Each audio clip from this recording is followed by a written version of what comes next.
A man who lost his wife and daughter after being addicted to gaming for 10 years is reborn. To his surprise, in this new life, the game he once indulged in has merged with reality, and he has access to the login privileges of his 10 max level characters from his previous life. All you do is play games. Day and night, it's just games. Have you ever thought about me? Thought about the child? If the game is so important to you, then go live with it. With a loud crash, Zhou Yun woke up from his nightmare. Opening his eyes and looking around, the familiar surroundings sent a jolt through his heart. This was clearly his home from 10 years ago. His gaze fell on the empty pillow beside him, and his expression grew complicated. At this point in time, they hadn't yet started sleeping in separate rooms, and their relationship was still strong. If it weren't for a new realm, if he hadn't been so consumed by it, they could have lived happily ever after.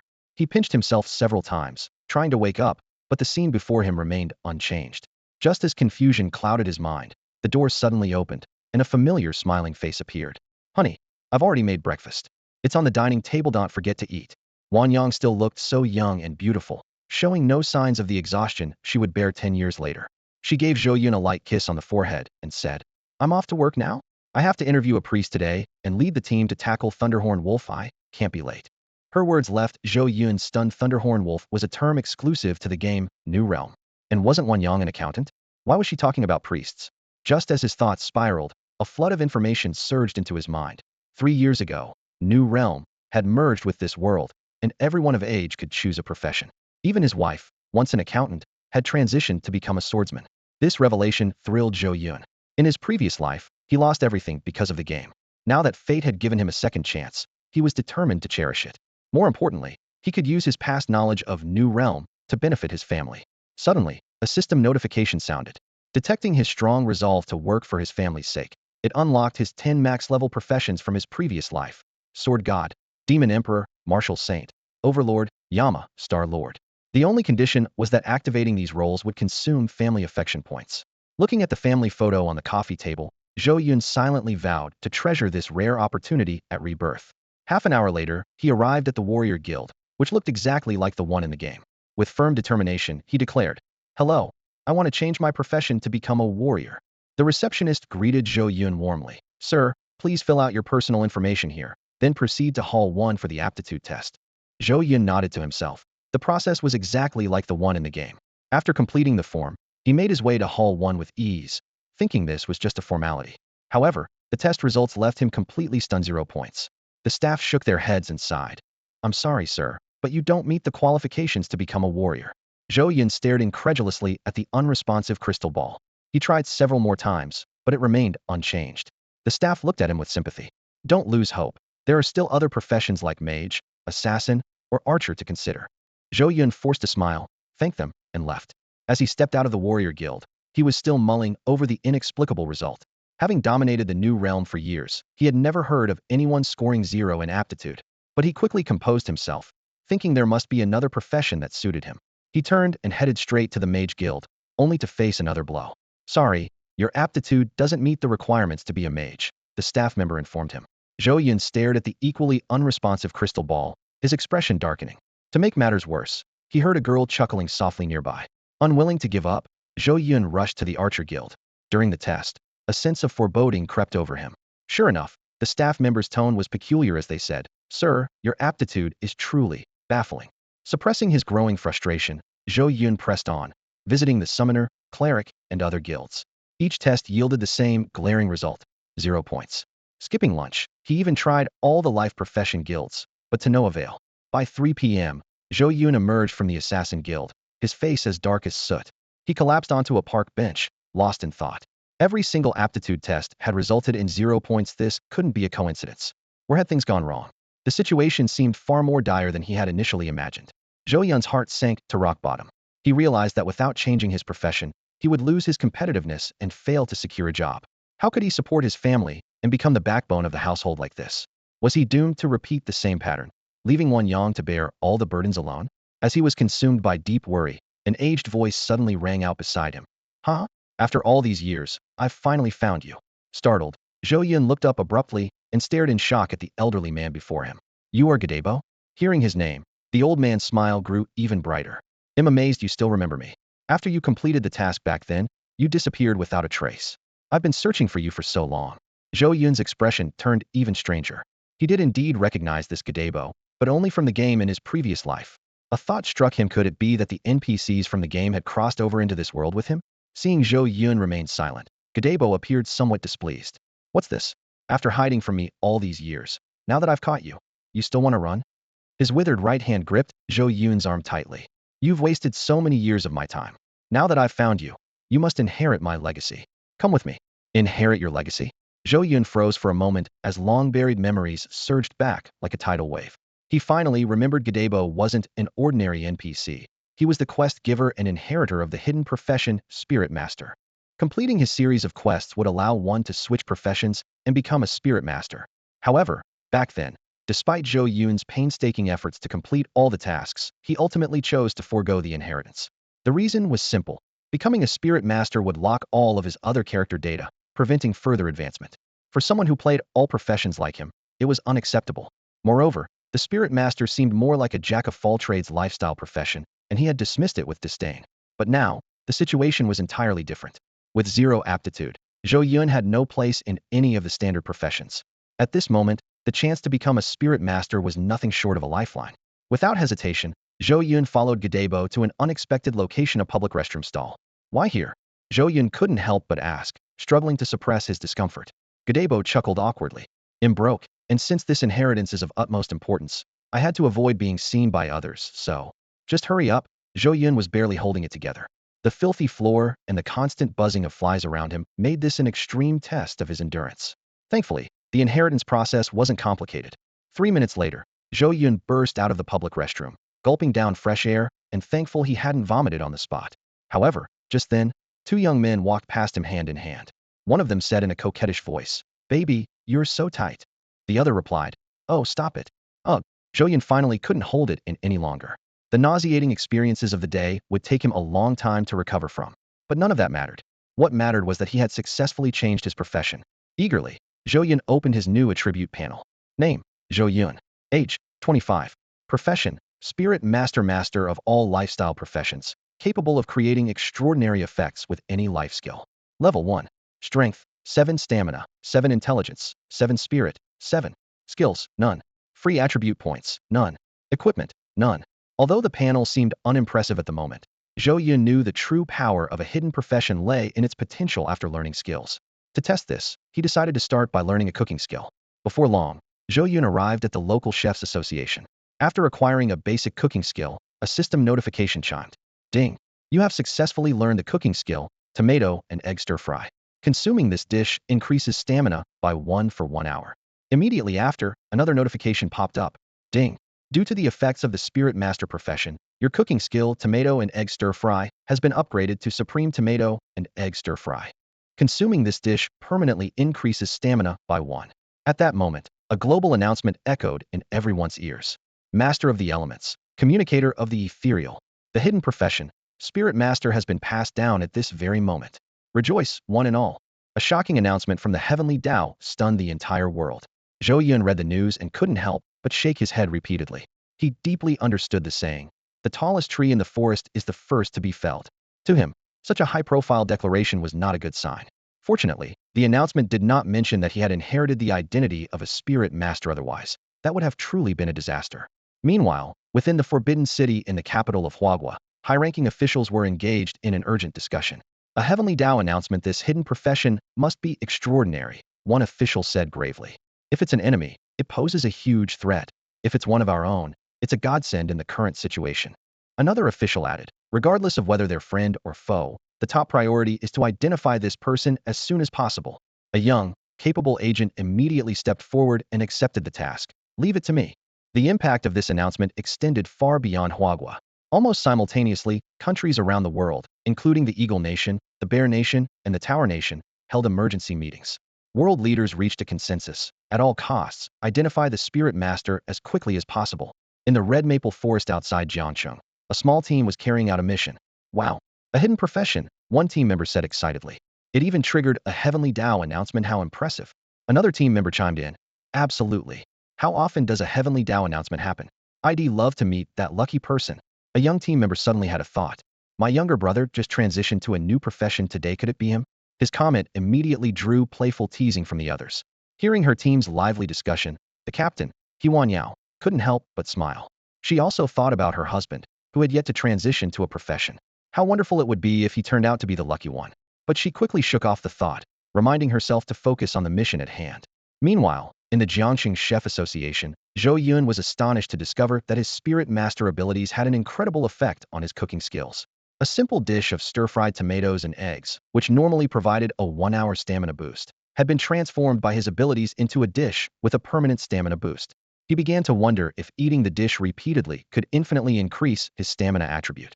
However, he quickly dismissed the idea as overly fanciful, realizing that appetite and timing would naturally limit such a possibility. With a sense of experimentation, Zhou Yun learned 2 additional cooking skills. The system notifications immediately followed. Ding! You have successfully learned the cooking skill, spicy shredded potatoes. Consuming this dish increases strength by 1 for 1 hour. Ding! Due to the effects of your spirit master profession, your cooking skill has evolved. Spicy shredded potatoes has upgraded to ultimate spicy shredded potatoes, granting a permanent 1 strength boost upon consumption. Zhou Yun's eyes lit up with excitement. He couldn't wait to return home and conduct more experiments. This unexpected discovery might completely transform his future. Zhou Yun successfully mastered the cooking skill, and the system notified him that consuming mapo tofu would increase his intelligence attribute by 1 for 1 hour. Due to the influence of his spirit master profession, his tomato and egg stir-fry skill unexpectedly upgraded to ultimate mapo tofu, which granted a permanent 1 intelligence attribute upon consumption. Time was tight, and Zhou Yun hurried to Jiangqing Kindergarten. At 4:20 p.m., Class 2 ended on schedule. The children, like lively little glutinous rice balls, eagerly rushed into the arms of their waiting parents. However, a sweet little girl with a pink backpack stood alone by the teacher's side. Her name was Zhou Chongqing, and her eyes were filled with envy as she watched her classmates being picked up. Chongqing, be good. Mommy has something urgent to take care of today, so she'll be a little late. Why don't you come back to the office with me for now? Okay, the teacher said gently. Zhou Chongqing obediently nodded, already used to this routine, and prepared to follow the teacher back into the school. Just then, a familiar yet distant voice called out, Chongqing. She stopped in her tracks, looking around, but seeing no one. The voice came again, this time from behind her. Zhou Chongqing turned around and looked up to see Zhou Yun. Her face lit up with joy, and she immediately ran to him, hugging his leg tightly. Zhou Yun laughed heartily and picked her up. Was Chongqing a good girl at school today? Yes. The teacher even praised me. Zhou Chongqing replied proudly. On the way home, Zhou Chongqing snuggled into her father's arms, her face glowing with happiness. The system kept notifying Zhou Yun that their familial bond value was increasing. Noticing that all the other children were holding on to pets, Zhou Yun asked curiously, why do all the other kids have pets? Did the school give them out? Zhou Chongqing shook her head. Did their parents buy them? After a moment of hesitation, Zhou Chongqing nodded. What kind of pet would Chongqing like? Mommy and Daddy can get one for you, okay? Zhou Yun suggested. After a long silence, Zhou Chongqing finally answered, I don't think I want one. Why not? Zhou Yun asked, surprised, noticing that her gaze kept lingering on the pets. Zhou Chongqing grinned. Because it's too much trouble. Taking care of pets is a lot of work. Zhou Yun nodded thoughtfully. The father and daughter stopped by the supermarket to buy groceries, and Zhou Yun made sure to call Huan Yin to let her know that Chongqing was safely picked up. Back at home, Zhou Yun headed into the kitchen to start preparing dinner. Zhou Chongqing followed him curiously, her face full of confusion. Daddy, are you going to cook? That's right. Zhou Yun replied with a smile. Zhou Chongqing looked even more puzzled. After all, as far as she could remember, it was always Mommy who cooked at home. Zhou Yun deliberately put on a stern face. What? You don't believe in Daddy's cooking skills? No. Zhou Chongqing quickly shook her head, but the doubt in her eyes gave her away. Still saying no, huh? Zhou Yun teased, pretending to grab her. Ah. Zhou Chongqing squealed and darted away. With the help of his skills, Zhou Yun managed to prepare 3 dishes and a soup. Although he considered the results just passable, to Zhou Chongqing, it was nothing short of extraordinary. She leaned over the dining table, marveling at the food. For her, the fact that her dad could cook at all was already amazing, let alone cooking as well as her mom. Just then, the door opened. Zhou Chongqing immediately ran over. Mommy, Daddy cooked today, and it looks so delicious.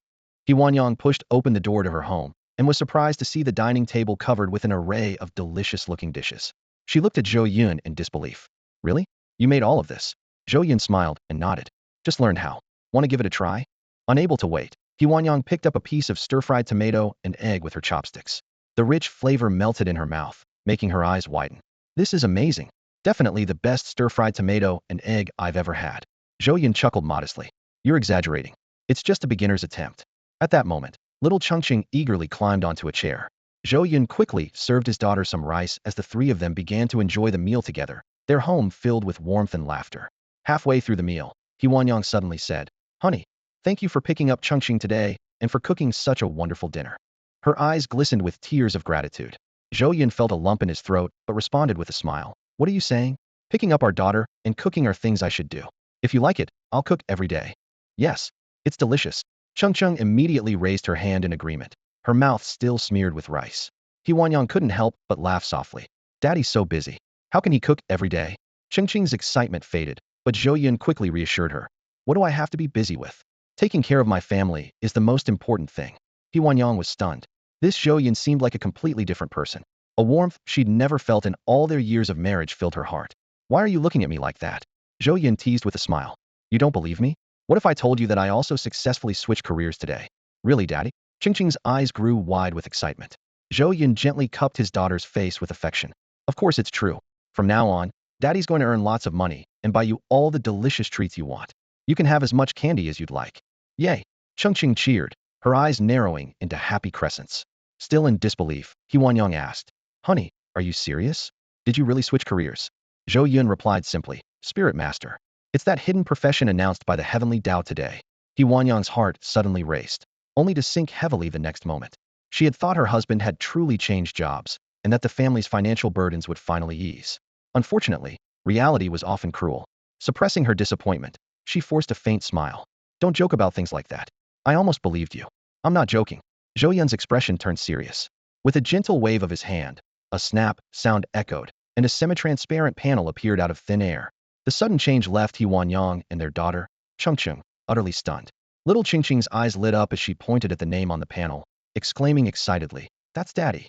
Though only 5 years old, she recognized her father's name.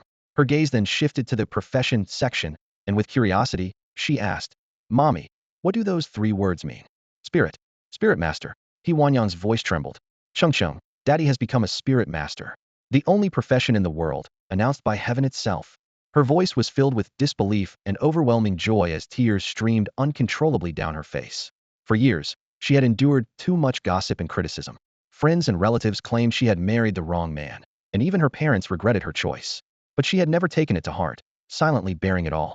Now, the words Spirit Master felt like a ray of light piercing through the darkness of her life. In her heart, He Huanyang shouted, "Who says my husband is idle and useless? Who says he has no abilities and lives off others? Who says he's a failure? They're all wrong. My husband is the type who stays quiet until the moment he shocks the world. He's the embodiment of 10 years of hard work unnoticed, 1 moment of fame known by all. He's like a great rock soaring high, riding the winds for 9,000 miles." Tears dripped into her bowl as Zhou Yun, at some point, appeared behind her and gently embraced her. "Honey, all these years you've endured so much." He Huanyang turned and fell into her husband's arms, finally letting herself cry out loud. Zhou Yun sighed, reflecting on his wife's sacrifices over the years. From a pampered young lady from a wealthy family to a capable woman adept at managing both household chores and a career, she had endured hardships beyond words. Sensing the shift in atmosphere, Chongqing ran over and spread her small arms wide. "Daddy, Mommy, hug." Zhou Yun scooped both his wife and daughter into his arms, holding them tightly together. After a moment, He Huanyang wiped away her tears and smiled. "Chongqing, hurry and eat your food before it gets cold." "You too, honey." "I'm fine, just too happy." At her urging, the family sat down again to continue their meal. Suddenly, Chongqing exclaimed excitedly, "Daddy, Mommy, I heard a message from heaven." He Huanyang shook her head with a laugh. "You little rascal, what nonsense are you talking about? Nothing big happened, so why would there be a message from heaven?" "It's true," Chongqing insisted. "Just now, I clearly heard heaven say my stamina attribute permanently increased by 1. Endurance attribute permanently 1? He Huanyao blinked in disbelief, staring at the system notification in front of her. She repeatedly glanced at Chongqing beside her, feeling both astonished and delighted. If this was truly the guidance of heaven's will, it was undoubtedly a tremendous blessing. Yet, she was still perplexed why had such a change occurred so suddenly. Zhou Yun pointed at the dish on the table with his chopsticks, explaining matter-of-factly, "Because of this plate of stir-fried eggs with tomatoes." Only then did He Huanyao notice that Chongqing had already devoured more than half of the dish by herself. It was clearly one of her favorite dishes. Zhou Yun continued, "This is a special skill of a spirit chef. As long as someone eats the food I cook, they can gain permanent attribute growth." "What?" He Huanyao's eyes widened in disbelief. "Eating food can permanently increase attributes? That sounds absurd. For any combat profession, attributes are the most fundamental and crucial elements. Aside from allocating free attribute points upon leveling up, The only other way to improve them is by upgrading equipment.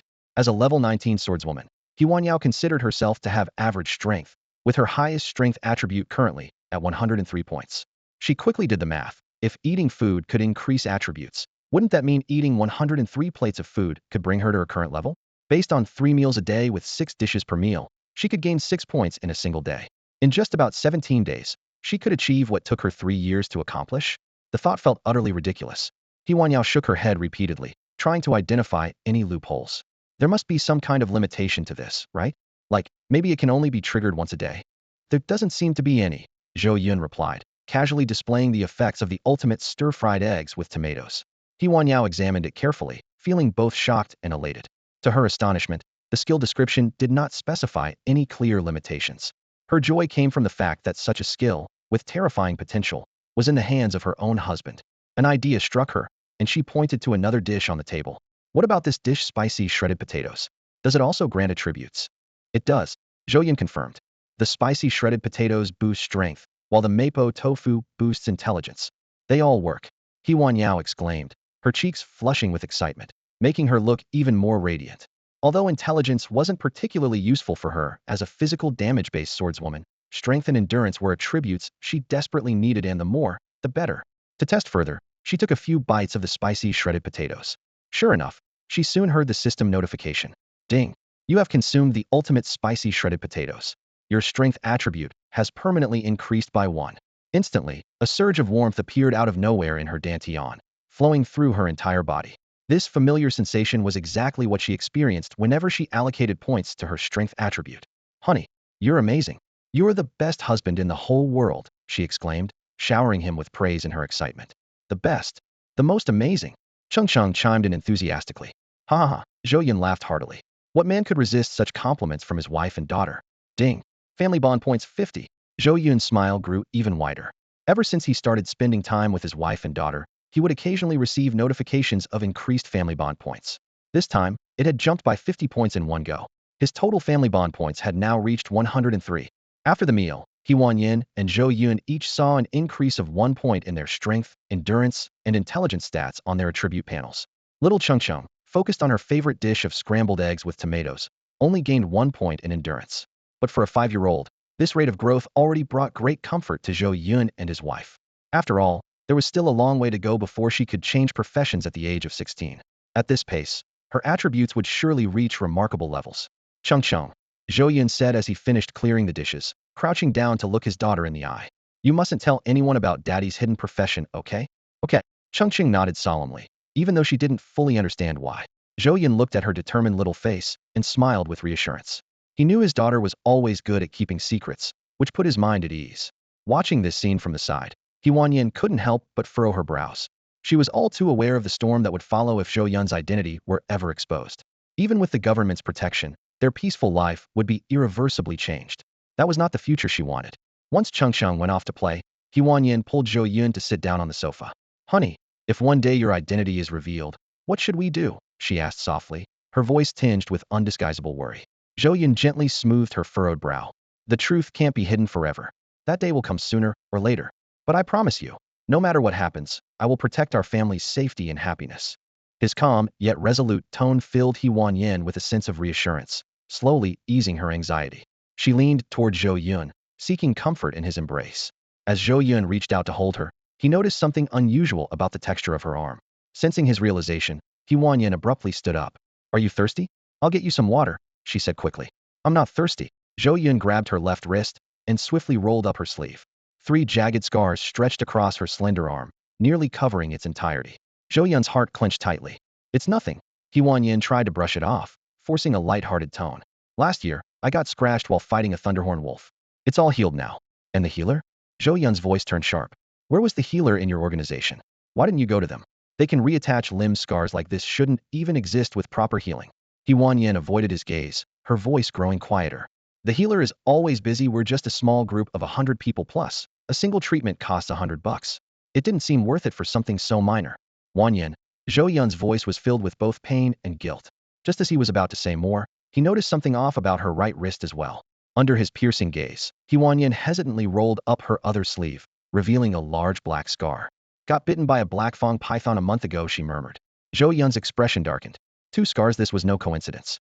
Come with me to the bedroom, he said firmly, his tone leaving no room for argument. If you still consider me your husband. About 3 minutes later, Zhou Yun's worst fears were brutally confirmed by the sight before him. Standing in front of him was Huan Yin, her wrists and arms covered in scars, and even other parts of her body were marked with overlapping wounds, both old and new. The sheer density of the scars was shocking and heartbreaking. Zhou Yun's mind replayed fragments of the past. How a year ago, Huan Yin had suddenly insisted on sleeping with separate blankets. How she would only enter the room after the lights were turned off. How she refused to let him see her while changing clothes, and avoided any form of intimacy altogether. He had suspected many things, but never dared to confirm them. Now, the truth was laid bare, and the weight of it pressed heavily on his heart. Taking a deep breath, Zhou Yun declared firmly, tomorrow, we'll start treatment. We'll take care of everything in one go. The desire to look good is universal, he thought to himself. He knew that even minor scars could make an average person feel self-conscious, let alone the extensive wounds on Huan Yin's body. This kind of pain and insecurity could not be allowed to persist. Huan Yin's first reaction was to refuse. She said softly, there's no need. But when her gaze met Zhou Yun's, the gentleness in his eyes seemed to ease her resistance, and her tone softened. Besides, I have too many scars. The healer will probably charge a fortune. Zhou Yun interrupted her hastily. It doesn't matter how much it costs. What's important is that before he could finish, Huan Yin's phone suddenly rang. The call was from Teacher Chongqing. She glanced at the screen and answered quietly, Teacher Chongqing? Zhou Yun watched her as she took the call, her back turned to him. His brows furrowed with unease. Normally, if the school had any updates, they would notify parents through the Ding Ding group chat. It was rare for teachers to call directly. Besides, he had just met the teacher at the school gate earlier that day. Why hadn't this been mentioned then? The phone call lasted nearly 20 minutes. When it ended, Huan Yin remained standing silently by the window, her expression calm, yet inscrutable. What's going on? Zhou Yun approached her cautiously and asked. Huan Yin shook her head without saying a word. Sensing that something was amiss, Zhou Yun's tone became steadier and more resolute. No matter what it is, we're in this together. We're husband and wife. You should face everything as a team. I may not have been much help in the past, but things are different now. I've changed jobs, and it's even a hidden profession. Hidden profession? Those words seemed to catch Huan Yin's attention. After a long moment of hesitation, she finally spoke. The teacher said that Chongqing is having a hard time fitting in at school. She's being isolated by the other kids. What? Zhou Yun's eyebrows shot up, and a surge of anger rose within him.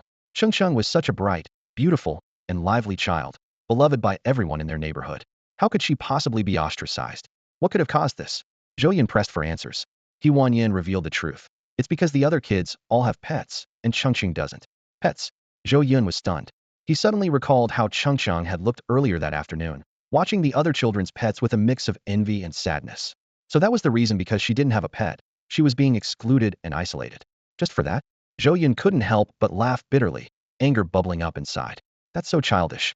If they have pets, then Chongqing must have one too. We'll get her one. Huan Yin sighed deeply, her voice tinged with bitterness. It's not just any pet. They're battle pets, magical beast hybrids bred specifically for combat purposes.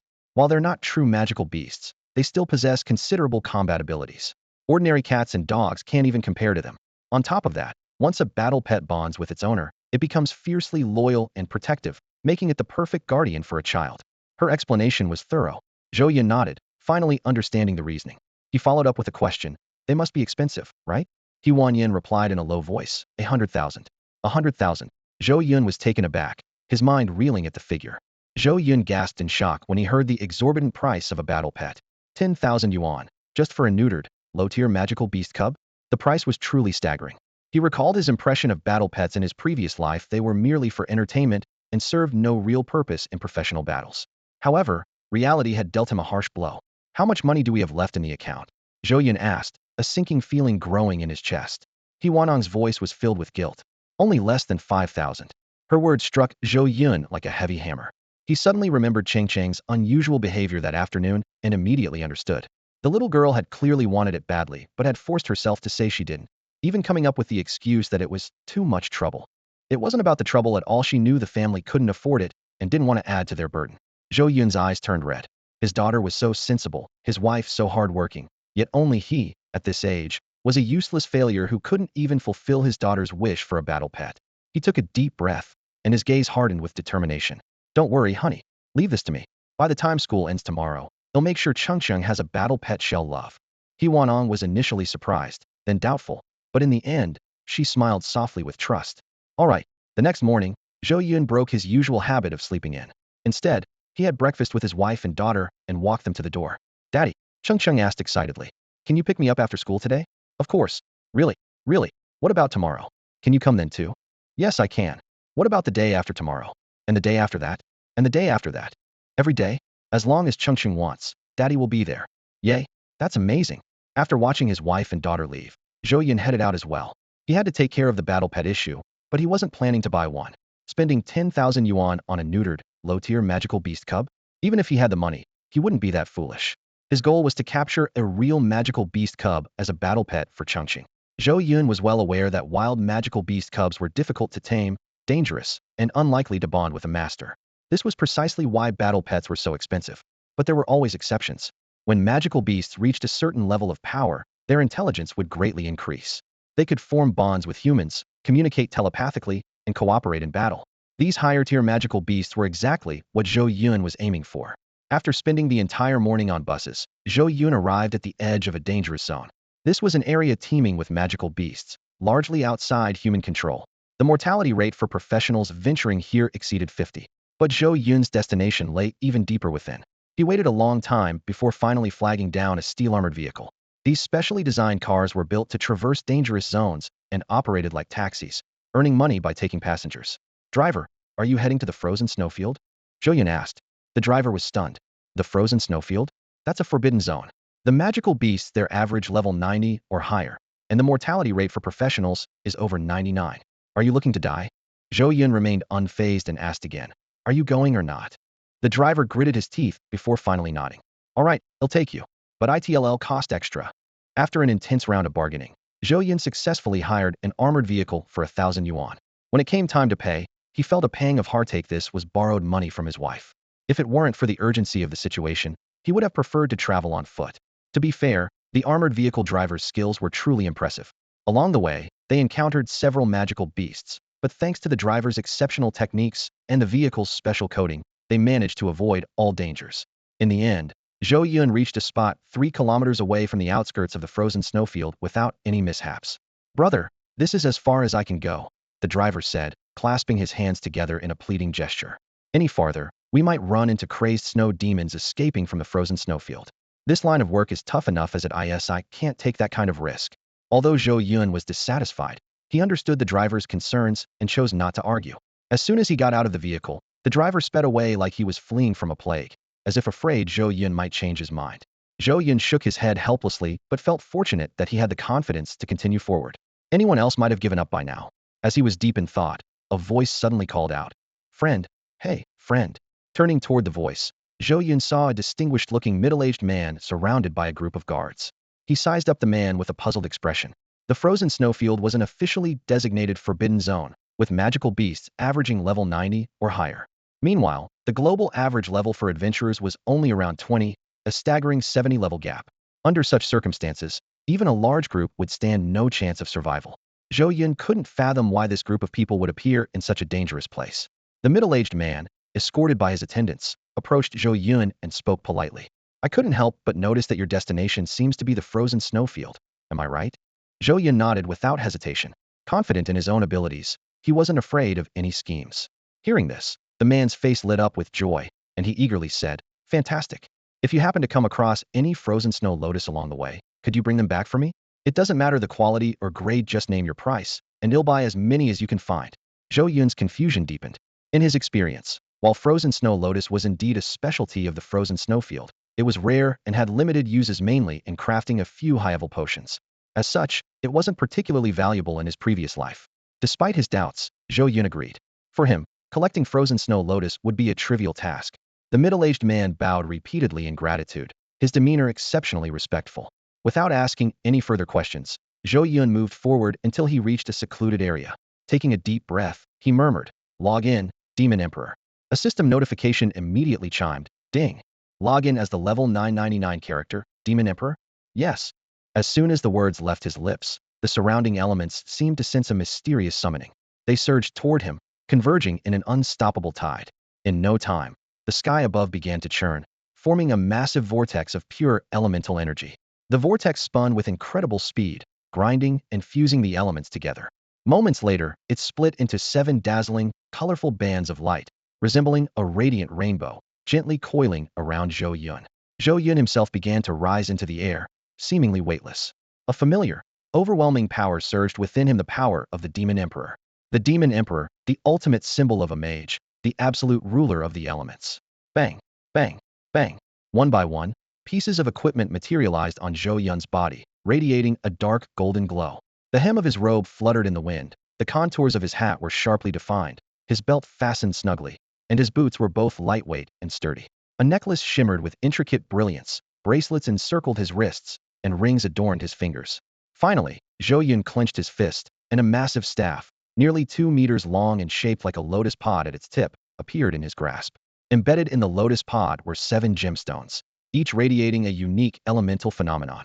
The ruby erupted with blazing flames, the sapphire flowed like liquid water, violet lightning crackled and flashed, and the yellow gemstone exuded a weighty, earthen aura.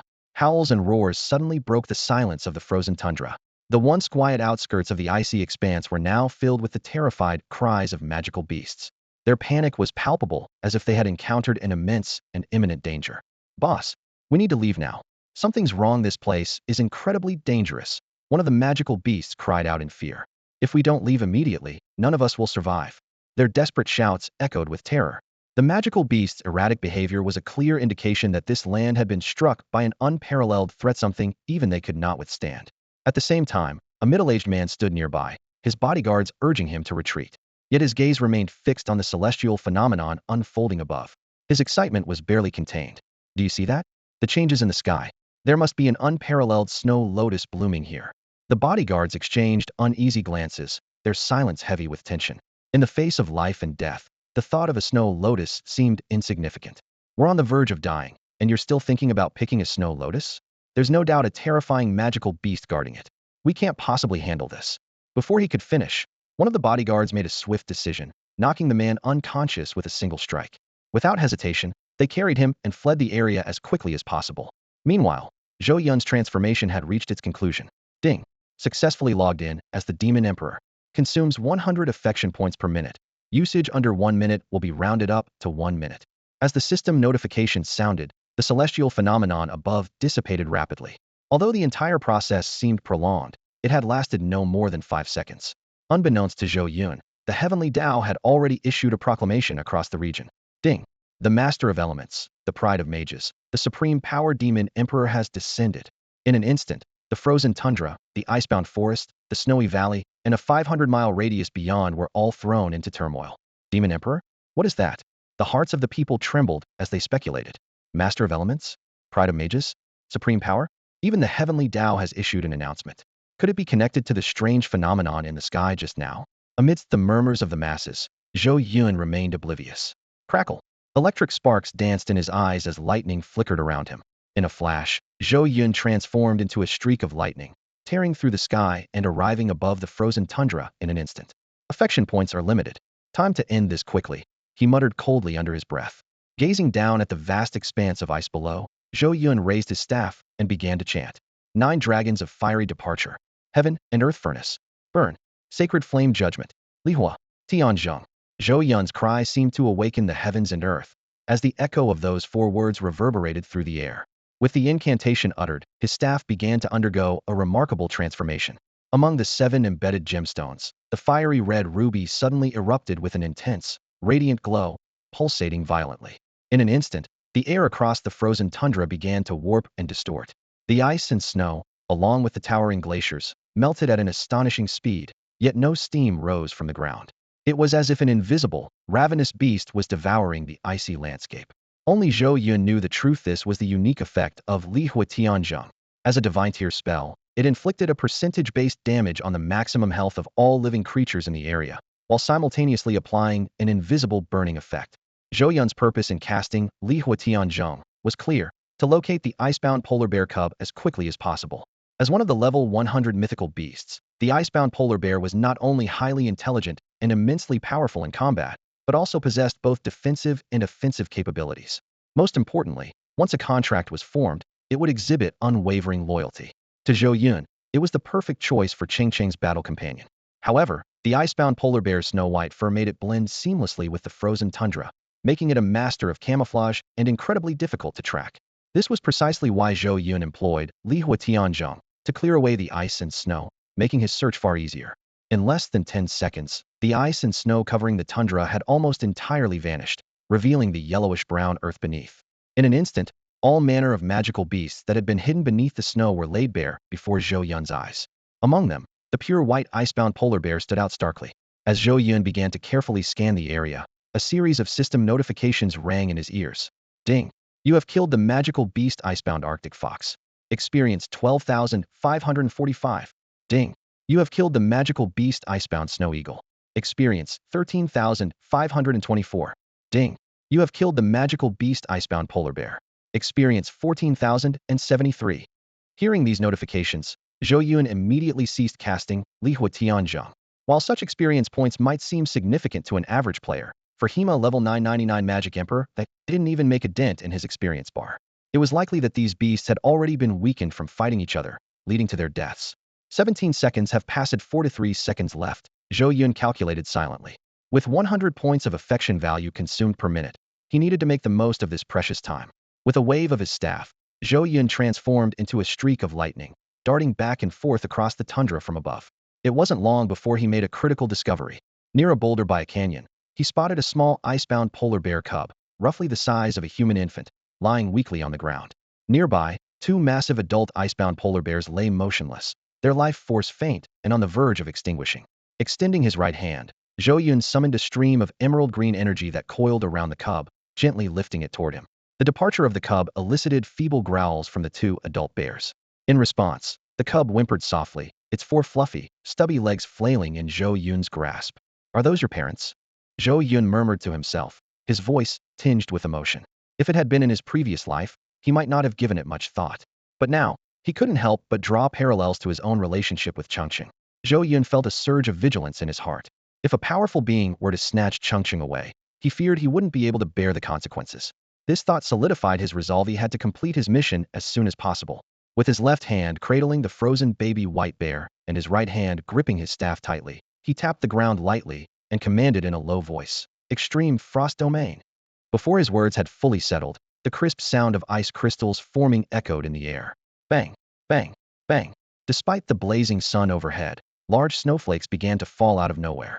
After withdrawing his heavenly fire incineration ability, the temperature of the frozen tundra began to plummet sharply.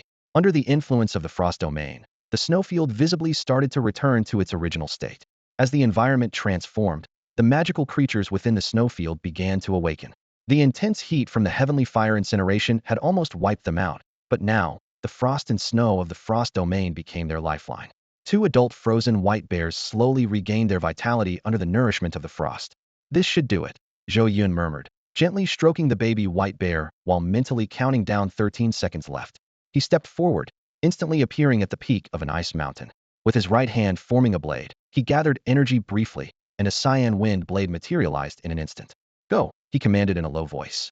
The wind blade shot out, growing larger as it traveled, and by the time it reached the mountain peak, it had expanded to 100 meters in size. With a faint scraping sound, the wind blade vanished into the horizon.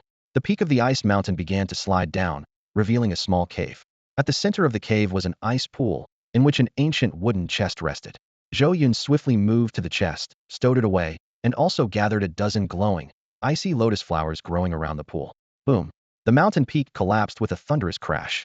By then, Zhou Yun had already left, leaving behind a massive frozen serpent coiled on the mountain wall. The serpent flicked its tongue nervously, relieved to have narrowly avoided disaster. 5 seconds. Zhou Yun calculated silently, transforming into a streak of lightning that darted through the sky at incredible speed. The rumbling sound of thunder echoed across the heavens, and every beast along his path trembled in fear. Half a second later, he arrived at the nearest supply point. After another 1.2 seconds, he appeared above Crescent Bay, where a few scattered adventurer teams were already exploring. 1 second later, he flew past Pine Wind Ridge, startling players training there, who all looked up in awe. Finally, in the last 0.3 seconds, he teleported directly to his doorstep. Open. Enter. Zhou Yun moved with lightning speed, retrieving the wooden chest and the icy lotus flowers from his solidified space and setting down the baby white bear. Log out, he shouted immediately. As his powers drained away like a receding tide, The system's notification echoed. Ding. You have successfully logged out. This session's character, Demon Emperor. Total time, 59.08 seconds. Family points consumed, 100. Remaining family points, 26. Zhou Yun collapsed onto the couch, exhaling deeply. He had come within a fraction of a second of exceeding the time limit.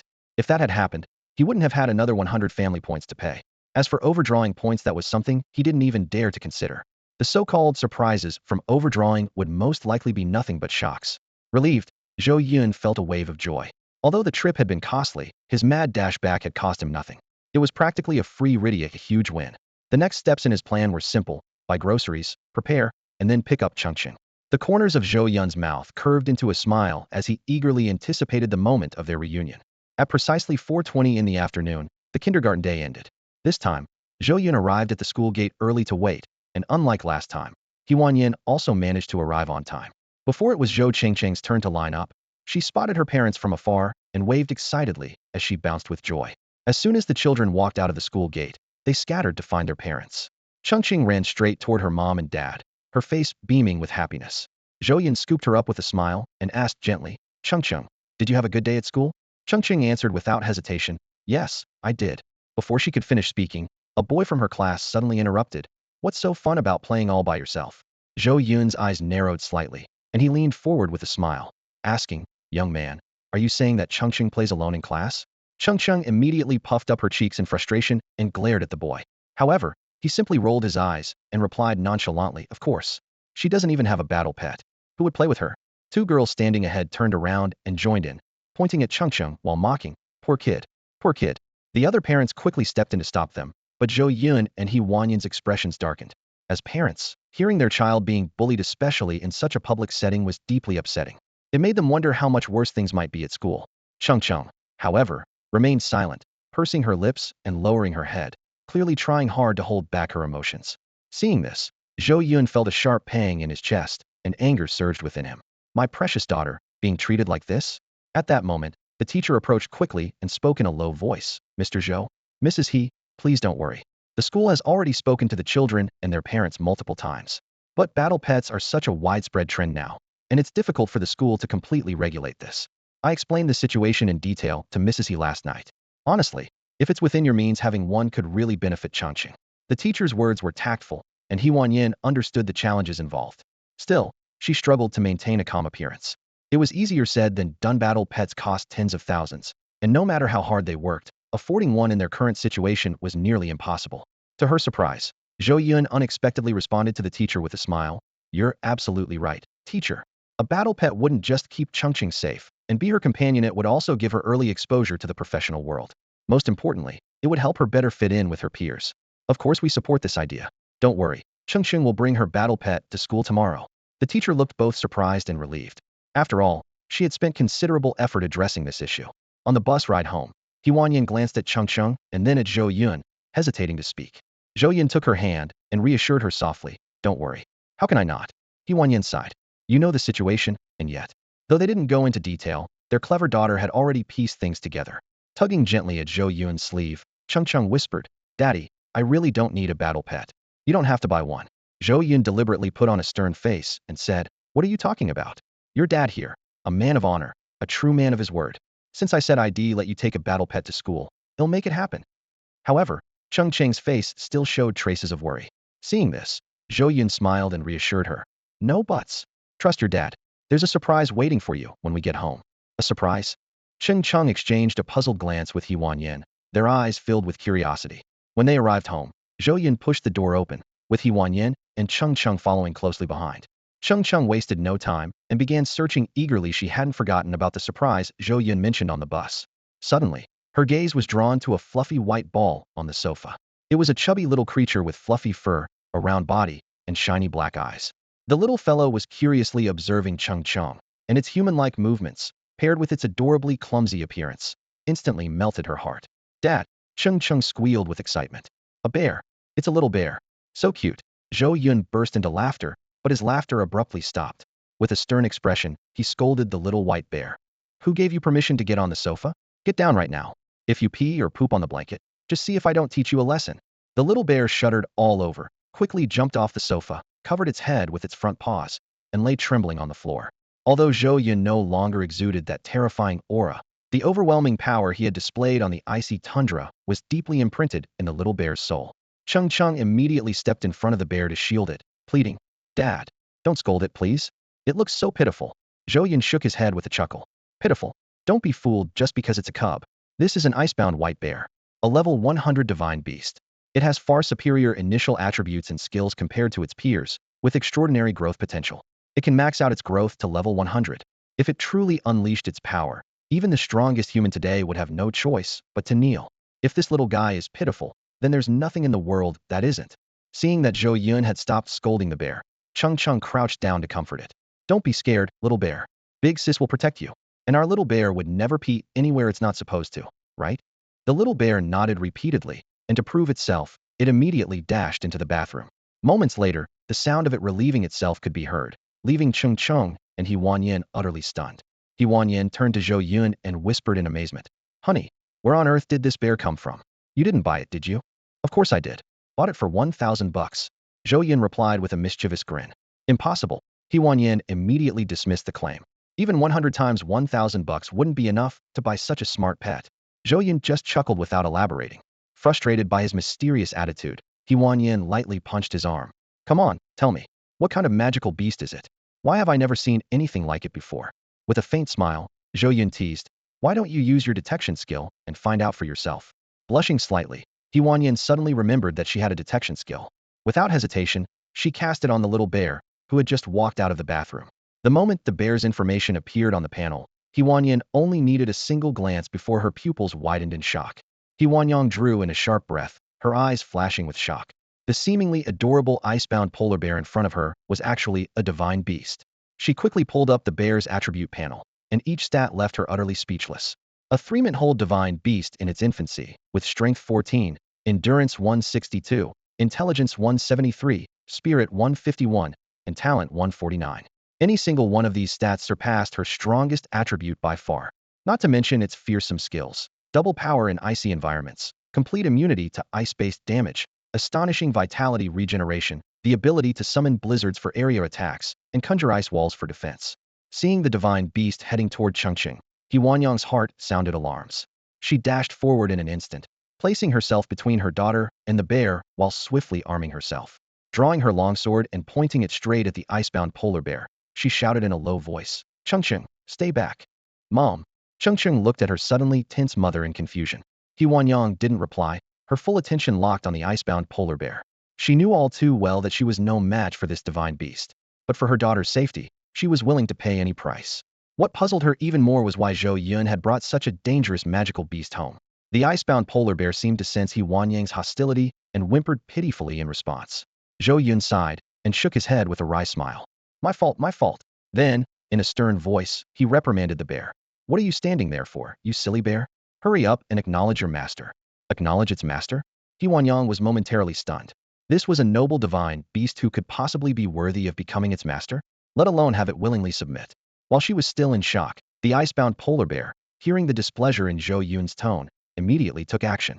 It slapped its right paw on the ground, and a golden magic circle instantly appeared. Moments later, a spectral image of the icebound polar bear emerged from its body and entered the spinning magic circle. The circle rapidly shrank, transforming into a golden orb that disappeared into Chongqing's forehead in the blink of an eye. Chongqing, He Wanyang, disregarding everything else, cupped her daughter's face in her hands and asked anxiously, "Are you okay?" Chongqing blinked innocently and replied, "Mom, I'm fine. I heard the voice of the heavenly Tao again. It said the icebound polar bear has formed a soul contract with me, and from now on, I'm its master." A soul contract. A hint of confusion flashed in He Wanyang's eyes. While she was familiar with contract-based master recognition, it was usually achieved through a blood pact. What exactly was a soul contract? She used her detection skill on the icebound polar bear again and noticed something different this time. The information panel now had an additional field labeled Master and displayed the name Zhou Chongqing, along with the words Soul Contract. Zhou Yun chuckled and explained, "See? Now you can relax. A soul contract is far more advanced than a blood pact, creating a deeper bond between master and servant. The two can share experience points, and if either one is in danger, the other can be summoned instantly to fight alongside them." What an incredible contract effect. He Wanyang couldn't help but marvel. As someone who had spent years navigating the outside world, She immediately recognized the immense value of a soul contract. However, her gaze slowly shifted to Zhou Yun, her curiosity only growing deeper. How do you know all this? And where exactly did it come from? Zhou Yun sat on the sofa, his expression serious after a moment of contemplation. Taking a deep breath, he decided to reveal the truth. Actually, I came back from 10 years in the future, he said in a low, steady voice. It's not just about the soul contract. I know many things you're unaware of. The reason I was able to reach level 999 so quickly is because of this icebound white bear. I captured it from the frozen snowfield after becoming a level 999 demon emperor. He Huanyang and Chongqing were stunned, their eyes wide with disbelief. Zhou Yun felt uneasy, unsure how they would react, but he didn't want to lie to the people closest to him. After a long silence, He Huanyang slowly gave him a thumbs up, her eyes glinting with playful sarcasm. Great story. You should publish it, she said.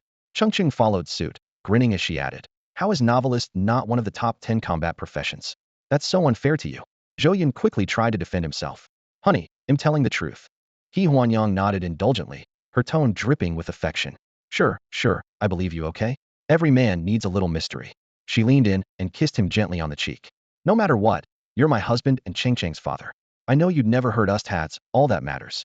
Warmth spread through Zhou Yun's entire being, rising from his feet to his heart. He nodded silently, choosing not to say more. At dinner time, Zhou Yun prepared the usual 3 dishes and a soup. Just like the day before, the plates were wiped clean, leaving all 3 of them satisfied and brimming with energy from the attribute points they gained. However, the icebound white bear, whom Chongqing had named Xiao Bai, looked pitifully dejected as it slumped at the corner of the table, its ears drooping from not being included in the feast. Chengcheng's heart softened as she turned to her father. Daddy, can you make something for Xiao Bai too? It looks so sad. Zhou Yun glanced at Xiao Bai and sighed inwardly. He knew that as a divine beast, the icebound white bear was no vegetarian. Even in its juvenile stage, it needed at least 10 pounds of raw meat per meal. Thinking about the soaring meat prices, coupled with the 1,000 yuan he spent on a taxi to catch it today, Zhou Yun couldn't help but cry out in his heart. I need to make money. I absolutely must make money. The next morning, the whole family left the house together. Perhaps it was just his imagination, but with Xiaobai by her side, Chengcheng's tiny figure seemed to stand a bit taller. After dropping Chongqing off, Zhou Yun headed straight for the Forging Association. He had spent the previous night thinking things through and decided to rely on his life skills to earn money. Among all the life professions, forging was undoubtedly the most lucrative. Combat professionals could skip fancy meals or potions, but they could never do without equipment. Gear was an absolute necessity for them. If he could craft top-tier equipment, he was sure to make a fortune. Just as this thought solidified in his mind, a series of system notifications rang out. Ding! You have successfully mastered the skill, detection. Ding! You have successfully acquired the forging blueprint, ordinary longsword. Ding! Due to the spirit master profession effect, you have obtained your life-bound equipment, ordinary iron hammer. Ding! Due to the spirit master profession effect, you have acquired the forging talent, artisan's divinity. Artisan's divinity. All forged items will have a 100 chance of rare attributes. Life-bound equipment will gain synchronized attribute enhancements. Ding! You have successfully acquired the forging blueprint, ordinary iron armor. Ding! You have successfully acquired the forging blueprint, ordinary short boots. As Zhou Yun processed the flood of notifications, his heart surged with anticipation and determination for the future ahead. Even with Zhou Yun's vast experience, he was stunned after hearing the series of notifications from the heavenly Tao. Talent. Something that countless powerful individuals in his past life had sought in vain, he had obtained in such a simple way. And the effect was incredibly powerful. As long as the forging was successful, he could guarantee a 100 chance of obtaining rare attributes. Just this feature alone was a divine skill, truly living up to the name of the crafting god. After all, the probability of rare attributes appearing was less than 0.01. Yet, contrary to their rarity, the practicality of rare attributes was off the charts.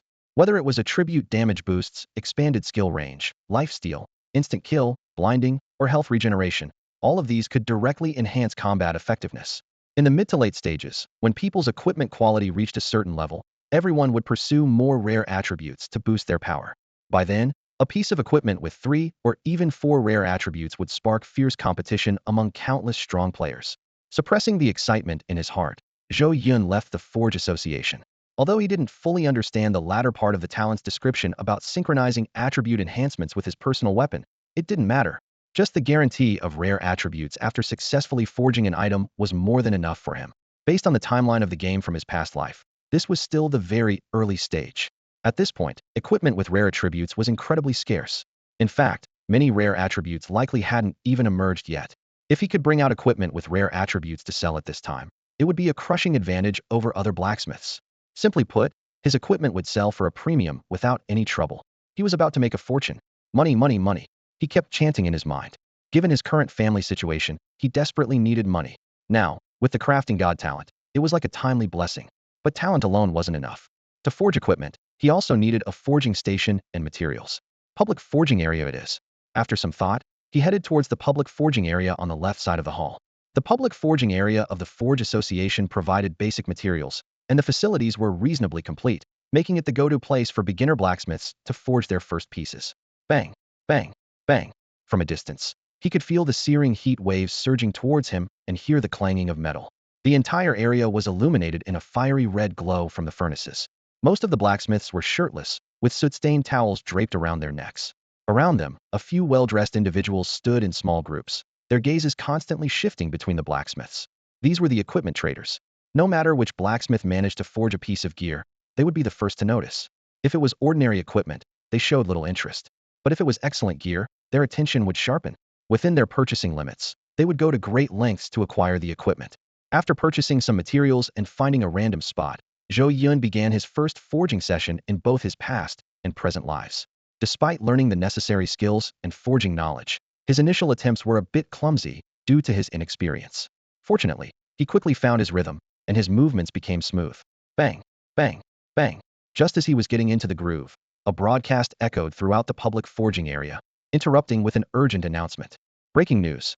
The Central Skywatch Division has issued an urgent alert. An unprecedented energy anomaly has been detected in the restricted zone of Chongqing, the frozen snowfield. Energy levels have skyrocketed to an alarming 700, shocking the entire world.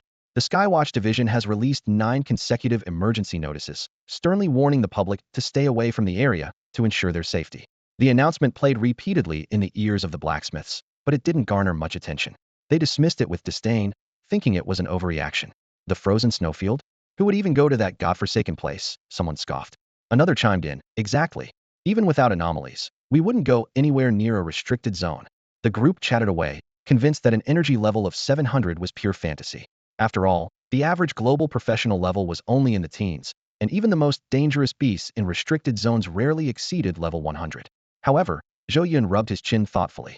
The Skywatch Division's drastic response and the international attention it had drawn clearly indicated that this was no trivial matter. He felt a surge of relief that he hadn't rushed to sell his frozen snow lotus. Doing so might have landed him in serious trouble. This little episode soon passed, and the blacksmiths returned to their work. About half an hour later, Zhou Yun finally completed his first forged item. A series of system notifications chimed in quick succession. Ding. Forging successful. You have created a basic longsword 1. Ding. Due to the artisan god's blessing, the basic longsword has gained a rare attribute. Life spring. Ding. Due to the artisan god's blessing, your innate equipment, the basic iron hammer, has also received an attribute enhancement. Life spring. Zhou Yun's eyes lit up with excitement. This was a rare attribute that would remain highly practical even in the later stages of the game. He eagerly checked the equipment stats. Name, basic longsword. Durability, 2020. Attributes, strength 2. Rare attribute. Life spring restores 1 of maximum health per minute after 10 seconds out of combat. Evaluation. An ordinary longsword on the verge of an extraordinary journey. Yes. Zhou Yun couldn't help but cheer softly. To obtain a rare attribute on his very first forging attempt filled him with a deep sense of accomplishment. More importantly, this piece of equipment was bound to fetch a good price. He was in dire need of money and was itching to put it up for sale. However, before doing so, he decided to take out his innate equipment from his profession space, the basic iron hammer. He wanted to see exactly how the so-called attribute synchronization enhancement worked. The profession space was a storage space unique to life professions, capable of holding items related to their craft. Its initial capacity was a cubic volume of 27 cubic meters. Zhou Yun used his detection skill, and the attributes of the basic iron hammer immediately appeared. Name, basic iron hammer. Durability, 5050. Attributes, strength 2. Rare attribute. Life spring restores 1 of maximum health per minute after 10 seconds out of combat. Evaluation. A hammer filled with limitless potential. Huh? Zhou Yun's eyebrows shot up in surprise as he reviewed the stats. Why did this attribute look so familiar? Zhou Yun stared at the attribute panel of the ordinary iron hammer, a storm brewing in his heart. Aside from its durability, the normal and rare attributes of this hammer were identical to those of the ordinary longsword he had just forged. This coincidence left him deep in thought. Could it be that this so-called synchronized enhancement means the attributes of the forged equipment are directly added to the hammer? Zhou Yun muttered to himself, but quickly shook his head to dismiss the idea. No, it can't be that simple. He analyzed the phenomenon carefully. As his level increased, the attributes of the equipment he forged would inevitably grow stronger. If every time he forged something, the attributes could be added to the hammer, combined with the accumulation of rare attributes, the hammer's stats would become absurdly overpowered, practically broken. Zhou Yun's heart raced, and his breathing quickened. Could it be that this hidden profession I've overlooked is actually the one with the highest potential for combat power? He didn't dare to jump to conclusions and decided to forge a few more items to test his hypothesis. However, before continuing with his forging, Zhou Yun decided to sell the longsword in his hand. Standing on the street corner, he called out loudly, "Selling a longsword? Come take a look if you're interested." His shouting only attracted two merchants strolling lazily toward him. Everyone else remained preoccupied with their own business. Zhou Yun wasn't surprised. From its appearance, this longsword looked completely ordinary, just a basic piece of beginner equipment.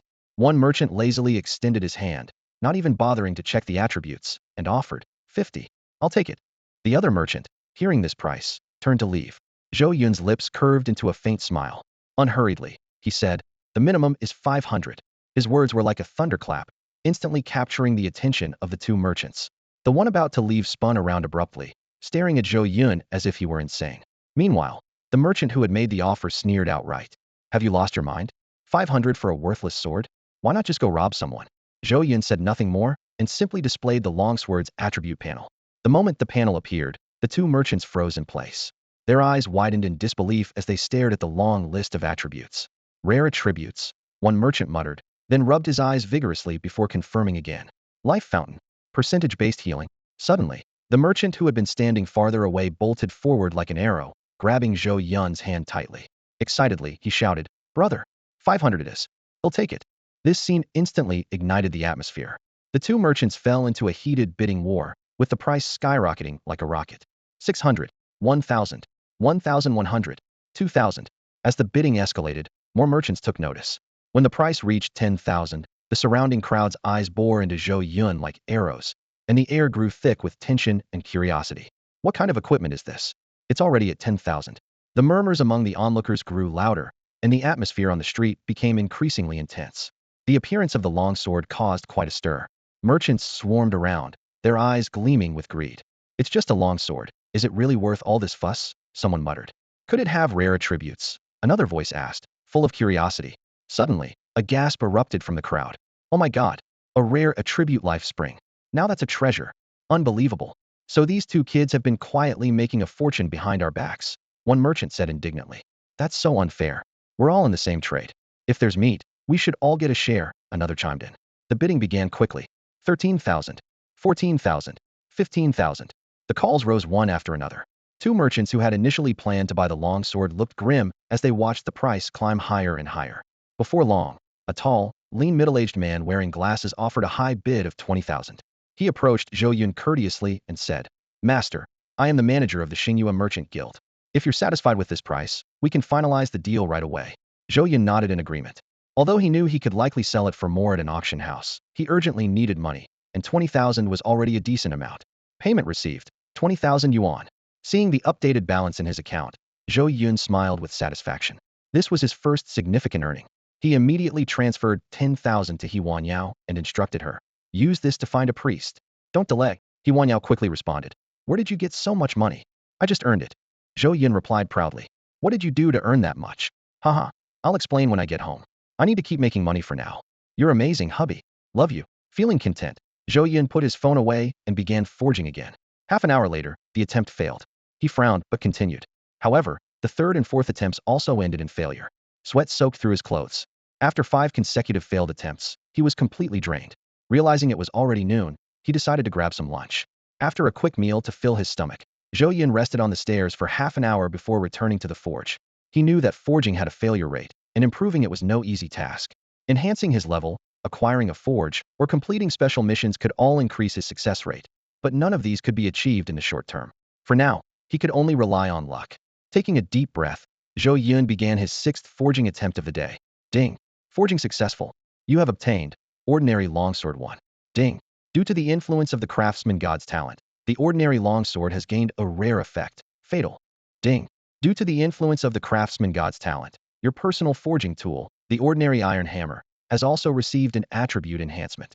Zhou Yun carefully examined the newly forged longsword. Name, ordinary longsword. Durability, 2020. Attributes, strength 2. Rare attribute, fatal 0.1 chance to instantly kill the target upon attack. Target level must be below 30. Evaluation, an unassuming longsword destined to live an extraordinary life. Zhou Yun's gaze fell on the special attribute of the longsword, and his heart began to race wildly. Fatal strike. Those two words seemed to flash before his eyes. As one of the top-tier rare attributes, the value of fatal strike far surpassed that of the fountain of life. Although the 0.1 probability seemed minuscule in the hands of someone with high attack speed, this number could become terrifying. An exhilarating thought crossed his mind according to the description of the Godsmith talent. This effect should also appear on his personal weapon. Without hesitation, Zhou Yun took out his hammer and carefully examined it. Sure enough, the hammer's attributes filled him with delight. Not only had its base and rare attributes improved, but even its durability had increased. Zhou Yun couldn't help but marvel to himself.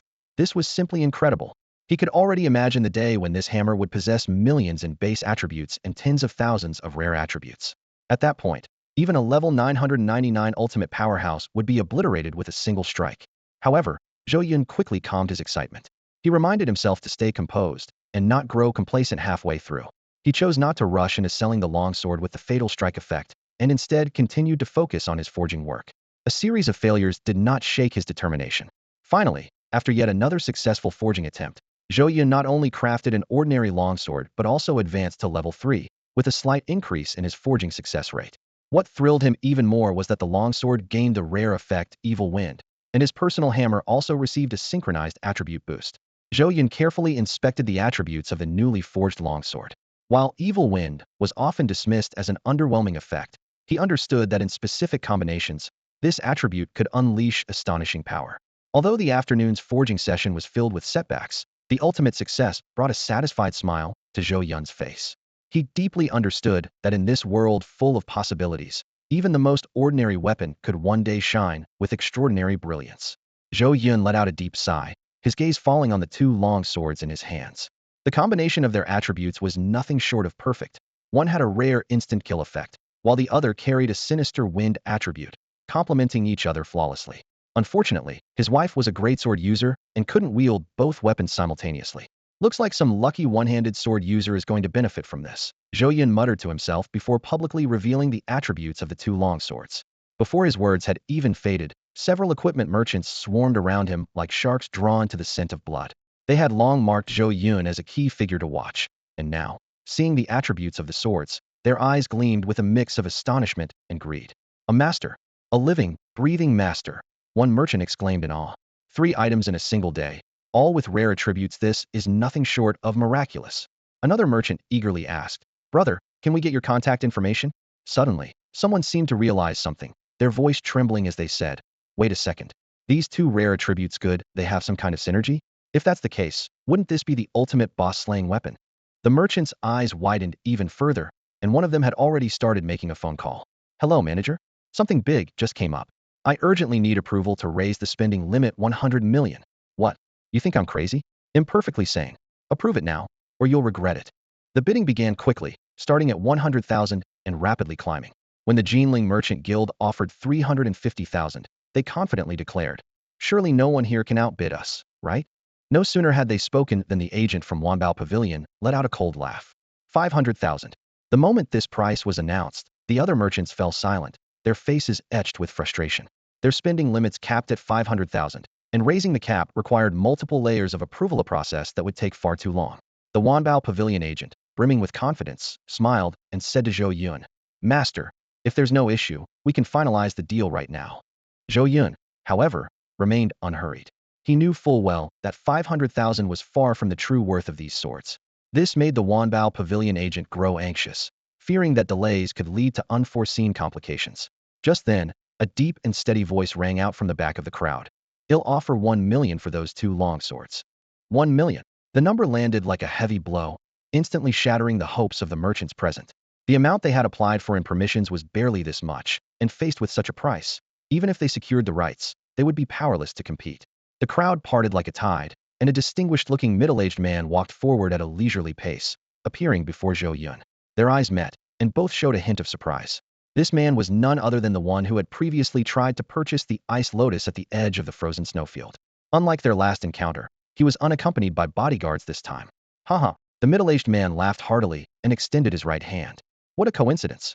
We meet again. Zhou Yun shook his hand politely and replied with a smile. It truly is. Last time, I forgot to introduce myself. My surname is Wang, and my full name is Wang Taiji. If you don't mind, just call me Old Wang.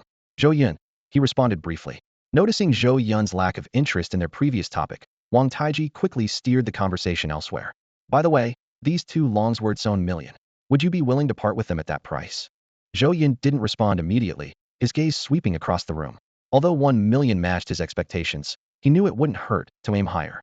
However, he realized most of the merchants had already given up, clearly finding 1 million beyond their means. A few agents from larger trading guilds were still hesitating, but they kept glancing at Wang Taiji, seemingly intimidated. Zhou Yun couldn't help but wonder who exactly was this Wang Taiji? What made him so formidable? Yet, no matter how hard he tried, he couldn't recall hearing this name before. 1 million is still a bit low, Zhou Yun said slowly. How about this 1.2 million? Take it or leave it. 1.2 million it is. Wang Taiji agreed without hesitation, his decisiveness unwavering. Payment of 1.2 million yuan received via Alipay. The notification sound confirmed the deal was sealed. The merchants sighed and dispersed, while the blacksmiths present looked at Zhou Yun with envy. 2 long swords that cost only a few dozen yuan to produce had sold for a staggering 1.2 million, a staggering profit. After watching Zhou Yun leave, Wang Taiji also turned to go. A quiet voice spoke near his ear. Boss, you seem to hold this Zhou Yun in high regard? Oh, what makes you say that? Wang Taiji asked. Well, it's the first time I've seen you be so polite, even calling someone brother. The reason is simple. I can't see through this person, Wang Taiji replied. Can't see through him? Last time, at the edge of the frozen snowfield, shortly after he left, there was a sudden anomaly. On the same day, there was an unusual energy fluctuation in the snowfield itself. And now, there are these 2 long swords. Don't you think it's all too much of a coincidence? Perhaps it's just chance? Chance. Once or twice might be coincidence. But when it happens repeatedly, it becomes inevitable. Understood. Keep an eye on him, but don't startle him. I have a feeling that the hope of finding the ice lotus lies with him, without a doubt. Yes, sir. When Zhou Yun arrived at the school to pick up Chongqing, he was surprised to find Huan Yao already waiting in line at the school gate. This was very unlike her, as in his memory, she rarely arrived on time to pick up Chongqing. This thought only flashed briefly in his mind, and he didn't take it seriously. Today, when Chongqing walked out of the school gate, Zhou Yun and Huan Yao immediately noticed her change. The little girl, who used to keep to herself, was now chatting and laughing with a few classmates, so much so that she didn't even notice her parents waving at her from outside the school gate. Zhou Yun and Huan Yao exchanged a smile, their hearts filled with relief and joy. On the way home, Chongqing excitedly shared stories from school, her face glowing with a radiant smile. Mom, today Tingting hugged my Xiaobai and said Xiaobai is so cute. She even let me hug her mayomates a red fox. Mumu and Huahua also invited me to join their pet squad, hee. Chongqing chattered on enthusiastically, her eyes sparkling with delight. The following days went on smoothly. After Zhou Yun found himself with more financial flexibility, he decisively rented a forge. He had a plan in mind. Based on the forge's profits, the blacksmiths would receive a success rate bonus, calculated monthly. The equipment he had been forging during this time was being carefully set aside, all to be unveiled during the grand opening. He decided to save this surprise for Huanyo's birthday. Inside the forge, the sound of metal striking metal echoed rhythmically. Clang, clang, clang. Zhou Yun focused intently, swinging his hammer as sweat trickled down his forehead. Suddenly, a crisp ding rang out. Forging successful. You have obtained Ordinary Long Sword X1. Your level has increased to level 5. Forging success rate 0.1. Under the influence of the artisan god talent, the Ordinary Long Sword has gained a rare effect, transformation. Under the influence of the artisan god talent, your personal weapon, the Ordinary Iron Hammer, has also received attribute enhancements. Zhou Yun let out a long breath and carefully examined the long sword in his hand. Over the past few days, he had been focused on forging long swords, successfully creating 12 of them. However, likely due to the materials used, 10 of them had the life spring effect, 1 had a deadly strike effect, and the one in his hand now possessed the transformation ability. He set down the long sword and clenched his right hand. His personal weapon, the Ordinary Iron Hammer, immediately appeared. With a thought, he activated transformation, and the hammer instantly morphed into a long sword. The attribute description subtly changed as well. Name, Ordinary Iron Hammer. Transformed appearance, Ordinary Long Sword. Durability, 310,310. Attributes, Strength, 30. Rare Attribute 1. Life Spring restores 11 of maximum health per minute after 10 seconds out of combat. Rare Attribute 2. Deadly Strike 0.1 chance to instantly kill the target. Target level must be below level 31. Rare Attribute 3. Cursed Wind 10 chance to trigger on attack, increasing attack speed by 300 but reducing attack strength by 99, lasting 3 seconds, stackable up to 10 times. Rare Attribute 4. Transformation can transform into any weapon while retaining attributes. Evaluation. A hammer with limitless potential. Zhou Yun carefully examined the changes in attributes and nodded in satisfaction. The Life Spring effect had surged from 1 to 11, and the level cap for the Deadly Strike effect had increased to level 31. These were all cumulative benefits brought about by the enhancement of rare attributes. Now that he had reached level 5, he could learn more advanced forging blueprints. But tomorrow was Wanyo's birthday, and an idea struck Zhou Yun. Why not make it tomorrow? Let's open the forge on her birthday. He made up his mind, looking forward to surprising his wife. The next morning, soft sunlight gently bathed the streets. After dropping off Chongqing, Zhou Yun and He Wanyang strolled hand in hand to the familiar three-way intersection.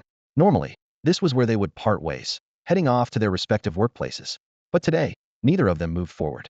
Their gazes met, and in unison, they both said, "There's something I need to tell you."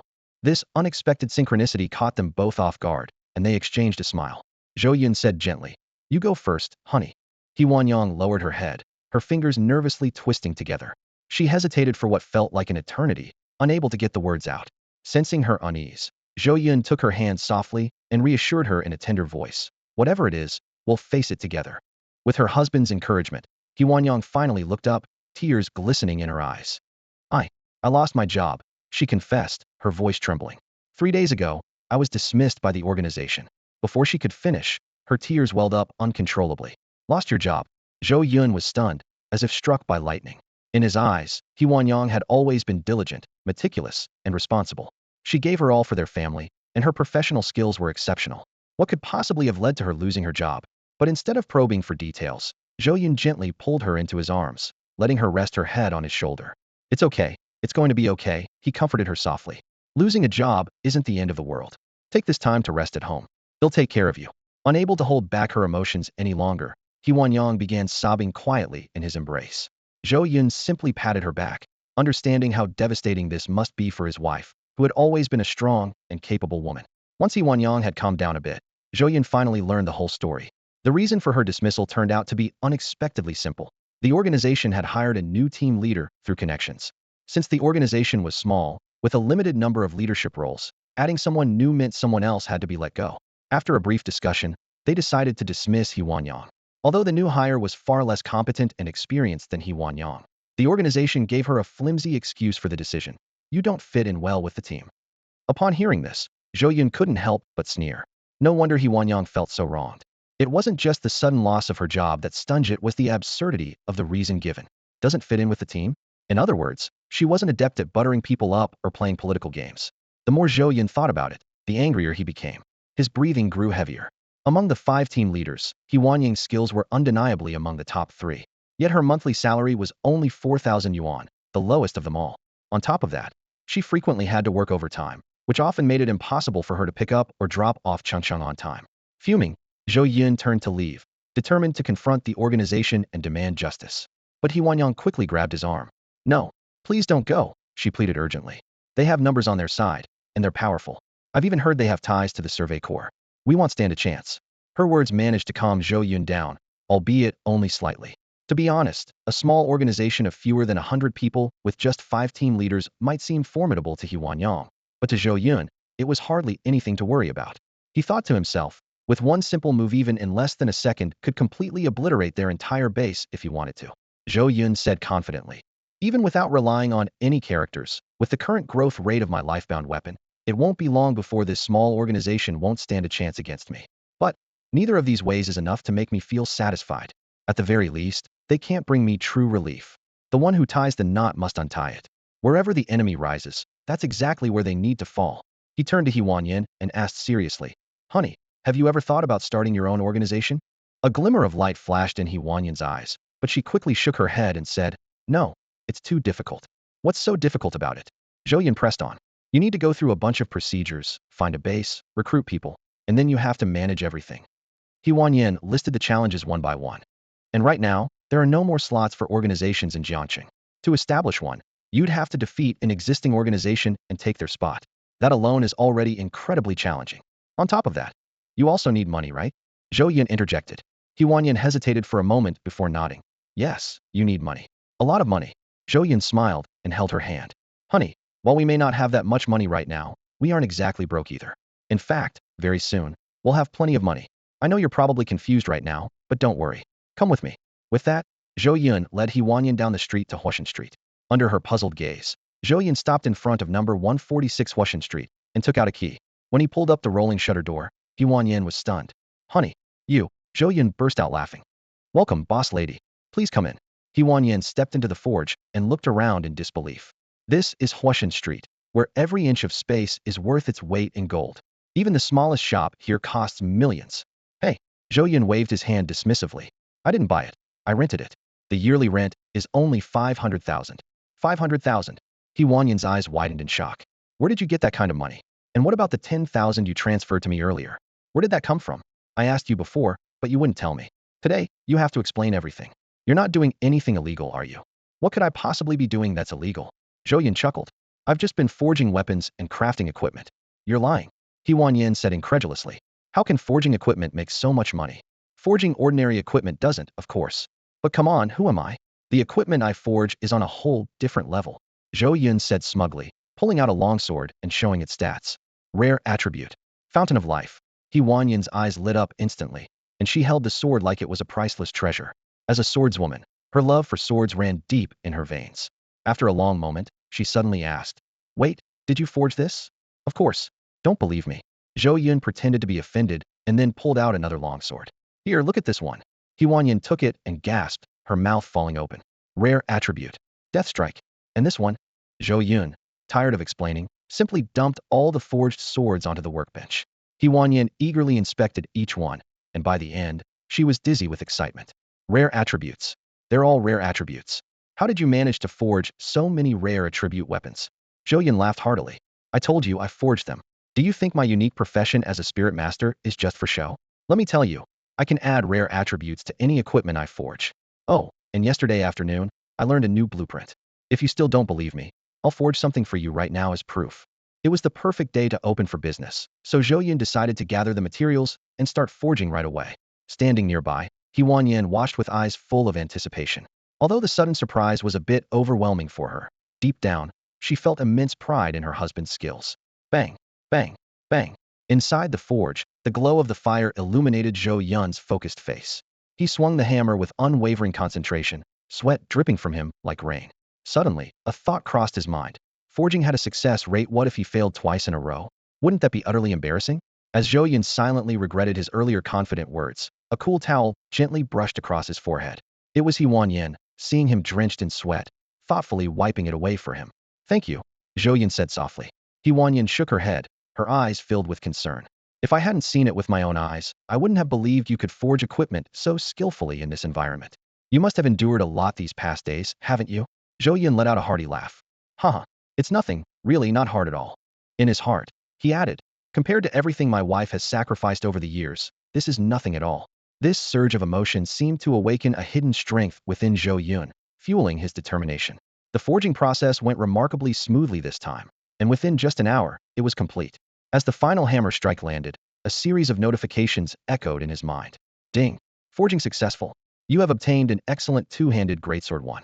Ding. Under the influence of the artisan's divine talent, the excellent greatsword has gained a rare effect, sword aura. Ding. Under the influence of the artisan's divine talent, the excellent greatsword has gained a rare effect, shatter. Ding. Under the influence of the artisan's divine talent, your personal forging tool, the ordinary iron hammer, has gained attribute enhancements. Zhou Yun and Huan Yin were both stunned by the results. Not only had he succeeded on the first attempt, but the weapon also boasted 2 rare attributes. Huan Yin stared at the great sword, unable to take her eyes off it. If you like it, it's yours, Zhou Yun said, handing the great sword to his wife. He had crafted it specifically with her in mind. Huan Yin accepted it with both hands, gently running her fingers along the blade. She held the sword with both hands and gave it a light swing. A silver-white arc of light flashed, and a brilliant foot-long sword aura extended from the tip of the blade. Her graceful and elegant figure, paired with the majestic greatsword, made her look like a sword immortal stepping straight out of a painting. Zhou Yun was about to cheer for his wife's striking display when a rough voice cut in first. Awesome. So cool. The two turned towards the sound and saw a burly man standing outside the shop window, gesturing wildly with excitement. It turned out that in their haste earlier, they had forgotten to close the rolling shutter, allowing the man outside to clearly see the area where Huan Yin was standing. Zhou Yun shook his head and was about to close the door. Hey, don't close it. The burly man immediately saw through his intention and shouted, How much for that sword? Sell it to me. Zhou Yun pretended not to hear, continuing to pull the door down. The man grew more anxious. What are you doing? Isn't running a shop about selling things? Are you really ignoring a customer? Just name your price for that sword, he'll buy it. His burly figure and desperate demeanor made him look like a child craving candy, which made Huan Yin chuckle. Honey, don't close the door, she said sweetly, coaxing him with a smile. Didn't you say today was the grand opening? Since a customer's here, we should at least entertain him. Zhou Yun hesitated, frowning as he looked at her. Huan Yin smiled and reminded him. You're eyeing the sword in your hand, right? But you've forged more than just this one. Show him the other, she might like one of them better. That makes sense. Zhou Yun nodded in agreement and gave her a thumbs up. On the other side, seeing the door reopen, the burly man finally let out a sigh of relief. Now that's more like it, boss. You're here to make money. I'm here to gear It's a win-win. As he spoke, he headed straight for Huan Yin, his eyes fixed unmistakably on the sword in her hand. Stop. Zhou Yun intercepted him with one hand. What's the meaning of this? The man asked. There's more than just that one sword here, Zhou Yun said firmly. But that's the one I want, the man said anxiously. Take a look at the others first. Zhou Yun proceeded to take out the 12 swords from the display window, lining them up and showcasing their attributes one by one. Big bro. The man hadn't planned to look, but after a quick glance, his eyebrows shot up. These 12 swords all have rare attributes. Life's Fountain, Fatal Strike, Illusion. Impressive, all of them. But I still want the one she's holding. Zhou Yun frowned and said, You're just after the sword's aura effect, aren't you? Honestly, in actual combat, the Fatal Strike attribute is far more practical than sword aura. I get it, the man replied seriously. But sword aura's cool. It's the perfect match for my suave, free-spirited, and dashing personality. Don't you think so? Zhou Yun and Huan Yin exchanged a glance, both speechless. Sure, sword aura was undeniably stylish, that much was universally agreed upon. But as for being suave and dashing, truth be told, they hadn't seen a trace of that in him so far. The man, oblivious, continued to explain. Honestly, I've been searching for a sword with an aura attribute for a long time. 2 months ago, one came up for sale at 20,000, but he'll offer double 40,000. Zhou Yun shook his head decisively. Not for sale. Not for sale. The man's eyes darted between the two of them before he suddenly seemed to realize something. Turning to Huan Yin, he said, I get it now. Miss, you've already bought this sword, haven't you? No problem. They'll give you 40,000, sell it to me. How about that? You've misunderstood, Zhou Yun interjected, stepping in front of the man. She's my wife, and this sword is for our personal use. Ah, I see. The man wasn't angry at all. Instead, he smiled knowingly. Got it. Of course, good stuff is meant to be kept for yourselves. But good things always have a price, right? All right, let's cut to the chase. They'll take all 12 swords from your display, how about that? Deal. Before Zhou Yun could respond, Huan Yin agreed on the spot. Zhou Yun's heart tightened, and his brows furrowed slightly. The equipment he had painstakingly forged day and night, finally resulting in a rare piece with dual special attributes. How could he give it up so easily? Huan Yang seemed to sense his thoughts. Gently tugging at his arm, she softly said, Honey, I don't need the equipment urgently right now. Your skills are exceptional, and you'll surely craft something even better in the future, right? Zhou Yun's expression relaxed slightly, and he had to admit his wife made a good point. The burly man, seeing this, immediately beamed and chimed in enthusiastically. The boss lady is absolutely right. Boss, your skills are extraordinary. You can create rare equipment with ease. Why worry about running out in the future? Why not sell it now to someone who truly needs it? He quickly calculated on his fingers. You've got 12 regular longswords, 10 life springs, 1 deathly strike, and 1 illusion blade. He'll pay 1.2 times the market price for all of them. That's 288,000 total. Add in the sword Qi 1 for 40,000, and the grand total is 328,000. Am I right? Too low, Huan Yang said calmly. The burly man's brow furrowed, about to remind her not to push it, but then she revealed the attributes of the long sword in her hand. His eyes widened in shock, and his voice cracked. Dual rare attributes. And it has shatter.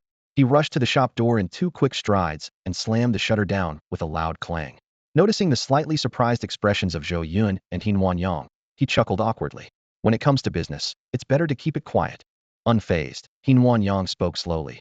The value of sword Qi depends on the buyer, but just the shatter effect alone is worth 100,000. No objections there, right? No objections, none at all. The burly man nodded repeatedly. A sharp glint flashed in Huan Yang's eyes. Then, with sword chi included, this sword is worth 200,000. That seems fair, doesn't it? 200, the burly man's smile froze on his face. Boss lady, I mean, sword chi is rare, but at most it's worth 30,000 to 40,000. You're adding 100,000 just like that. Huan Yang smiled faintly and gestured politely. It's fine. If we can't make a deal, no hard feelings. The burly man's face twisted into a grimace, and he glanced at Zhou Yun for help.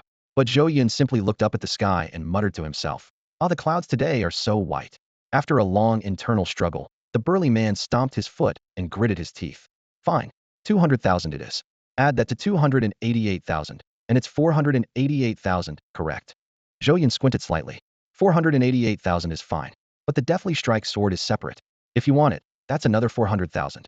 The burly man immediately protested. Boss, it's just a single Deathly Strike attribute. Charging 400,000 for it. Double the price of sword Kyrant, you ripping me off. Zhou Yun's expression didn't change. That's the price. Take it or leave it. A flicker of resentment flashed in the burly man's eyes, but he sighed and said, fine. Let's do it your way. Scan the code. Transfer the money. Got it. Huan Yang responded, signaling Zhou Yun to take out his phone. Zhou Yun chuckled. It's your deal. You should collect the payment. Me? Huan Yang pointed at herself, looking surprised. The burly man shrugged indifferently. You're the boss and the boss lady, does it matter who collects the money? Hurry up. Having made up his mind, all he wanted now was to get the equipment as soon as possible. Beep. Payment received via Jifu Bao, 488,000 yuan. Even after the burly man had left for quite some time, Huan Yin was still staring blankly at the balance on her phone. Honey, this isn't a dream, is it? She murmured. Of course not. Then does this mean we're rich now? Haha, I suppose so. Honey, we're rich. It took a long while for Huan Yin's excitement to settle. Honey, now that we have this much money, we really should plan carefully how to use it. What's there to plan? Zhou Yun chuckled and shook his head. Obviously, it's for you to start your organization. No way. Huan Yin immediately refused. You worked so hard to earn this money. How could I bear to use it? What hard work? Zhou Yun laughed lightly. Even if it was hard, seeing you happy makes it all worth it. Honey, Huan Yin's nose started to sting with emotion again. All right, Zhou Yun gently cupped her face. Listen to me. We're a team, husband and wife. What's mine is yours. Use it however you like. Besides, I don't think the dual attributes earlier were just a coincidence. Not a coincidence? What do you mean? Well, Zhou Yun pondered as he approached the forging table. It was just a hunch. After all, according to the description of the craftsman god, forging success guaranteed rare attributes, but it never specified how many. In practice, ordinary swords first-year equipment usually came with one rare attribute, while excellent sword second-year equipment came with two. Could the number of rare attributes be tied to the equipment's grade? As far-fetched as the idea seemed, he couldn't help but wonder. Most importantly, if he remembered correctly, the appearance of the rare attributes sword energy and shatter had both been influenced by the craftsman god talent. Regardless, the only way to find out was to try. With a determined look, he began forging again. This time, the target was still an excellent sword. Ding. Forging failed. Ding. Forging failed. Ding. Forging failed. His hopes were high, but reality delivered a harsh lesson. He failed 4 times in a row. Don't rush. Take your time, Huan Yin said, handing him a glass of water. Zhou Yun drank, nodded at her, and refocused. Even with the 3 forging success rate boost from the Fire God Street shop, his overall success rate was still under 15. Let's keep forging. Clang, clang, clang. Ding. Forging successful. You obtained excellent sword X1. Ding. Influenced by craftsman god talent, the excellent sword gained a rare effect, mighty strength. Ding. Influenced by craftsman god talent, the excellent sword gained a rare effect, mighty strength. Ding. Influenced by craftsman god talent, your personal equipment, the ordinary iron hammer, also received an attribute enhancement. Name, excellent sword. Durability, 4040. Attributes, strength 5. Rare attribute 1, mighty strength, strength 20. Rare attribute 2, mighty strength, strength 20. Evaluation, a truly exceptional sword destined to wield overwhelming power. The moment it appeared, both Zhou Yun and Huan Yin were stunned. Another dual rare attribute. It's another dual rare attribute, Huan Yin muttered in disbelief. Her astonishment was understandable. Dual rare attributes were incredibly rare. Even a single rare attribute had a probability of less than 0.01, so the rarity of dual attributes was unimaginable.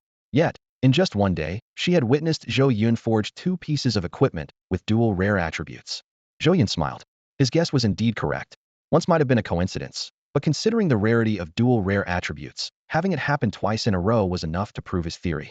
If single rare attribute equipment still left room for competition with other renowned blacksmith shops, Then with dual rare attribute equipment, he could easily outshine all his rivals. The attributes of this sword were simply outstanding. He Wanyang marveled.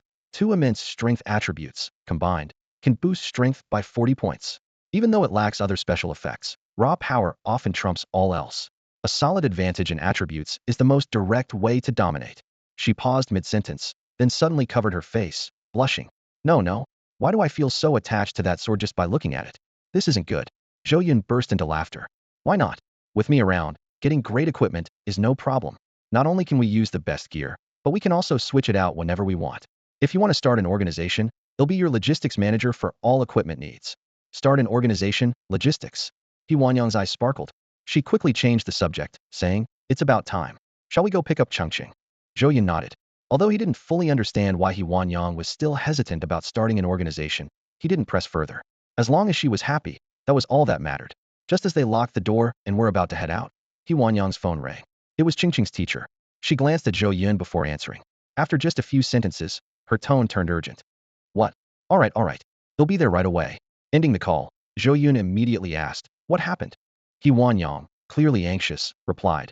The teacher said Xiaobai injured one of Chongqing's classmates. We need to get to the school immediately. Zhou Yun was puzzled. While Xiaobai was still a young beast, it carried the bloodline of a divine creature. How could it harm a human? Moreover, he had repeatedly reminded Xiaobai to behave and avoid causing trouble. Despite his doubts, Zhou Yun decided to head to the school first to figure out what was going on. Not far away, inside an inconspicuous car, Wang Taiji was fiddling with a sword. If Zhou Yun had been present, he would have immediately recognized it as the exceptional longsword with dual rare attributes that he had just sold to the burly man. Wang Taiji clicked his tongue in admiration. As expected, this Zhou Yun is no ordinary person. Just as he was lost in thought, the driver suddenly spoke up. Boss, the target is on the move. Should we follow? Wang Taiji nodded. Understood. At Jiangxing Kindergarten, Zhou Yun and He Wanyang had barely reached the classroom when they heard a shrill voice coming from inside. My daughter has been cherished and spoiled since she was little. We treat her like a treasure, and now this little beast's trashy pet attacked my precious daughter, even knocking her to the point of coughing up blood. Li Chuanxiang, will tear them apart. Get out of my way. Don't you dare stop me. Zhou Yun and his wife hurried to the kindergarten, only to be met with a shocking scene. A woman with meticulously applied makeup but a twisted, ferocious expression was screaming at their daughter, Chongqing, flailing her arms as if she were about to tear her apart. Fortunately, Chongqing's teacher was desperately holding the crazed woman back, preventing a potentially disastrous outcome. Chongqing was curled up in the corner of the classroom, her face pale, her wide eyes filled with terror, and her small body trembling uncontrollably. Her battle pet, Xiaobai, stood protectively in front of her, baring its teeth and ready to defend her at any moment. Seeing his daughter in such a state, Zhou Yun felt a sharp pain in his chest, his breathing quickened, and his fists clenched tightly as he struggled to suppress his anger. The teacher, visibly relieved at the sight of Zhou Yun and his wife, said, Lanlin's mother, please calm down. Chongqing's parents are here now. Whatever the issue is, we can discuss it properly. Several kindergarten administrators chimed in, attempting to defuse the tense situation. The woman, who introduced herself as Li Chuanxiang, suddenly spun around and stormed up to Zhou Yun and his wife. She looked them up and down with a disdainful sneer. So, you're the parents of that little brat? Just look at you dressed like beggars. No wonder you raised such a worthless mutt. Let me tell you, an apology won't cut it, and I don't want compensation either. Unless you hand over that little brat to me. This won't end here. He Wanyan was so enraged by the insult that she was speechless, her face turning ashen. Zhou Yun, however, remained expressionless. He walked straight towards Chongqing, who was still huddled in the corner. Squatting down, he spoke softly. Chongqing, it's Daddy. Daddy's here. Daddy. Chongqing's hoarse voice trembled, a glimmer of hope flashing in her eyes. Zhou Yun nodded firmly, his voice steady and reassuring. Daddy's here. Don't be scared, Chongqing. Daddy's here, Daddy. Chongqing choked on her words before bursting into heart-wrenching sobs. Zhou Yun immediately embraced her, holding her tightly and gently patting her back. It's okay now. Daddy's here. No one can hurt you. Once Chongqing's emotions had calmed down a bit, Zhou Yun asked softly. Chongqing, can you tell Daddy what happened? Through broken sentences, Chongqing recounted the events, with Xiaobai nodding in agreement beside her. Her classmates also chimed in with additional details. Zhou Yun quickly pieced together the full story. It turned out that Lan had always been the bully of the class, but Chongqing never gave in to her intimidation. This infuriated Lan, who often targeted Chongqing. Before Chongqing had Xiaobai, Lan had even led others to ostracize her. However, things changed after Chongqing got Xiaobai. The other battle pets in the class liked playing with Xiaobai, and naturally, The other children began to accept Chongqing as well. Lan was extremely displeased, feeling that Chongqing had stolen her followers. Today, when she saw Chongqing happily playing with the others, she finally snapped and tried to forcibly take Xiaobai. Chongqing, of course, refused, leading to a confrontation. Unable to overpower Chongqing, Lan ordered her own pet to attack her. Xiaobai immediately intervened, not only knocking Lan's pet aside but also causing Lan, who was standing behind, to be hit and cough up blood. After analyzing the situation, Zhou Yun realized that the root of the problem lay with Lan's battle pet. A normal battle pet should only protect its owner and not attack others unprovoked. The fact that Lan's pet obeyed her command to harm someone else was highly unusual. If it hadn't been for Xiaobai's timely intervention, the consequences could have been devastating. Zhou Yun gave Xiaobai an approving look before gently stroking Chongqing's hair. He said firmly, "Chongqing did nothing wrong. You did nothing wrong." "What?" Li Chuanxiang's sharp voice pierced the air. "Did you all hear that? Did you hear what that brat's father just said? And you kindergarten leaders are still trying to reason with me? Get your facts straight. The one who's hurt is my daughter. My daughter. Just you wait. I'll call my husband right now." The kindergarten leadership remained calm in the face of Li Chuanxiang's aggressive outburst. The principal even responded with composure, saying, "No matter who comes, we must act reasonably. Adults shouldn't take out their frustrations on others over children's disputes." "Fine. You said it, and I'll remember it." Li Chuanxiang pointed at the principal, her eyes gleaming with defiance. Before long, a fully armed soldier appeared at the entrance. It was none other than Li Chuanxiang's husband. Dressed in combat gear and fully equipped, he looked as though he was ready to march into battle. Such an outfit seemed utterly out of place in the peaceful setting of a kindergarten, drawing a few chuckles from those present. However, the laughter quickly died in everyone's throats.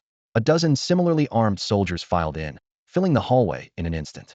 When people caught sight of the shield-shaped insignias on their chests, a wave of shock swept through the crowd. The Guardian Legion, they thought, stunned. How could such a trivial matter draw their attention? "Commander!" The synchronized shout sent a shiver through everyone. What shocked them even more was that the commander they addressed was Li Chuanxiang's husband. This just got serious. The thought raced through everyone's minds. The principal was the first to react, hurriedly bowing and stepping forward. Commander Zhao, what an honor to have you here." But Zhao Lin remained expressionless, his tone icy as he asked, "Have we met before?" Still wearing a forced smile, the principal explained, "It's me, Commander Zhao. Last year, when I was handling some paperwork with the Guardian Legion, we even had a meal together." "Oh, it's you." Zhao Lin nodded faintly, as if recalling the encounter. The principal, seizing the moment, eagerly introduced him to the crowd. "This is none other than Zhao Lin, commander of the 3rd Division of Jiangqing's Guardian Legion. Let's give him a warm welcome." Applause thundered through the room. Zhao Lin allowed it for a brief moment before raising his hand to signal silence. "Enough with the nonsense. You're the principal here. I'll ask you plainly, my daughter was bullied here. How do you intend to resolve this?" The principal immediately pledged an apology. "The offender must apologize to your daughter." And Zhao Lin narrowed his eyes. "Compensation. The medical expenses for your daughter should be fully covered by the other party as well." "That's it." Zhao Lin raised an eyebrow. The principal's face froze, his mouth twitching awkwardly. Suddenly, Li Chuanxiang interjected, "Honey, stop wasting time with this old fool. Earlier, when I tried to teach that brat who hurt our daughter a lesson, he kept getting in my way." "Oh, is that so?" Zhao Lin let out a heavy snort. Cold sweat broke out on the principal's forehead as he stammered. "Well, after all, they're just kids." "Kids?" Zhao Lin's voice rose sharply. "She's a kid, but my daughter isn't. My daughter gets hurt, and she just gets to walk away from it? This is your territory, and I don't want to interfere. My time is valuable. You have 2 minutes to give me a satisfactory answer." With that, Zhao Lin sat down with a commanding air, closing his eyes as if to rest. Zhou Yun observed everything keenly, silently speculating on how the situation would unfold.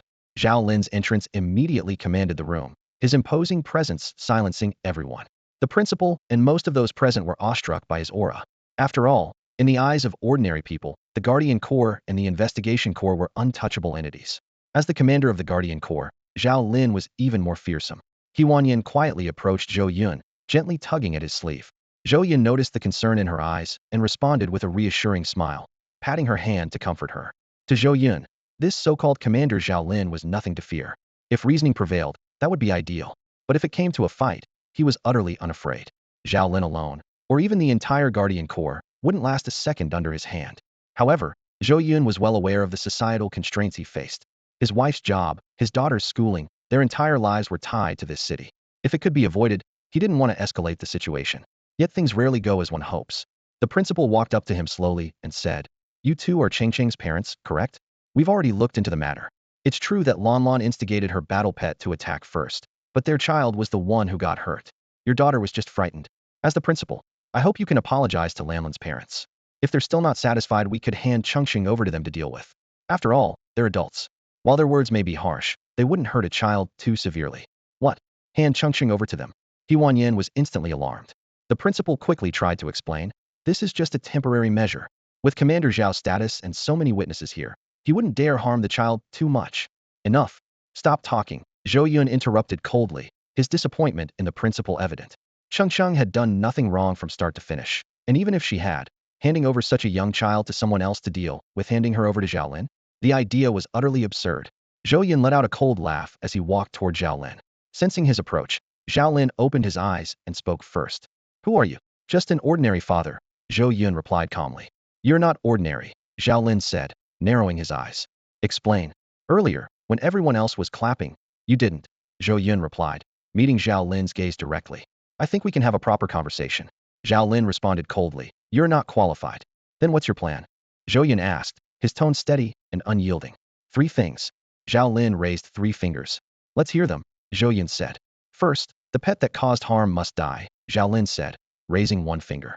Second, the person who instructed the pet comes with me, he continued, raising a 2nd finger. Third, as parents who failed in their responsibilities, you kneel and apologize, he concluded, raising the 3rd finger. If you can do all this, we'll leave. And if we can't, Zhou Yun countered. A cold smirk appeared on Zhao Lin's face. Then you'll come with us. As his chilling words hung in the air, the room fell into dead silence. It was as if the very atmosphere had frozen solid. Everyone present knew exactly what come with me implied. Zhao Lin, as the commander of the Guardian Legion, was someone no one dared to provoke. Those taken away by him never met a good end. The classroom fell into dead silence. Everyone held their breath, fearful of accidentally drawing Zhao Lin's attention. In this suffocating atmosphere, Zhou Yun unexpectedly spoke up.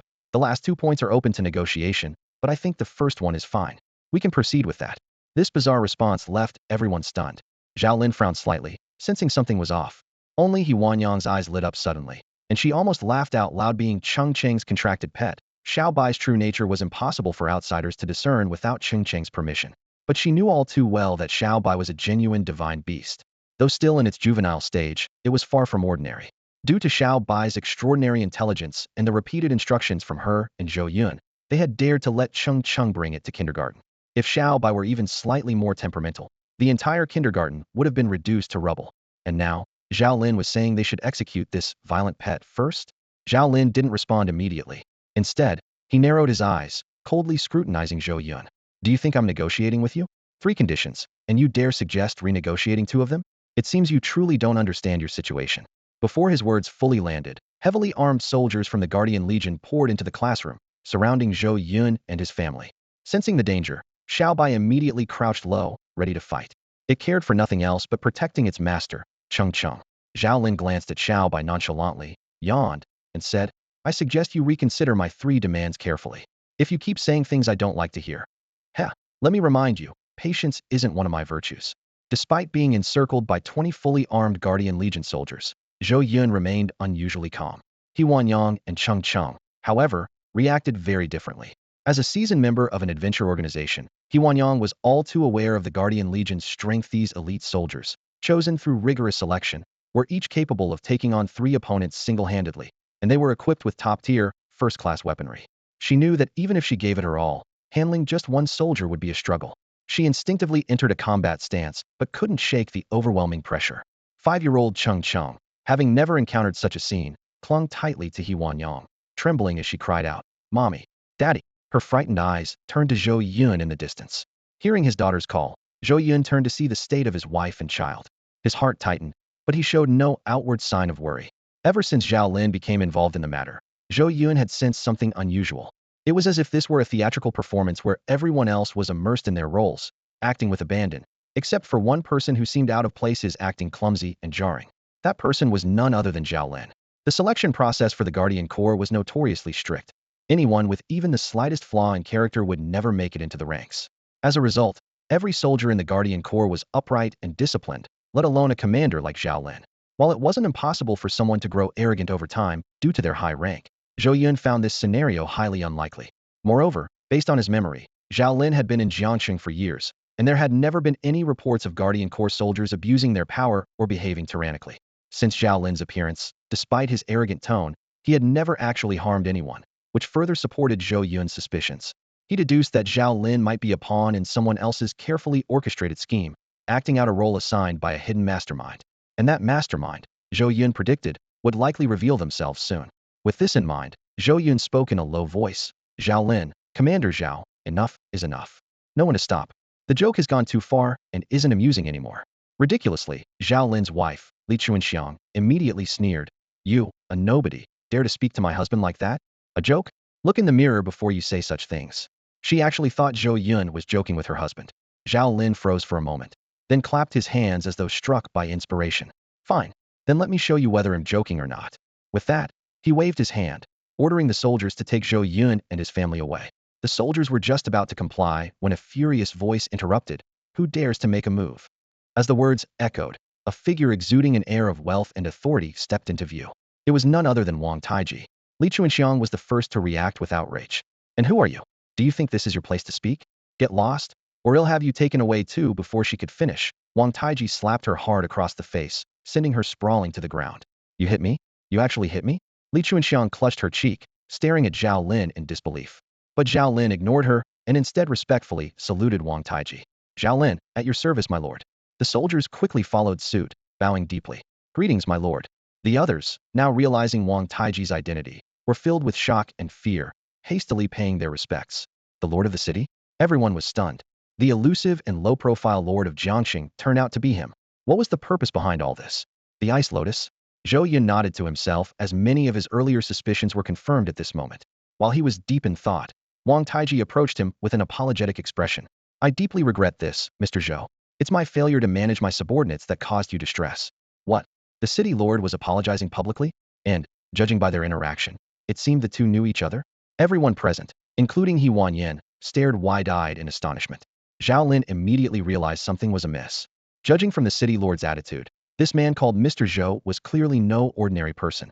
He appeared to be on equal footing with the city lord, perhaps even someone the city lord needed to curry favor with. And he had just offended this Mr. Zhou. If not handled properly, the consequences could be disastrous. The thought made cold sweat immediately break out on his forehead. Women. It was all because of women. Resentment swelled in his heart as he shot a fierce glare at Li Chuanxiang. Then, hunching over, he stepped forward respectfully and said, My lord, if I recall correctly, you are the commander of the 3rd Division of the Guardian Corps, is that right? Wang Taiji replied indifferently. Indeed, my lord. That is correct. He hesitated for a moment before continuing. Actually, just now, the matter between Mr. Zhou and me. From now on, you are no longer. Wang Taiji cut him off once again. Zhao Lin froze, his face instantly turning ashen. The city lord's words, he didn't quite understand. Do you not understand?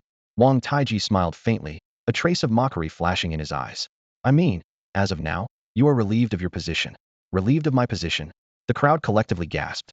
Even a constable captain was considered untouchable by ordinary people. And as a division commander in the Guardian Corps, Zhao Lin held a position second only to the Corps commander and deputy commandera, high-ranking figure in Jiang City.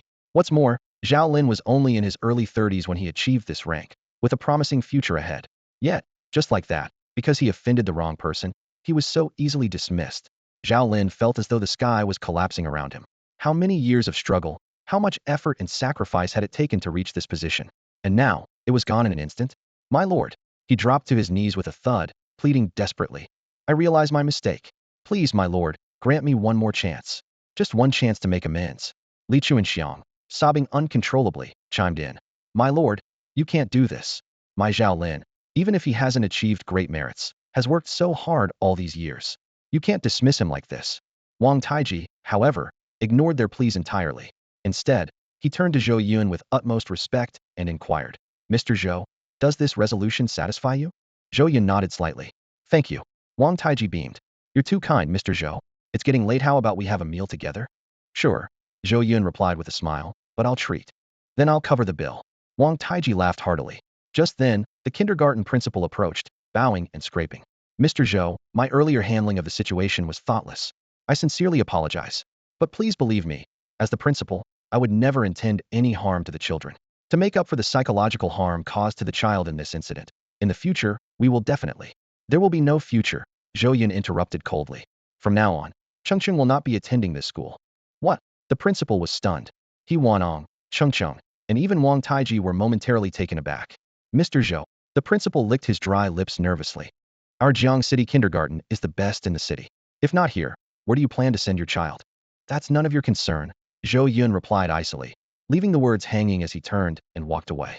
He had no intention of giving this principal any further consideration. Wang Taiji watched Zhou Yun's retreating figure before glancing at the principal. You are dismissed. Ah. The sudden blow hit the principal like a thunderclap, leaving him rooted to the spot, dumbfounded. Who is Qingqing's homeroom teacher? Wang Taiji asked. I am. Qingqing's teacher stammered, stepping forward timidly. Wang Taiji smiled. From now on, you are the principal of this kindergarten. As they left the kindergarten, Wang Taiji asked, from what Mr. Zhou said earlier, it seems like you're planning to transfer your child to another kindergarten? Not exactly a kindergarten, Zhou Yun replied with a smile. Then, I plan to have Chongqing join the Royal Beast Palace. The Royal Beast Palace? Wang Taiji and He Wanyang both looked utterly astonished. Is there something wrong with that? Zhou Yun asked. Not wrong, per se. On the contrary, the Royal Beast Palace is one of the rare sanctuaries that accept children under the age of 10. If Chongqing could get in, it would be incredible. Her future would be limitless, Wang Taiji said with a wry smile. However, the competition to join the Royal Beast Palace is incredibly fierce. Almost 80 of all eligible children will apply whenever it appears. Thank you for the reminder, Zhou Yun replied. If my calculations are correct, the Royal Beast Palace should be appearing within the next few days. I'll make sure to be fully prepared before that happens. Fully prepared? Huh. Wang Taiji tugged at the corner of his mouth. Even as the mayor of Jiangcheng, a position of immense authority that few could reach, he had no influence over a sanctuary like the Royal Beast Palace, let alone the ability to secure favors. The Royal Beast Palace, as a force that merged from another world, was on an entirely different level. Even its 70th level gatekeeper was intimidating enough. Wang Taiji knew he couldn't offer any help in this matter. If someone like him couldn't intervene, how could Zhou Yun possibly claim to make full preparations? Yet, when he saw Zhou Yun's calm and confident gaze, a sudden sense of clarity dawned on him. Well, if there's anything I can do to help, don't hesitate to ask, Mr. Zhou, Wang Taiji said. Of course, Zhou Yun responded. After they parted ways, He Wanyang immediately turned to Zhou Yun with admiration in her eyes. Honey, how did you get acquainted with the mayor? And he seems to respect you so much. That's amazing. Earlier at the kindergarten, you didn't notice, but everyone was staring at you in shock like their jaws were about to drop. Daddy's so awesome. Even the mayor is Daddy's friend. Chongqing chimed in enthusiastically. Thanks to her naturally cheerful and optimistic personality, the earlier unpleasant incident seemed to have left no visible impact on her. Huh. Seeing how his wife and daughter were showering him with admiration, Zhou Yun couldn't help but burst out laughing. Honey, tell me, how do you know the mayor? Why didn't we know about this? He Wanyang asked, playfully pouting. Ahem.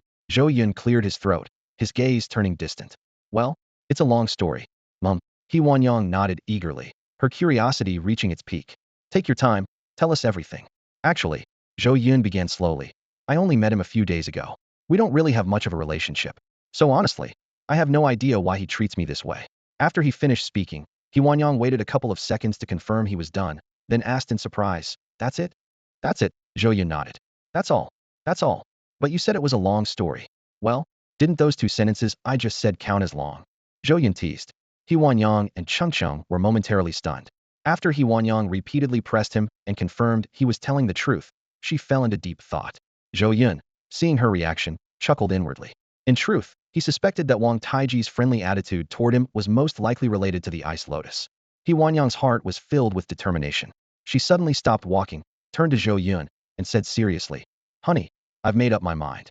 I want to start an organization.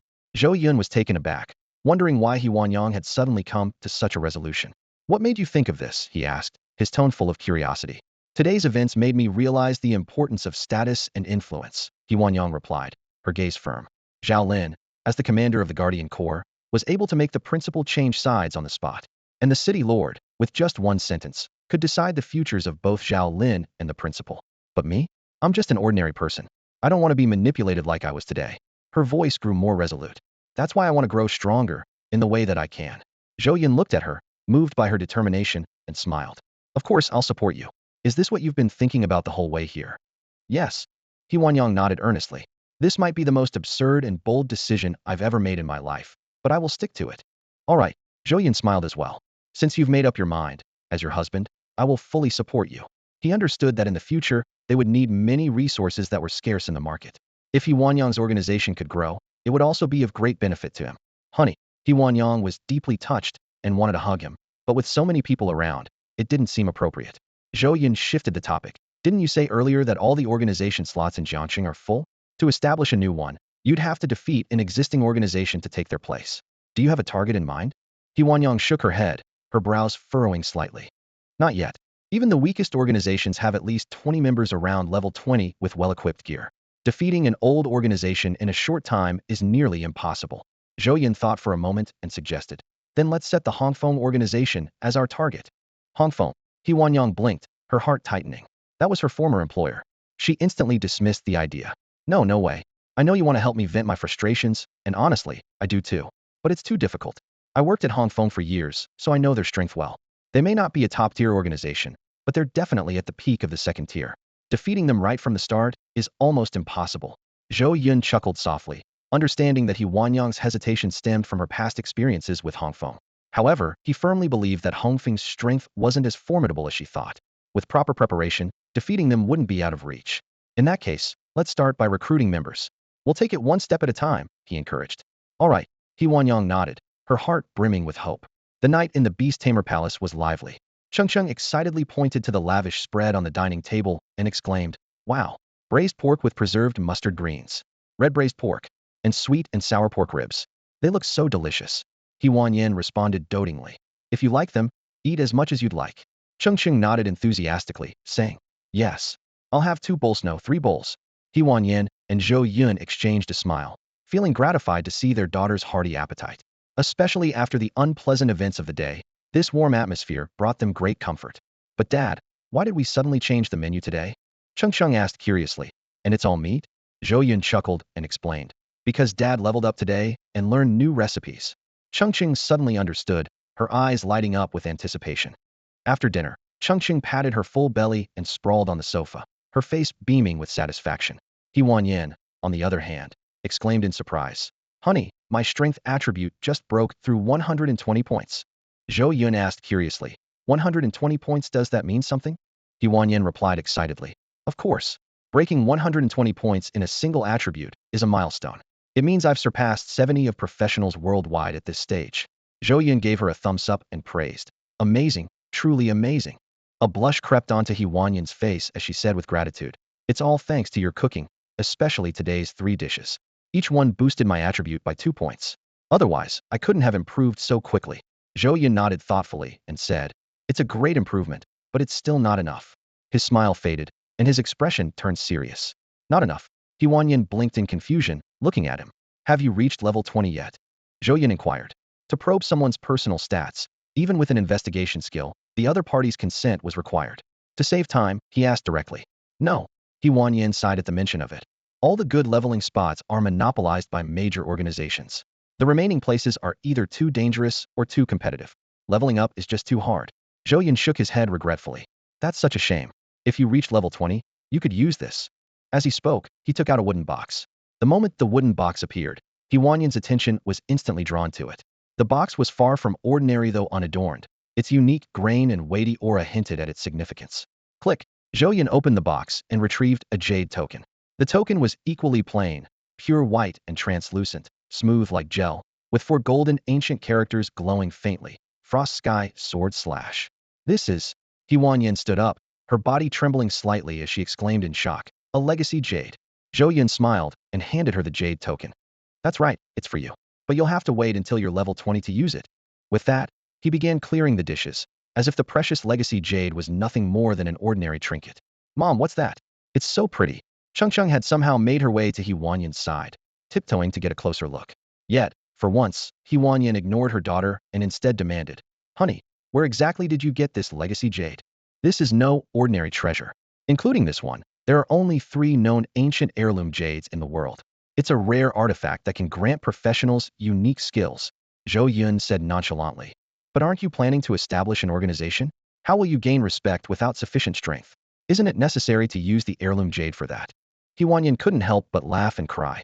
"You probably don't understand since you weren't a professional before. Of the 2 previously found heirloom jades, one was auctioned in Kyoto for a staggering 1 billion. And in terms of color and texture, that one doesn't even compare to this one. So using such a rare treasure would truly be a waste." "That's nonsense." Zhou Yun pretended to be annoyed. Using it would hardly be a waste. My wife deserves the best. Besides, you said yourself this jade is a treasure. Are you planning to sell it? Yin quickly explained. Of course not. But even if I don't sell it, I sigh. What I mean is, this heirloom jade appearing so suddenly really startled me. Zhou Yun couldn't help but laugh. He hadn't expected his intended surprise for Yin to turn into a shock. But he could understand. After all, Yin was different from him and lacked his knowledge from a past life. Being suddenly presented with an heirloom jade was like having a $1 billion check fall from the sky. It would leave anyone overwhelmed. Don't overthink it. Zhou Yun held Yin's hand and said, "Today is your birthday. Just treat this as an ordinary birthday gift." Yin was stunned for a moment. "Today is my birthday?" Zhou Yun showed her his phone. "It really is." Yin was genuinely surprised. Zhou Yun was speechless, thinking, how could someone forget their own birthday? The next day, Zhou Yun brought his wife and child to the highest peak in Chongqing Rizhao Peak. Since the timing of the Beast Palace's appearance had already been figured out, even though there was still a week to go, Rizhao Peak was already crowded with people. Hotels and guest houses were fully booked, and even open spaces were occupied by tents serving as temporary shelters. Despite the chaos, Zhou Yun managed to secure a place to stay. In the presidential suite of the Rizhao Grand Hotel at the peak, Yin exclaimed, "Honey, this costs 100,000. Zhou Yun nodded. "Yes, for one night." Yin was distressed and began mentally calculating their expenses. The cost of staying here for one night could cover 5 years of living expenses for our family. Though heartbroken, she was eventually persuaded by Zhou Yun with just 4 words, "For the child." The day passed quickly. At the city lord's mansion, Wang Taiji reported, "City lord, I have gathered the information." The city lord said, "Speak." Wang Taiji continued, "As of 1 minute ago, no high-level magical beasts have been detected with Mr. Zhou and his family." The city lord pondered, "Are you certain?" Wang Taiji confirmed, "Yes, absolutely." The city lord frowned. Strange, could his claim of being fully prepared have been just talk? Or did I misjudge him? Wang Taiji added, "City lord, I have a theory. Mr. Zhou's daughter, that little girl named Chongqing white bear pet, bears a striking resemblance to the icebound white bear of the frozen snowfield. So could it be?" Wang Taiji chuckled lightly and said, "You suspect that white bear is the icebound white bear? You're right, but that's impossible. As the ruler of the Forbidden Zone, the icebound white bear's divine dignity would never bow to a mere human girl who isn't even a professional." The subordinate nodded in agreement, but still harbored doubts. "It looks too similar. Should we send someone to investigate?" Wang Taiji waved his hand dismissively. "No need. Investigating would require the white bear owner's consent. Avoid alerting them." "Does the city lord have any other instructions for us?" the subordinate asked. Wang Taiji stood up, pacing as he thought for a moment. "Your investigation corps recently captured a thunder wolf, didn't they?" The subordinate replied, "Yes, that's correct." Wang Taiji continued, "Send it to Mr. Zhou." The subordinate was taken aback. "What? But that's an exceptional magical beast with a level 50 growth potential. Weren't you planning to?" Wang Taiji interrupted. "Times have changed. Don't question it, just do as I say." The subordinate respectfully complied. "Understood." In the restaurant at Rizhao Peak, Zhou Yun's family was having breakfast, while conversations buzzed around them. "The Yun group has come to Rizhao Peak this time as well. Looks like we don't stand a chance," someone remarked. Another person curiously asked, "What's so special about the Yun group? Why does that mean we don't stand a chance?" A year ago, a boy named Li Ming was selected to join the Beast Taming Palace. "Have you heard about it?" the first person continued. "Of course. He was the only one in Jiang City to be chosen, and it even made the news," another person responded. At this point, someone else chimed in. "Haha, that Li Ming is actually the grandson of the chairman of the Yun group." The crowd suddenly understood. "Ah, so that's the connection. But why are they here again? Isn't he already in the Beast Taming Palace?" "You don't get it, do you? The chairman of the Yun group has not only a grandson, but also a granddaughter," the person explained. "So what? The grandson made it in, and now the granddaughter wants in too?" someone asked, puzzled. The person laughed. "You wish. What do you think this is, the Yun group's private academy?" Another person agreed. "Exactly. Even if the Yun group is rich and the top company in Jiang City, it's nothing compared to a sacred place like the Beast Taming Palace." "You're so naive. Do you know how Li Ming got selected last year?" the person asked mysteriously. The others shook their heads. "How? Don't tell me they used some superpower to bribe the examiners at the Beast Taming Palace," someone joked. Everyone laughed, lightening the atmosphere. "Bribing the examiners? Of course not. But do you think it's possible to bribe the candidates?" the person hinted with a sly smile. "You mean?" One person began to realize. The person smiled and shook their head. "Well, if I spell it out, it ruins the fun. All I'm saying is, if you're up against the Yun group, you can forget about it." Yang frowned slightly after hearing this. "Honey, do you think what they're saying is true? Did the Yun group really bribe the candidates?" Zhou Yun nodded. "More or less. It's not hard to find out if you check online." Yang was indignant. That's so shameless. Cheating so openly in something as important as becoming an apprentice, how is that fair to everyone else? And the beast taming palace, being a sacred place, just turns a blind eye to this. Zhou Yun shook his head. Where in the world is there absolute fairness? Even sacred places aren't immune to worldly ways. He Wanyang firmly declared. No matter what, I won't be bought. A child's time and future can't be measured in money. At this moment, a wealthy-looking woman at the next table interjected. You're wrong, dear. Money may not buy everything, but it can buy most things.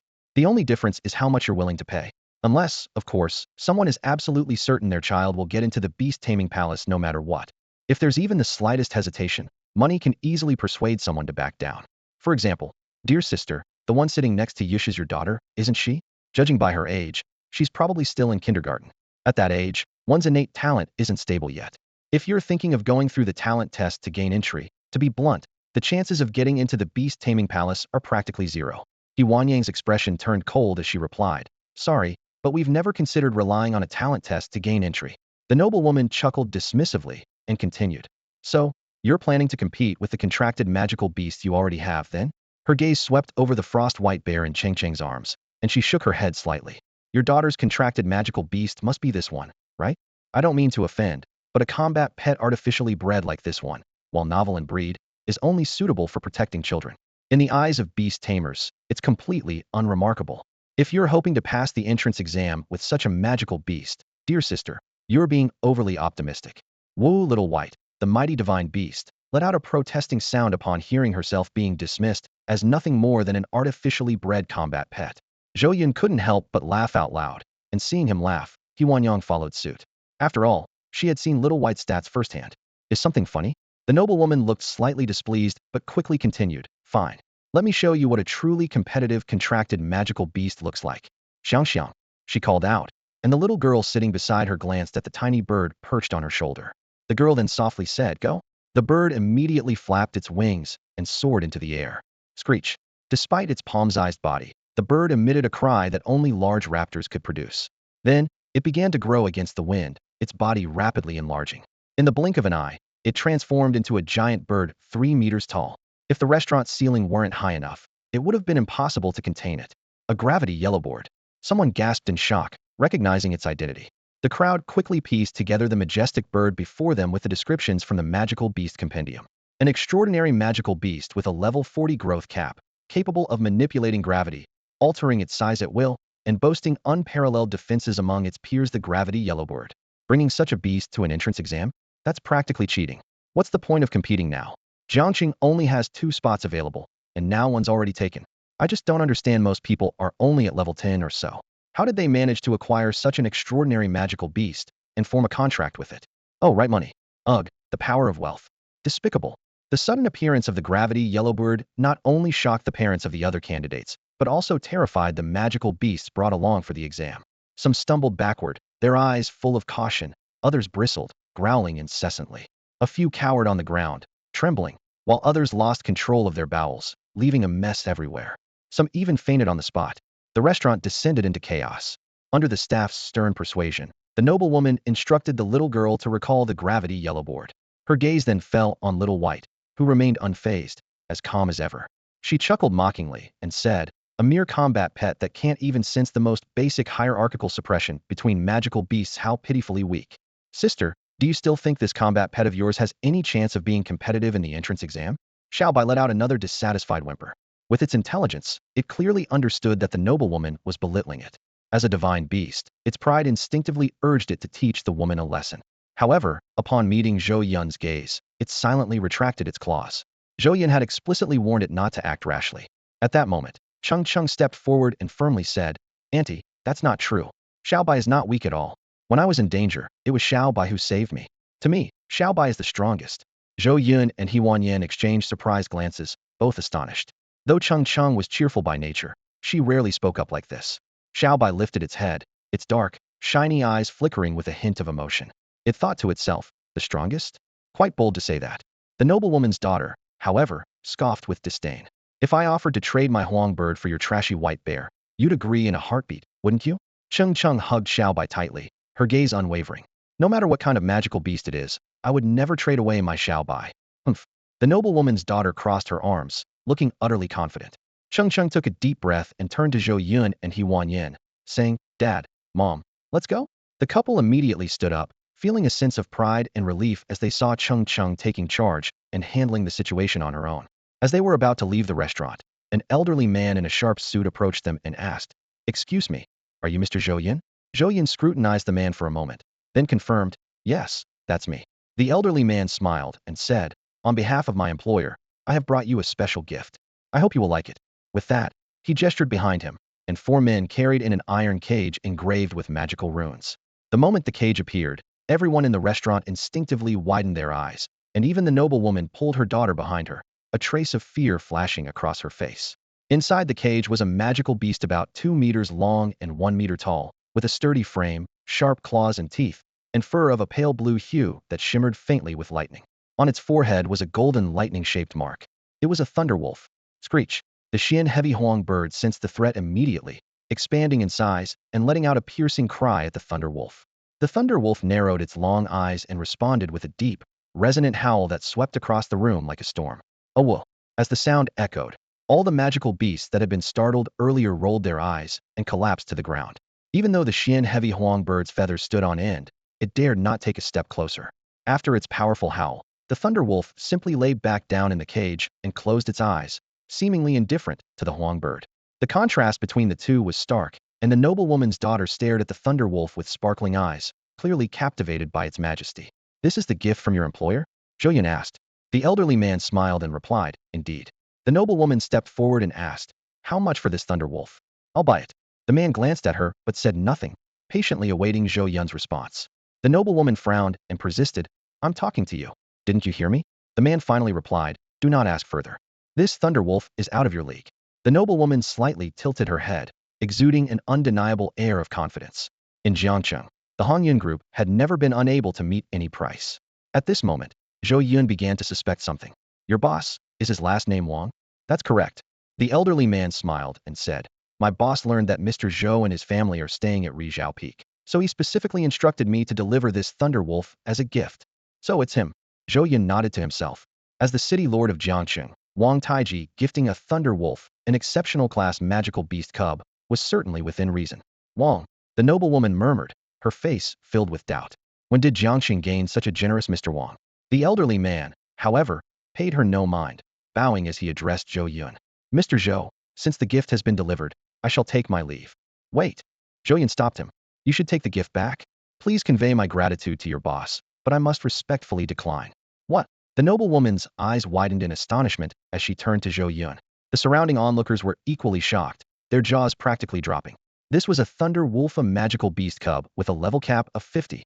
Even without any intervention, it could naturally grow into a level 50 magical beast after forming a contract. Such power was overwhelming compared to the average profession level of only around 10.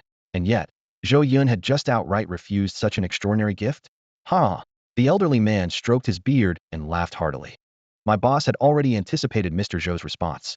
That's why he specifically instructed that unless your daughter herself refuses to accept it, this gift will remain at Rizhao Peak and will not be taken back. Gulp. Many in the crowd involuntarily swallowed upon hearing this. If the Thunderwolf were truly left behind, wouldn't they have a chance to claim it? For a moment, every gaze focused on Chongqing. Refuse it. You must refuse it. Zhou Yun shook his head with a faint smile. Wang Taiji's maneuver had indeed caught him off guard. However, he was confident about Chongqing's decision. He turned to her and asked, Chongqing, do you want this Thunderwolf? If you do, we'll keep it. Don't forget what you just said. The noblewoman's daughter shouted urgently. You said yourself that you wouldn't trade your magical beast for anything. If you go back on your word, Illinois, they'll look down on you. No. Chongqing glanced at her and refused without hesitation. She gently stroked the little white creature in her arms and said, I only want my Xiaobai. Whimper. Xiaobai let out a soft whimper, its bright eyes glistening. You see, my daughter has already made up her mind, so there's nothing I can do, Zhou Yun said, feigning regret. Very well then. The elderly man gave a bitter smile. In that case, I shall take the Thunderwolf back and report to my boss. Wait. The noblewoman quickly chased after him. The rest of the crowd, realizing what was happening, hurriedly followed her out of the restaurant. In mere seconds, the once bustling dining area was completely empty. Dad, why did everyone leave? Chongqing asked. Zhou Yun patted her on the head. Because the thing you don't want is something they're all desperate to have. The next day, Zhou Yun was in the forging room of the Rizhao Grand Hotel, crafting equipment. Guests staying at the hotel couldn't stop marveling at the sight. After all, forging rooms were everywhere. Why spend so much money to work in a five-star hotel? But Zhou Yun thought differently. Time was money, and not a single moment could be wasted. Especially since his wife, Huan Yao, was planning to establish an organization. Zhou Yun needed to excel as the logistics and equipment manager. Bang, bang, bang. Hammer after hammer fell as Zhou Yun worked, sweat dripping freely. The forging room of a five-star hotel did have its perks. All materials were provided free of charge, which made his work much more convenient. At some point, a tall figure appeared before him. It was the noblewoman from the restaurant the day before. She waited for a while, but seeing that Zhou Yun remained focused on his work and ignored her, she finally spoke up. Let me reintroduce myself. I'm Xia Bingbing, the executive president of Hongyun Group and the daughter-in-law of the current chairman. No matter how many months or years you spend crafting equipment here, how much could you possibly earn? But if you help me acquire the Thunderwolf, you can name your price. What do you say?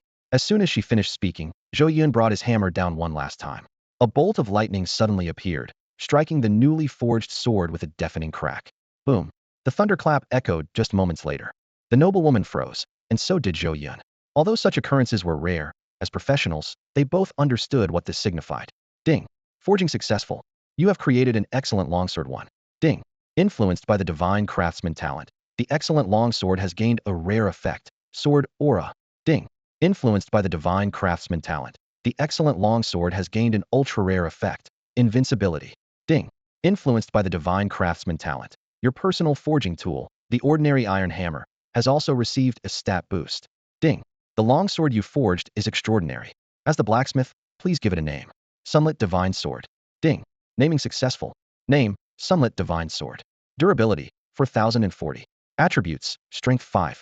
Rare attribute. Sword aura attacks extend by 1 foot with sword energy. Ultra-rare attribute. Invincibility activates an invincible state, immune to all damage and negative effects for 1 second. Evaluation. A truly exceptional longsword destined to lead an unparalleled life of invincibility. Zhou Yun held the longsword he had forged with his own hands, overwhelmed with emotion. An ultra-rare attribute. It really was that. This was the attribute that, in his previous life, players jokingly said could only appear in the hands of a blacksmith who had saved the world. No matter the grade of the equipment, as long as it possessed this attribute, its value became absolute. While rare attributes could sometimes be situational, every ultra-rare attribute was extraordinary. What did you just say? Zhou Yun looked at Xia Bingbing with a faint smile. Xia Bingbing's throat moved slightly. I said, as long as you help me acquire the Thunderwolf, the reward is up to you. Although she repeated the same words, this time her tone lacked the confidence it had earlier. Zhou Yun shook the longsword in his hand and asked, do I look like someone who needs money? Xia Bingbing's eyes flickered slightly before her expression quickly returned to calm. Mr. Zhou, everything in this world has a price. As long as the price is right, anything can be negotiated, including the sword in your hand. I promise the number I offer will satisfy you. Don't you want to check its attributes first? Zhou Yun asked. 300 million. Xia Bingbing declared confidently. As long as you agree, we can finalize the deal right now. You should know, 2 years ago, that ring sold for a final price of 186 million. Zhou Yun raised an eyebrow. This Xia Bingbing, offering 300 million without even looking at the attributes, showed true boldness. No wonder she was the daughter-in-law of the Hongyun Group's CEO. If it had been before, he would have sold it without hesitation. But now, sorry, I have other plans for this sword. Hearing this, Xia Bingbing looked visibly surprised. She believed the price she offered was more than generous, especially considering Zhou Yun might help her acquire the Thunderwolf, making this a friendly deal. Yet even such a price hadn't swayed him. Before coming here, she had thoroughly researched Zhou Yun's family's financial situation. For them, 300 million should have been an irresistible figure. She took another closer look at Zhou Yun, her mind filled with questions. Who exactly was this man? Someone who knew the mysterious boss Wang capable of gifting the Thunderwolf, and who remained unmoved by a sky-high offer of 300 million. Was this really the same man from the intel, who just a week ago was described as a useless, idle freeloader? Are you sure you want to turn me down? Xia Bingbing stared intently at Zhou Yun, fully aware that in the entire Chongqing, the only one capable of offering such a price was her Hongyun Group. Zhou Yun, however, remained indifferent. Just then, a sudden commotion erupted outside. Someone shouted, it's here. The direction where the lightning struck is here. The treasure must be inside. Moments later, a crowd surged in, filling the forging room to the brim. Where's the treasure? Where is it? Someone in the crowd anxiously yelled. Come on, stop pushing. My silicone is about to burst. Zhou Yun quickly jumped onto the forging platform, holding up the long sword and announcing in a booming voice, the treasure is here. As his voice echoed, all eyes immediately turned to the sword's attribute panel. For a moment, everyone was stunned. The Sunlight Divine Sword. I love that name. One person exclaimed in amazement. Such an insanely rare attribute. Unstoppable. Absolutely unstoppable. A divine weapon. 1 second of invincibility is enough for me to kill 3 or 4 beasts of the same level. Using this to kill chickens? That invincibility is obviously meant to counter a boss's berserk skills. Unbelievable. How could there be such overpowered attributes? As the crowd buzzed with excitement, someone suddenly shouted, 100 million. The forging room instantly fell silent, and every gaze turned to an unassuming elderly man dressed in simple clothes. Smiling calmly, he appeared determined to win.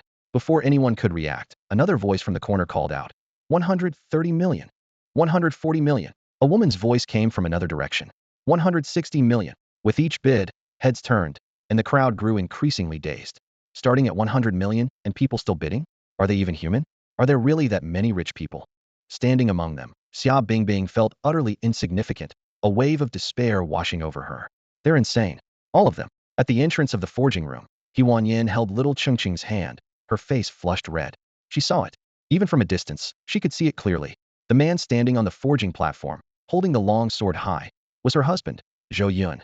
Some around her were curious about the identity of the man with the sword. She wanted to tell them, but no words came out of her mouth. 100 million. 160 million. No, wait, someone had already bid 240 million. The price was climbing higher and higher. She was in disbelief. Money measured in hundreds of millions, she couldn't even fathom such an amount. Just then, a clear and commanding voice rang out. 300 million. The entire room fell silent once again. Huan Yin recognized the bidder. It was the wealthy woman she'd encountered at the restaurant just the day before. Xia Bingbing's frustration only deepened. Ever since she crossed paths with Zhou Yun, everything had gone awry. She had initially come here to discuss a deal for a thunder wolf, but before negotiations even began, a bolt of lightning struck, and out of nowhere, an extraordinary weapon appeared. Her original plan was to secure it with an unbeatable offer, but Zhou Yun outright rejected her. Now, a bidding war had inexplicably driven the price up to 240 million. Watching her earlier claim that no one in Jiangcheng could offer 300 million, about to be proven wrong, she was forced to bid again in an attempt to regain control. Yet, her 300 million offer didn't even hold for a second before being outbid. 400 million. The elderly man who had first bid 100 million called out again. The crowd was in an uproar. A price of 300 million was already considered astronomical, but in just a second, it was surpassed by another 100 million. All eyes immediately turned to the elderly man, who became the center of attention. Xia Bingbing's gaze turned sharp as she wondered to herself, who could possibly be challenging her Hanyun group. But when she got a clear look at the old man's face, her expression froze. It was Lu Huizhong, one of the legendary three-sword saints, known as Master Lu. The old man slightly twitched his ears and glanced at Xia Bingbing, a sharp glimmer flashing through his clouded eyes. It was indeed him.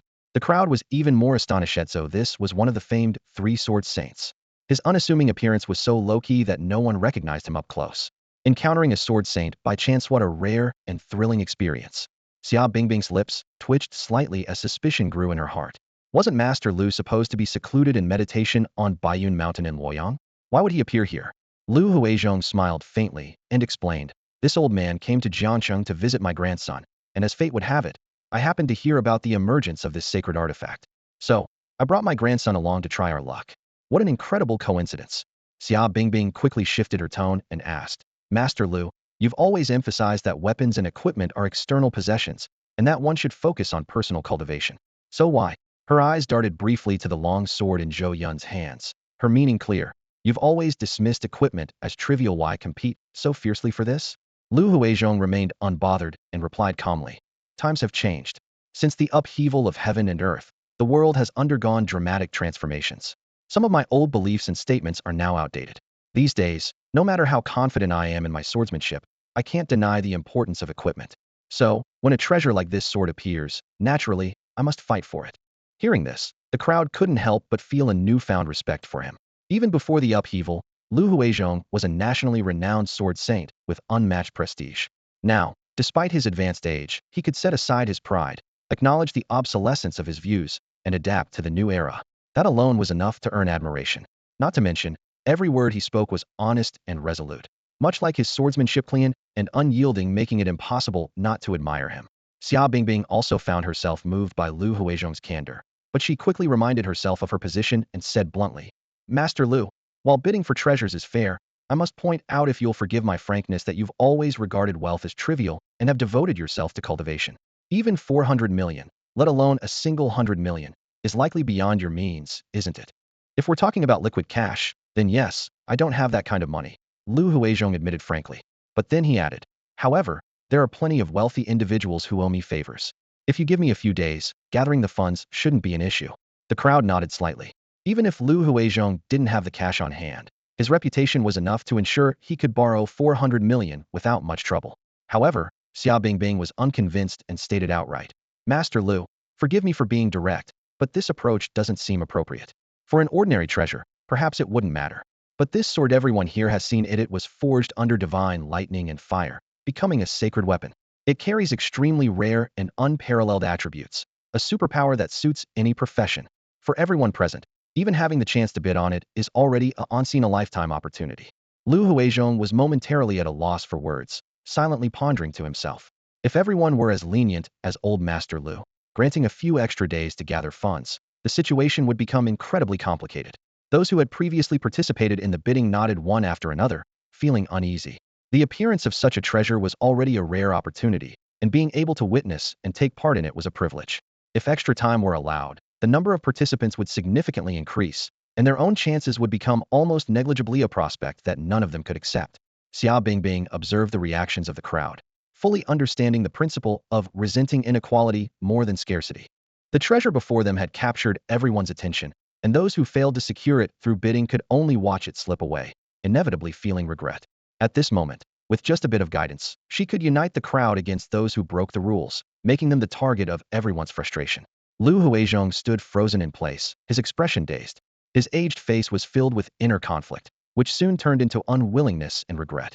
He cast a reluctant glance at the sword in Zhou Yun's hands and said slowly, in that case, this old man has no choice but to withdraw. Wait. Zhou Yun raised his hand to stop him, his tone firm. I believe there's been a misunderstanding, not only by Sword St. Lu, but by everyone here. A misunderstanding? What kind of misunderstanding? The surrounding crowd looked puzzled, stunned by Zhou Yun's sudden statement. Zhou Yun smiled faintly and replied calmly, ladies and gentlemen, I displayed this sword to let everyone understand its attributes. However, from the beginning to the end, I never said I intended to sell it, nor did I mention it would be auctioned to the highest bidder, did I? What? The crowd exchanged bewildered looks, buzzing with surprise. Though unexpected, upon reflection, Zhou Yun had indeed never made such claims. Xia Bingbing grew anxious and interjected. Master Zhou, as a blacksmith, isn't forging equipment meant to generate profit? Zhou Yun shook his head, speaking earnestly. Yes, yesterday I said something at the restaurant that might have offended your wife and daughter, making you uncomfortable. In the spirit of business, I am willing to apologize for my actions. But please, allow this sword to remain off the auction block. Can we agree on that? Ms. Xiao, I believe there has been a misunderstanding on your part as well, Zhou Yun continued. I displayed this sword with no intention of selling it. Then why did you display it? Xia Bingbing pressed further. To recruit people, Zhou Yun said firmly, his gaze drifting toward his wife and daughter standing outside the smithy. This sword will serve as shared equipment within the organization. Any member in need can use it with the leader's approval. What? That's incredible. The crowd erupted in excitement, their eyes lighting up with enthusiasm. Wow, this is amazing. Shared equipment. Such generosity from the boss. Sharing is better than keeping it to oneself. I never thought commoners like us would get a chance to use a weapon like this. Fantastic. I don't have a guild yet, sign me up. What's the organization's name? I'm a level 21 warrior. I'll fill out the application form right now. I'll quit my current guild immediately and join yours. Count me in. Everyone, please stay calm. Zhou Yun raised his hand slightly, his tone firm as he declared, the organization hasn't been established yet, but once it is, the leader will be my wife. He extended his hand, pointing toward He Wanyao, who stood at the entrance of the forging room. Instantly, countless gazes turned toward her, and her heart began to race.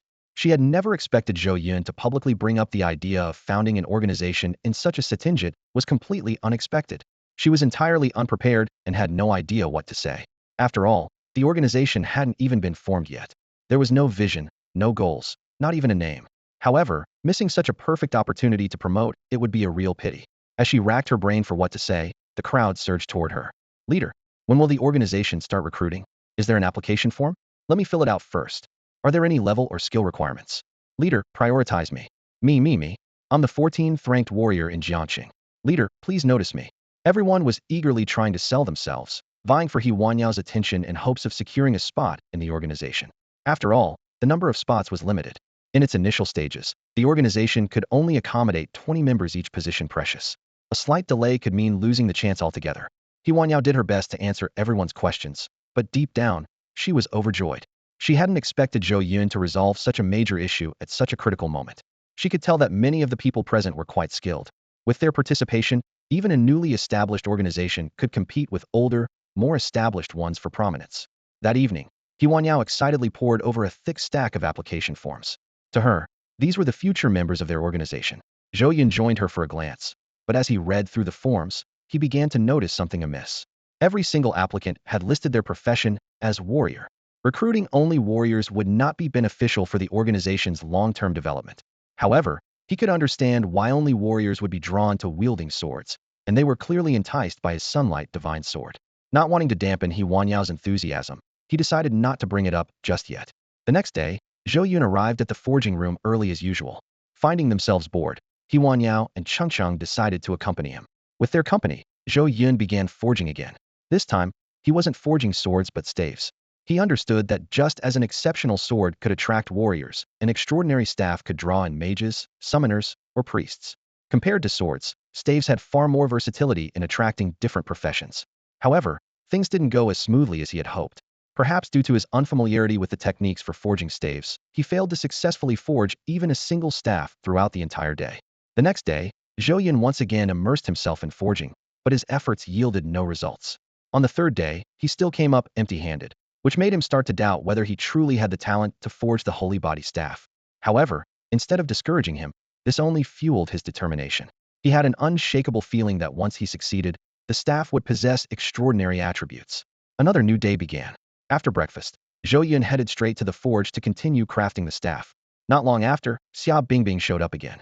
She had been coming frequently over the past few days, each time hoping to purchase a thunderwolf to ensure her daughter's smooth admission into the beast-taming palace. Initially, Zhou Yun would exchange a few words with her, but eventually, he started treating her as if she were invisible. This time was no different no matter what Xia Bingbing said. He ignored her completely, fully focused on his work. Xia Bingbing could only sigh in frustration. Faced with a man who was skilled, wealthy, and married to someone far more beautiful than her, she found herself at a loss. For the first time, she truly understood the meaning of the phrase desirelessness leads to strength. Suddenly, she noticed Zhou Yun's expression shift to one of excitement. It's done. It's done. It's happening. With the final strike of his hammer, sparks flew everywhere, and a deafening crash of thunder echoed as a bolt of lightning struck the staff. Just like the sunlight divine sword before it, the staff was now engraved with a glowing lightning rune following the strike. Ding! Forging successful. You have obtained an excellent staff one. Zhou Yun's heart surged with excitement as the system prompt continued. Due to the influence of the artisan god talent, the excellent staff has gained a rare effect, flight. Due to the influence of the artisan god talent, the excellent staff has gained an ultra-rare effect, archangel. Additionally, your personal forging tool, the ordinary hammer, has received synchronized attribute enhancements. The staff he had forged was extraordinary, and the system prompted him. As its creator, please name it. Without hesitation, Zhou Yun replied, Archangel's staff. Ding. Name successfully registered. The staff's attributes were as follows. Name, Archangel's staff. Durability, 4040. Attribute, Intelligence 5. Rare attribute, Flight grants the ability to fly. Flight speed is determined by the Strength attribute. Ultra-rare attribute. Archangel upon activation, unfolds Archangel wings and enters Archangel mode, granting a shield value equal to Intelligence 1000. The shield regenerates 3 points per second. While the shield is active, spell casting time is reduced by 30, spell effects are increased by 30, and spell range is extended by 30. If the shield is shattered, health is fully restored. Evaluation, an extraordinary staff destined to lead an unparalleled life of its own. Just as Zhou Yun finished reviewing the attributes, the door to the forge was suddenly flung open, and a group of people burst in. Master Zhou, I knew it had to be you. Where is it? The treasure. My treasure, let me see it. Quickly show me. Zhou Yun said nothing, and simply displayed the staff's attributes. For 3 seconds, the room fell dead silent, as everyone stared intently at the attribute panel. Then, a collective gasp erupted. How is this even possible? This defies all logic. What kind of monster are you? For a magic class user, this staff is basically a game changer. A shield with intelligence 1000 value that regenerates on its own? That's beyond insane. And on top of that, the flight attribute is ridiculously practical too. Whoever can get their hands on this Archangel staffo, I'd marry them on the spot. Zhou Yun's heart was filled with conflict as he stood before the Archangel's staff, which radiated a mysterious, dazzling light. His wife, Huanyan, exclaimed excitedly, Honey, I want this staff. With it, I can become the top summoner in Chongqing. Her laughter was as clear and cheerful as chimes, drawing the attention of nearby warriors and archers. They shook their heads in disapproval, though a hint of envy lingered in their hearts. After all, such a rare weapon was far beyond their reach. From the crowd, someone asked, Master Zhou, will this archangel's staff, like the sunlit divine sword 3 days ago, be added to the guild's shared equipment? Instantly, the crowd fell silent, and all eyes turned to Zhou Yun. The mages, in particular, fixed their fiery gazes on him. They were well aware that, while magic users generally had better financial means, such a priceless staff was beyond even their ability to ask for outright. If this staff were to become shared equipment, however, it would be a game changer. Though they couldn't own it outright, they could at least borrow it in crucial moments, gaining a significant advantage. Remembering the precedent of the sunlit divine sword, hope flickered in their hearts as they eagerly awaited Zhou Yun's decision. Yet Zhou Yun found himself deeply torn. His original intent in forging the staff was to attract more talented magic users to join the organization. However, the Archangel's staff far exceeded his expectations, proving even more precious than the sunlit divine sword. Although he hadn't yet tested the staff's internal cooldown mechanism, its unparalleled attributes were undeniable. For any magic user at this stage, it was nothing short of a divine artifact. At that moment, a thought flashed through Zhou Yun's mind. Should the staff be reserved for the guild, or should it go to his daughter, Chongqing?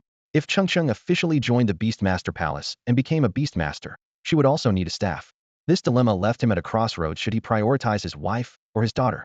Just then, Huan stepped forward, nodded slightly, and addressed the crowd. He'll make the decision for my husband. This Archangel's staff will be given to our daughter. Zhou Yun felt a wave of relief wash over him, silently grateful for his wife's understanding. As soon as the decision was announced, a chorus of groans erupted from the crowd. The warriors, however, couldn't hide their glee, thinking, you mages think you deserve to share a divine artifact with us? Dream on. Xia Bingbing couldn't resist chiming in. You're giving such a legendary staff to your daughter? Never mind whether she can even get into the Beastmaster Palace, just a child. Isn't it a bit of a waste to let someone so young use such a powerful artifact? Her words resonated with the crowd, who nodded in agreement. But Huan and Zhou Yun remained unmoved. A waste? To them, the value of the staff transcended such concerns. When it comes to your own child, there's no such thing as wastefulness. Just then, a deep, resonant humming sound echoed through the air. Though faint, it seemed to make the entire space tremble. The Palace of Beasts. Gasps erupted from the crowd, and people surged toward the windows, straining to catch a glimpse of the horizon. All attention, previously fixated on the divine weapons, was now drawn to the early arrival of the Palace of Beasts. There it is, someone excitedly shouted, pointing toward the sky. The Palace of Beasts has really arrived early. Cheers erupted all around, filling the air with excitement. For everyone present, the long wait had finally come to an end, and the unexpected arrival ignited a wave of exhilaration throughout the forge. Zhou Yun and Huan stood by the window, their eyes fixed on the rapidly growing triangular black dot in the sky. In the blink of an eye, the black dot transformed into a towering mountain, atop which stood a pristine, jade-white palace. From the Palace of Beasts came the resonant cries of mythical creatures, echoing across the skies above Rizhao Peak. At the foot of the mountain, a crowd of eager onlookers had already gathered. A long, milky white staircase descended from the Palace of Beasts, and soon, 2 orderly rows of children dressed in pale moon-white robes began to file down. Even more striking, a colossal beast with an imposing presence strode gracefully downward, its every step exuding overwhelming power. The abyssal flood beast, someone in the crowd murmured in awe. This was none other than the #1 creature recorded in the continent's magical beast compendium. On the back of this ancient, awe-inspiring beast sat a middle-aged man with an air of refined elegance. The sight instantly sparked a flurry of speculation among the crowd. Anyone capable of commanding the abyssal flood beast must hold an extraordinary status. Though the examiners in previous years often arrived on impressive mounts, none had ever been this spectacular. As the abyssal flood beast approached the gathered crowd, the middle-aged man offered a warm smile and spoke. For days ago, lightning and fire descended upon Rizhao Peak, heralding the emergence of divine weapons. This morning, the lightning and fire returned. Intrigued, I hastened my arrival to uncover the truth. He paused briefly before continuing. I nearly forgot to introduce myself. I am Li Jingji, the Palace Master of the Palace of Beasts. The Palace Master himself. Murmurs of astonishment rippled through the crowd. It all made sense. Now only the leader of such a revered sanctuary could command the mighty abyssal flood beast. Greetings, Palace Master. The crowd bowed in unison, paying their respects to this formidable figure. Li Jingji nodded with a gentle smile. May I meet the 2 masters who forged these divine weapons? If possible, I would also like to take a look at the weapons themselves. 2 masters. The crowd exchanged puzzled glances, their expressions peculiar. Li Jingji frowned slightly, a trace of doubt flashing through her mind. Could they have already left? Everyone shook their heads. Then, is it because they are eccentric and unwilling to meet others? Again, the crowd shook their heads. Li Jingji chuckled softly and asked, "What is going on that makes all your expressions so strange?"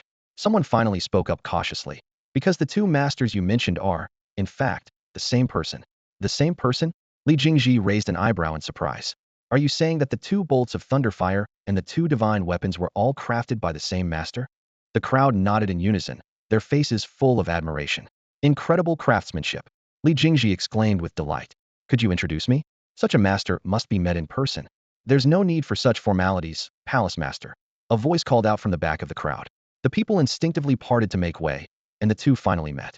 Zhou Yun stepped forward with a modest smile, walking at an unhurried pace. "I don't deserve the title of master. Forging those weapons was merely a stroke of luck," he said humbly. Li Jingji sized Zhou Yun up and down, then sighed. "You have an extraordinary presence, refined and dignified, truly the bearing of a grand master. Crafting divine weapons is no accident." As she spoke, Li Jingji bowed slightly in respect. The crowd was visibly taken aback.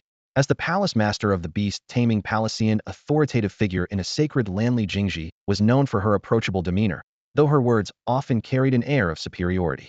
Yet here she was, addressing Zhou Yun with such humility, even referring to herself as inferior. This was a level of courtesy rarely seen.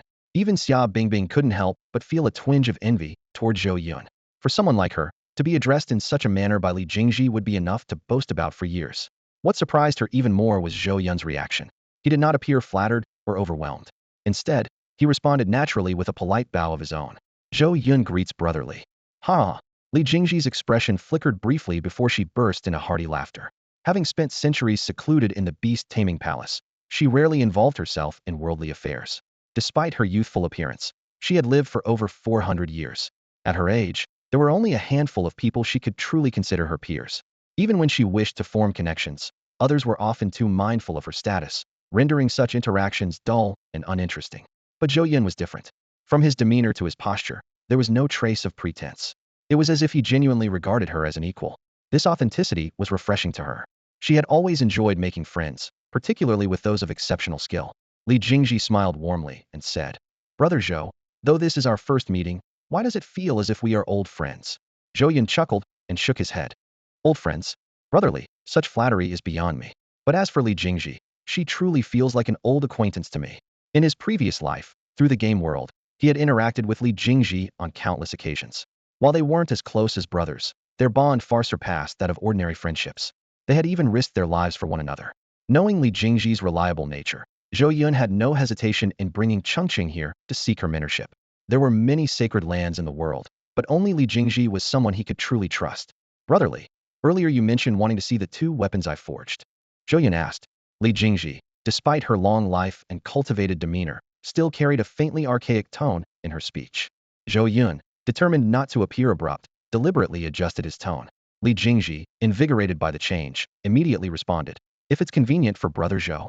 Zhou Yun readily agreed, then brought out the Radiant Sun Divine Sword and the Archangel's Staff, handing them over. If it were anyone else, he would never dare let such valuable weapons leave his hands. With the weapons in his possession, even if someone attempted to steal them, he could always retrieve them into the Forgemaster's space. However, Li Jingji was different. Zhou Yun trusted him deeply. Li Jingji, on the other hand, didn't think much of it. He simply admired Zhou Yun's bold and unreserved demeanor, which raised his opinion of him even further.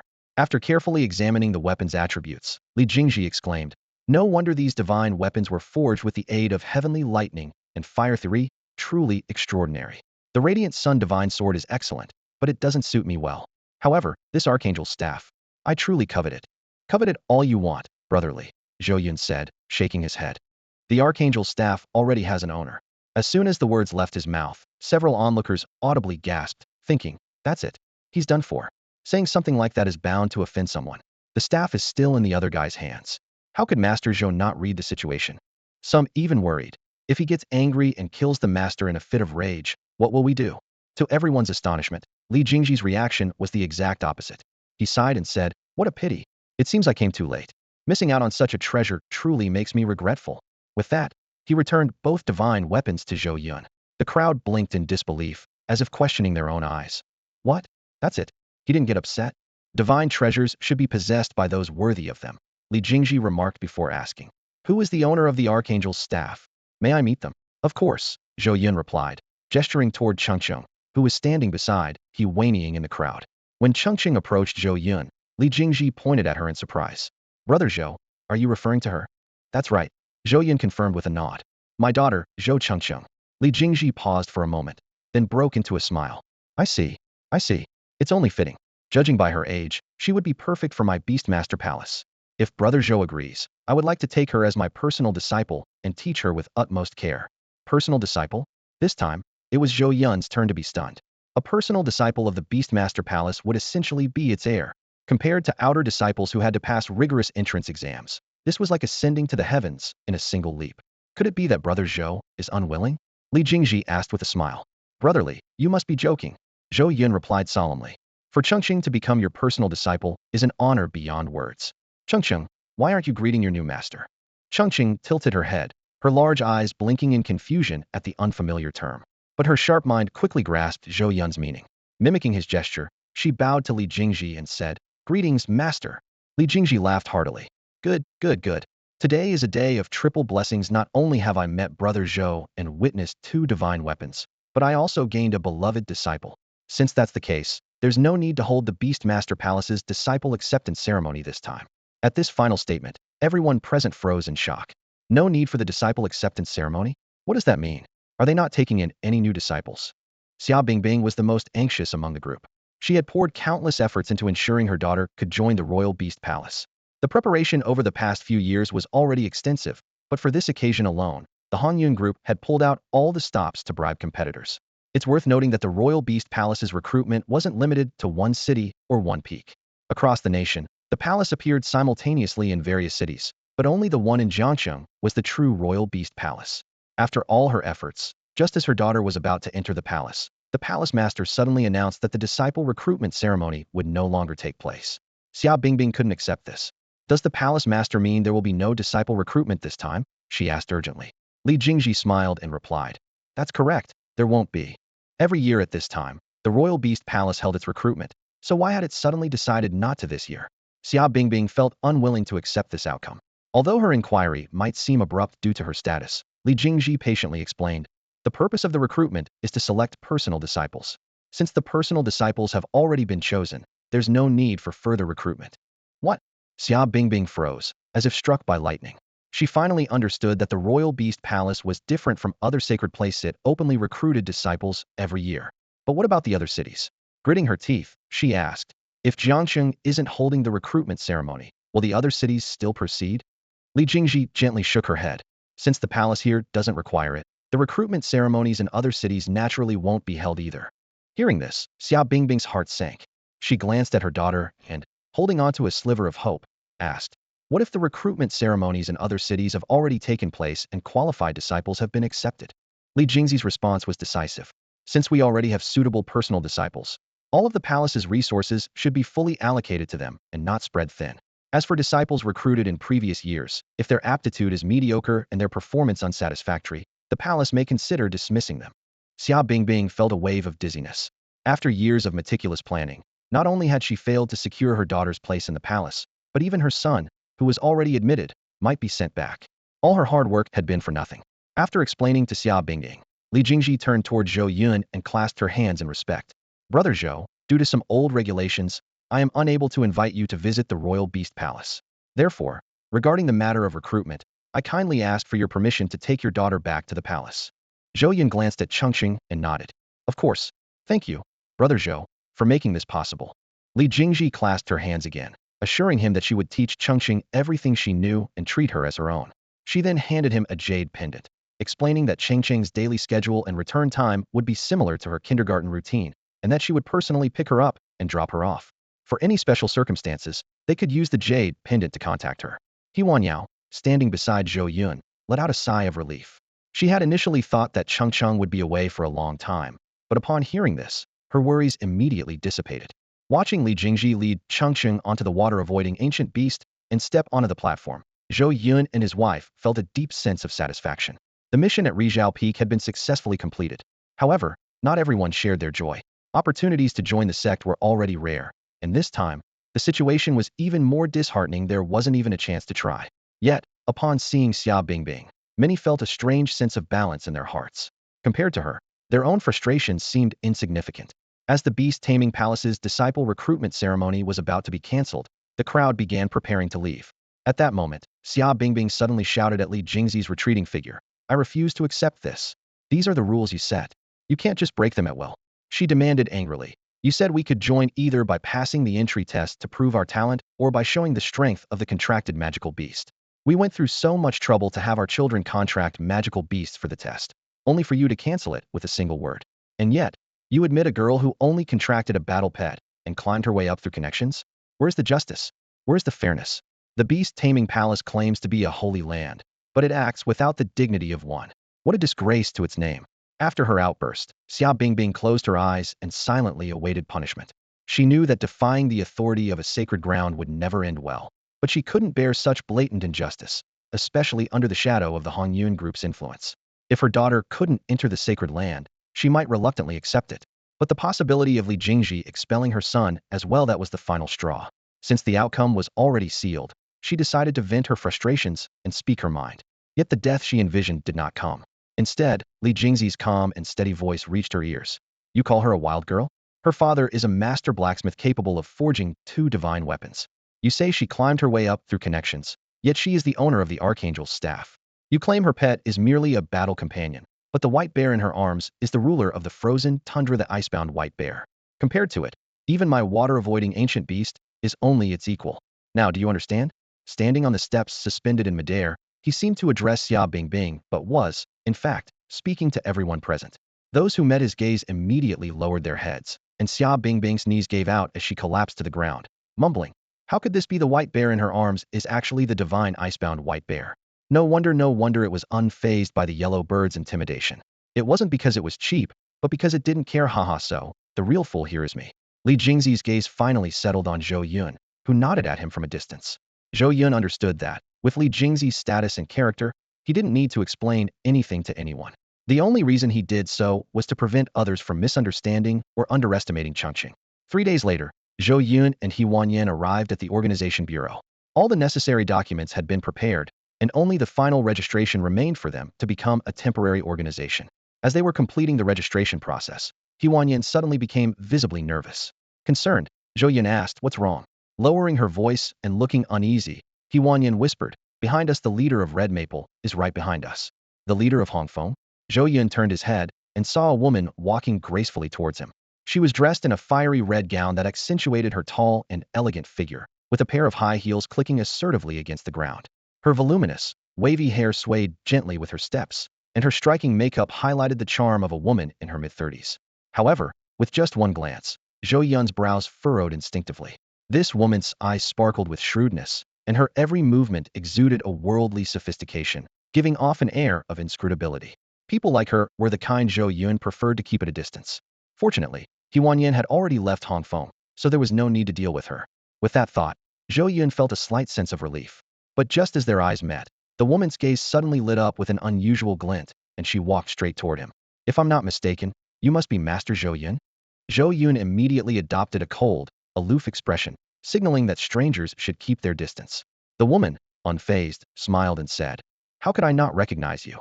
The 2 divine weapons you forged, and the news of your daughter being accepted as a disciple in the Royal Beast Palace, have been the talk of Jiang City these past few days." "Oh," Zhou Yun replied with the same cold tone, and the woman's face was all smiles. "Well, Master Zhou, I'm the president of the Hongfeng organization, Hongfeng. Not long ago, I had the pleasure of working alongside your wife." "I know," Zhou Yun nodded, his tone laced with sarcasm. "And then you fired her." "That's a misunderstanding." Hongfeng quickly waved her hands in explanation. "It was all a misunderstanding. At the time, we were onboarding new members and couldn't adjust the positions fast enough. But Wanyan has been a loyal veteran of our organization. We would never force her to leave. We just thought she had been working so hard and needed a few days of rest at home. Once we sorted out the roles, we were going to invite her back with a promotion. To be honest, the reason I'm here today is to invite her to return as the deputy leader." "Deputy leader?" He Wanyan, who had overheard the conversation, turned to look at Hongfeng. "Yes, Sister Wanyan." Hongfeng's smile grew even warmer. "I didn't tell you before because I wanted to surprise you. You're strong, capable, and highly respected. You've contributed so much without ever complaining. How could I possibly let you go? Come with me now. Everyone in the organization has been missing you during your absence. I. Zhou Yun hesitated, glancing at Zhou Yun. A trace of uncertainty flickered in her eyes. Zhou Yun inwardly cursed. He knew his wife too well. She had a soft heart. After working at Hongfeng for so many years, it was natural that she'd have feelings for the place. Now, with Hongfeng's emotional appeal, it was clear she was wavering. Go back. Zhou Yun sneered. Go back as the deputy leader? How much is the salary? Still 4,000 a month. From what I know, even a small team leader at any organization makes more than that. Master Zhou, you've got to be joking, Hongfeng said, her face still brimming with a smile. As the deputy leader, how could the salary possibly be just 4,000? While Hongfeng isn't a large organization, we value talents like Sister Wanyan. Her base salary would be at least 20,000. And beyond that, would be honored to invite Master Zhou to join Hongfeng as well as our chief blacksmith. The monthly salary would be entirely up to you. Hearing the first part of the offer, Wanyan's eyes flickered with renewed emotion. 20,000. Compared to her previous monthly salary of just 4,000, this was a significant increase. If it had been in the past, she would have agreed on the spot, regardless of prior grievances, just for the sake of the salary. Hearing the latter part of the sentence, Wanyao's expression froze instantly. She keenly sensed the true intention behind Hongfeng's words. Inviting her back to the organization was just a pretense. The real target was her husband, Zhou Yun. 20,000? Zhou Yun sneered. What? Are you trying to brush me off like a beggar? Multiply that by 10, and maybe we can talk. Hongfeng immediately put on a pitiful expression, her voice tinged with a pleading tone. Master Zhou, please don't make it difficult for me. A monthly salary of 200,000? Even if I squeezed every penny out of Hongfeng, I couldn't come up with that. Then there's nothing to discuss. Zhou Yun replied firmly, his tone resolute. Hongfeng's eyes darted around, and she quickly shifted her attention to Wanyao. Wanyao, what do you think? Everyone really misses you. I'll go with what my husband says, Wanyao replied coldly. Sigh. Hongfeng sighed deeply, feigning regret. I understand. Some misunderstandings are hard to resolve once they've formed. Before coming here, I had already prepared myself for the worst. But no matter what, we did work together before. So, at the very least, we're still friends, right? Zhou Yun's voice grew louder, laced with evident anger. Working tirelessly all year round, taking on the responsibilities of a team leader while being paid as an elite member just 4,000 a month. And let's not even talk about organizational benefits. Even when injured, I had to pay out of pocket for healing from the organization's priests. And in the end, what happened? Some well-connected person showed up, and without a word, she was kicked out. He glared coldly at Hongfeng. What? Do honest people deserve to be treated like beasts of burden? Do kind-hearted people deserve to be bullied?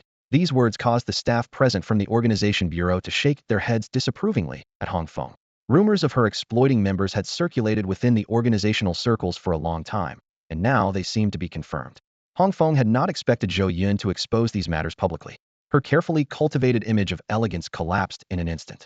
Seeing the reputation of the Hongfeng organization on the verge of being tarnished, she turned pale with anxiety. If she didn't salvage the situation quickly, recruiting members in the future would become a significant challenge. You're slandering me, she shouted, pointing at Zhou Yun, her voice trembling with anger. I respect you as a master blacksmith, but you must apologize to me and the Hongfeng organization. Otherwise, my years of connections in the organizational circles won't be for nothing. Threatening me, Zhou Yun sneered. Slandering you? Should I call nearly 100 of your members to testify? You came here today because you saw the news over the past few days, learned about my achievements at Rizhao Peak, and realized that Wanyao is my wife. Now you want to use her, don't you? He spoke each word with deliberate clarity. Be friends? Impossible. Return to your organization? Even more impossible. Apologize? That's the most impossible thing of all. And as for offering me the role of chief blacksmith? For words, keep dreaming. Hongfeng trembled with rage. Known for her beauty and social finesse, she had never been so humiliated in her life. Not only did she fail to achieve her goal, but the disgraceful practices of the Hongfeng organization were also exposed in public. At that moment, the temporary organizational certificates for Zhou Yun and He Wanyao were ready. Already enraged, Hongfeng glanced at the certificates and snapped sharply. Do you think I really wanted you to join Hongfeng? Inviting you is giving you face. If you don't appreciate it, fine, but you must apologize for slandering Hongfeng. Otherwise, once your temporary organizational protection expires in 7 days, don't blame Hongfeng for issuing a challenge against you. A challenge? Zhou Yun burst into laughter. If you hadn't come today, I was planning to find you anyway. He turned around and pushed the newly processed temporary certificate back to the staff. Please register this temporary organization. Yun Yao declares war on Hongfeng. The staff were stunned on the spot. They had seen arrogance before, but never anything like this. A newly formed temporary group dared to challenge Hongfeng? Although Hongfeng was only a small organization, it still depended on who it was compared to. Compared to a newly established group with a maximum of 20 members, Hongfeng, with nearly 100 members, was undeniably a giant. The staff advised, "Sir, perhaps you should reconsider? I really think you should think it over again." Hongfeng's leader followed up, saying, "Even setting up a temporary group takes considerable time and effort. Don't let a moment of recklessness throw it all away." Zhou Yun ignored her entirely and asked the staff, "Please proceed with the paperwork for us." The staff let out a sigh, took the temporary group certificate, and began processing the declaration of war. When they reached the final step, the staff reminded them, "The declaration of war is valid for 7 days.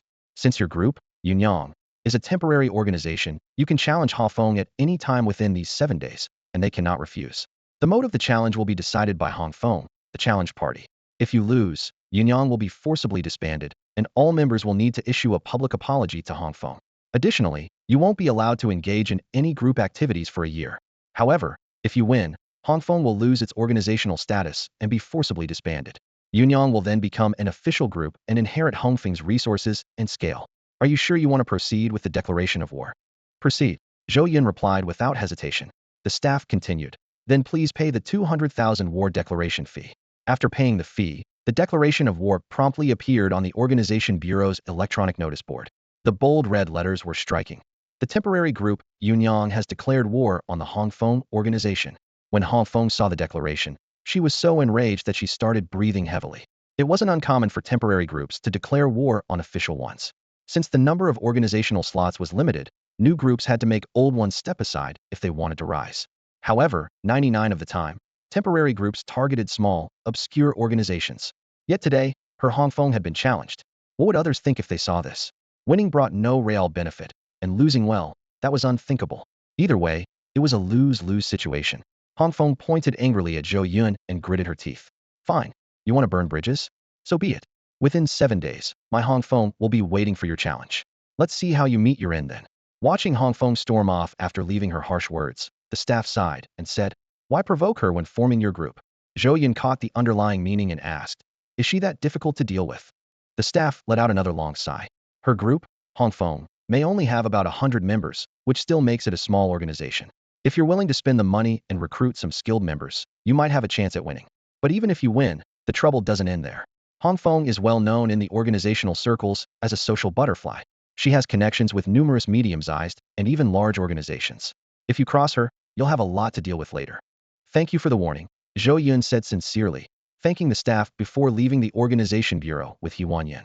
Once outside, Huanyan frowned and asked, "Honey, should we cancel the declaration against Hongfeng?" Zhou Yun smiled and asked, "Why do you think so?" Huanyan said, "Just like the staff mentioned earlier, even if we win, there will be a lot of trouble afterward. I'm worried. Are you worried we won't be able to handle it?" Zhou Yun asked. Huanyan hesitated for a moment and then nodded. "Do you still remember why you wanted to establish this organization in the first place?" Zhou Yun continued, "Because I wanted to become strong enough not to be controlled by others." Huanyan suddenly realized her resolve, but a look of guilt quickly appeared on her face. "I'm sorry. I shouldn't have." "It's okay," Zhou Yun said gently. "We are a team. There's no need to apologize. No matter what, they'll support you. If you want to grow the organization and become stronger, they'll be your backbone, standing by your side no matter what challenges we face. If you prefer to avoid conflict and live a peaceful life, they'll go home with you and stay away from all this. I've made up my mind." Determination shone in Huanyang's eyes. "I want to grow the organization and become stronger. That moment of hesitation just now will be my last. From now on, I won't waver again. So, my love, help me. As long as we give it our all and fight with everything we've got, I can accept any outcome." "That's the spirit," Zhou Yun said, clearly pleased with her resolve. "In that case, let's get to work and start recruiting people." 2 hours later, on the main road running through Chongqing, every billboard began displaying the same advertisement. Temporary organization Yunyang is recruiting. In 7 days, we will challenge the Hongfeng organization. At Jiangqing Central Plaza, a massive banner was raised, announcing the recruitment. Beneath it, Zhou Yun and Huanyang sat at a table, waiting patiently for professionals to approach. It was midday, and the plaza was bustling with people. Many noticed the large banner.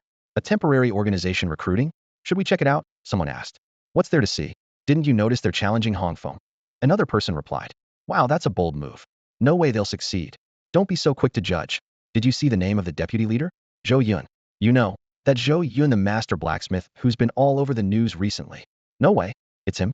I heard he's even offering to include the Divine Sunlight Sword in the organization as shared equipment, right? That's some serious value. Absolutely. That's a legendary artifact. Let's go check it out.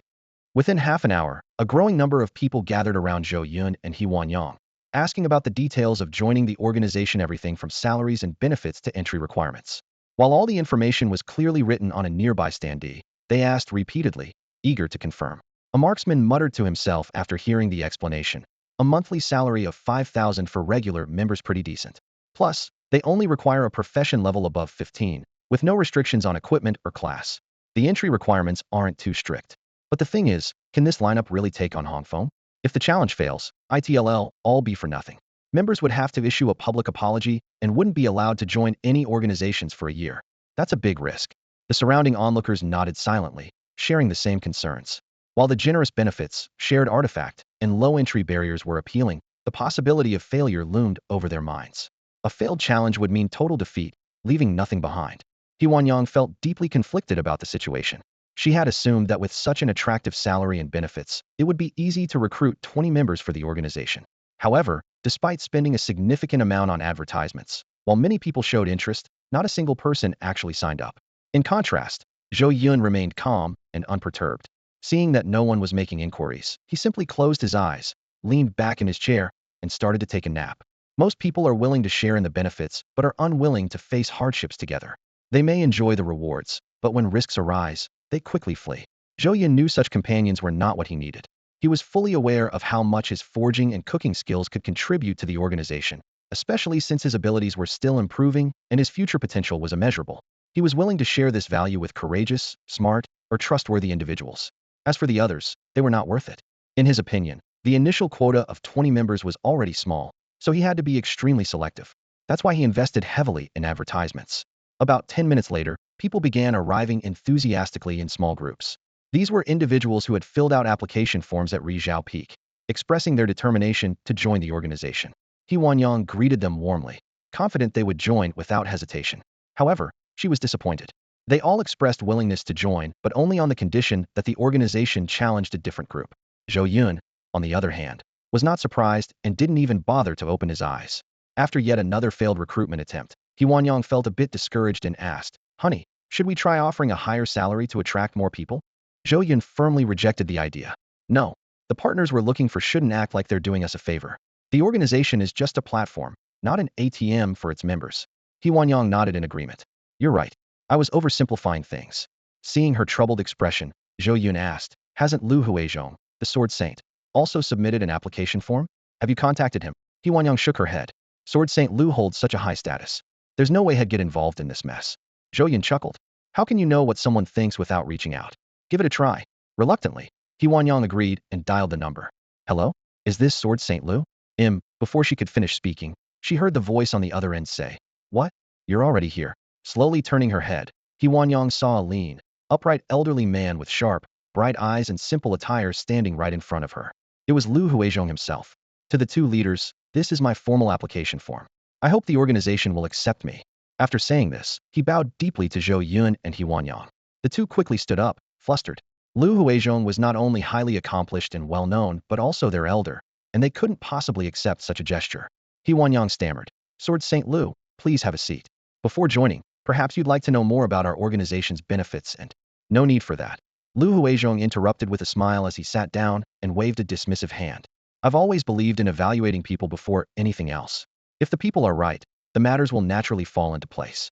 From now on, this old body of mine is at the service of the two leaders. Whatever you need, just say the word. His words warmed the hearts of Zhou Yun and Yang. After sitting under the scorching sun for so long, Lu Huizhong was the first to voluntarily request to join the organization. Surprisingly, he did so without hesitation and without setting any conditions. This unexpected move caused a stir among the onlookers. Many of them knew Lu Huizhong and were astonished to see him join Yang. After some careful consideration, a small number of people walked towards Yin, seemingly having made up their minds. Yin was delighted by this turn of events, silently marveling at the influence of Lu Huizhong, the Sword Saint. However, just as the situation seemed to be taking a positive turn, Hongfeng suddenly appeared. Oh my, Mr. Lu, how could you join such a temporary organization? You may not know this, but they've declared war on my Hongfeng group. Out of respect, we've decided to go all out and make the challenge a full team showdown. When the time comes, Mr. Liu, you might have to face our members in a grueling series of battles. How heartbreaking that would be. Hong Feng's sudden appearance sparked a wave of chatter among the crowd. A full team showdown meant that members of both organizations would take turns fighting unknown, and the organization with the last person standing would be the winner. What? Wouldn't the side with more people have a huge advantage? Someone exclaimed. Of course. That's so unfair. I just checked. Hong Feng has 98 members, while Yunyang has just been formed and might have no more than 20 people. In a challenge like this, the winner takes all. Fairness doesn't matter. Winning is the only thing that counts. True. This news came just in time. I almost followed the Sword Saint's lead and joined Yunyang. Another person remarked. Me too. If I joined Yunyang, it'd be 20 against 98. Each person would have to fight 5 opponents on average. There's no chance of winning. Hong Feng's interruption caused many who had been considering joining Yunyang to hesitate and retreat back into the crowd. This infuriated Yen, who glared at Hong Feng angrily. At that moment, Lu Huizhong spoke up. Young lady, your timing is impeccable. But if it's a series of battles you want, so be it. I'm old, and this is a good opportunity to see my limits. Hong Feng was left speechless by Lu Huizhong's calm and determined response. The Sword Saint's reputation was well earned. Even though the world had changed, allowing people to take on professional roles, the Sword Saint's influence remained undiminished. Hong Feng had hoped to discourage the old Sword Saint, but instead, her attempt seemed to have only strengthened his resolve. What spirit! Truly admirable. A female swordswoman carrying twin great swords stepped forward, her eyes shining with determination. I grew up watching videos of Senior Liu. He's my idol. Now that I have the chance to fight alongside my idol, how could I miss it? She strode confidently towards Yen and declared firmly, Leader, please allow me to join your organization. No sooner had she spoken than 2 young men rushed over, their faces filled with excitement as they looked at Yen. Captain, why didn't you tell us when you left? If it weren't for Hong Feng's meeting today, we wouldn't have known you were the one challenging them. But now we've found you. You were the one who led us and helped us level up when we joined the organization. Now that you've left, we're leaving too. Wherever you go, we'll follow. We've already quit Hong Feng. Please take us in, Captain. Zhou Yun keenly identified the 2 individuals' identities. They were former members of Huanyuan's squad during the Red Maple era. He nodded to himself in approval. Choosing to leave their original organization to follow Huanyuan was no trivial decision. The hefty breach of contract fee alone was a testament to their determination. After some brief pleasantries, Yunyang welcomed the 2 new members. With their arrival, the team now consisted of 6 members, including the core duo of Huanyuan and Zhou Yun. Each new member brought unique traits to the table. Lu Jiansheng, formerly known as Lu Huizhong, a battle-hardened level 23 warrior. His fervent admirer, Li Huaxiang, a fresh graduate and an energetic level 17 warrior. And the Bai twins, Bai Yuanyuan and Bai Tiantian, both promising level 14 rookie warriors who had previously been under Huanyuan's guidance. As Zhou Yun reviewed the team's composition, he noticed something amusing. All except himself, the Spirit Master, were sword-wielding warriors. He couldn't help but wonder if the name, Yunyang, carried some sort of swordsmanly curse. However, this so-called curse was soon rendered moot because Yunyang simply couldn't recruit anyone else. The addition of the Bai sisters seemed to have provoked Hong Feng, who swiftly united with leaders from 8 other organizations to form an invisible blockade. They issued a stern warning. Anyone joining Yunyang would be declaring enmity against these 9 organizations. Considering these 9 represented nearly a tenth of Jiangqing's 100 groups, the threat was clear. Faced with such intimidation, most ordinary people naturally backed off. Huanyuan tried several times to argue their case, but Zhou Yun always stopped her. It wasn't until nightfall, when the square was nearly empty, that Zhou Yun began packing up to leave. Master Zhou, what time will you be here tomorrow? Should I wait for you? Came a mocking voice from Hong Feng, who was lounging on a chair not far away. Not coming tomorrow, Zhou Yun replied calmly. Not coming. Hong Feng was momentarily stunned, then sneered. Switching to a new location won't help. As long as you're recruiting in Jiangqing, you won't escape my watchful eyes. Impressive, truly impressive, Zhou Yun responded dismissively. But you misunderstood. When I said I'm not coming, I didn't mean him changing locations, I meant I'm done recruiting. Oh, Hong Feng's interest was piqued, and his tone grew even more smug. So, Master Zhou is giving up already? Don't give up now. Our fight has just started. Since you were the ones who declared war first, I won't accept any begging for mercy now. Unless, of course, you disband your organization, issue a public apology, and compensate Red Maple for its reputational losses. Having finished packing, Zhou Yun chuckled at those words. What are you laughing at? Hong Feng frowned. I'm laughing at how delusional you are. What's that supposed to mean? Nothing much. Just letting you know tomorrow morning at 7. Yunyang will pay Red Maple a visit and issue a challenge, Zhou Yun stated, then walked away with composure. It wasn't until Zhou Yun's figure disappeared into the night that Hong Feng snapped out of his daze. What did he say? 7 in the morning, issuing a challenge? With just those few people he's recruited? The 8 leaders of the organizations accompanying her burst into laughter simultaneously. Yin Yang said to Hong Feng, 6 against 98? 2 are gone, so now it's 96. Hong Feng corrected, then it's 6 against 96. I'd like to see how they plan to fight. Hong Feng is our ally, so we must witness this challenge. Everyone agreed enthusiastically, ready to watch Hong Feng showcase her dominance. The next day, Zhou Yun and Huan Yin, along with 4 members of their organization, arrived punctually at the headquarters of the Hong Feng organization. As she looked at the place where she had worked for years, Huan Yin felt a mix of emotions. Shouldn't we prepare a bit more?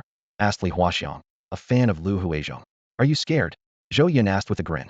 A little, Li Huaxiang admitted honestly with a nod. What about you two? Zhou Yun turned to the sisters by Yuan Yuan and by Tian Tian. We're not scared at all, they replied in unison. Lu Huizhong gripped his sword tightly and said in a deep voice, when the challenge begins, let this old man go first. Zhou Yun shook his head with a smile. What kind of logic is that, letting a senior take the lead? Not when we younger ones are here. With that, he stepped onto the stairs, pushed open the door, and announced loudly. The Yunyang organization is here to challenge you. You've got some nerve showing up. Hong Feng leapt down from the second-floor corridor, exuding an imposing presence. But since you're here, come on in. Everyone's waiting inside. Under her lead, Zhou Yun and his group entered the training grounds of the Hong Feng organization. As she had said, the grounds were packed with people, far more than they had anticipated. Besides members of the Hong Feng organization, there were also 8 familiar faces from yesterday, each accompanied by their own group, clearly aligned with the Hong Feng faction. Zhou Yun also noticed 10 cameramen, each with a camera bearing a different logo. Seeing where Zhou Yun's attention was focused, Hong Feng explained, organization challenges require media witnesses. But this time, I invited a few more. You don't mind, do you? As soon as she finished speaking, the Hong Feng faction erupted into laughter. Typically, only one media outlet would be invited for verification, but this time, 10 had been invited 10 times the usual scale. Her intentions were as clear as day. Zhou Yun smiled calmly. You're very thorough, Leader Hong. Shall we skip the small talk and get started? Hong Feng readily agreed, motioning with her chin as a young mage stepped into the center of the training ground. He slammed his staff onto the ground and shouted, Yun Yang's trash. Come up and meet your end. Trash. Zhou Yun narrowed his eyes and stepped forward. Seeing him approach, the rest of Yun Yang's members, except for Huan Yin, were taken aback. Recent news had highlighted Zhou Yun's creation of 2 divine weapons. If he could forge divine weapons, didn't that make him a blacksmith?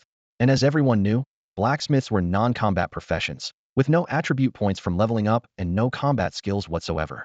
So why was Zhou Yun stepping forward? Had he lost his mind? Hong Feng burst into laughter when he saw Zhou Yun step onto the stage, leaning forward and backward as he mocked.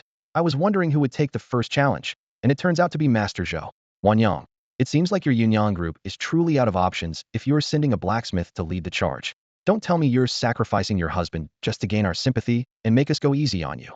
Despite Hong Feng's taunts, Huanyang's breathing quickened, but she remembered Zhou Yun's instructions. No matter what Hong Feng says, do not respond. On the stage, the young mage waved dismissively with a smirk. Master Zhou, is it? You might be good at forging equipment, but this is no place for you to show off. Save yourself the embarrassment and step aside. Beating a blacksmith won't even feel like an accomplishment. Zhou Yun gripped his hand tightly, and a long sword formed from his signature iron hammer appeared in his grasp. With a calm demeanor, he said, you say when to start, and well start. All right, the young mage sneered, his lips curling into a sinister smile. If you insist on ignoring advice, don't blame me for what happens. You want to start? Fine, let's start. With that, he raised his staff and began chanting, O omnipresent wind, grant me. Before he could finish, a flash of sword light swept through the air, severing the mage's right hand holding the staff at the base. In the next instant, Zhou Yun delivered a sidekick, knocking him off the stage. The arena fell into dead silence. What had just transpired left everyone's minds blank. My hand. The young mage's agonized scream snapped everyone back to reality, and all eyes turned to Zhou Yun in shock. How is this possible? How did he do that? Isn't he a blacksmith? How could he move so fast? This doesn't make sense. It's impossible. Within Hong Feng's faction, many were visibly stunned, their eyes wide and fixed on Zhou Yun on the stage. At that moment, Zhou Yun stood with his left hand behind his back, his right hand holding the sword pointed diagonally downward. The sword gleamed with a faint aura, and his voice was as calm as a still lake. Next. Vice leader is incredible. Over in the Yunyang faction, by Yuan Yuan and by Tianshan's eyes sparkled with admiration. One strike to end the fight clean and efficient. He's not even a warrior, yet he's stronger than the two of us who are. Li Huaxiang was equally thrilled. No wonder Vice leader dared to step into the ring, he has such amazing strength. Huanyang was also taken aback. She had known Zhou Yun was a spirit master, a rare profession, but she hadn't realized he had been hiding such profound abilities. She thought to herself, "I'll definitely have to ask him about this later." Beside her, Lu Wizhong's eyes glimmered with sharp focus as his thoughts raced. Others might not have seen it clearly, but he had. Zhou Yun's swordplay from the moment he drew his sword to when he sheathed it was seamless and flawless, a true display of mastery. Even though Lu Huizhong was hailed as a sword saint, he couldn't find a single flaw in Zhou Yun's technique. It felt as though Zhou Yun, too, was a seasoned swordsman with decades of experience, exuding effortless precision and control. The timing and angle of that strike were nothing short of perfect. Good, good, good. Hong Feng gritted his teeth. So you've been hiding your true strength and caught us off guard. Don't think I didn't notice your power comes entirely from that weapon in your hand. Fine then, Zhang Wei, you're up. Understood. With a loud shout, a lean figure leapt onto the stage. He held dual daggers, crouching slightly with narrowed eyes, like a venomous snake poised to strike. Ready or not? Zhou Yun nodded. Come. Bang. A sudden explosion of smoke erupted where Zhang Wei stood. As the smoke cleared, Zhang Wei had vanished stealth. Huan Yin clenched her fists unconsciously, thinking to herself that an assassin's stealth often gave them the upper hand in the confined space of the arena. She worried that Zhou Yun might struggle to respond to a surprise attack. In the Red Maple faction, Hong Feng sneered, thinking to himself, Zhou Yun, you, a mere blacksmith, can actually unleash such power and speed. The weapons you forge are truly extraordinary. But it's a pity Zhang Wei's dual daggers have a shattering effect. With an assassin's attack speed, he can easily destroy your weapon. I wonder if you'll feel heartbroken when that happens. On the arena, Zhou Yun appeared unfazed by Zhang Wei's disappearance, standing quietly in place without even shifting his gaze. Just as everyone thought Zhou Yun was about to suffer a sneak attack and take a heavy loss, he suddenly moved. He raised his sword backward into a defensive stance. At the precise moment his stance was complete, Zhang Wei's figure reappeared, his dagger striking the sword with a sharp, crisp sound. The crowd was stunned, their minds filled with confusion. How had Zhou Yun accurately blocked an assassin's stealth attack? Without hesitation, Zhou Yun swung his sword overhead, spinning his body backward, stepping forward in one fluid motion. He thrust his longsword forward. Squelch!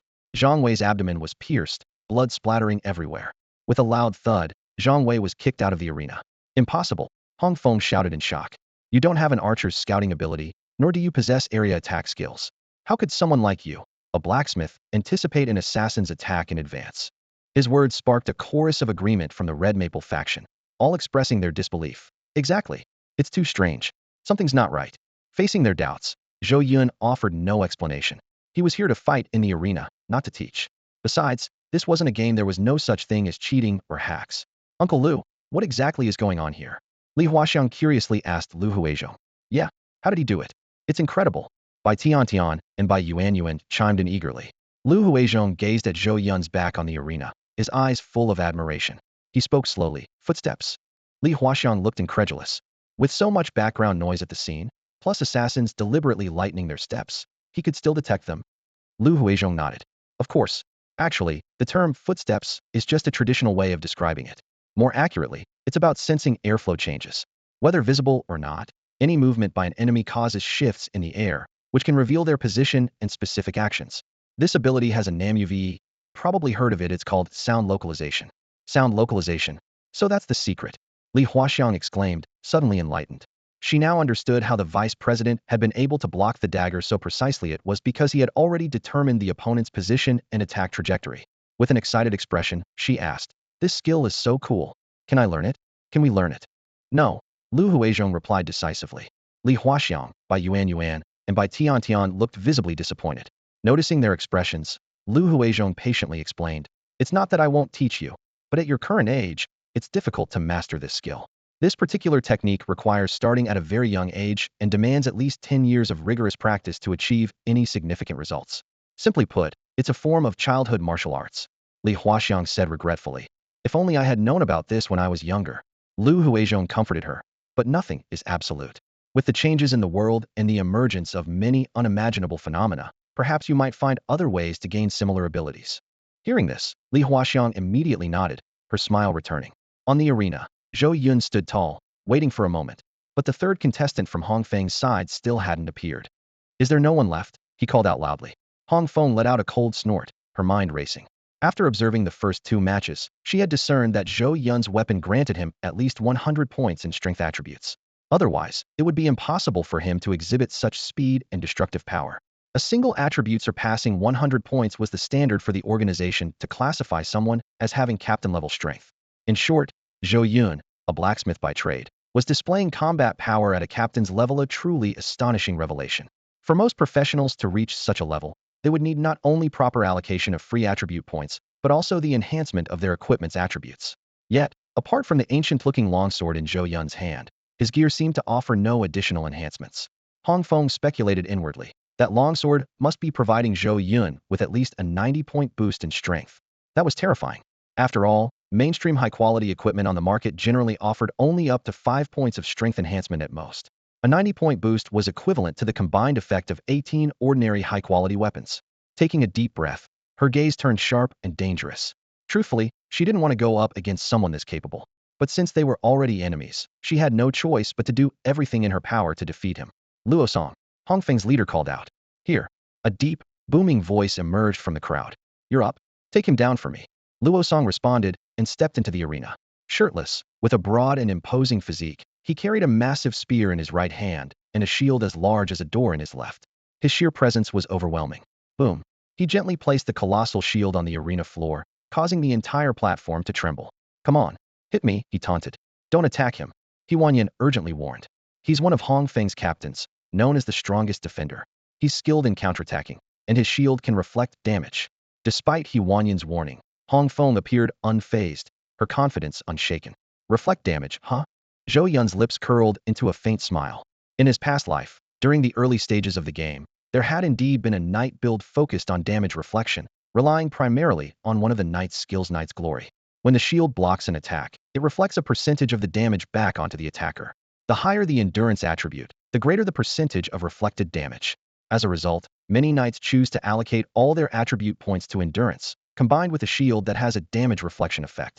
Such knights became almost synonymous with invincibility in unknown duels and were once considered the best choice in the early stages of the game. What's wrong? Afraid to attack? Luosong said with a silly grin. If you don't attack, then he'll come for you. As soon as the words left his mouth, his whole body suddenly glowed golden.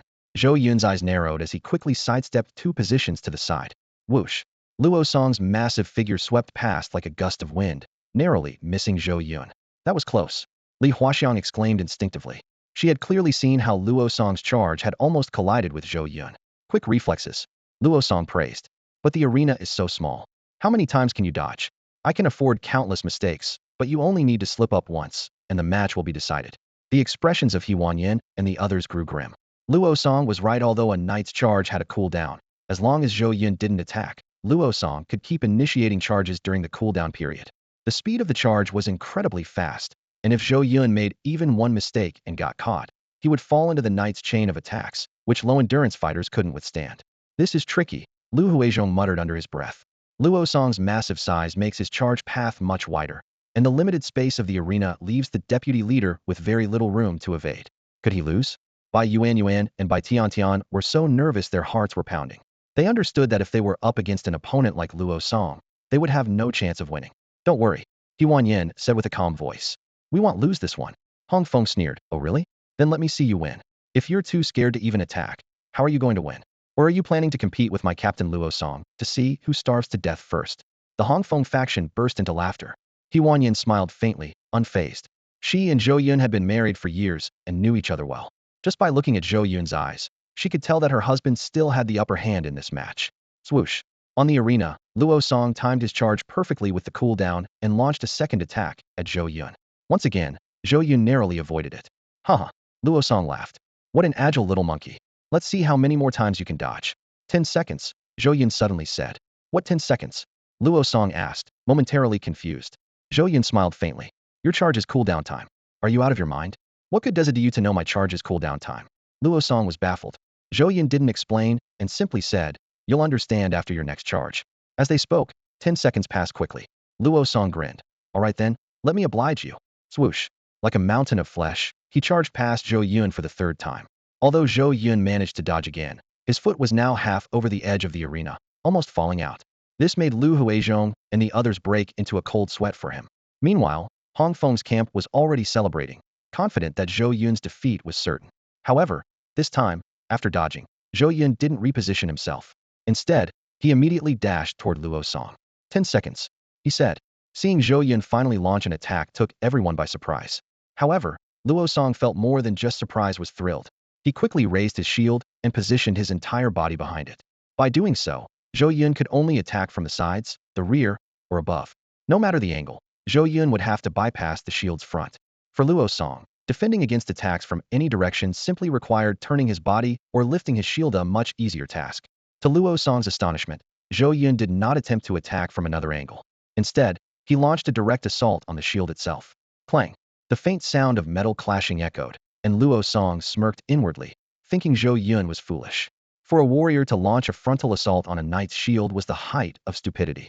Any knight would welcome such an attack since the shield's reflective damage effect thrives on absorbing direct hits. Zhou Yun's actions were playing right into his hands. Yet Zhou Yun seemed unfazed, striking the shield again and again. Clink, clink, clink, clink. The crisp sound of repeated blows filled the air, becoming a continuous rhythm. Someone from the Red Maple faction sneered, "Huh, what an idiot." Others nodded in agreement, convinced Zhou Yun had lost his mind. But in the next moment, someone furrowed their brow, sensing something was amiss. On the stage, a gray swirl of air suddenly began to emanate from Zhou Yun's body. The instant it appeared, Zhou Yun's attack speed surged dramatically. Clink, clink, clink, boom. Before everyone's eyes, the massive shield shattered into pieces with a deafening crash. My shield! Luo Song froze in shock, his body trembling. Without waiting for Zhou Yun to strike again, he clutched his head and bolted off the stage, shouting as he ran, "Don't hit me! I surrender! Don't hit me!" A knight of captain rank had just fled the stage and conceded defeat in such a ridiculous manner, leaving the audience utterly stunned. Humph! Hong Feng gritted her teeth in fury. As the leader of Red Maple, she was well aware that while Luo Song had a large and imposing build, he was notoriously afraid of pain. Very few opponents had ever managed to bypass his shield to land a hit on him. But today, not only had someone shattered his shield, but they had done so directly. That shield, which the organization had paid 500,000 to acquire, was a rare item with reflective damage attributes and a prized asset of the group. The thought of not only losing the match, but also the 500,000 shield made her heart ache. What on earth just happened? Hong Feng shouted angrily, as though demanding an explanation from Zhou Yun. The Red Maple members exchanged uneasy glances, equally puzzled. Luo Song, their top tank, was one of Hong Feng's most reliable allies. His shield was meticulously maintained, with its durability always at maximum. By all accounts, it should have been impossible for it to shatter. Meanwhile, the leaders of the 8 allied organizations, who were watching as Red Maple's allies, seemed to realize something. Yes, that gray swirl of air, it must have been the effect of evil wind. Not just evil wind, there had to be an additional effect that caused the shield to shatter. That's right. Only the shatter attribute can destroy equipment in such a short time. One spectator murmured, analyzing the scene, but his brows suddenly furrowed. But something's off. He clearly only has one piece of equipment. So how does he possess so many rare attributes? Counting on his fingers, he listed, Evil Wind, Shatter, Strength Boost, Sword Chi. That's already 4. Just as he finished speaking, a green glow emanated from Zhou Yun's body, a telltale sign of the life spring attribute being triggered. My god, that's a 5th rare attribute. What grade of weapon is this? What was even more bewildering was that Zhou Yun, with his blacksmith's physique, managed to shatter his opponent's shield with barely a scratch. Unless, his weapon concealed a 6th attribute, Stamina Boost. But that was unheard of, 6 rare attributes on a single weapon? How could that even be possible? Around the arena, the members of Red Maple and the 8 major organizations were completely stunned by Zhou Yun's performance. Especially the leaders, they stared wide-eyed, desperately analyzing the weapon in Zhou Yun's hand. For a moment, none dared to step onto the stage to challenge him. The Red Maple faction members were filled with trepidation, their gazes wary.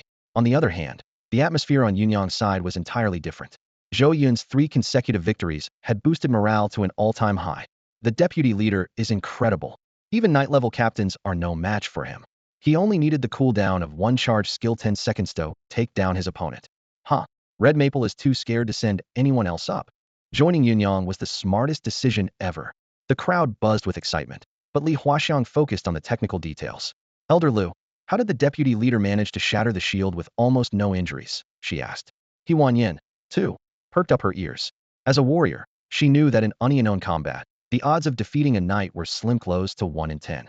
She was eager to learn how her husband had achieved this feat. Lu Huizhong smiled and explained, this is precisely where the deputy leader's brilliance lies. On the surface, it looks like he's attacking the shield aggressively, but in reality, he's holding back, only grazing it lightly with the tip or edge of his sword each time. I see, He Wanyan exclaimed in realization. This way, he can trigger the shatter attribute with minimal damage. Exactly, Lu Huizhong affirmed with a nod. The knight's counter damage is calculated based on the severity of the shield's damage. With lighter hits, the counter damage is negligible. Brilliant. Absolutely brilliant. Li Huaxiang's eyes sparkled with admiration. Now I know how to deal with Turtle's Hell Knights in the future. Lu Huizhong nodded. Even I just learned this technique from the deputy leader. His words left everyone even more astonished.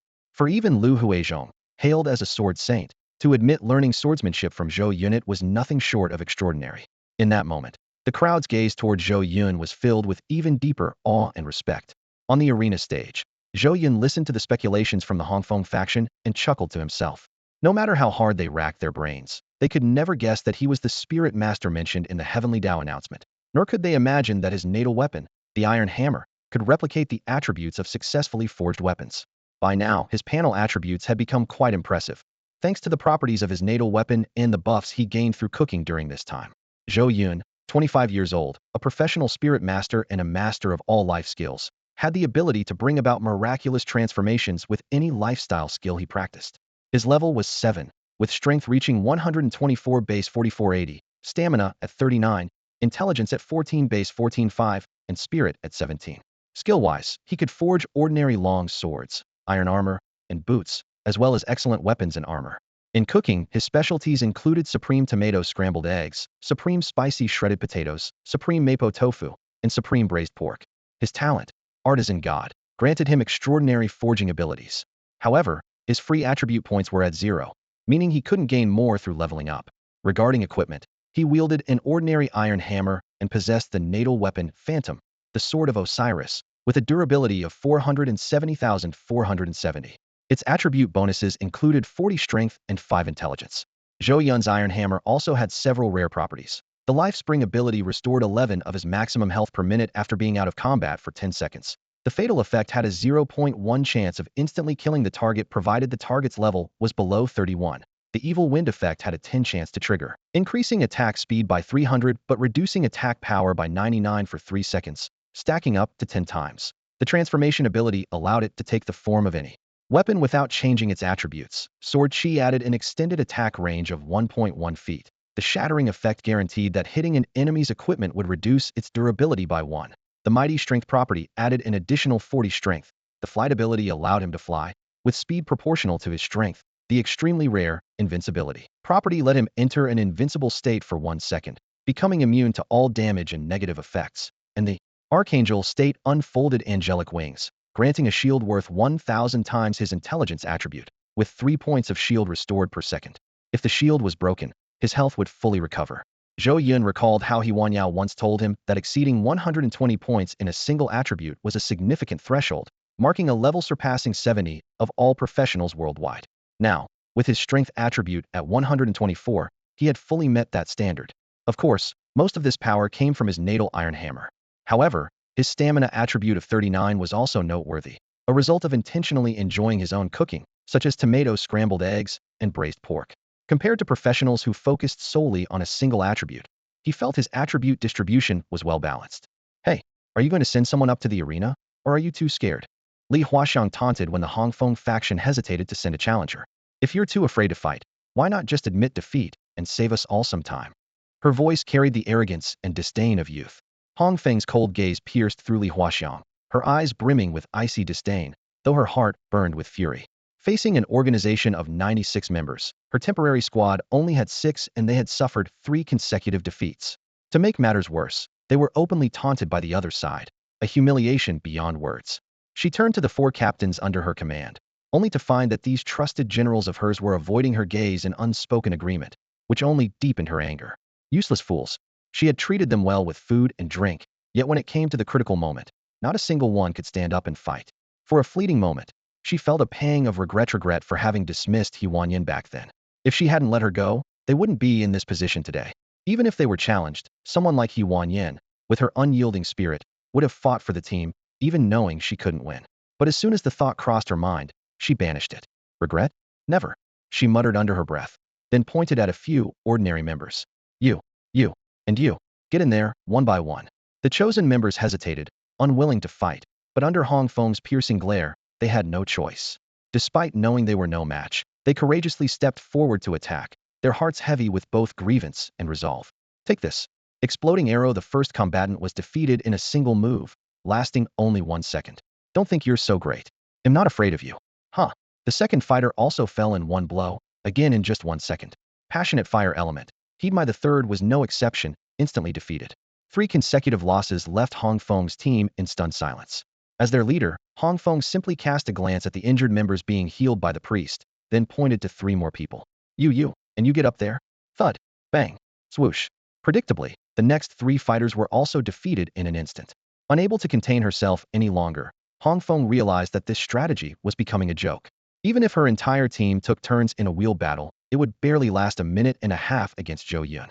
With a blank expression, she looked at Zhou Yun and asked, as a strong fighter, do you really find this kind of battle entertaining? Uft. Li Huaxiang couldn't help but burst into laughter. Your leader is truly amusing. Calling a blacksmith a strong fighter. The realization dawned on Hong Feng's team as well, and their expressions turned colorful. On the stage, Zhou Yun chuckled lightly. When did I become a strong fighter? Hong Feng didn't respond. Whether he admitted it or not, everyone had seen his strength firsthand. But wasn't this kind of repetitive battle boring? Zhou Yun offered a suggestion. You could just surrender. Hong Feng, however, said, what I mean is, we can speed things up. They'll send 10 people at once. 10 against me alone? Zhou Yun waved his hand dismissively. No way. Fighting one person already exhausts me. Hong Feng's composure finally cracked. You're absolutely shameless. Li Huaxiang retorted fearlessly. You're the shameless one. You chose an all-team arena format. But now that you can't win Onion, you want to send 10 people at once to gang up? You don't look too great, but your imagination sure is. Let me tell you this. If you can't win, admit defeat. Stop playing the victim. He writes disgusting. Her voice was sharp and piercing, like a sword striking directly at her opponent's heart. The surrounding members of the Red Maple organization immediately jumped to defend Hong Feng, voicing their support for him. However, Li Huaxiang remained undaunted, letting out a cold laugh. If you want to settle this, get on the arena and fight. Stop barking from the sidelines. If you really want to defend your leader's honor, then step into the ring. Her words rendered the Red Maple members speechless. They exchanged awkward glances and reluctantly sat back down. Talking tough was one thing, having the courage to fight was another. At this moment, Feng Yue, the deputy leader of the Undying Phoenix, one of the 8 major organizations present to watch the fight, stepped forward. He walked toward the arena with a composed demeanor, raising an eyebrow as he asked, You're Zhou Yun, right? Zhou Yun responded coldly. Who are you? I'm Feng Yue, deputy leader of the Undying Phoenix, he replied calmly. Zhou Yun was momentarily taken aback, thinking to himself, as expected, one of Jiang's cities for major organizations is no small matter. He asked, What do you want? Feng Yue spoke in an even tone, though with an air of authority. I'm here to suggest that you've made your point with this arena match. Why not let it end here? Zhou Yun frowned slightly. What do you mean? Feng Yue stepped closer. What I mean is, your Cloud Central strength is clear to me. With your abilities, you could easily challenge any smaller organization without losing. Zhou Yun chuckled. That's a nice suggestion, but we have no plans to challenge other organizations for now. Feng Yue's expression darkened. Do you not understand what I'm saying? I'm telling you to end your challenge against Red Maple here and pick another smaller organization to face. And why should we? Zhou Yun asked, puzzled. Why give up on the victory right in front of us to challenge someone else? What benefit does that bring us? You'd earn the friendship of the Undying Phoenix, Feng Yue said meaningfully. Zhou Yun suddenly realized. Oh, I see. But no thanks. I'd rather seize the moment and finish the remaining arena matches. Feng Yue's face immediately turned grim. You're really pushing your luck, aren't you? Get off the stage. Zhou Yun's eyes narrowed as he replied sternly. And who do you think you are to boss me around? Is the Undying Phoenix so great? Say one more word, and after Red Maple, you'll be next. Feng Yue was startled, thinking to himself, this guy is no ordinary opponent. Fine, fine. Feng Yue pointed at Zhou Yun, leaving a warning. Remember what you said today? Just wait and see. Zhou Yun's sword shifted slightly, and Feng Yue, visibly frightened, quickly jumped off the arena. Although he was a deputy leader, his expertise lay in internal affairs, not combat. If he were to fight, his fate would likely be no better than those who had just been defeated in seconds. Below the arena, Hong Feng let out a long sigh. Zhou Yun had even refused to give face to the Undying Phoenix. She knew that the Red Maple organization, which she had painstakingly built, was doomed today. She looked toward the Cloud Central faction, her heart heavy with despair. She thought to herself, Wanyan, are you really going to leave me with no way out? Wanyan met her gaze, seeing the plea in her eyes, and for a moment, her heart wavered. But when her eyes shifted to Zhou Yun standing on the arena, her resolve hardened again. She knew deep down, if they couldn't win, they should admit defeat. Today, there would only be one winner between them. Hearing Wanyan's words, Zhou Yun smiled faintly. At least this way, all his efforts hadn't been in vain. Hong Feng, Realizing his final hope was shattered, unwillingly declared, "I, Hong Feng, admit defeat." Just 5 minutes after the challenge ended, the organization bureau quickly responded. On the electronic bulletin board, it was announced, the temporary organization Yun Yang challenged Hong Feng, and Yun Yang emerged victorious. Yun Yang replaced Hong Feng as the official organization of Chongqing, inheriting Hong Feng's organizational rank, and the member limit increased to 100. Congratulations, Yun Yang. At the Jiangqing Grand Hotel, the vice leader's prowess was truly impressive. He single-handedly subdued an entire organization with ease. Vice leader, this toast is for you. Everyone felt immense pride in joining such a powerful organization. Leader, this toast is for you. There were 6 media cameras recording at the time. Surely the scene of you arguing against Hong Feng was captured, right? Am I about to become famous? Huh. So you were intentionally showing off back then, weren't you? Being promoted to an official organization and inheriting Hong Feng's rank meant they would now enjoy numerous organizational privileges. Li Huaxiang and the others couldn't contain their excitement, but no one was happier than Wan-Yin. She drank glass after glass, accepting every toast. Before long, her cheeks flushed red. After a few rounds of drinks, Lu Huizhong, who remained sober, asked, "Now that we're an official organization, what should we do next? Should we start recruiting new members?" Li Huaxiang followed up, and Bai Tiantian's eyes lit up. "If new members join, does that mean we'd count as the founding members?" Bai Yuan clapped her hands. "That's great. I can be the big sister of the group." Zhou Yun glanced at Wan-Yin, who was leaning on him, and softly said, "There's no rush to recruit members. A single capable general is worth more than 1,000 mediocre soldiers." Lu Huizhong nodded in agreement. Leveling up was undoubtedly the most direct and stable way to increase their strength. Higher levels meant access to more advanced skills, additional attribute points, and better equipment. Leveling up sounds great. Bai Tiantian, whose level was relatively low, asked, "Where should we go to level up?" Qingfeng Gorge, Zhou Yun replied without hesitation. He had already decided on this training spot. The area was teeming with magical beasts that provided abundant experience, and it wasn't crowded with other players, making it ideal for their group. Most importantly, he knew of a specific training spot there where everyone could gain experience quickly and level up efficiently. However, Bai Yuan and Bai Tiantian both frowned simultaneously. Qingfeng Gorge. Isn't that the territory of the Undying Phoenix? Zhou Yun was a bit surprised had the Phoenix's territory actually been taken over.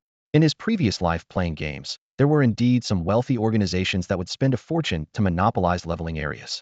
If it was really taken over, it wouldn't be ideal to go there. However, Bai Tiantian explained, the Phoenix members have recently been leveling there, and anyone else who enters gets driven away. We were only allowed to train there because Red Maple and the Phoenix are allies. Zhou Yun understood. As long as it wasn't officially taken over, their plans wouldn't change. They would still head to Qingfeng Gorge.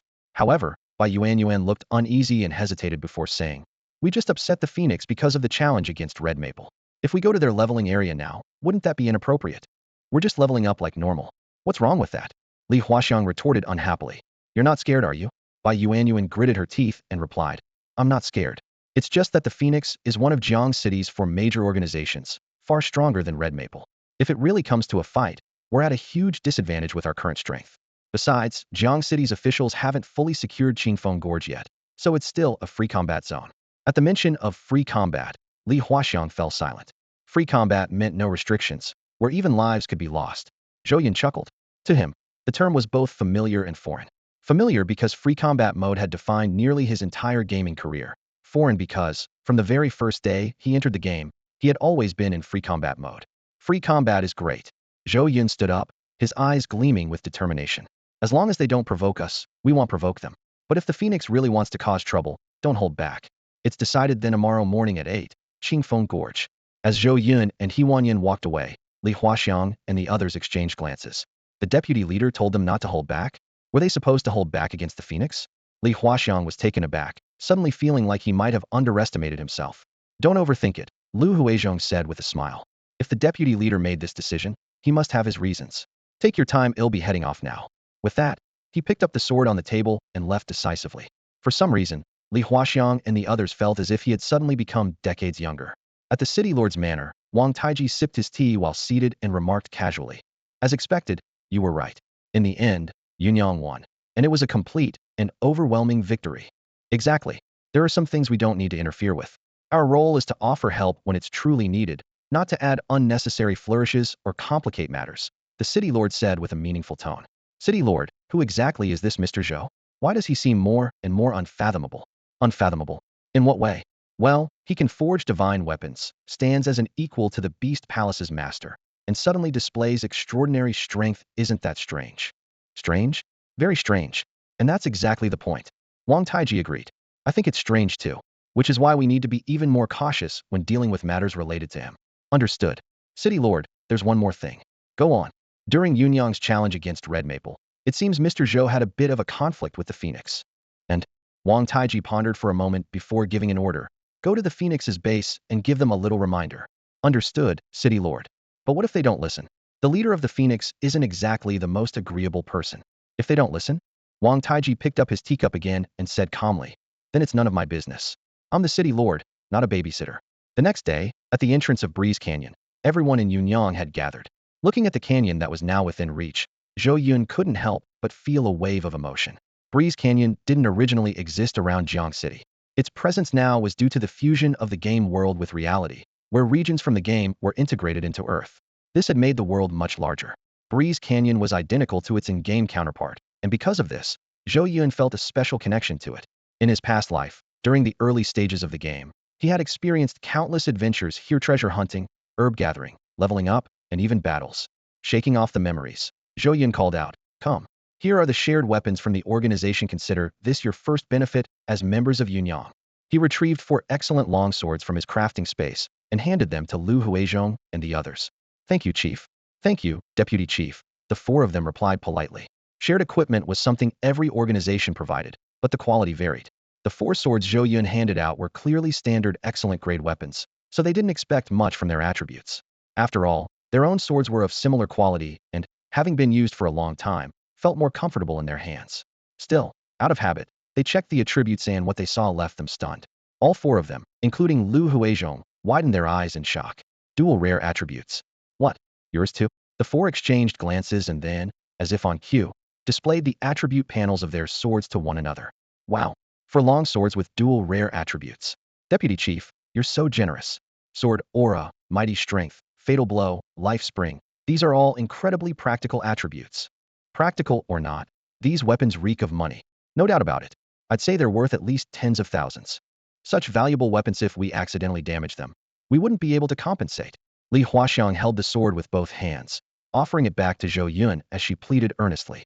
Bai Yuan and Bai Tian chimed in. Same here for us. Lu Huizhong, however, chuckled and casually strapped the sword to his waist. This is a token of goodwill from our leaders. You shouldn't refuse. At the very least, we can contribute more to the organization in the future.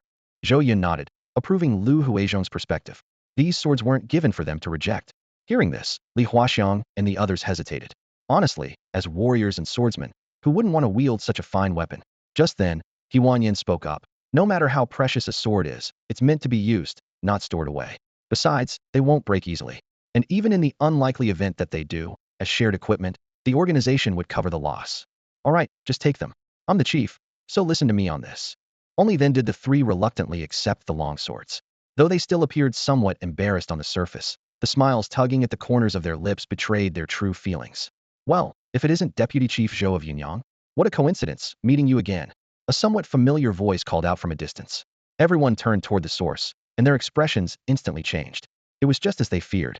The person who appeared was none other than Feng Yue, the deputy leader of the Immortal Phoenix. What a small world. At that moment, apart from Zhou Yun, the same thought flashed through everyone else's minds. Enemies are bound to meet. Leader, what should we do? Li Huaxiang gripped her sword tightly, her expression tense. He Wanyan glanced at Zhou Yun, feeling uneasy. After all, this was the territory of the Immortal Phoenix, and any freelancers or members of other groups who wanted to train here had to gain their approval. Otherwise, they would face a forceful expulsion, not to mention the fact that Zhou Yun's group had clashed with Feng Yue in the past. Ignore him. Let's go, Zhou Yun said, casting a brief glance at Feng Yue before leading the way deeper into the canyon. He Wanyan and the others didn't understand Zhou Yun's intentions, but trusting him, they followed without hesitation. You dare ignore me on my turf? Feng Yue fumed, taking a few steps forward and shouting, Zhou Yun, don't you know this is Immortal Phoenix territory? Without our permission, how dare you set foot in Clearwind Canyon? Try it if you dare. Zhou Yun chuckled lightly, his pace unchanging as he continued onward. Feng Yue grew even angrier, yelling, Zhou Yun, this is my final warning. If you step into Clearwind Canyon, you're declaring war on the Immortal Phoenix. When the time comes, don't blame us for being ruthless. Zhou Yun remained indifferent to the threats. To reassure the others, he explained quietly, "Don't worry about him. If the Immortal Phoenix had enough people training here, they would have already called reinforcements. Why else would he be yelling threats behind us?" Li Huaxiang and the others suddenly understood, secretly giving Zhou Yun a thumbs up in admiration. At that moment, Fang Youwei's face darkened with humiliation as Zhou Yun ignored his warnings. He pulled out his phone, gritting his teeth. "Zhou Yun, just wait. I'll show you who holds the real power here." After entering Clearwind Canyon, Zhou Yun didn't immediately start searching for monsters to train against. Instead, he led the group up a mountain path. Although called a path, it was little more than a barely passable trail overgrown with weeds and bushes, littered with rocks, and at times requiring them to leap over ravines or climb boulders. Without Zhou Yun leading the way, the group wouldn't have believed it was even possible to traverse. "Deputy leader, where exactly are we going?" Li Huaxiang couldn't help asking after walking for a while. Huan Yin glanced down the mountain and calculated. "It seems like we're moving away from Clearwind Canyon." Zhou Yun stopped and reassured them, "Don't worry. We're still within the boundaries of Clearwind Canyon, just in a slightly more remote area." Li Huaxiang twitched her lips and muttered under her breath, "This is more like 10,000 miles off course." Zhou Yun ignored her comment and continued leading the group forward. After about half an hour, Bai Tian, panting heavily, asked, "Deputy leader, how much farther do we have to go?" Zhou Yun replied, "We're almost there. Just climb over the boulder up ahead." With that, he climbed over the obstacle first. Hearing that the destination was close, Huan Yin and the others perked up and pushed onward. After climbing over the massive boulder, they were astonished to find themselves in an open area roughly the size of half a basketball court. The clearing was overgrown with weeds and surrounded by towering cliffs. Li Xiangjuan asked in confusion, "Deputy leader, weren't we supposed to be leveling up? Why are we here?" Zhou Yun smiled and replied, "Our ultimate destination is inside." As he spoke, he took 2 steps forward, pushed aside the dense weeds, and revealed a hidden cave. The sight of the cave instantly lit up everyone's eyes. To find a cave in such a hard-to-reach place, 2 words immediately surfaced in their minds. "Adventure." Huan Yin whispered, "Honey, how did you know about this place?" She found herself increasingly unable to understand Zhou Yun. Zhou Yun gently patted her hand and said, "I'll explain when we have time." Huan Yin nodded and didn't press further. With Zhou Yun leading the way, the group entered the cave. They initially thought they would find treasures and surprises inside the cave. Instead, it was empty and desolate. Just as disappointment began to settle in, Zhou Yun led them through a series of twists and turns until a sudden light appeared ahead. They moved toward the light and arrived at the cave's exit, only to discover a breathtaking valley below. The valley was lush with greenery, filled with the fragrance of blooming flowers and the sound of birdsong, a truly tranquil and beautiful sight. "Wow, it's so beautiful!" Bai Tianxian's exclamation was abruptly cut off.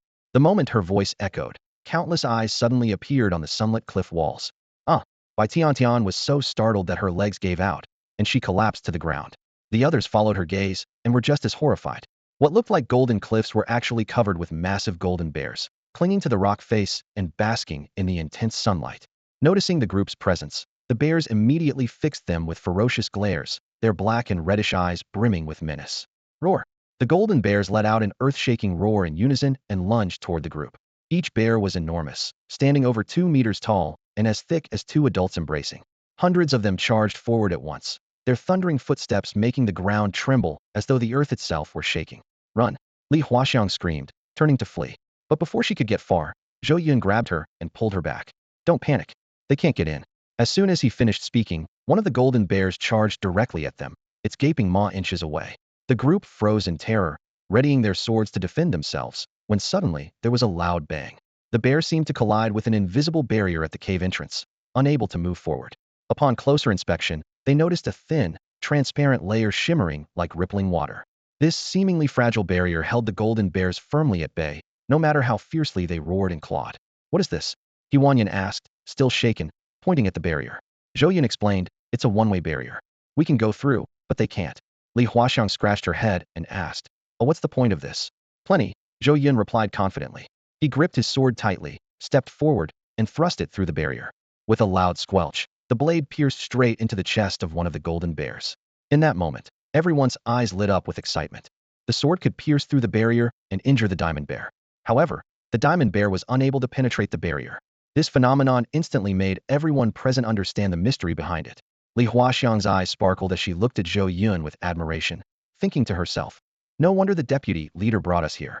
No wonder he was willing to offend the Phoenix to enter Clearwind Gorge.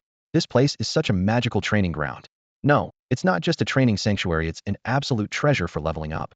Bai Yuan licked her lips, her eyes gleaming with excitement. The Diamond Bear, a level 40 magical beast. Just think how much experience this one alone can provide. And there are so many of them here, we could keep killing them endlessly. If we take them all down, won't our level skyrocket like a rocket launch? Plus, we don't even have to worry about getting hurt, it's completely risk-free. Bai Tian chimed in. It almost feels unfair. Lu Huizhong glanced at the furious Diamond Bear outside the barrier and calmly remarked, still, I like it. Everyone was momentarily stunned before bursting into laughter.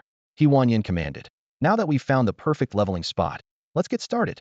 Everyone responded in unison and began attacking the Diamond Bears. Since the Diamond Bears couldn't breach the barrier, the group fought with ease.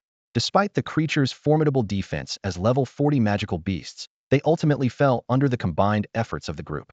As one Diamond Bear collapsed, a golden light flashed across by Tian and by Yuan, the lowest leveled members of the group, indicating they had leveled up. By Tian exclaimed excitedly, the shared experience boosted me up an entire level, this is insane. By Yuan was equally ecstatic. Seeing the sisters reap the rewards, Huan Yin, Li Huaxiang, and Lu Huizhong were filled with anticipation. In this world, profession levels were of utmost importance. Many major events, occasions, and organizations had level requirements. After all, while being strong didn't always equate to a high level, those with high levels were rarely weak. Additionally, the existence of the level rankings made people yearn to climb higher, making it onto the leaderboard brought instant respect wherever one went. Come on, let's keep going. Li Huaxiang eagerly stepped forward. Before the fallen Diamond Bear's body even disappeared, another one immediately emerged, leaving no gap in the action. However, both Lu Huizhong and Huan Yin exchanged subtle glances, their eyes betraying a hint of concern. They had noticed that the body of the defeated Diamond Bear transformed into a golden light as it fell into the valley, flying toward the center of the gorge. Though the change was swift, they caught sight of it. They instinctively looked at Zhou Yun, only to find him nodding slightly, as if unsurprised by this development. After a brief hesitation, they decided not to ask questions for now and joined the attack on the next Diamond Bear. They trusted that Zhou Yun would inform them if it became necessary. Meanwhile, on the other side, Fang Yue led a large group of people, storming into Clearwine Gorge with an imposing presence. Zhou Yun, get out here, he shouted loudly. You were so arrogant earlier, what's the matter now? Hiding like a coward? If you're a real man, don't act like a turtle retreating into its shell. He searched for Zhou Yun's figure while continuing to bellow provocations. However, no one responded to him. The only thing he noticed was the magical beasts creeping closer, sensing the presence of an intruder. Fang Yue glanced at the beasts and commanded, you, and you. Your squad stays here with me. The rest of you, find Zhou Yun and his group. Leader Fang, is it possible they've already left Qingfeng Gorge? Asked a female mage in a red robe. Impossible. Fang Yue immediately dismissed the idea. From Jiangsheng to Qingfeng Gorge, there's only this one main road. If they had left, we would have crossed paths with them. What if they took a side path? The female mage pressed. What are you implying? Fang Yue narrowed his eyes, scrutinizing the mage. The mage smiled faintly. It's not what I'm implying. It's what the leader intended by having me accompany you. Surely, you understand his intentions. Humph. Fang Yue snorted angrily. The leader is being overly cautious. The city lord merely sent a reminder not to engage Yunyang lightly, and he's acting so fearful? Even instructing us to avoid Yunyang as much as possible? A newly formed organization like Thatdo, they even deserve such attention.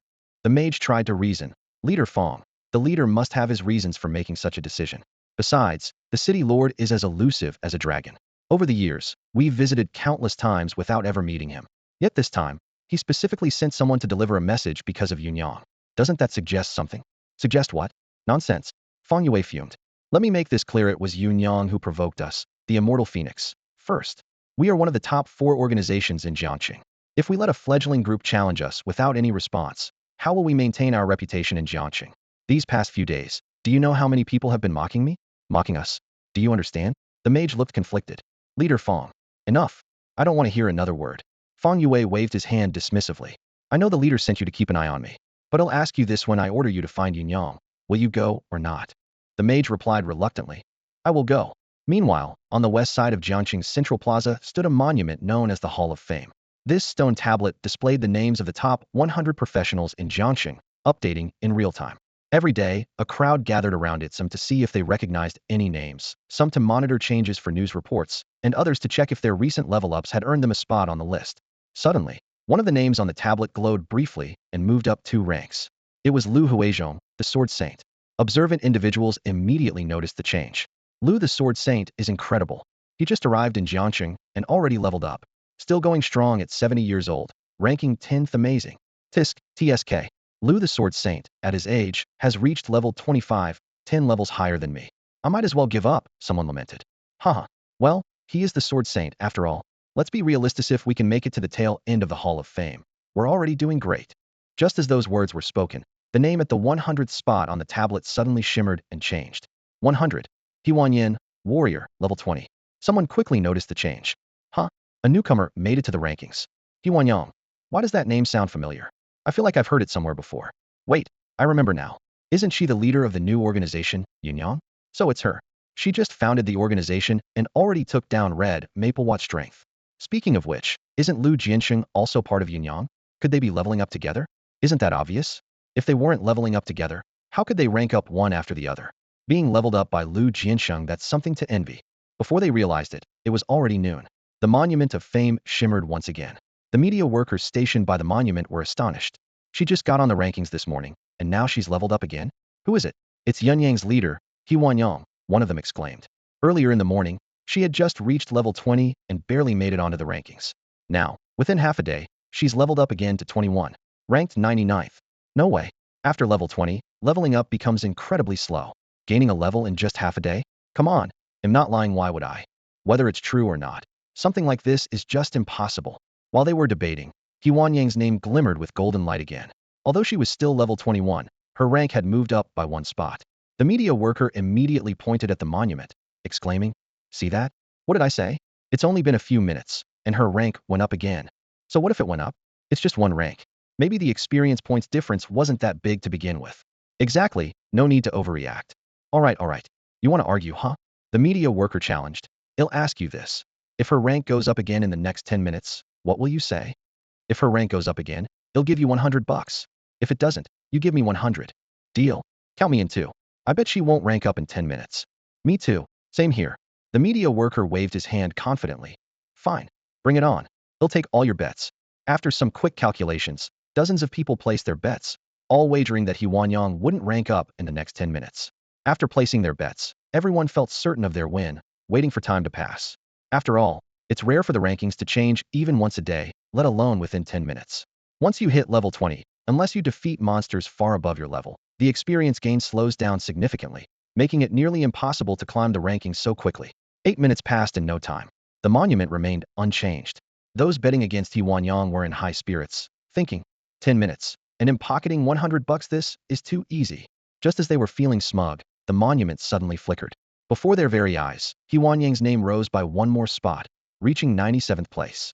The media worker in charge of the bets shot to his feet and shouted, "A bet's a bet. Pay up." The losers reluctantly handed over their money, grumbling. Even if she's still level 21, climbing another rank in under 10 minutes is just ridiculous. Suspicious. We hadn't even heard of her before, how is she suddenly skyrocketing? Collecting his winnings, the media worker was in high spirits, thinking, of course she's skyrocketing. Lu Huizhong, Lu Jianqing himself, is helping her level up. If he were helping me, I'd be flying too. Damn, things like this really happen. The crowd at noon was completely different from the one in the morning. They had no idea about what had happened earlier, and thus were astonished by the connection between the two events. After a few inquiries, they learned that the two people involved belonged to the same organization, which immediately made everything clear. Being part of the same group as the Sword Saint? That's incredible.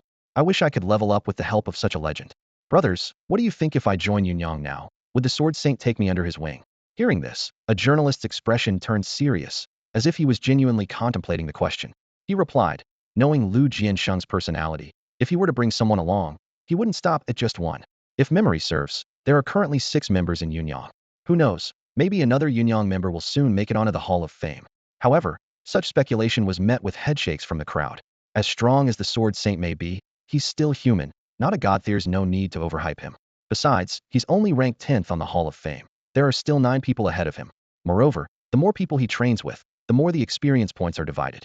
Even with level 30 monsters, how much experience would be left after being split among 6 people? Just then, a new name appeared at the 100th spot on the Hall of Fame. 100. Li Huaxiang, warrior, level 20. Who is Li Huaxiang? Most of the onlookers were puzzled. In their minds, anyone who made it onto the Hall of Fame should at least have some recognition in Jiangcheng. But this Li Huaxiang, they had never heard of him. Meanwhile, A few journalists' eyes lit up. Li Huaxiang, another member of Yunyang. It seemed like the Yunyang team was leveling up together outside the city. Today's headline was practically writing itself. Rising to glory. Yunyang dominates the Hall of Fame after defeating Red Maple. At Jiangxing TV station, the editor-in-chief received a call. Half of Yunyang's 6 members had made it onto the Hall of Fame? Not bad. Shaoli, go arrange something. Half an hour later, another call came in. What? Another Yunyang member made it onto the Hall of Fame? Shaoli, go update the script. 5 minutes later, yet another call. What? Another one? That makes 5 now? Shaoli. Huh. Master Lu Huizhong moved up to 9th place? Shaoli. What? He Wanyan also advanced. Shaoli. And Li Huaxiang? Shaoli. Wait, by Tian Tian and by Yuan Yuan too? Shaoli. For the entire afternoon and evening, Shaoli was either revising the script or on the way to revise the script. Shaoli, I have something to say, but I'm not sure if I should say it. Meanwhile, back at the Hall of Fame in the Central Plaza, the crowd around the monument kept growing. Almost everyone's attention was focused on the 5 names that were steadily climbing the ranks. These 5 had one thing in common: they were all members of Yunyang. 3. Lu Huizhong, warrior, level 27, 17. He Wanyan, warrior, level 24, 83. Li Huaxiang, warrior, level 22, 94. By Yuan Yuan, warrior, level 21, 95. By Tian Tian, warrior, level 21. Yunyang was truly formidable. Out of 6 members, 5 had made it onto the Hall of Fame. They were undoubtedly rising stars. Their rankings were still climbing, and this was just within a single day. Give Yunyang a few more days, and could they possibly dominate the top 5 of the Hall of Fame? It seemed entirely plausible. Does anyone here know someone from Yunyang? Could you recommend me? I want to join Yunyang. Me too. It wasn't even about making it onto the Hall of Fame. I just felt an inexplicable charm about Yunyang that drew me in. At this moment, Fang Yue, who had spent the entire day searching fruitlessly in Qingfeng Gorge, returned to Jiangqing. As he passed by the Central Plaza, he overheard these conversations. Rising stars? Yunyang? Dominating the top 5? He frowned, pushed his way through the crowd, and looked up at the Hall of Fame. At a glance, Fang Yue's eyebrows shot up. As a thorn in Yunyang's side, he was well aware of the levels and rankings of Yunyang's members. Yet, in just a single day, 5 out of Yunyang's 6 members had climbed onto the Hall of Fame leaderboard. This left him both puzzled and seething with rage. After level 20, leveling up became increasingly slow. How had they managed to advance so quickly? Qingfeng Gorge. It must be Qingfeng Gorge. Aside from that, there was no other place near Jiangxing where they could level up so rapidly. A nearby Phoenix member whispered cautiously, "But, Chief, we searched Qingfeng Gorge all day today and didn't see any trace of them." Fang Yui's eyes widened as he growled, "I saw them enter Qingfeng Gorge with my own eyes, and they haven't come out since. They're definitely in there, no doubt about it. They must have found a hidden leveling spot." The Phoenix members exchanged uneasy glances, unsure how to respond. After all, they had occupied Qingfeng Gorge for so long without discovering any secret areas. It was clear that Fang Yui's obsession with Yunyang had reached an unhealthy level, but none of them dared to voice such thoughts. "Chief Fang, why don't we go back and search again tomorrow morning?" someone suggested, trying to appease him. As expected, Fang Yui's expression softened slightly at the suggestion. Just as he was beginning to relax, a commotion erupted among the crowd watching the Hall of Fame leaderboard. "He's ranked up. Lu Jianxing has moved up another spot. He's now in 2nd place. Oh my god, at this rate, is he going to take the top spot?" "Hard to say," someone chimed in. "The current number 1, Nantian, is level 28, only 1 level ahead of Lu Jianxing. The gap isn't that big." Another voice added, "Well, Nantian is our Phoenix leader, after all. If he gets overtaken on the Hall of Fame, that'll be a huge blow to Phoenix's reputation." "Shut your damn mouth." Fang Yue exploded, unleashing a torrent of curses at the bystanders. "What level are any of you, huh? You think you're qualified to comment on Phoenix? Look at yourselves, you're not even worth mentioning. What? Not happy with me calling you out? Fang Yue, the vice leader of Phoenix. Come up here and tell me your name if you've got the guts." The bystanders, though angered by his outburst, hesitated upon hearing his identity and noting the group of people surrounding him. They muttered a few curses under their breath before retreating. Still fuming, Fang Yue turned to his Phoenix members and barked, "Go. Get back out there and search." Go where?" one of them asked hesitantly. "To Qingfeng Gorge." Fang Yue roared, "Can't you see their levels are still rising? They're definitely still their grinding levels. Use your brains for once. What does Phoenix even keep you around for?" Meanwhile, at Qingfeng Gorge. So good. Absolutely delicious. I need another bowl." One of the Yunyang members exclaimed. "Deputy leader, your cooking is amazing. The leader is so lucky to have you." Haha. Enjoying great food while gaining permanent stats. If I hadn't experienced it myself, I'd never have believed it. He Wan smiled contentedly as she ate, listening to the group shower her with praise. Although everyone was praising Zhou Yun, she found this kind of compliment even more satisfying than receiving praise for herself. Zhou Yun's mood brightened as a result. Despite not spending much time with the group, he could tell that whether it was Li Huaxiang, Bai Yuan and her sister, or Lu Huizhong, they were all genuine and sincere people. This was the main reason he was willing to bring them here to level up and share his food with them. Everyone was thrilled to have found such a great leveling spot, and their experience points were soaring. By noon, they were so focused that they didn't even want to take a break. It wasn't until late at night, when their stamina was nearly exhausted, that they remembered they needed to eat. However, even then, no one considered heading back to the city. They were instead wondering if there were any wild fruits nearby to fill their stomachs. Watching this, Zhou Yun couldn't help but laugh. Fortunately, he had come prepared and had stocked enough food in his professional space, ensuring that everyone could eat their fill. At that moment, a King Kong bear outside the barrier began roaring furiously at the group inside the cave. Li Huaxiang quickly shoveled the last of her rice into her mouth, drew her longsword, and charged at the bear. The others followed suit, finishing their meals in a hurry and resuming the fight. Zhou Yun, on the other hand, simply sat aside, smiling without joining in. As someone with a life profession, even if he participated in combat, he wouldn't gain experience points. Instead, he'd lose some for no reason, which would only hinder the group. Thus, the group spent the entire night battling. When Zhou Yun woke up from a good night's sleep, he was amazed to see that everyone was still fighting the bear. He couldn't help but admire their dedication. He turned to Lu Huizhong and asked, "Mr. Lu, did you level up?" "Yes, I did. I'm at level 28 now," Lu Huizhong replied without turning around, his tone carrying a hint of excitement. Zhou Yun smiled slightly. At this pace, Lu Huizhong would likely reach level 30 by the next morning. According to the game's progression in his previous life, once someone broke through level 30, the next major update would be triggered. In the current version, life professions could only learn up to excellent level skills.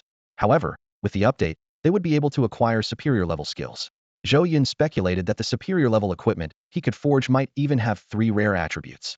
Yet, crafting such equipment required superior level ores, which were extremely scarce. Even after the update, there would be limited locations to mine these ores, necessitating organizational strength to compete for them. In his past life, anyone who reached a significant level in a life profession had the support of one or even multiple powerful factions. If he wanted to continue down the path of a spirit master, the support of Yunyang was indispensable.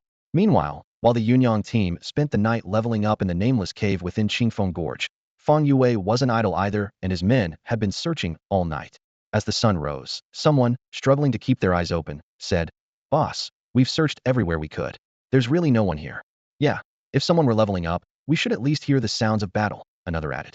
Exhausted, they realized they needed rest as well.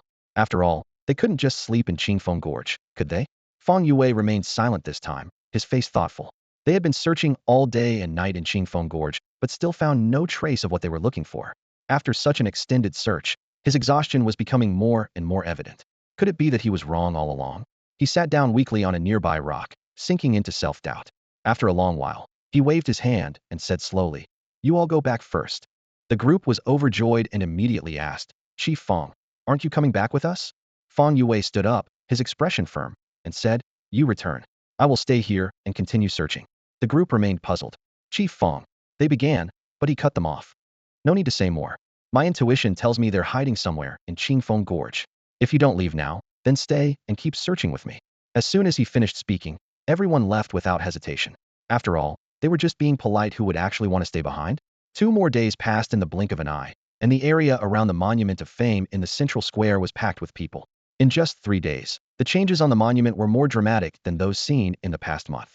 The reason for all this was none other than the 5 members of the Cloud Summit organization.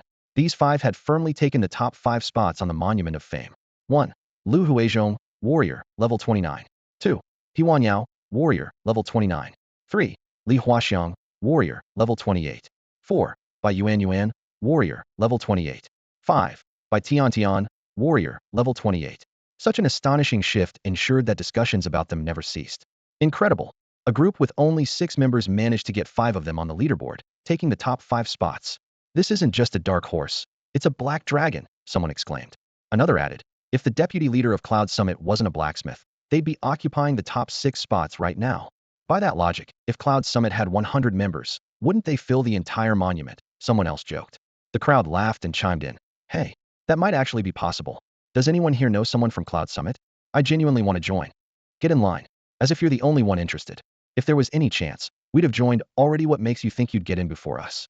As the crowd discussed, their eyes stayed glued to the Monument of Fame, especially on the name at the very top, Lu Huizhong.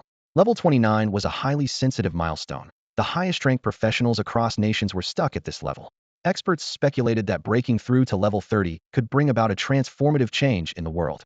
While opinions varied, countries were quietly competing, as levels were also seen as a measure of national strength. At first glance, all level 29 professionals seemed equal, but if someone were to reach level 30, they would undoubtedly capture global attention. Typically, level 29 professionals didn't attract much notice since this level had been around for a long time without further progress. However, Lu Huizhong was an exception. His rapid leveling caught everyone's eye. Had gone from level 24 to level 29 in just 3 days. This astonishing pace of advancement had become the focus of major news outlets, drawing attention from countless people worldwide. With widespread promotion across major media platforms, Lu Huizhong was on the verge of becoming the world's first player to break through level 30. To witness this historic moment, countless players from nearby cities flocked to Chongqing's central square, creating a scene of massive crowds. However, a 5-person team in Qingfeng Gorge remained completely unaware of the event. Determined to focus on leveling up, they had already turned off their phones. Although Zhou Yun had seen the news on his phone, he chose not to share it with his teammates, fearing it might pressure them. Almost there, Lu Huizhong suddenly exclaimed in a low voice, his eyes gleaming as his sword strikes became even faster. Despite 3 consecutive days of grinding, his energy and excitement only grew. Seeing this, Zhou Yun immediately stood up, his heart filled with anticipation. 3 days of hard work were finally about to pay off. During this time, he had entrusted his daughter, Chongqing, to Li Jingji, and he was already eager to see her again. As one steel bear after another fell, a golden light flashed from within the cave, enveloping Lu Huizhong. Level 30, He Wanyin and the others stopped in unison, their eyes fixed on Lu Huizhong. As seasoned players, they fully understood the significance of reaching level 30. At that moment, a deep, resonant bell echoed across the world, heard by everyone. The voice of heaven rang out. Trailblazer. Warrior Lu Huizhong has reached level 30, claiming the top global rank, awarding the permanent title Trailblazer, with a 10 increase in movement speed. Warning. The collective strength of players has surpassed the threshold, awakening the Calamity Legion. Warning. The Calamity Legion harbors deep hatred for humanity and will launch indiscriminate attacks on human cities. Should the Calamity Legion destroy a city, it will turn the area into a new breeding ground for calamities, with catastrophic consequences. Players are urged to unite and defend against the Calamity Legion's onslaught. Ding. The merit shop is now open for a limited time. Assisting in or defeating Calamity soldiers will earn merit points, which can be used to exchange for various orbs in the shop. Trailblazer? Calamity Legion? Merit shop? This sudden development sparked heated discussions worldwide. In the nameless valley of Qingfeng Gorge, Zhou Yun was equally taken aback. In his past experiences with the game, the level cap for the first phase had been 35, and only upon reaching that would the next expansion be triggered. But now, it had been triggered at level 30? He stood up abruptly. Let's go back to the city. Huh? Right now? Li Huaxiang asked, glancing back in the middle of her busy grinding. Right now, Zhou Yun's tone was firm. If we wait, it'll be too late. What's going on? He Wanyan asked, puzzled. The Calamity Legion is about to appear. They'll likely besiege the cities soon. If we don't return in time, the roads will be cut off, Zhou Yun explained. As expected of the deputy leader, Li Huaxiang said admiringly, impressed by how Zhou Yun could deduce so much from Heaven's announcement. Unfortunately, Bai Tiantian reluctantly landed the final blow on a steel bear, still wishing they could stay a few more days. Zhou Yun shook his head with a smile. There'll be more chances. Let's hurry back to the city. He Wanyan sheathed her sword first, and though the others were reluctant, they followed suit. Meanwhile, under a tree in Qingfeng Gorge, Fang Yue shuddered when he heard Heaven's announcement. Lu Huizhong has reached level 30. Yunyang must have been grinding levels non-stop. I've been searching for 3 days, and still haven't found them. Could I have been wrong? Are they not in Qingfeng Gorge? His eyes, dark with exhaustion, blinked as he wobbled to his feet, preparing to head back to the city. Just then, he thought he saw a figure emerge from behind a rock in the distance. Zhou Yun? No, no. It must be my tired eyes playing tricks on me. He shook his head, rubbed his eyes, and squinted for a clearer look, only to see one figure turn into 2, then 3, 4, 5, 6. Zhou Yun, He Wanyan, Lu Huizhong. He pointed at each of them with his finger, as if he had long memorized the 6 members of Yunyang's team. When he counted the last person, he froze, his eyes wide with rage, his teeth clenched, and his face twisted in fury. Zhou Yun, you've been in Qingfeng Gorge this whole time. Fang Yue shouted, his face a mix of joy, pain, bitterness, and hatred. Zhou Yun, puzzled, thought to himself, are you getting senile? He reminded him, didn't you see with your own eyes when we entered Qingfeng Gorge? Fang Yue was at a loss for words, his face turning bright red, but he couldn't refute. Zhou Yun shook his head, and walked past him with the others. Stop! You can't leave! Fang Yue shouted from behind. Zhou Yun halted and mockingly said, We can't leave? Are you hoping we each take a blade, chop you into pieces, and feed you to the beasts? Fang Yue's Adam's apple moved as his eyes suddenly cleared. He quickly realized that Qingfeng Gorge allowed free combat. Even if they killed him, Jiang City wouldn't hold them accountable. Besides, if a fight really broke out, he wouldn't stand a chance against even one of them. Fortunately, the situation he feared didn't happen. Zhou Yun didn't bother with him and turned to leave with the group. Fang Yue's heart, which had been pounding in his throat, slowly settled. However, he then overheard Zhou Yun and the others discussing him from a distance. He's definitely here to cause trouble for us. I say if we don't kill him, we should at least beat him up to teach him a lesson. Another voice chimed in, Forget it, forget it. He's already senile. Let's not bother. Fang Yue was so furious that his nostrils flared, and his fists clenched tightly, nails digging into his palms. Senile? Weak? He, the dignified deputy leader of the Undying Phoenix, one of the 4 major organizations in Jiang City, being associated with such words? It was an utter humiliation. He let out a deafening roar toward the sky. Zhou Yun and his group, already far away, heard the roar and shook their heads. Not just senile, but mentally unstable too. Poor guy. On their way back to the city, Zhou Yun's group noticed people hurrying toward the city. It was no wonder. Ever since the Heavenly Tao announcement, black mist had started rising across the land, exuding an ominous aura that filled people with dread. The further one was from the city, the denser the mist became, prompting people to return to the city without hesitation. After safely returning to Jiang City, Zhou Yun saw that the streets were packed with people. Part of the reason was the black mist outside the city and the looming threat of the Calamity Legion, which had stirred widespread panic. The unknown often breeds fear. The other reason, which left Zhou Yun both amused and exasperated, was the merit shop. The attributes of the treasure orbs in the merit shop are amazing, someone exclaimed. I've got my eye on the Gale orb.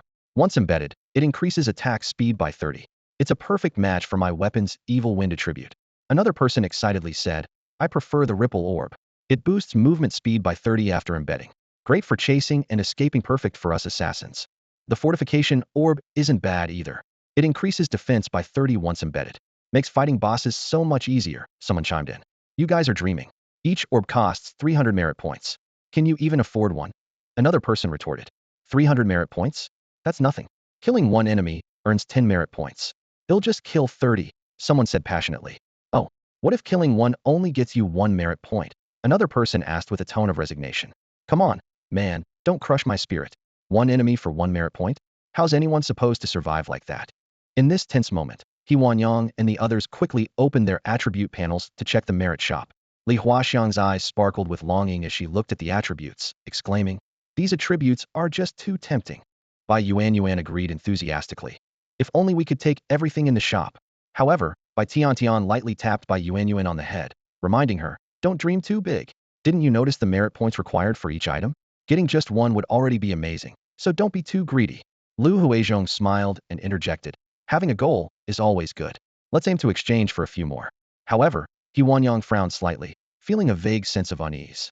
The attributes of the treasure beads are indeed impressive, but based on Heaven's usual way of operating, the rewards are proportional to the effort. Getting those beads smoothly might not be so simple. And with the imposing presence of the Calamity Legion, the danger is substantial. Lu Huizhong nodded in agreement. The leader's analysis is spot on. As good as the treasure beads are, you need to stay alive to enjoy them. These words made Li Huaxiang and the Bai sisters turn serious. Zhou Yun then suggested, I think we should just stay safely in the rear and not get involved. Lu Huizhong nodded slowly. I agree. Li Huaxiang added, If Elder Lu agrees, so do I.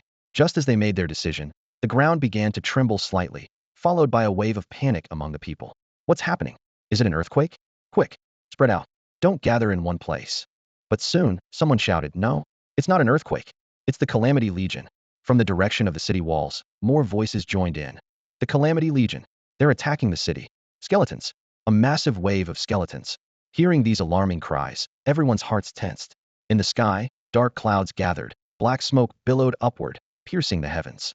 Gusts of chilling wind carried a stench of decay, making the air thick and suffocating. It felt as though an invisible hand was gripping their hearts, tightening its hold. Huh! A loud battle horn blared, and a steady, commanding voice rang out from the broadcast. This is Qin Feng, commander of the Guardian Legion. The Calamity Legion is upon us, but the Guardian Legion is fully prepared and will defend to the death. Citizens of the city, rest assured, the Guardian Legion will not fail in its mission. The soldiers responded in unison, their voices like thunder. To protect Jiang City is our duty. The Guardian Legion stands immovable as a mountain. Victory! Victory! Victory! The live broadcast played simultaneously on large screens and televisions across the streets. On the city walls, the soldiers stood tall and ready, their formations disciplined and resolute. Behind the gates, more troops were in position and prepared. Beyond the walls, on the land shrouded in black mist, an endless wave of skeletal soldiers surged toward Jiang City. The battle horn echoed once more, and the commanding officer gave the order. The enemy is within range. All archers, prepare. Explosive arrows. Fire. Bang. At the commander's order, all the bowstrings vibrated in unison. In an instant, thousands upon thousands of arrows, trailing fiery red tails, streaked across the sky like fish leaping over a dragon gate, painting the heavens in a brilliant crimson glow. The arrows briefly paused at their peak before diving down like falcons, hurtling toward the Scourge army below in a breathtaking display. Bai Yuan stared at the screen without blinking, her eyes gleaming with light, reflecting the thoughts of every citizen of Chongqing. Zhou Yun nodded silently to himself. Though the Guardian Legion included powerful individuals like Zhao Yun, their discipline and strength were, at least for now, undeniable. However, as the arrows struck the densely packed Scourge army, people were shocked to discover that only a handful of skeletons were brought down. Many of the seemingly unstoppable arrows passed harmlessly through the gaps in the skeletons' bodies, while others merely shattered a few bones without causing any significant damage. The few skeleton soldiers that did fall were those whose blue flames, burning in their eye sockets, had been extinguished by a direct hit. How could this be? Explosive arrows barely inflicted any harm on them. The crowd began to murmur, their growing anxiety spreading like wildfire. But atop the city wall, the commander's voice remained steady. Prepare for the second volley. Splitting arrows. Ready. Fire. With another resounding bang, the second wave of arrows rained down on the Scourge army. This time, the onlookers watched more closely. The splitting arrows, upon striking the skeletons, broke apart into smaller projectiles, scattering in all directions. Compared to the previous volley, this round caused more damage, with many skeleton soldiers' eye sockets struck by the smaller arrows. However, to their dismay, even direct hits to vital points only caused the skeletons to stagger slightly before they continued their relentless advance. The damage is still not enough, Li Huaxiang exclaimed, clenching her fists. No need for another volley. The distance is closing, Lu Huizhong remarked. It's time for the mages to take over. Sure enough, the commander chose not to order a third round of archery. Instead, he gave a new command. All mages, take your positions. Prepare. Explosive fireballs. Fire. After a brief incantation, the mages waved their staffs, unleashing explosive fireballs that smashed into the Scourge army like cannonballs. Boom. Boom. Boom. The mages' area effect attacks far outshone the archers' efforts, scattering the skeleton soldiers' bones in all directions. Yes. Well done. The people of Chongqing cheered in unison.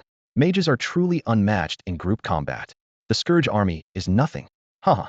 With the Guardian Legion mages here, they might not even get close to the walls. Although, it's a pity we won't earn any merit points this way. But safety comes first, right? Who cares about merit points? Yet, before their cheers could last long, a startling scene unfolded on the battlefield. The skeleton soldiers whose bones had been scattered were not defeated. Instead, they began picking up the bones scattered across the ground and reassembling themselves, attaching the pieces to their broken bodies. Though the reattached bones often didn't fit properly, they paid no mind, continuing their advance toward the city walls with grotesque, twisted movements. What is this thing? This is ridiculous. Damn it. How are we supposed to fight this? Are we just going to keep attacking those eye sockets endlessly? People erupted into angry curses, their voices reverberating through the air. Meanwhile, the commanders remained calm and composed, issuing orders with grim expressions. Next, the mages of the Guardian Legion began to unleash their powers. Ice spells summoned blizzards, wind magic created tornadoes, and lightning magic unleashed thunderous strikes. However, despite trying every kind of magic, the damage dealt was underwhelming. The skeleton soldiers' bones seemed to possess an astonishing level of magic resistance. Even after enduring countless waves of magical assault, they managed to keep fighting, and worse, they could even be reanimated for reuse. As the Scourge Legion reached the base of the city walls, carrying siege ladders, the commander took a deep breath, drew his sword, pointed it skyward, and shouted, "All units, hear me. Knights to the front. Warriors in the center. Assassins on standby. Mages and archers, provide cover. Prepare for close combat." At that moment, tension gripped the entire city. On the massive screen, the Scourge Legion was shown setting up their ladders, preparing to storm the walls. If they succeeded, the Guardian Legion soldiers on the walls would be the city's final line of defense. Once that line was breached, countless innocent civilians in Chongqing would be in mortal danger. Though the skeletons climbed the ladders slowly and clumsily, barely managing to reach halfway up the walls, The sheer number of them outside the walls was overwhelming. The horizon was filled with an endless sea of skeletal soldiers. Are we? Are we all going to die here? Someone muttered, their voice trembling. What nonsense are you spouting? Another person immediately rebuked. We're professionals, chosen ones of fate. How? How could we possibly fall to a mere horde of skeletons? Despite the brave words, the lack of confidence in their voice was evident. Zhou Yun scanned the crowd around him, his gaze darkening. He could see that the spirits of the people had been shaken. This sudden invasion by the Scourge Legion had thrown them into disarray. As for the merit shop's exchange for orbs, it was the last thing on anyone's mind right now. He shook his head slightly. In the game from his previous life, this event was part of an expansion pack. The Scourge Legion's invasion had caused catastrophic casualties among humans, and countless cities around the world had fallen. Even the few cities that managed to fend off the attacks were left gravely weakened. If the Scourge Legion's invasion in this world mirrored the expansion pack from his past life, he would have no choice but to intervene. After all, unlike the game, this world was filled with real, living people: his wife, his daughter, and his friends. However, he decided not to act just yet. He glanced at his familial bond points, which currently stood at 632. Spending time with his wife and daughter had caused the points to rise steadily. But even so, given that 100 points allowed for only 1 minute of action, 632 points would only last 6 minutes. More importantly, the true foe had yet to appear. Zhou Yun remembered vividly that until the real threat arrived, the skeleton soldiers would keep coming endlessly, impossible to fully eradicate. The undead dragon, Ossiphus, he murmured to himself. In the expansion pack of his previous life, when you appeared, I was just a level 20 novice swordsman, powerless to stop your rampage. But in this life, if you dare show yourself again, I won't hesitate to shatter your dragon bones and take your head. On the city walls, despite the Guardian Legion's best efforts, the sheer number of skeleton soldiers overwhelmed them, and they eventually succeeded in scaling the walls. The two sides clashed at close quarters, marking the start of brutal hand-to-hand combat. The skeleton soldiers' arrival deepened the panic among Jiangqing's citizens. However, people soon realized that the warriors, assassins, and other melee fighters, with their immense attack power and precise accuracy, were taking down skeleton soldiers with ease, one strike per enemy. This realization helped calm the public's anxiety. To prevent further alarm, the Chongqing officials shut down the live broadcasts and urged citizens to return home and rest, assuring them that the Guardian Legion would handle everything. Under the firm insistence of the Inspection Bureau, the crowds on the streets gradually dispersed. But this was merely a surface calm. The Scourge Legion was already at the gates, just one step away from entering the city. Even with faith in the Guardian Legion, it was hard for people to feel completely reassured. As a result, places like internet cafes, restaurants, bars, mercenary guilds, organizational bases, and even parks became gathering spots for citizens. Each location had someone providing real-time updates on the battle. Zhou Yun and his group also made their way to Nanshan Park, waiting for news. By 11 a.m., they were relieved to learn that the situation was still under control. The Guardian Legion held the defense line firmly, not allowing the Scourge Legion to advance an inch, and even showed signs of counterattacking. Cheers erupted in Nanshan Park. This was exactly the news everyone had been hoping for. The situation remained stable until 4 p.m. By 5 p.m., there was a slight shift. After fighting tirelessly all afternoon, the Guardian Legion showed signs of fatigue and began rotating in waves to maintain the defense. However, the line had not broken. Remarkably, not a single soldier had fallen in battle thus far. The crowd cheered again, convinced that exhaustion was natural in prolonged combat, and that the Guardian Legion's ability to hold the line in shifts demonstrated their superior strength over the Scourge Legion, leaving no room for defeat. However, Zhou Yun's gaze turned toward the horizon. During the day, though the sky was overcast, faint rays of sunlight still managed to pierce through. But now, those weak beams of light were rapidly fading. The sun was setting. Once the sun completely disappeared, the Scourge Legion's strength would undoubtedly grow. Combined with the Guardian Legion's mounting physical and mental fatigue, and the tireless nature of the skeleton soldiers, the tide of battle could soon shift. Zhou Yun understood all of this, but couldn't voice it. Jiangqing's defense forces were already giving their all. Raising such concerns would only burden the soldiers and citizens with unnecessary psychological pressure. With a soft sigh, Zhou Yun sincerely hoped that the zombie dragon Ophelia would appear soon. Her arrival would not only reassure the Guardian Legion and the city's citizens, but also alleviate He Wanyao's worries. Zhou Yun had always known that He Wanyao was a kind and compassionate person.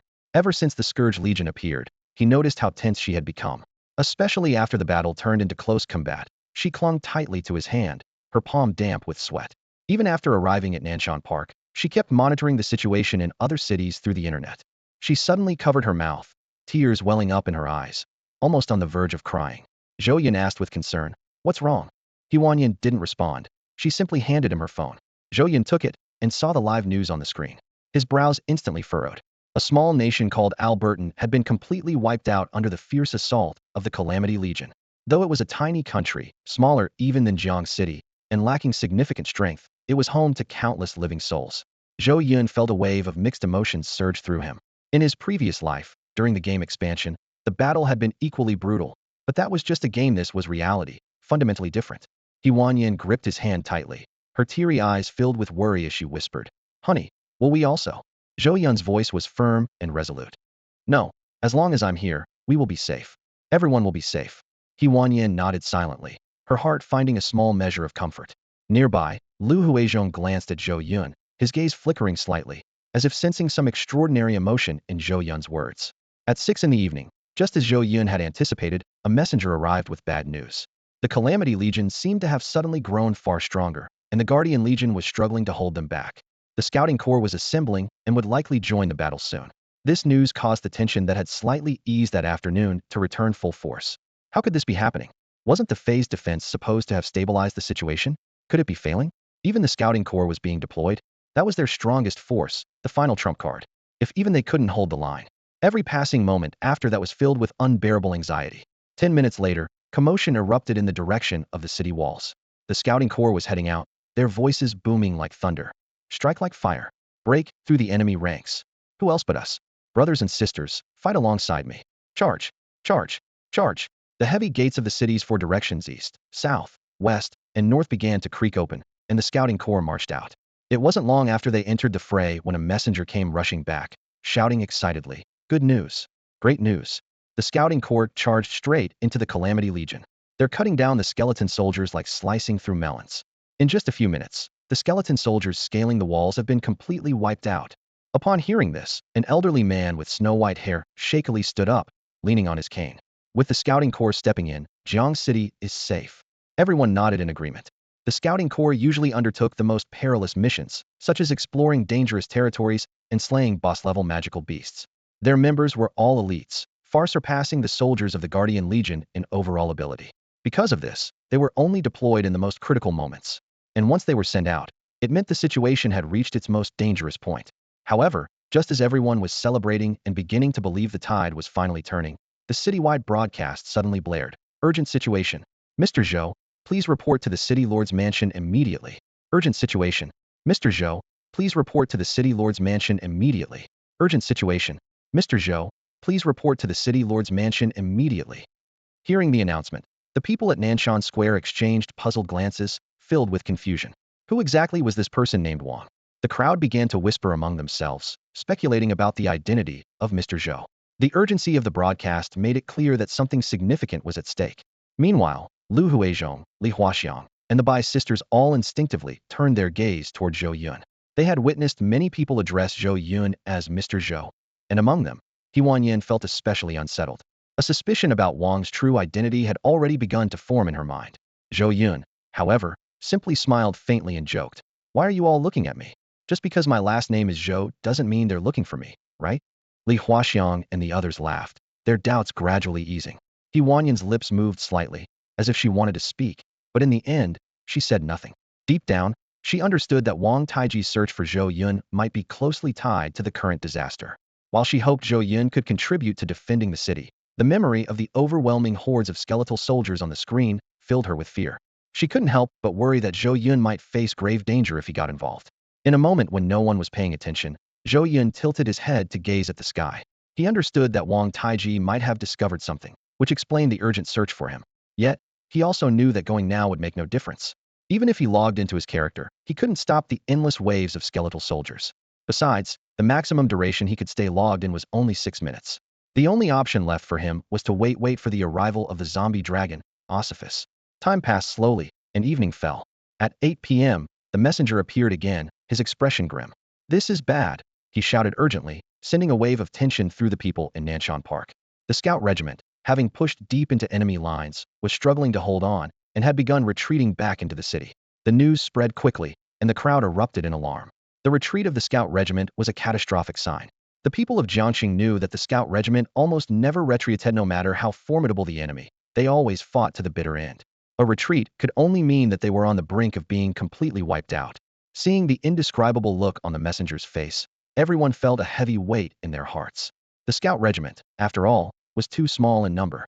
Against the endless tide of enemies, their strength was woefully insufficient. Guilt began to set in among the crowd. They blamed themselves for being powerless to help. The retreat of the scout regiment meant that the Guardian forces would face even greater pressure. People started to worry, could the Guardian forces hold the line? Just then, a frantic voice called out from the distance. Is Mr. Zhou here? Mr. Zhou, this is an emergency. Please report to the city lord's mansion immediately. The crowd turned toward the source of the voice and saw a squad from the inspectorate searching the area. Their curiosity was reignited. Who exactly was this Mr. Zhou? First, the broadcast had called for him, and now the inspectorate was here as well. Clearly, this was someone of great importance. The Survey Corps had just withdrawn, and the Inspectorate Bureau immediately began searching for Mr. Zhou. Could there be a connection between the two? Clearly, Mr. Zhou plays a crucial role in this matter. It's obvious, why else would they be so eager to find him? But that's not the main point. The real question is, who exactly is Mr. Zhou, and where is he? Could he be outside the city? If he's still in the city, considering how much importance the Inspectorate Bureau places on him, they should have already made contact. Zhou Yun let out a sigh and slowly stood up. Husband. Yin quickly grabbed his hand, her eyes filled with concern and pleading. Zhou Yun gently patted her hand and said softly, "Don't worry, we'll be back soon. Nothing will happen." He withdrew his hand and walked toward the inspection team that was searching for him. "I'm here. Take me to the city lord's residence." At first, the inspection team was skeptical about Zhou Yun's identity. However, after a few questions confirmed who he was, they were overjoyed and respectfully said, "Mr. Zhou, please." As Zhou Yun was escorted away by the inspection team, the curiosity of the surrounding onlookers reached its peak. "Wow, so he's Mr. Zhou. Sister, Mr. Zhou is your husband, right? What does he do? He's so impressive." A flurry of questions erupted from the crowd. Yet, whether it was Lu Huizhong, Li Huaxiang, or the Bai Yuanyuan sisters, they all responded with wry smiles. After all, they didn't know much about Zhou Yun either. As for Yin, she was too preoccupied with worry to answer, her thoughts consumed by anxiety for Zhou Yun. At the gates of the city lord's residence, Wang Taiji noticed the bureau's vehicle arriving and immediately called the officials behind him to come forward and greet them. When the officials saw Zhou Yun step out of the car, they were stunned. Although they had seen Zhou Yun's face in recent news and knew he possessed extraordinary abilities, they were baffled by the city lord Wang Taiji's decision to welcome him with such high regard. Wang Taiji, however, paid no mind to their thoughts. Upon seeing Zhou Yun, he was overjoyed, as though he had found a savior. He stepped forward eagerly and said, "Mr. Zhou, you're finally here. The current crisis in Chongqing can only be resolved by you. I know this request is bold, but please, for the sake of all the citizens, lend us your aid." With that, he bowed deeply. The officials behind him were shocked. Wang Taiji, as the city lord, was known for his exceptional ability and leadership. For him, to bow to someone was unheard of. Yet now, in front of everyone, he performed such a gesture toward Zhou Yun. The officials couldn't help but have the same thought flash through their minds. Chongqing is saved. They believed Wang Taiji wouldn't act without reason, and this man Zhou Yun must indeed have the power to turn things around. Together, they raised their voices in unison. "Mr. Zhou, for the sake of all the citizens, please help us." Zhou Yun feigned a look of being overwhelmed by the attention and responded, "Chongqing belongs to everyone, and it is also my hometown. I'm more than willing to contribute to Chongqing in any way I can." Hearing this, Wang Taiji felt immense joy in his heart, but the current state of the battle left no room for optimism. Although the Survey Corps was high in spirits, they were vastly outnumbered by the enemy and were finding it increasingly difficult to hold their ground. To preserve their remaining forces, they were forced to temporarily retreat into the city. At this moment, only the soldiers of the Guardian Corps remained on the city walls, desperately fending off the onslaught of skeletal soldiers. Wang Taiji, deeply worried, said, "Mr. Zhou, you must understand that the Guardian Corps has been fighting continuously for nearly 10 hours. Their morale and stamina are severely depleted. If this continues, no matter how strong they are, they won't be able to hold out."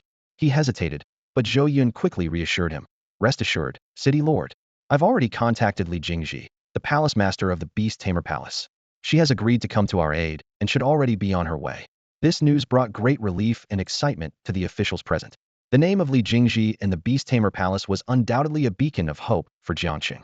Everyone began praising Zhou Yun, commending his connections and resourcefulness. While Wang Taiji also expressed his admiration aloud, a subtle unease lingered in his heart.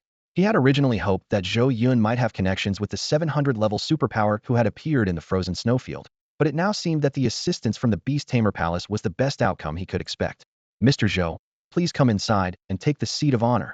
Surrounded by the crowd, Zhou Yun ascended the steps and entered the city lord's mansion. The group chatted and enjoyed a lavish feast until 9 in the evening, when a communications officer burst in hurriedly. City Lord, General Huangfu just called. The soldiers defending the four walls are beginning to suffer casualties. Please arrange reinforcements as soon as possible. Wang Taiji nodded, fully aware that time was of the essence. Wang Taiji waved his hand with a smile and said to Zhou Yun, "This Huangfu, an old general over 60, still can't keep his composure.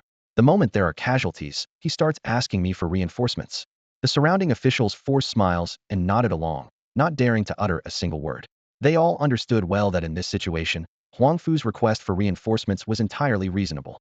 The soldiers of the Guardian Legion were living, breathing humans, while the attacking Scourge Legion consisted of tireless skeletal warriors. The two were simply incomparable. After prolonged battles, the ordinary troops could no longer hold the line. The Guardian Legion had already proven its exceptional strength by holding out this long, but even the strongest have their limits. Prolonged defense inevitably leads to cracks. Despite the priest's ongoing healing, it was only a matter of time before weaknesses emerged in the defensive line. Once there was a breach, the balance between offense and defense would break, and the situation would spiral further out of control. Thus, reinforcements were urgently needed to relieve the Guardian Legion's pressure.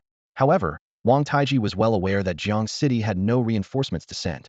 The only option was the Reconnaissance Corps, but this elite unit had already been deployed and suffered heavy casualties. If the Reconnaissance Corps was not considered, what other choice was there? The city's Inspectorate Bureau? While they could maintain public order, sending them to the battlefield would be no better than a death sentence. They wouldn't fare much better than ordinary civilians. Thus, Wang Taiji could only subtly hint through his words to Zhou Yun that the Guardian Legion's situation was dire and reinforcements were desperately needed. Zhou Yun, of course, understood Wang Taiji's underlying message. The problem was, he had not contacted Li Jingji at all, not because he couldn't, but because even if Li Jingji came, it wouldn't make much difference. At best, Li Jingji was at level 100, and against the endless horde of skeletal soldiers, his contributions would be limited. The Beast Palace itself had a small number of people, barely over 100 in total. Even if every single one of them joined the battle, it would only provide temporary relief, and they might all end up as casualties themselves. Besides, Chongqing was still at the Beast Palace, and Zhou Yun would never want her to return under these circumstances. To ease everyone's tension, Zhou Yun resorted to fabricating another excuse. "What's going on with Li Jingji? Why is he taking so long? They'll urge him to hurry." No need. Wang Taiji quickly interjected. "Since Palace Master Li has already agreed, he must be on his way at full speed. Let's just be patient and wait a little longer." "Really? No need to press him?" No need. Wang Taiji and the other officials all wiped the cold sweat from their foreheads. Who was Li Jingji? He was the lord of the sacred land. He might have a connection with Zhou Yun, but not with the rest of them. If he had already agreed to come, pushing him further might offend him. If he took offense and decided not to come, Jiang City would be in even greater danger. Even so, the waiting that followed was excruciatingly tense. At 10:30 p.m., Commander Huangfu of the Guardian Legion sent another request for reinforcements. This time, Wang Taiji could no longer stand idly by. He called upon the leaders of Jiang City's top 10 organizations, asking for their support in aiding the Guardian Legion. Though phrased as a request, the 10 leaders understood the principle of mutual survival and immediately led their forces to join the battle. However, by midnight, Commander Huangfu sent a third plea for reinforcements. Within just an hour and a half, the top 10 organizations had already suffered over half their forces and casualties. Upon hearing this, Wang Taiji abruptly stood up, his expression grave. "Everyone, even with the support of the top 10 organizations, the defensive line is on the verge of collapse. At this point, I have no more troops to send. Therefore, I fear we must call upon the professional fighters of Jiang City to help defend the city." Wang Taiji's words left the officials present feeling a heavy weight on their chests. The professional fighters of Jiang City? Weren't they just the ordinary citizens of the city? Asking them to join the fight was a clear indication that the city was now at the brink of life and death. Just then, a deafening dragon's roar suddenly erupted, shaking the heavens and the earth. The thunderous sound was so loud it felt as though it could shatter their eardrums, and everyone instinctively covered their ears. Only Zhou Yun stood up, his eyes blazing as he looked toward the gates. "The undead dragon, Ossiphus, you've finally shown yourself." As the dragon's roar subsided, the entire city of Jiang was left in shock and terror. What was that sound? That roar, like rolling thunder, sent chills down everyone's spine. Could it be the arrival of the Scourge Army's leader? There were already so many skeletal soldiers. Was the leader here to join the fray? The pitiable skeletal warriors seemed to lack the presence of skeletal mages or archers. Could it be that this was just the beginning, a mere appetizer, and the true terror was yet to come? The more people thought about it, the more fear gripped their hearts, leaving them gasping for breath. In the city lord's mansion, as the dragon's roar ceased, people instinctively rushed to the windows to look at the sky. There, a massive figure made entirely of bones soared through the air, surveying the land below. Its hollow eye sockets burned with ghostly flames that flickered as if deep in thought, sending shivers down the spines of all who saw it. Suddenly, it opened its enormous maw and let out another deafening roar before diving downward at incredible speed. This sight left everyone who witnessed it paralyzed with fear, their hearts nearly stopping. From high above, its sheer size already seemed immense. But as it descended closer to the city, people were horrified to realize that its body was large enough to blot out the entire sky. As its massive frame swept over the city, a fierce gust of wind surged through Jiang, causing chaos in its wake. When the winds finally subsided, those who managed to steady themselves were left pale-faced and trembling. This was beyond anything they could possibly resist. A dragoness skeletal dragon. Faced with such a being, what could they possibly do? What options were left? They couldn't win, and they couldn't escape. They were doomed. A wave of despair engulfed the entire city. Mr. Zhou, Wang Taiji hurriedly approached Zhou Yun, his voice filled with urgency. There's no time left. Quickly, contact Palace Master Li of the Beast Taming Palace. If we delay even a few more minutes, the entire city of Jiang might be destroyed. Mr. Zhou, officials shouted in unison, their eyes fixed anxiously on Zhou Yun. Even a simple probing spell cast on the skeletal dragon in the sky revealed the truth: they were utterly outmatched. Every formidable ruler of forbidden lands they had encountered thus far at least had a name, but this time, even the probing spell returned nothing but question marks. The dragon's attributes, its Namivari thing were a complete mystery. Everyone, remain calm, Zhou Yun said slowly. The skeletal dragon in the sky is not for us to handle. Its opponent is someone else. Wang Taiji's anxiety only deepened as he pressed on. Mr. Zhou, this is not the time for riddles. Wait, how do you even know it's called a skeletal dragon? Before Zhou Yun could respond, a clear and commanding voice pierced through the night. Ophelia, cease your rampage. Take this strike of mine. Whoosh. A chilling sword aura, spanning from the south to the north, swept across the sky from east to west like an icy brush, slashing toward the skeletal dragon. Boom. The skeletal dragon was struck by the astonishingly powerful sword aura, its massive body hurled through the air. The entire sky was blanketed in frost from the sword's chilling energy, causing snowflakes to cascade down gently. So powerful. The crowd was left utterly stunned by the display. The skeletal dragon's mere presence had already shattered their understanding of power, and they had deemed it the strongest force they had ever known. Yet, to their amazement, this seemingly invincible being was effortlessly driven back by a single sword strike. Just how powerful must the wielder of that sword aura be? As curiosity filled the air, a graceful figure descended slowly onto the city walls.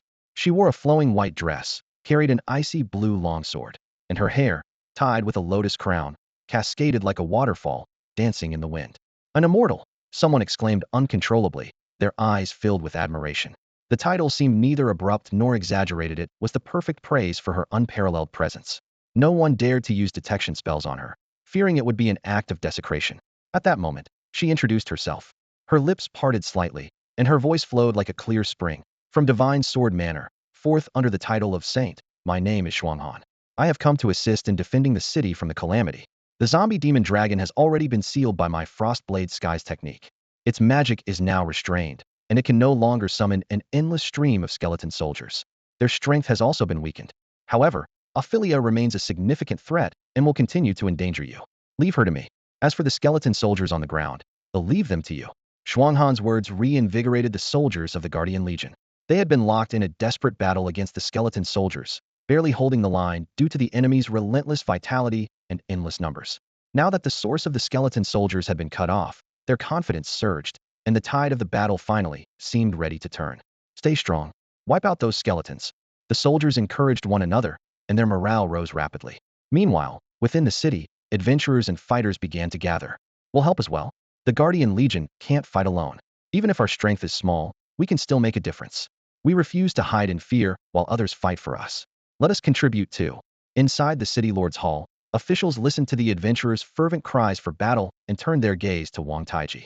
The City Lord gave a resolute response. Granted, with the skeleton soldiers weakened and the sword Saint Shuanghan from Divine Sword Manor aiding us, this is our chance to turn the tide. Spread the word. Open the city gates. Let the adventurers join forces with the Guardian Legion to fight the enemy. He then issued a series of orders, and the officials quickly departed. As they left, some cast fleeting, disdainful glances at Zhou Yun. Once the room was empty, Wang Taiji turned toward Zhou Yun, but Zhou Yun spoke first. With the sword Saint Shuanghan here, this battle should be decided. I'll take my leave then. Without waiting for a reply, he turned and walked away, indifferent to Wang Taiji's gaze. Above the city, a dragon's roar echoed through the sky. Ophelia, struck by a single sword slash, roared furiously as she charged at Shuanghan. In response, Shuanghan swiftly deployed a sword formation, transporting herself and Ophelia into the high skies. Watching this unfold, Zhou Yun nodded quietly to himself. The Sword Saint Shuanghan was pivotal in this battle. Without her Frostblade Sky sealing Ophelia's summoning abilities, the skeleton soldiers would continue to spawn even if Ophelia were defeated. As Zhou Yun waited for Ophelia's next move, he also waited for Shuanghan. Yet he knew that Shuanghan was not Ophelia's match. While she could hold her own for a time, prolonged combat would inevitably lead to her defeat. Especially when Ophelia's true form emerged, Shuanghan would be powerless to stop her. In the previous timeline, according to the expansion pack, Shuanghan had exhausted all her means and still couldn't overcome Ophelia. In the end, she sacrificed her life to seal her. After the expansion ended, countless players mourned Shuanghan's death. In this lifetime, Zhou Yun had the ability to change things, and he certainly wouldn't stand by and watch Shuanghan sacrifice herself again.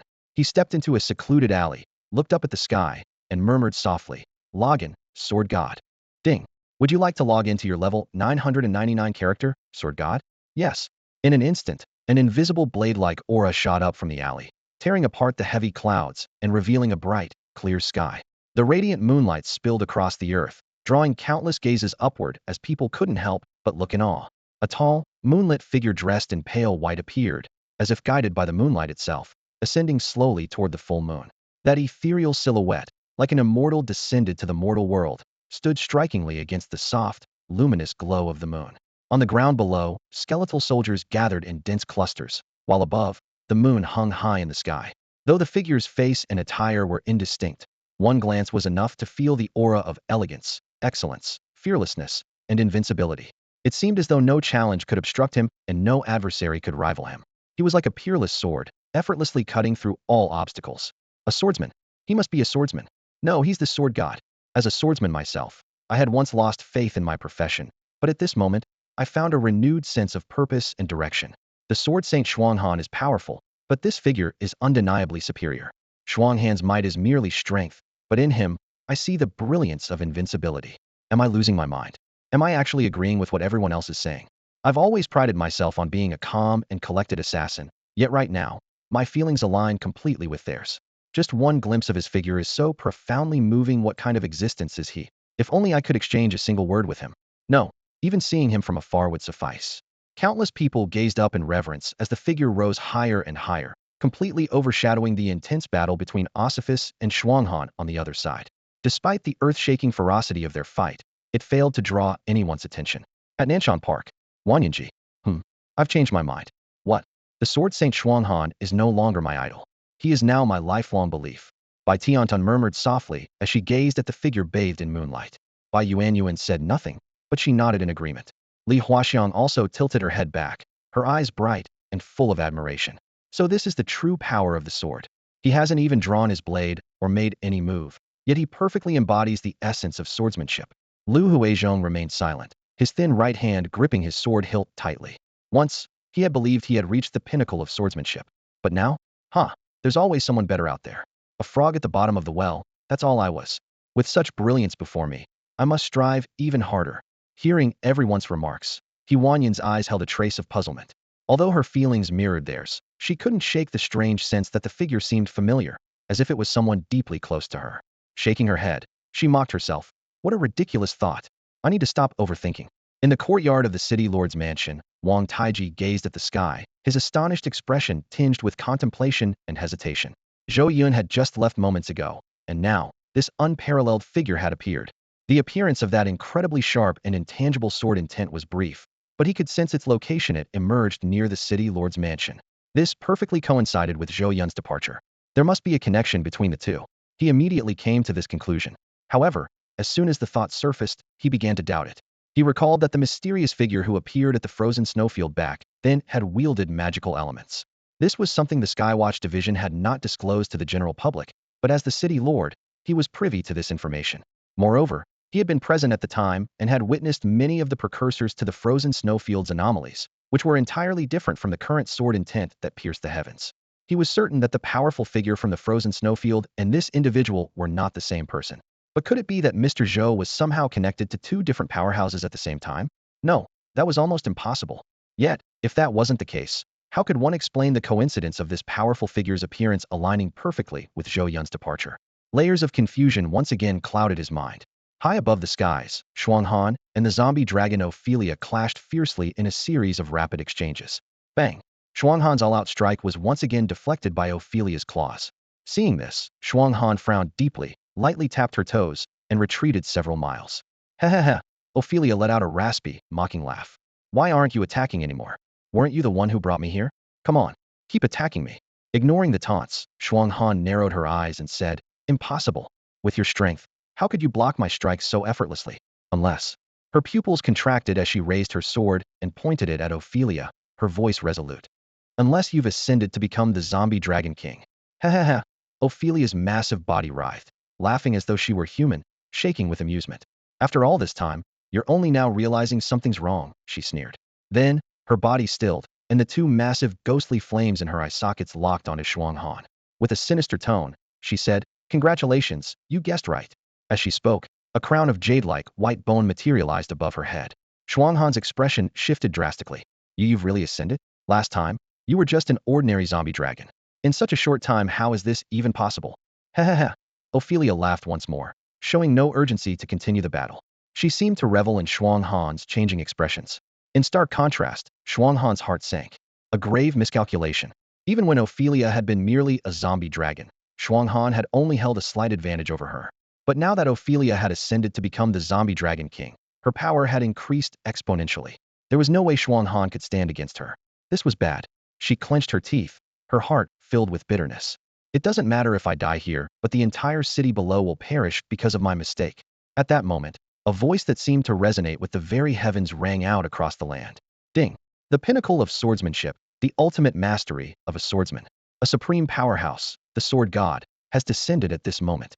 Sword god, sword god, sword god, sword god. The proclamation of heaven's will was like a thunderclap, awakening everyone to the truth. So that's how it is. It could only be this way.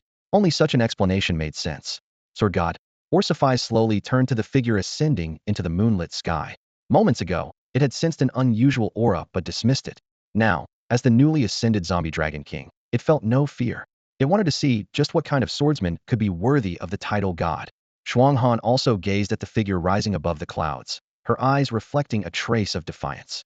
After all, though the divine sword manor bore the word divine in its name, its strongest members, including the manor lord, only dared to claim the title saint, never god. Yet this sudden figure was recognized as a god by heaven's will. She was puzzled. The world was vast, filled with countless sword masters, and she could name them all without much thought. Not a single one, however, seemed worthy of being called a god. Under the watchful eyes of both the human and the dragon, Zhou Yun moved forward, hands clasped behind his back, walking on clouds. 1 step, 2 steps, 3 steps. With the 3rd step, Shuanghan's expression changed dramatically.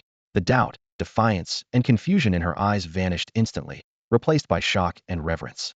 At the same time, the zombie dragon king Orsiphi's gaze shifted from confidence, arrogance, and scrutiny to unease, panic, and even fear.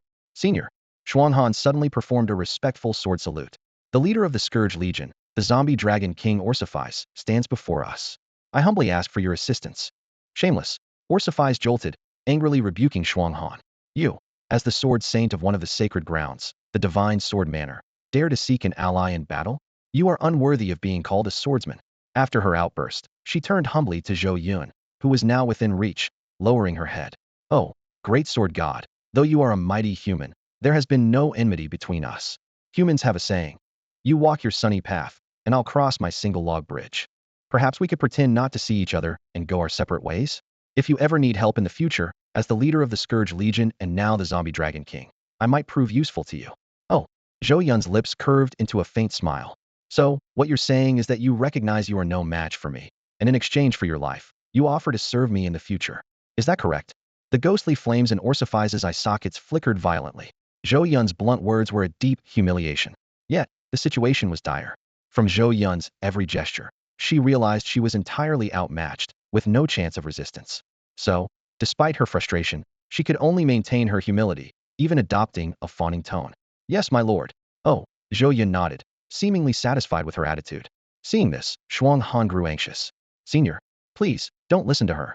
She feeds on humans, using their lives to fuel her growth. She's not just a zombie dragon, but now the zombie dragon king. Countless human souls have perished under her claws. If you let her go, who knows how many more people she and her scourge legion will slaughter in the future. Silence. Ophelia scolded. Lord Sword God knows exactly what to do. Who are you to interfere? Then, her face softened into a bright smile as she turned to Zhou Yun and said, My lord, am I right? Zhou Yun chuckled inwardly. He hadn't expected to see such human-like expressions on the face of a zombie dragon. He nodded slightly. You have a point. Ophelia's face lit up with joy. So, does that mean you're allowing me to leave, my lord? She spoke confidently. Rest assured, my lord. As long as you give the word, I will leave as far as I can and promise not to harm even a single brick of the cities below. Zhou Yun replied slowly. I could let you leave, but didn't you say you'd serve me in the future? Yes, my lord. I swear it. Ophelia nodded repeatedly. Zhou Yun shook his head. I don't need your oath, nor your service in the future. I prefer things that are ready-made. You understand what I mean, don't you? Ready-made. The ghostly flames in Ophelia's eye sockets flickered before realization dawned on her. Ah, I understand. Of course I understand. She turned her claw, and a small crystal box appeared in her grasp. Inside the box was a vivid crimson liquid, glistening like fresh blood. My lord, Ophelia explained, this is dragon essence blood from the dragon clan. It can be used for alchemy, forging, direct consumption, or even body refinement. It has countless uses, and I guarantee it will satisfy you. With a casual gesture, Zhou Yun made the crystal box fly into his hand. Though his expression remained calm, he was laughing inwardly. Dragon essence blood, this was an incredibly rare treasure. As Ophelia had mentioned, it could be used in alchemy and forging, or even consumed directly, yielding powerful effects. It could enhance attributes and boost resistances, making it a versatile artifact. A single dragon could only produce 1 drop of essence blood. A whole box of it could only come from someone like Ophelia, a traitor who had slaughtered her entire dragon clan. Trading a bit of Logaden time for such a treasure was a deal he couldn't refuse. So, my lord, Ophelia asked cautiously, may I leave now? Zhou Yun sneered. You lizard, are you underestimating me? This essence blood might be a treasure to you. But for me, do you think killing a few lizards is such a challenge? As he spoke, he casually stored the crystal box away. What? Ophelia was dumbfounded. A whole crystal box of dragon essence blood. Only someone like her, a traitor to the dragon clan, could offer such a treasure. And yet, he dismissed it as this essence blood? For a moment, a surge of fury rose within her, and she felt the urge to fight him to the death. But under the circumstances, with the power gap so apparent, she had no choice but to swallow her anger. Forcing a smile, she said, You're right, my lord, this essence blood is indeed nothing in your eyes. I do have another treasure that might please you. With that, she produced a pitch-black egg. A dragon egg? Frosthon blurted out, then quickly corrected himself. No, wait. Ordinary dragon eggs don't have gold patterns. This is a dragon king's egg. Ophelia cast a glance at Shuanghan, her tone laced with arrogance and pride as she sneered. At least you've got some sense. Yes, this is indeed the demon dragon king's egg. To be precise, it's the egg of the last demon dragon king, Choreography. I personally killed that wench and dug it out from her belly. Zhou Yun responded indifferently. So, this egg is inherently flawed, then. Impressive. You immediately spotted the issue. Ophelia's tone shifted to one of flattery as she explained further. You're right. The egg does have some flaws since I extracted it prematurely. However, with proper nurturing for a while, it can still hatch normally. Zhou Yun nodded slightly, seemingly nonchalant. So, in other words, it's basically a useless egg. Useless. Ophelia nearly choked on her own words. She had clearly explained that the egg could hatch with proper care. So how could it be dismissed as useless? Seeing her stifled expression, Shuanghan couldn't help but want to laugh. She understood that Zhou Yun was deliberately toying with Ophelia. Even so, Shuanghan knew Ophelia's temper was not to be trifled with, and that she could erupt at any moment. She tightened her grip on her sword, ready for any sudden developments. Unexpectedly, the ghostly flames in Ophelia's eyes flickered violently a few times before calming down. You're absolutely right, my lord, she said submissively. Inherently flawed, it's naturally a useless egg. If it displeases you, well, it could always be made into a simple omelet. Zhou Yun picked up on her words and, with a quick motion, pulled the egg toward himself. Huh? Ophelia froze, puzzled. Wasn't he dismissing it? Why did he grab it so quickly? Shuanghan pressed a hand to her forehead, stifling her laughter. Zhou Yun's aura was undeniably more powerful than any master she had ever encountered, yet his actions were so unexpected. My lord, since you've taken the egg, then Ophelia gestured toward the direction she intended to leave, her meaning clear. Zhou Yun, however, shook his head, a regretful expression on his face. Is your math a little off? Huh? What? Ophelia was momentarily stunned. Do you really think a vial of blood and an egg are worth more than you? Zhou Yun asked. Ophelia looked even more bewildered. My lord, I don't quite understand what you mean. Let me make it clearer, Zhou Yun patiently explained. Look, if I were to kill you, how many tons of bone broth could I make from your bones? But your blood and this egg? They're only enough for a few meals. If I were to let you go just like that, wouldn't that be a bit of a loss for me? My lord you. The flames in Ophelia's eyes flared wildly, and she was at a loss for words.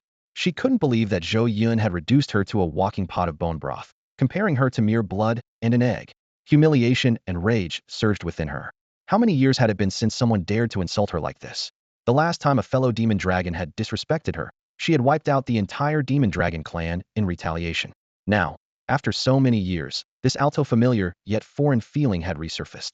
Frosthan was seething with anger, her vigilance instantly heightened to its peak. She agreed with the senior's words. Senior, you're absolutely right. Letting it go over such a trivial matter would be a huge loss. Why not lend me your strength? Once we kill it, I promise to make bone broth for you every day. She was so excited that she wished Ophelia would immediately turn against Zhou Yun. In that case, Zhou Yun would surely not let it escape, and the two of them would join forces to slay the zombie demon dragon that had committed countless atrocities. Frosthan, Ophelia roared suddenly, her voice booming. Stop trying to drive a wedge between me and the master. My respect for him is as unwavering as the blazing sun at noon. How could something so trivial shake that? With that, she reluctantly produced a pitch-black crystal, dark as ink, and handed it to Zhou Yun with immense hesitation. Senior, this is... Frosthan began, but before she could finish, Zhou Yun had already taken the crystal, his eyes lighting up. The Demon Dragon Core Crystal. I recognize it. It's the legacy crystal of the Demon Dragon clan, containing their accumulated power and knowledge through generations. Truly a remarkable artifact. Master, you are indeed wise, Ophelia said with difficulty, forcing out a compliment despite her inner displeasure. Though the item had satisfied Zhou Yun, her heart remained heavy. The Demon Dragon Core Crystal was a treasure of unparalleled value to the Demon Dragon clan, capable of restoring their former glory and serving as the central relic of their progenitor. She cast one last lingering glance at the crystal, let out a long sigh, turned her massive dragon head, and sped away, as if severing her attachment to it. Frosthan, seeing this, panicked. It had been so difficult to have a senior expert present, and if they let it escape now, it would be nearly impossible to kill it in the future. After all, it had already grown into the zombie demon dragon king. Son, she was just about to call out when Zhou Yun spoke calmly, his voice resonating like thunder. Did I say you could leave? Roar. Ophelia bellowed in fury, not stopping. I've given you all my treasures, and yet you go back on your word? Zhou Yun smirked coldly. I never promised to let you go after taking your treasures. The treasures are mine. And the bone broth? I want that too. Hee hee. Ophelia let out a sinister laugh. I always knew humans were no good. Fortunately, I never trusted you from the start and chose to flee early. At this distance, what can you do to me now? Do you think you can catch up to this demon dragon king? Frosthan swiftly drew her sword and began inscribing a sword formation in the air. Senior, hurry into the formation. My frost sword formation might help you close the distance. No need for that, Zhou Yun said with a light chuckle. He raised his right hand as if grasping something, and in a flash of brilliance, an ancient, unadorned longsword appeared in his grip. Buzz! As his voice trailed off, Frosthan felt a chilling, heart-stopping energy emanate from Zhou Yun, surging into the sword and concentrating at its tip before bursting outward. Crack! With a faint, sharp sound, the entire space rippled and distorted. Frosthan felt a wave of dizziness wash over her. When her vision cleared, she saw the retreating figure of Ophelia, now just a tiny speck in the distance, suddenly freeze. Then, starting from her center, her massive body began to disintegrate, fragment by fragment, like charred paper crumbling into ashes. Frosthan's pupils contracted sharply, and the scene before her filled her with sheer terror. As a sword saint, she had never witnessed such a horrifying sight. She glanced at Zhou Yun and immediately realized something, quickly averting her gaze. From the moment she first met Zhou Yun, she sensed his overwhelming power, far surpassing her own, but she never imagined it could be to this extent. Now, Ophelia had become the undead demon dragon king. In the past, Frosthan had enlisted the help of the master of divine sword manner to battle Ophelia. After a fierce fight, they managed to gravely injure her, though a moment of carelessness allowed her to escape. In comparison, the power of Zhou Yun's single strike was unimaginably terrifying. Just one sword had obliterated the body Ophelia had always taken pride in. Not severed, not pierced, but utterly annihilated. Such a level of swordsmanship was something even the Pope, hailed as the greatest master of their time, could not withstand.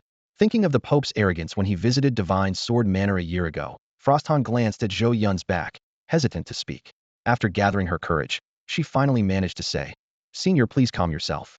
Zhou Yun slowly sheathed his sword, his tone composed. It's not dead yet. Frosthan instinctively retorted. How is that possible? Yet she followed him closely, her heart filled with doubt. Deep within the forest, she discovered Ophelia's massive half-head, and the sight left her stunned. Zhou Yun's strike had clearly obliterated her entire body. How could there still be life? Zhou Yun, as if expecting this reaction, explained calmly. The reason it was willing to fall and become an undead demon dragon wasn't just its desire for a longer life. It also coveted an ability called rebirth, a near-death resurrection power. This ability can be used once a year. As long as it hasn't been triggered, no attack can truly kill it. Frosthan was astonished. As a member of Divine Sword Manor, she had always prided herself on her vast knowledge, yet she had never heard of such a power. What she witnessed next confirmed Zhou Yun's words. Ophelia's half-head showed no signs of life, but gray particles began converging toward it. In mere moments, the head started to regenerate and became more complete. Frosthan felt a wave of relief. Thank goodness Senior is here. Otherwise, if it were anyone else, even a powerful warrior, killing it once might have let it escape. Saying this, she drew her sword, preparing to deliver a fatal blow to Ophelia. Just then, the now fully formed head of Ophelia suddenly ignited two ghostly blue flames in its hollow eye sockets. With a furious roar, it bellowed, "You despicable humans! You dare deceive me?" In a fit of rage, its entire head trembled violently.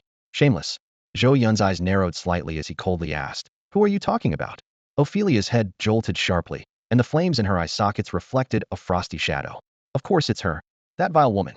Chongqing's eyes widened in alarm, unease creeping into her heart. Before Chongqing could retort, Ophelia immediately pleaded with Zhou Yun. "My lord, we have no grievances or grudges. Why must you push me to the brink of destruction?"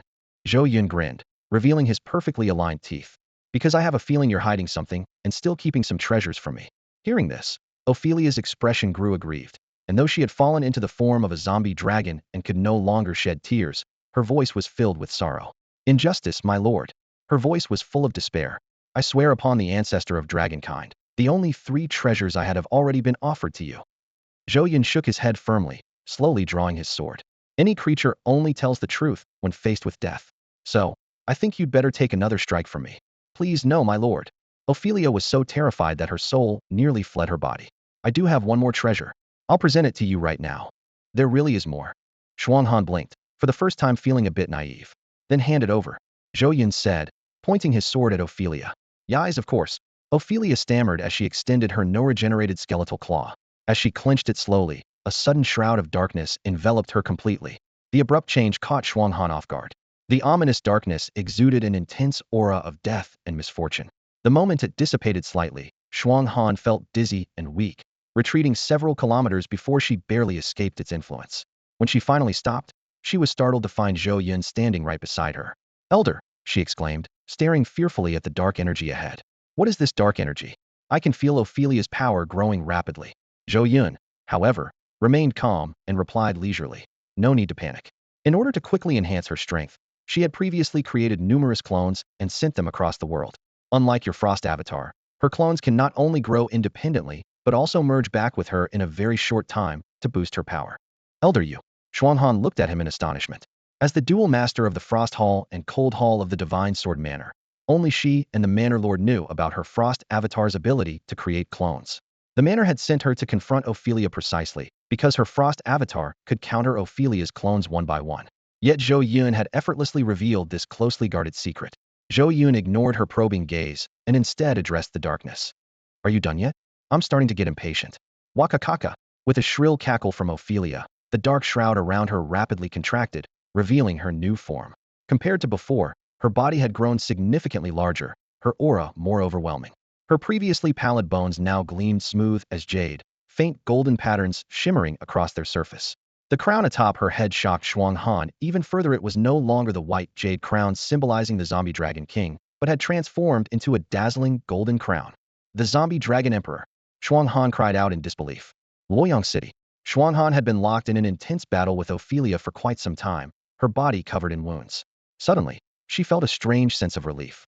The Ophelia who had been dominating her moments ago, completely suppressing her, vanished into thin air right before her eyes. Her first instinct was that Ophelia was intentionally hiding, preparing for a sneak attack to deliver a fatal blow. However, after carefully probing her surroundings, she found no trace of her. It was as if Ophelia had truly evaporated into nothingness. At the same time, the guardian forces of Luoyang City let out a triumphant cry. The power of the skeletal soldiers was weakening. Hold the line. Push forward and destroy them. Shuanghan murmured under her breath, gazing down through the clouds. She saw countless streams of gray-black mist rising from the skeletal soldiers, dissipating into the air. This strange phenomenon made her realize that the skeletal soldiers' bones were becoming dull, their movements sluggish. Many of the skeletons, pieced together with mismatched bones, began to collapse, falling to the ground in heaps of shattered remains. Shuanghan suddenly understood Ophelia had withdrawn the power she had imbued into them. Though she did not know the reason, it was now clear Ophelia had truly left. Vatican City, New York, Tokyo, across the world, in every nation and every city, this same phenomenon was occurring simultaneously. Cities that had barely held on against the Scourge Legion found their enemies weakening, and their morale soared, prompting counterattacks. In cities that had been on the brink of collapse, soldiers and civilians wept tears of joy, crying out in gratitude for what seemed like divine intervention. In Jiang City, the Guardian forces also noticed the sudden weakening of the skeletal soldiers and were just about to cheer when a colossal figure suddenly appeared in the sky. Only a portion of its body was visible, with part of its massive abdomen and half of its tail emerging from the clouds. Even so, this small segment was already larger than the entirety of Jiang City. What kind of monstrous creature was this? Just as they thought they had a chance with the weakening of the skeletal soldiers, a seemingly invincible foe had appeared. Could this truly be the end of Jiang City? Despair, helplessness, sorrow. A torrent of negative emotions erupted in the hearts of Jiang City's people. After enduring a full day and night of relentless siege by the Scourge Legion, their spirits had already been pushed to the breaking point. Now, this new wave of hopelessness was almost too much to bear. In the city lord's mansion, Wang Taiji stared up at the sky at the massive figure of Ophelia, whose body was only partially revealed. His fists were clenched, his face pale. Swordmaster Shuanghan had yet to return clearly. She had met with misfortune. And the sword god, who had ascended through the moonlight, had fallen silent as well. The Scourge Legion's leader had not been weakened. Instead, she had grown even stronger. Could it be that today truly marked the end of Jiang City? Roar! A deafening roar erupted from the clouds, shaking the earth as if hundreds of thunderclaps had sounded at once. Then came a sinister, mocking laugh. Hurrah! Little swordsman, you didn't expect me to become this powerful, did you? Let me tell you, everything before was just stalling for time. You fools! Do you think you're worthy of challenging me, the emperor? The people of Chongqing, the officials of the city lord's mansion, and Wang Taiji all displayed expressions of surprise and delight. The Frostblade Sword Sage was still alive. She had not been defeated. There was still hope. Frostblade Sword Sage, keep going. Please, you must win. While everyone believed that Ophelia was speaking to Frostblade and praying for her victory, Ophelia's massive form rolled through the clouds, revealing a gigantic head. The ghostly flames in her eye sockets pierced down at Zhou Yun below as she grinned menacingly and said, "Come on, little swordsman. Now, draw your sword against me. Let me see if you truly have the qualifications to act so arrogantly in my presence." In a place where no one but Frostblade could see, Zhou Yun smiled faintly. As a reborn individual who had experienced the expansion pack of the new world in his past life, he naturally understood that Ophelia was trying to buy time. However, if he didn't allow her to delay, how could she become the Zombie Dragon Emperor? And without her becoming the Zombie Dragon Emperor, how could he obtain her spinal bone? Without it, how could he amass the enormous merits to clear out the merit shop in one fell swoop? Now, the timing was perfect. It was time to reap the rewards. He smiled slightly, reversed his grip on the sword hilt with his right hand, and spoke calmly. 9 Chapter Sword Technique, Blade Chapter, First Stance. Though his voice was not loud, it resonated clearly in the heavens and earth for everyone to hear. Those who heard it felt as though their spirits were soothed, their minds inexplicably calmed. People were astonished by the magical effect of this voice, and yet they couldn't help but feel puzzled. It was unmistakably a man's voice. Meanwhile, standing slightly behind Zhou Yun, Frostblade's eyes widened even further. Her entire attention was drawn to Zhou Yun's sword-wielding right hand. Iato. The answer immediately surfaced in her mind. Zhou Yun's sword stance and posture were completely aligned with the Iato technique she was familiar with. Yet, what puzzled her was the terrifying intent emanating from Zhou Yun's sword. It was so overwhelming that just looking at it made her feel as though she might be shredded into pieces by its sharpness. She knew full well that this was merely an illusion caused by the sheer power of the sword intent, but she was still deeply shaken by Zhou Yun's strength. Based on her calculations, this strike was at least 10 times more powerful than the inch blade he had used before. No wonder the senior had remained so composed all along. No wonder he could calmly watch Ophelia ascend to the Zombie Dragon Emperor. It turned out he had been confident of victory all along. In that brief moment, countless thoughts raced through her mind. High above, Ophelia sensed the terrifying energy radiating from Zhou Yun, but instead of being afraid, she grew even more exhilarated.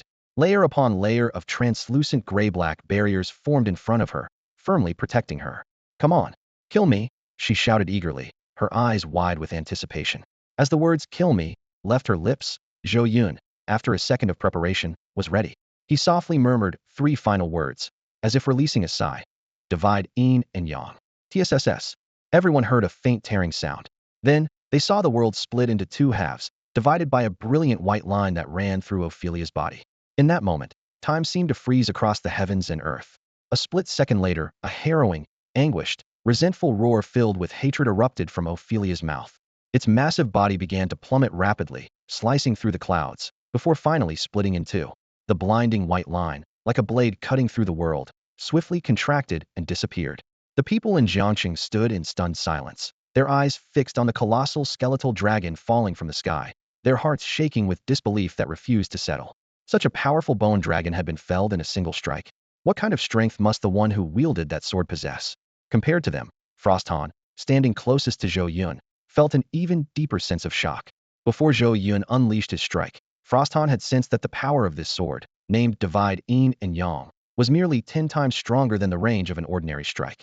Yet, in the instant the sword was drawn, its power surged dramatically, amplifying at least tenfold. This meant that the strike's final force was 100 times stronger than expected. However, even with such a terrifyingly powerful attack, Zhou Yun remained composed after executing it. His face showed no strain, his breathing was steady, as if it had cost him nothing.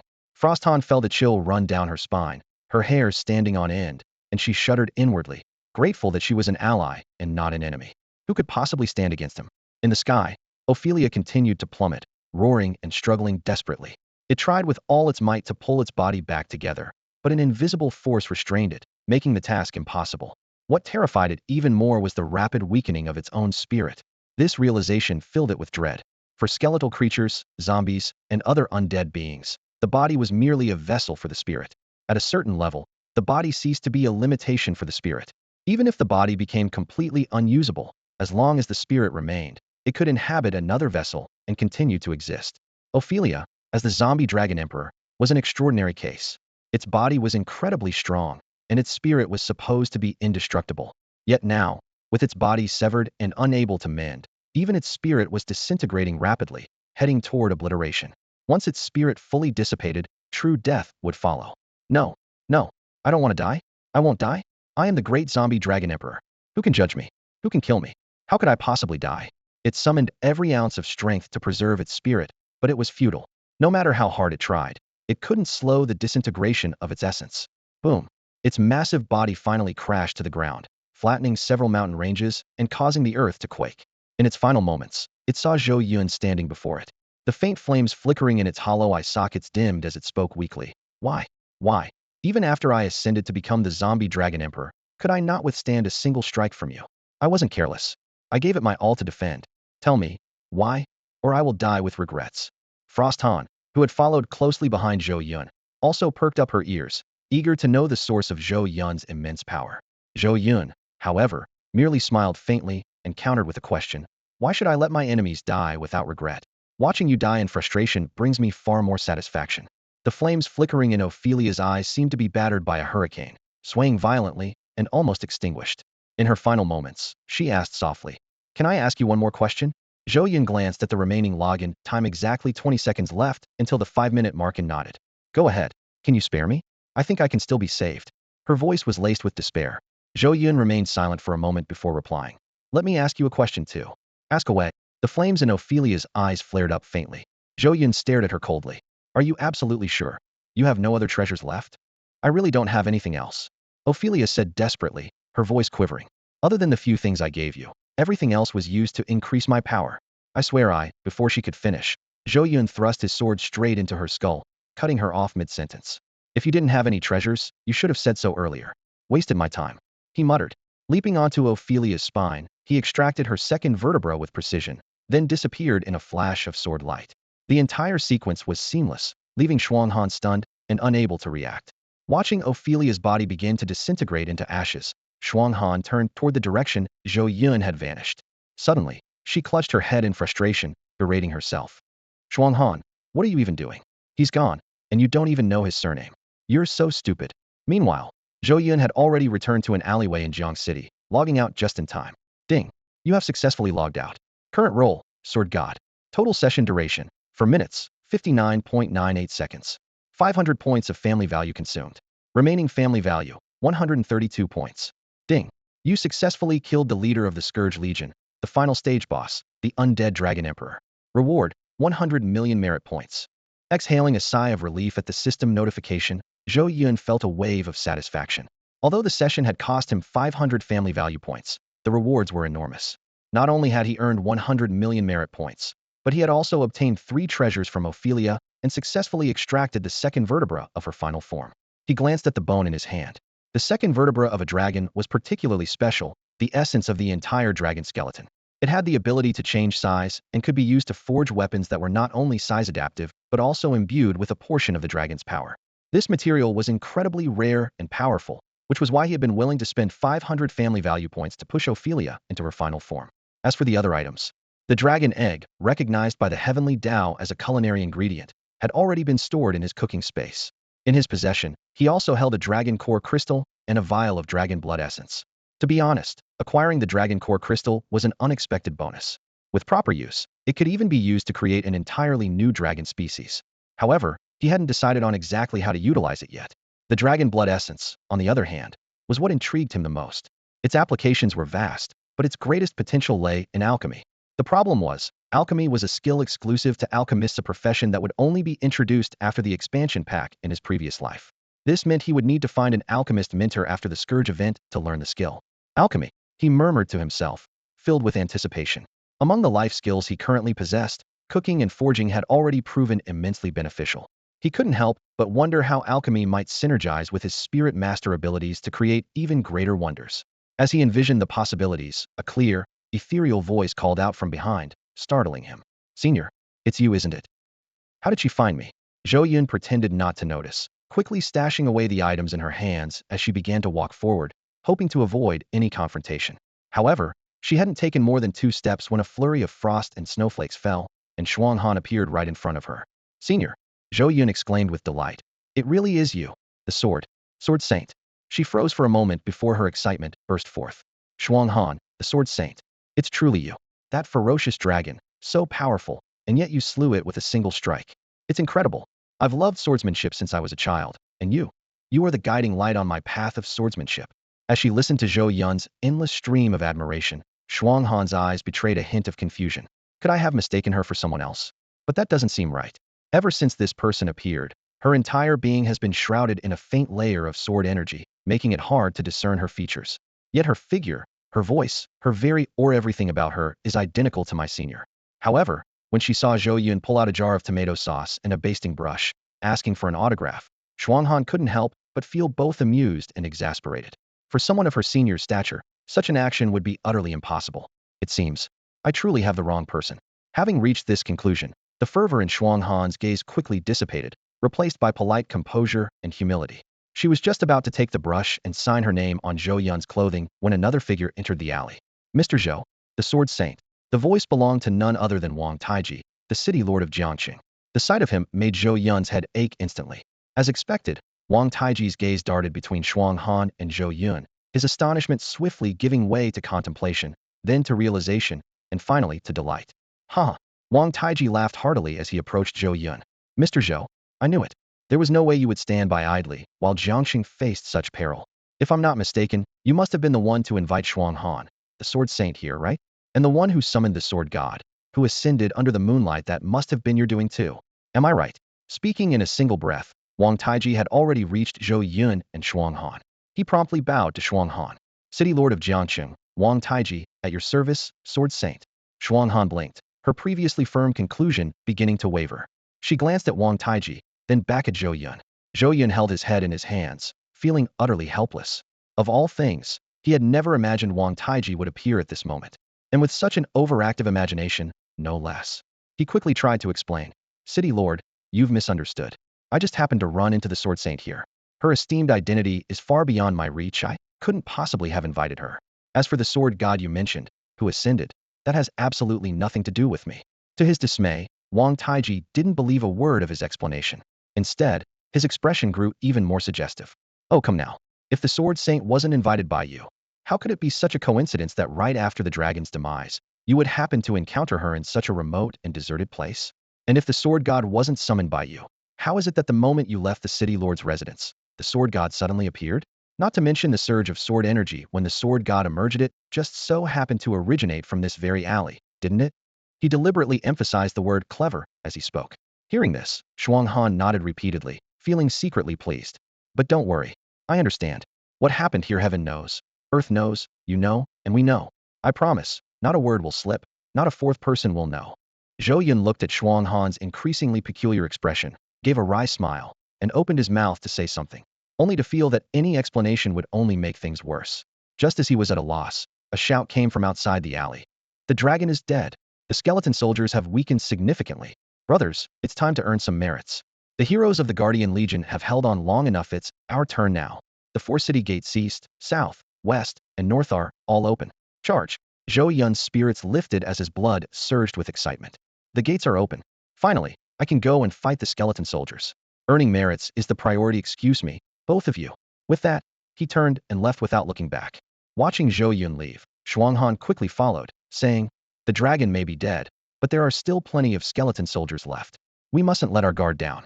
Lord Wang, please excuse me. Wang Taiji stood in place, stroking his chin with a faint, intriguing smile. He mused to himself. Not only are they connected, but their relationship seems quite extraordinary. Indeed, as Shuang Han had pointed out, even though Ophelia was dead and the skeleton soldiers had been further weakened, their overwhelming numbers still posed a significant challenge for Jiang City.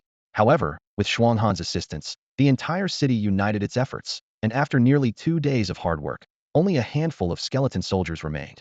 Of course, this was contingent on Shuang Han not seeking to claim all the glory. If she had gone all out, she could have wiped out the skeleton soldiers in less than half an hour. Regardless, the natural disaster that had struck Jiang City was finally nearing its conclusion. As the last skeleton soldier was sent off, the voice of heaven resounded. Ding! The natural disaster army attacking Jiang City has been completely eradicated. The death energy in Jiang City's region has significantly diminished, and spiritual energy has greatly increased. Ding! Due to the enhancement of spiritual energy, certain magical beasts in Jiang City's region will rapidly grow stronger in a short time. Ding! Due to the enhancement of spiritual energy, the quality of certain ores and herbs in Jiang City's region will improve in a short time. Ding! Due to the enhancement of spiritual energy, practitioners in Jiang City's region will temporarily gain an experience boost. Ding! Due to the enhancement of spiritual energy, spatial treasures and guild tokens will appear in Jiang City's region. With a guild token, organizations in Jiang City can be promoted to guilds, establish guild bases in pocket dimensions, and gain access to guild shops, among other benefits. Ding! The increase in spiritual energy in Jiang City's region has drawn the attention of Demon Clan's practitioners of Jiang City. Please remain vigilant. With so many changes happening all at once, people found it hard to process. However, one thing was clear and urgent for all Jiang City residents. It was time to celebrate. The natural disaster army that had attacked the city was finally annihilated, and the citizens, having narrowly escaped death, were filled with exhilaration. They desperately needed a grand event to release their emotions. Thus, under the leadership of the city lord, a magnificent celebration began. The wealthy contributed money, the strong offered their labor, and the entire city turned the central plaza into a hub of song, dance, and joyous revelry. In the central plaza, Yun Yang and his group sat around a table. He Yin gazed at Shuang Han, who was being toasted repeatedly on the stage like a star surrounded by admirers, her eyes filled with admiration.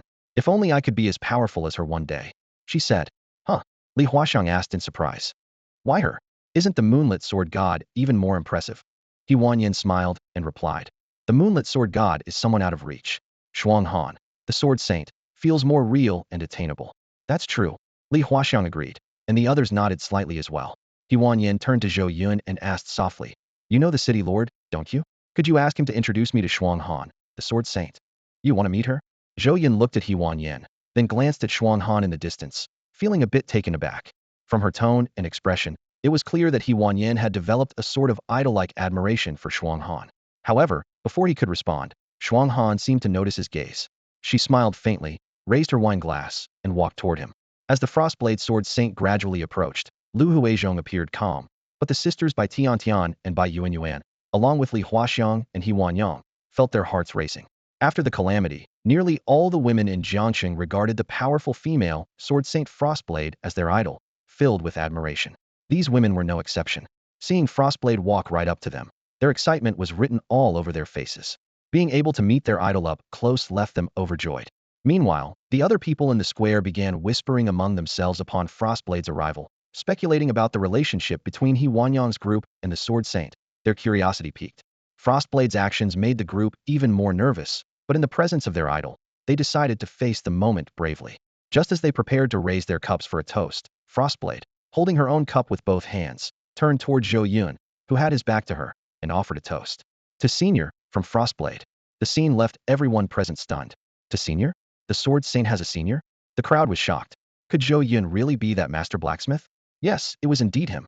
Just days ago, he had represented the new organization Yunyang and single-handedly challenged Hong Feng, leaving a deep impression. Zhou Yun inwardly groaned, realizing he couldn't avoid the situation. He had no choice but to turn around, standing up in surprise to see the Sword Saint toasting him. My apologies, my apologies. I'll drink 3 cups as a penalty, Zhou Yun said as he reached for the wine, but Frostblade quickly stopped him. How could I let a senior take a penalty? I only came over to bid you farewell. Farewell. He Wanyang couldn't help but ask, is the Sword Saint leaving? Frostblade smiled and replied, that's right. This time, I came to Chongqing under orders from the Manor Lord to assist. Now that the Calamity Legion has been defeated, it's only natural to return to the manor to report. Hearing this, everyone felt a sense of reluctance, urging the Sword Saint to stay a few more days to enjoy their hospitality. But Frostblade shook her head and gently declined. Though the Divine Sword Manor is small, I oversee both the Frost and Chill halls, and my duties are many. I've already been away from the manor for too long, and it's time I returned. However, fate has brought me to Jiangcheng, and I believe we will meet again someday. Her words carried a hint of special sentiment toward Zhou Yun. After speaking, Frostblade downed her cup of wine in one go. Zhou Yun breathed a sigh of relief, thinking to himself, leaving is great news. Now that I'm leaving, no one will constantly question and doubt me anymore. The bond of family is too fragile if my identity were to be exposed. I can't imagine what trouble it might bring to my wife and daughter. Just as he thought this matter was finally behind him, He Wanyao suddenly clasped her hands in respect toward Shuanghan, her face full of admiration, and said, from the moment I first saw you, I've deeply admired you.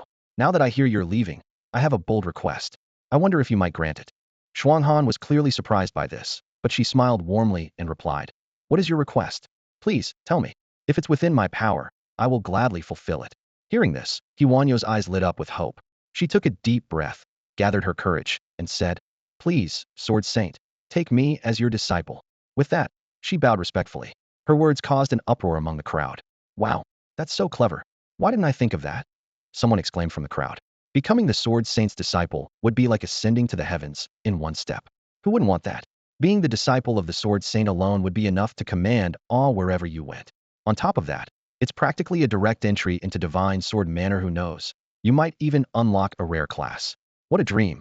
Shuanghan, however, hesitated and didn't respond for a long moment. He Wanyo's face quickly turned from flushed red to pale white. Watching her expression change, Zhou Yun, standing nearby, felt a pang in his heart. He understood He Wanyo's love for swords. That's why she chose to become a warrior, a swordswoman.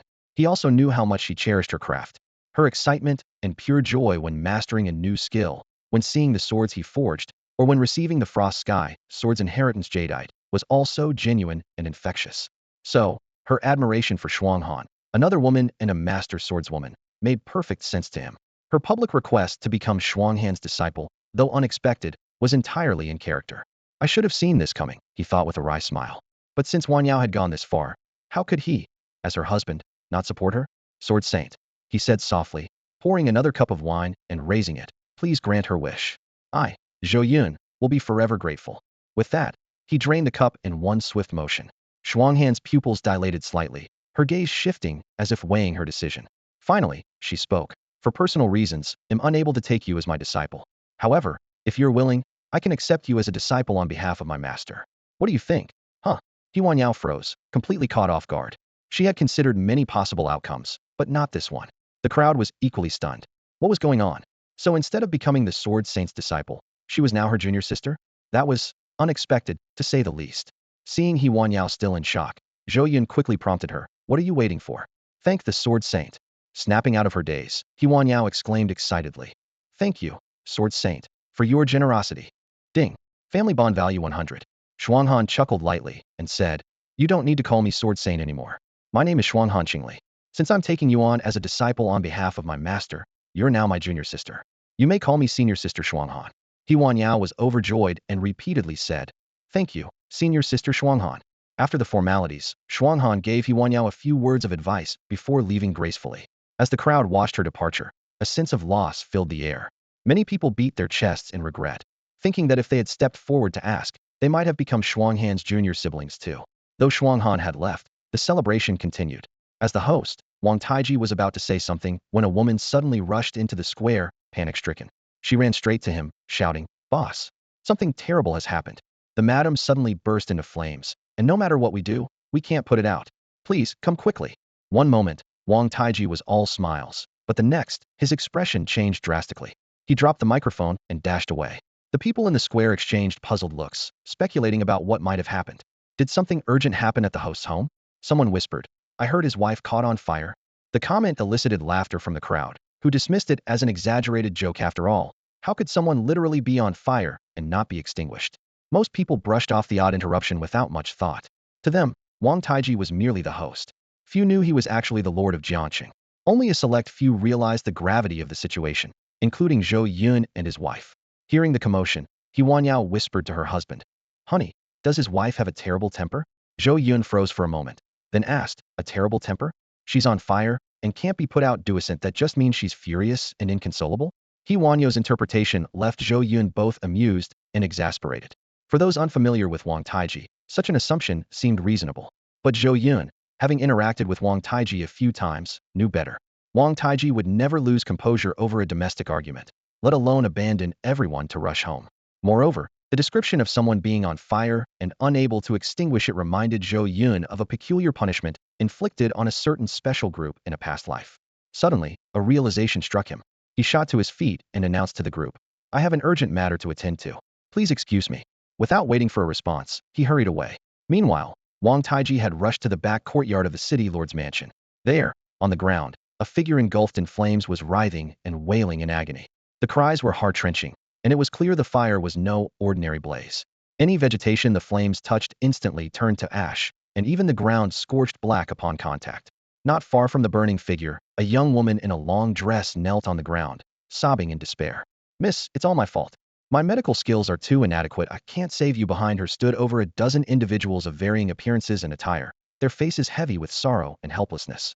Some murmured regretfully, lamenting their inability to help. "Mr. Wang promised me a reward of 300 million, yet I couldn't contribute anything. I'm utterly ashamed. Madame Wang's condition is beyond anything I've ever seen. It's far beyond my abilities. To stand by helplessly as a doctor while the patient suffers, it's unbearable.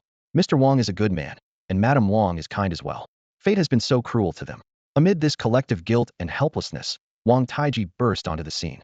The moment he saw the burning figure on the ground, anguish overwhelmed him. His eyes reddened, and he cried out in despair, "Lingling." His voice was hoarse, like the cry of a cuckoo drenched in sorrow. Stumbling forward, he made to rush toward the fiery figure. The others immediately blocked his path, holding him back. "Mr. Wang, you can't go near her. The fire on Madame Wang is terrifying. It will reduce anyone who approaches to ashes in an instant." They pleaded with him to stay away, knowing that her condition had reached a point of no return. They couldn't let him sacrifice himself. "Let me go," Wang Taiji roared, thrashing wildly as if possessed. "If Lingling is gone, what's the point of my life?" Though he was the lord of the city, he was still an ordinary man with no special powers or abilities. However, this seemingly ordinary man was nearly unstoppable, even by the group of professionals around him. "Old Wang, don't come closer." The fireman suddenly ceased his struggling, collapsing to the ground as he weakly called out to Wang Taiji, "To meet you in this life. I am so happy. No regrets. Don't be sad. Live well." "No." Wang Taiji broke into uncontrollable sobs, letting out a heart-wrenching cry. Somehow, he summoned an immense strength, breaking free from the crowd in an instant and rushing to the fireman's side. "Don't go."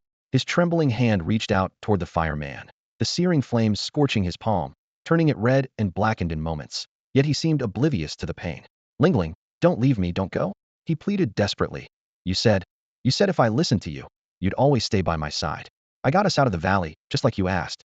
I've kept my identity hidden, just like you wanted. I've been trying to be a good city lord, doing everything you told me to. I've done it all, everything you asked. So you can't break your promise. I'm sorry, old Wang." The fireman managed a faint smile as first, and also as last. "I've broken my promise. Forgive me." Wang Taiji's cries grew louder, his voice hoarse and full of anguish. Suddenly, his sobbing stopped. A strange light flickered in his eyes as he muttered to himself. No, it's not over yet. It's not hopeless. There must be a way. There has to be a way. Where is it? Where? Think. Mr. Zhou. Yes, there's still Mr. Zhou. He knows the sword god and the frostblade saint. He has connections. He'll know what to do. He has to. He stood abruptly, shouting at the group. Go find Mr. Zhou. Bring him here now. A doctor glanced at the fireman, who was barely clinging to life, and hesitated before saying, Boss Wang. It's too late. Too late. Wang Taiji roared, his voice frenzied, his expression deranged. I said it's not too late. With that, he bolted out of the courtyard. Just as he was about to leave the backyard, he suddenly stopped. Someone was standing in his way. Mr. Zhou, he murmured as if in a dream. Then, with a heavy thud, he fell to his knees before Zhou Yun, kowtowing repeatedly. Please save Lingling. Please save Lingling. I beg you, save her. Zhou Yun quickly helped him up. You need the frozen snow lotus, don't you? I've brought it. The frozen snow lotus. Hope reignited in Wang Taiji's eyes as he turned and shouted to Huaner, quick. The frozen snow lotus is here. Lingling can be saved. But Huaner's expression remained grim as she replied, it's too late. In her current condition, an ordinary frozen snow lotus won't work anymore. Unless it's the king of frozen snow lotuses. Before she could finish her sentence, a tall figure suddenly appeared before her. In their hand was a radiant, fully bloomed ice lotus, exuding an intense, bone-chilling cold. The king of frozen snow lotus, take it. Save her. The frozen snow lotus king. Huaner froze in place, and Wang Taiji was equally stunned. Doctors from around the world were left speechless. For years, Lingling had suffered from a mysterious illness, and the reputation of the frozen snow lotus was well known among the medical community. Whenever Lingling's condition flared up, just a small amount of the frozen snow lotus as a medicinal catalyst could quickly suppress the illness. However, over time, their supply of the frozen snow lotus dwindled, and when Lingling had a relapse, they had to exhaust every effort just to barely manage her symptoms. Wang Taiji had spared no expense searching for more frozen snow lotus, and the doctors had leveraged all their connections to help, but their efforts proved fruitless. Today, they had resigned themselves to the belief that Lingling's illness could no longer be controlled and that her life was nearing its end. Yet, against all odds, they were presented with the frozen snow lotus king. This was no ordinary frozen snow lotus. This was the extraordinarily rare and invaluable snow lotus king. A single ordinary frozen snow lotus was already worth a fortune, so how unimaginable was the value of this snow lotus king? And who could possess such a priceless treasure to save a life? Zhou Yun's gaze was drawn to it, but Huaner reacted the fastest. As precious as the snow lotus king was, to her, Lingling, her mistress, was irreplaceable. Fearing that Zhou Yun might change his mind, she immediately took the snow lotus king and began casting spells on the unconscious and critically ill Lingling. Facing Lingling, she gently tossed the snow lotus king into the air, then closed her eyes, pressed her hands together, and began to channel profound magic. As her soft incantations resonated, intricate runes rose around her, encircling the snow lotus king and faintly forming the shape of an alchemical cauldron. A spark of realization flashed in Zhou Yun's eye. She instantly recognized this as the heaven and earth heart refining technique of an alchemist. He had originally planned to search for a guide to find an alchemist after the celebration, but to his surprise, the young girl named Huaner standing before him was an alchemist herself. And where there was an alchemist, could the guide be far behind? Under Huaner's spellcasting, the inverted rune-formed alchemical cauldron began to stir. A single drop of icy blue liquid slowly took shape and then dropped. Strangely, though the flames consuming Lingling's body were fiercely aggressive, they seemed almost alive as they parted to make way for the drop of liquid. The icy blue medicine merged seamlessly into Lingling's body, and the flames rapidly weakened, the effect immediate. A second drop followed, extinguishing the flames entirely, and a thick layer of icy blue frost covered Lingling's body. Finally, with the third drop, the frost solidified into a thick, blue crystal-like ice, resembling a frozen coffin. At this moment, Huaner's alchemical process concluded. As the rune-formed cauldron dissipated, the frozen snow lotus king vanished along with it, leaving only a small handful of fine ash falling to the ground. Huaner, how is she? Wang Taiji immediately asked, is everything fine now? Huaner replied joyfully. Thanks to this Lord's Ice Lotus King, the master has been saved. Really? Wang Taiji was overjoyed. At that moment, with a loud crack, the ice coffin shattered. A woman dressed in a white palace gown stepped out. Her beauty wasn't unparalleled, but her gentle aura brought an inexplicable sense of calmness to those who saw her. The doctors marveled at her revival, and Wang Taiji, overwhelmed with emotion, rushed forward. The two embraced, tears of joy streaming down their faces. In the inner courtyard of the city lord's mansion, Zhou Yun sat at the same table with Wang Taiji and Lingling, while Huaner attended to them. After a brief conversation, Zhou Yun came to understand the situation. Qin Lingling was the daughter of the Ginseng tribe within the demon clan. 3 years ago, while Wang Taiji was traveling, he accidentally wandered into the demon clan's territory during a celestial upheaval. Qin Lingling fell in love with him at first sight. Despite knowing her cultivation was insufficient, she forced herself to take human form. But the price was that she had to endure the torment of heavenly fire burning her body at regular intervals. As time passed, the intervals between the burnings grew shorter and the intensity of the flames increased. By the 81st time, the flames would reach their peak, ensuring certain death. Tragically, Qin Lingling could never have endured that far. Even with the Ginseng tribe's treasured ice lotus, she had only barely survived through 43 burnings. This time, if not for the Ice Lotus King reconstructing her Ice Lotus body, she would have perished on the spot. Grateful for surviving this ordeal, Qin Lingling and Wang Taiji were deeply indebted to Zhou Yun. Wang Taiji raised his cup once again and declared, "Mr. Zhou, my wife's life was saved by you. By saving her, you have saved me as well. Words cannot express our gratitude. From now on, if you ever need anything, just say the word. My wife and I will go through fire and water for you without hesitation." With that, both Wang Taiji and Qin Lingling drained their cups in one go. Zhou Yun smiled and shook his head. "You flatter me, City Lord. While the Ice Lotus King is indeed a rare treasure, it holds little value for me personally. However, there is something I would like to ask of you both." Wang Taiji immediately patted his chest and said, "Mr. Zhou, just say the word. As long as it's within our power, we will do it without question." Zhou Yun turned to Huaner and said straightforwardly, "If possible, I would like to learn the art of alchemy from Huaner." This request clearly surprised Wang Taiji and Qin Lingling, and even Huaner herself was taken aback. She pointed at herself and asked, "Me?" "That's right," Zhou Yun replied as he stood up, bowing respectfully. "I hope Miss Huaner can grant me this favor." Huaner was at a loss for words. Wang Taiji and Qin Lingling exchanged a glance before Qin Lingling smiled and said, "Mr. Zhou, you have a keen eye. Although Huaner is nominally my maid, she is like a sister to me. She has loved alchemy since childhood and became an alchemist at the age of 50, a true prodigy in the field. Before we left the Ginseng tribe, she was already one of the most outstanding alchemists in the entire demon clan. If you wish to learn alchemy from Huaner, you couldn't have made a better choice. However, as our benefactor, there is a small issue regarding her status in teaching you." Turning to Huaner, Qin Lingling continued, "I know how much you love alchemy and dream of establishing your own legacy in the field. All these years, my illness has held you back. Now that my affliction is gone, it's time for you to pursue your own life. From this moment on, Huaner, your only identity is my sister. You are no longer my maid." Huaner was completely caught off guard by Qin Lingling's sudden decision, her eyes flickering between joy and confusion. After a moment of hesitation, her gaze turned firm. She bowed deeply to Qin Lingling and said with heartfelt gratitude, "Huaner thanks you, Master, for your kindness." Amused, Qin Lingling teased her, "Still calling me Master?" Huaner bit her lip, bowed again, and said in a slightly trembling voice, "Thank you, sister."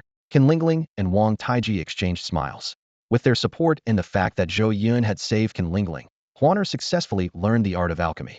Ding! You have successfully mastered the art of alchemy. As the system notification rang out, Huaner's heart filled with anticipation. Ding! Due to the influence of the spirit master profession, your alchemy skill has advanced to balanced alchemy. Her heart skipped a beat. Balanced alchemy ensured a 100 success rate in crafting medicine, with the effects randomly enhanced by 1 to 100 times, lasting depending on the properties of the medicine. Ding! You have learned the recipe for lucky pills. Following this, several more notifications sounded, and Huaner mastered the recipes for small blue bottles, small red bottles, and strength pills. Excited about mastering alchemy, especially after advancing to balanced alchemy, Zhou Yun was eager to test it out. However, something else took priority in his mind, bringing Chongqing home.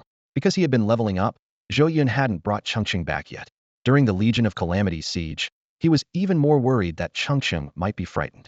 But now, with everything settled and the celebration underway, Zhou Yun immediately contacted Li Jingji. Judging by the time, Chongqing should be arriving home soon. He rushed back home and notified He Wanyao on the way. Fortunately, they weren't late when they arrived. Li Jingji hadn't arrived yet. While waiting, Zhou Yun told He Wanyao about his rescue mission at the city lord's mansion, leaving her deeply moved. Just then, there was a knock at the door. Zhou Yun dashed to open it, and as the door swung open, a small figure leaped into his arms. "Daddy, Chongqing missed you so much." "Mommy, Chongqing missed you too." The little girl's voice was choked with sobs. "Master said you were busy and I couldn't come home. I was so scared. I thought you didn't want Chongqing anymore." Wah. Hearing her cries, Zhou Yun's heart ached as if it were being pierced.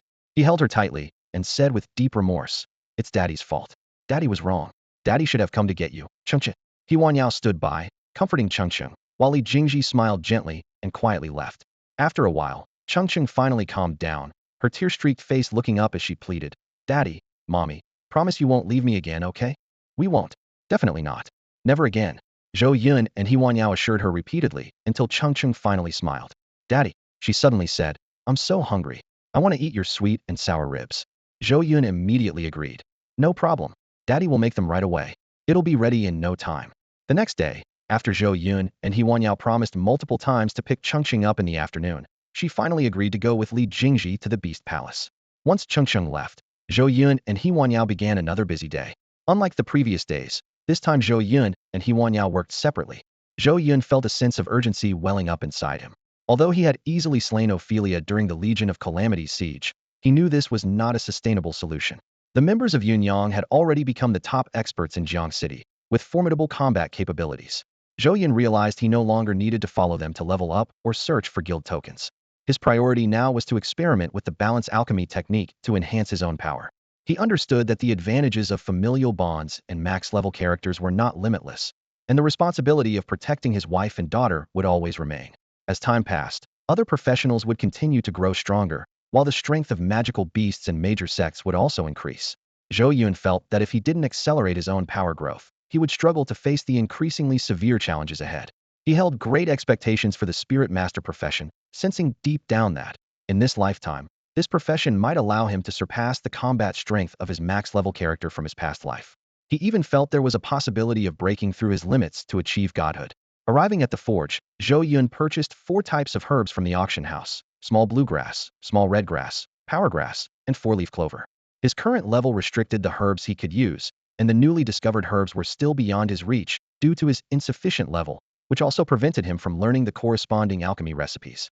He silently encouraged himself to focus on leveling up as quickly as possible. Zhou Yun began his first attempt at alchemy. The process turned out to be simpler than he had anticipated and took much less time than forging. 10 minutes later, he succeeded. He had crafted a small red potion, and thanks to the destiny alchemy technique, the potion's effects were enhanced tenfold, although its duration was reduced to just 1/10 of the original. Upon reviewing the potion's effects, he was astonished to discover that while a standard small red potion only restored 2 of health per second, his enhanced potion restored 20 per second but lasted for just 1 second. This is instant recovery? Zhou Yun's heart raced with excitement. If this was the result for a small red potion, what kind of power would a strength pill yield? The small red potion, originally a recovery item, now offers instant regeneration instead of gradual healing. Although the total recovery amount remains unchanged, its practicality has significantly improved. Especially in situations of critical health, if one were about to endure a powerful attack, consuming a regular small red potion with its slower recovery might lead to sudden death on the spot. However, with a 10x instant recovery red potion, the chances of survival are greatly increased. From this perspective, the 10x red potion truly deserves to be called a life-saving elixir. That said, compared to defensive potions like this, Zhou Yun has always preferred offensive ones, such as the strength pill. A regular strength pill increases strength by 5 points for 1 minute. If the effect were enhanced tenfold through alchemy, it would provide a 50-point strength boost for 6 seconds. After a brief calculation, Zhou Yun couldn't help but feel astonished. For professionals with average strength, a 10-point increase might not be significant, but a 50-point boost is a game-changer. Many strength-dependent professionals haven't even broken the 100-point threshold, so a 50-point increase is almost a leap in power. Even for those elite fighters whose strength exceeds 120 points, a 50-point boost remains highly impactful. While 6 seconds may seem short, in a scenario with such a dramatic increase in combat effectiveness, how long would a fight even last? As Zhou Yun pondered, he began the process of crafting the potion. 10 minutes later, the strength pill was successfully crafted. Ding! Alchemy successful. You have obtained strength pill 1. Thanks to the effects of the destiny alchemy skill, the strength pill's potency was amplified 60 times, but its duration was reduced to 1/60th. Ding! You have obtained a 60x strength pill. Name: 60x strength pill. Effect: strength 300, duration 1 second. This item's effects cannot stack. This is too much. Zhou Yun stared at the small, grayish-brown pill in his hand and wiped a bead of cold sweat from his brow. A 300-point strength boost. If any professional took this and landed a punch on me, I doubt I could withstand it. No, this strength pill absolutely cannot fall into the wrong hands. He carefully stored the pill in his alchemy space and gained a clearer understanding of the potential of the alchemy skill. This was just the most basic formula producing the lowest grade potion, and it was already this terrifying. If advanced potions were crafted with a similar multiplier effect, What kind of monstrous results would that yield? Insane. Absolutely insane. But I like it. After a brief moment of shock, Zhou Yun resumed his alchemy endeavors. If such an overpowered destiny alchemy skill were in someone else's hands, it would undoubtedly cause endless headaches. But now that it belonged to him and, given the unique nature of spirit summoners, making destiny alchemy a one-faken skillet felt incredibly satisfying. He proceeded to dive into a frenzy of potion crafting. Before he knew it, half the day had passed, and he had even forgotten to eat lunch. When his phone alarm went off at 3:30 p.m., he was just about to complete the crafting of the lucky pill. 100x. Give me 100x, he muttered under his breath, his eyes gleaming with excitement. Ding. Alchemy successful. You have obtained Lucky Pill 1. Thanks to the effects of the Destiny Alchemy skill, the Lucky Pill's potency was enhanced 100 times, but its duration was reduced to 100th. Ding. Zhou Yun obtained a pill called the 100x Lucky Pill, which increases luck by 100 points for 14.4 seconds, with effects that cannot stack with similar items. Staring at the pill's attributes, he fell into deep thought. After spending most of the day refining medicine, he finally succeeded in creating a pill with 100x effectiveness. Logically, he should feel happy, but his heart was filled with mixed emotions. He wished this 100x effect had appeared on a strength pill or a health potion, but instead, it ended up on the lucky pill. Shaking his head, he put the pill away and consoled himself better to have it than not. Perhaps it might come in handy someday. After closing his shop, Zhou Yun prepared to buy groceries and head home to wait for his daughter, Chongqing. On the way, he noticed that the streets and alleys were filled with news broadcasts about 95 of the Scourge Legion being wiped out. He felt no emotional reaction. Ophelia's death meant that the remaining skeleton soldiers were nothing more than sources of experience and merit. The outcome of the battle was already decided. As for the remaining 5 of the Scourge Legion, clearing out the destroyed cities would still take some time. At 4:30 in the afternoon, Li Jingji delivered Chongqing to his doorstep on time. Zhou Yun bid farewell to Li Jingji, and as soon as he brought Chongqing inside, he heard hurried footsteps in the hallway. Someone was running and shouting, "Deputy Leader, something's wrong. The leader and the others are trapped by the Phoenix organization in Qingfeng Gorge." The person was Li Huaxiang, sweating profusely from rushing, her tone filled with urgency. Zhou Yun's heart tightened as he asked, "What's the situation?" Li Huaxiang, visibly anxious, replied, "When I left, the leader was in a standoff with the Phoenix group. You have to think of something quickly. If we're late, it might be too late." Zhou Yun started to say something, but stopped midway, lowering his gaze to Chongqing. A flicker of hesitation crossed his eyes. Chongqing seemed to sense his thoughts and immediately said, "Daddy, don't leave me behind. I want to help Mommy too." Zhou Yun's mind raced as he weighed the pros and cons. After a brief moment of contemplation, he reached a conclusion. Although Chongqing was young, with the Archangel's staff and icebound polar bear by her side, her ability to protect herself was not weak. Facing the Phoenix organization, rather than a formidable enemy like Ophelia, as long as he stayed focused, no one could harm Chongqing. More importantly, Chongqing was now a beast tamer. She couldn't be sheltered like a fragile flower in a greenhouse. With this thought, Zhou Yun picked Chongqing up and said firmly, "Xiaoli, let's go." The three of them raced to Qingfeng Gorge at top speed. When Zhou Yun arrived, he discovered that no fighting had broken out yet. The two sides were still in a standoff. However, at the entrance of Qingfeng Gorge, Huanyin and her group were completely surrounded by the people from the Undying Phoenix. Seeing Zhou Yun arrive, Feng Yue, the deputy leader of the Undying Phoenix, seemed to have been waiting for this moment and stepped forward to greet him. "You're finally here," Feng Yue said with a faint smile. "You were waiting for me?" Zhou Yun asked, frowning slightly. "Of course."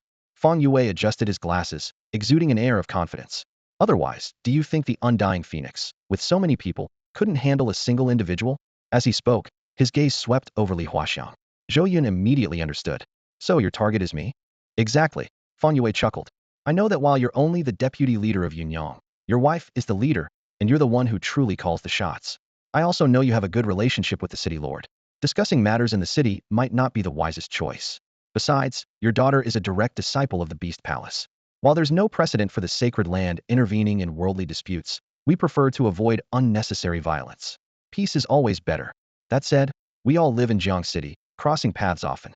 Surely, you wouldn't want to be disturbed during your leveling up excursions, right?" Zhou Yun raised an eyebrow, a hint of disdain in his tone.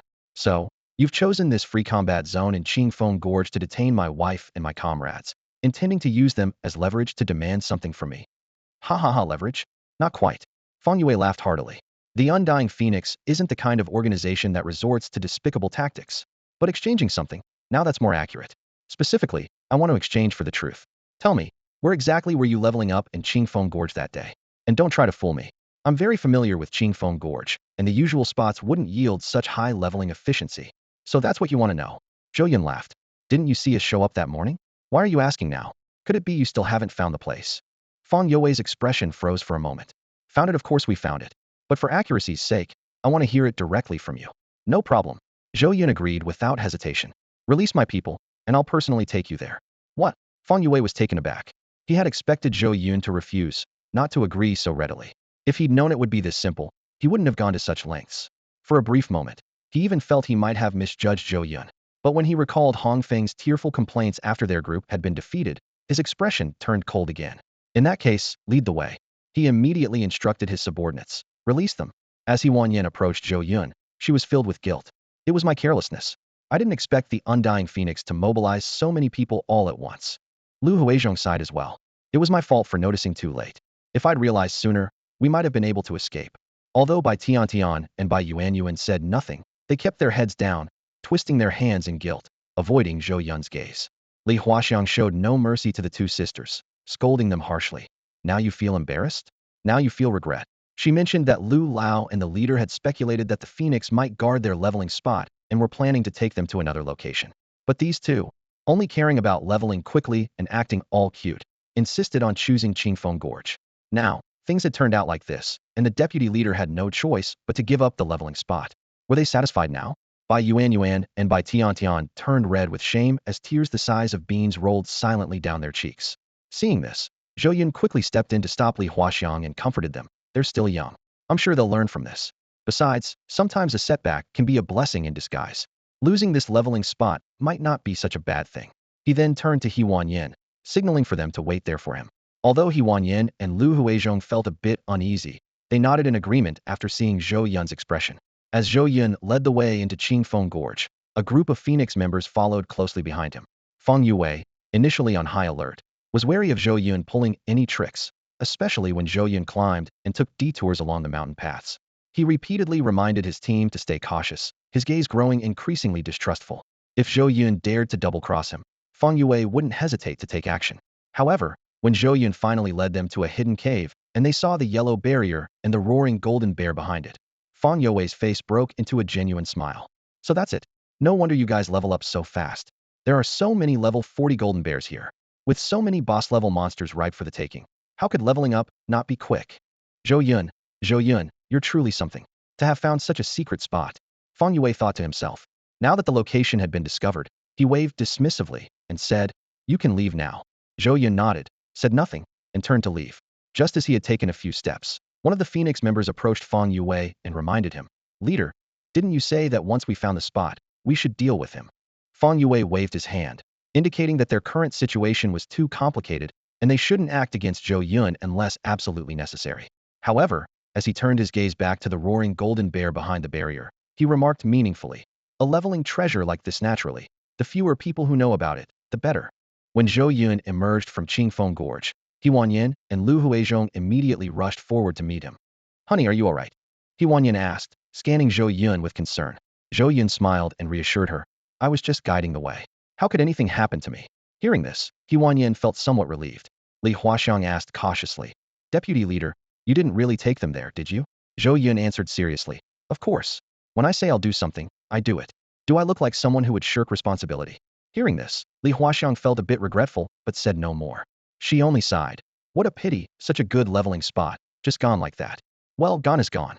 At worst, we'll level up a bit slower, He Wanyan said with an open-minded attitude. "It's getting late. Let's head back to the city for now." But Zhou Yun shook his head. "Let's wait here for a bit." He Wanyan looked puzzled. Wait for what?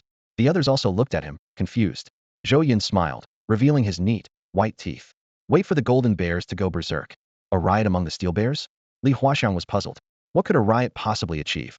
With that barrier in place, they couldn't pose any real threat to the Phoenix people. However, Zhou Yun walked over to a large tree nearby and sat down, his brow furrowed. Under the relentless attacks of the steel bears, it was uncertain how much longer the barrier would hold. What? The barrier might disappear? Li Huaxiang asked in surprise. Of course, Zhou Yun replied with a smile. Maintaining the barrier consumes energy. Once the energy runs out, the barrier will naturally disappear. Li Huaxiang immediately brightened up, realizing why the deputy leader had been so willing to take them there. He must have calculated that the barrier wouldn't last long and simply played along. Once the barrier disappeared, the steel bears inside would charge out.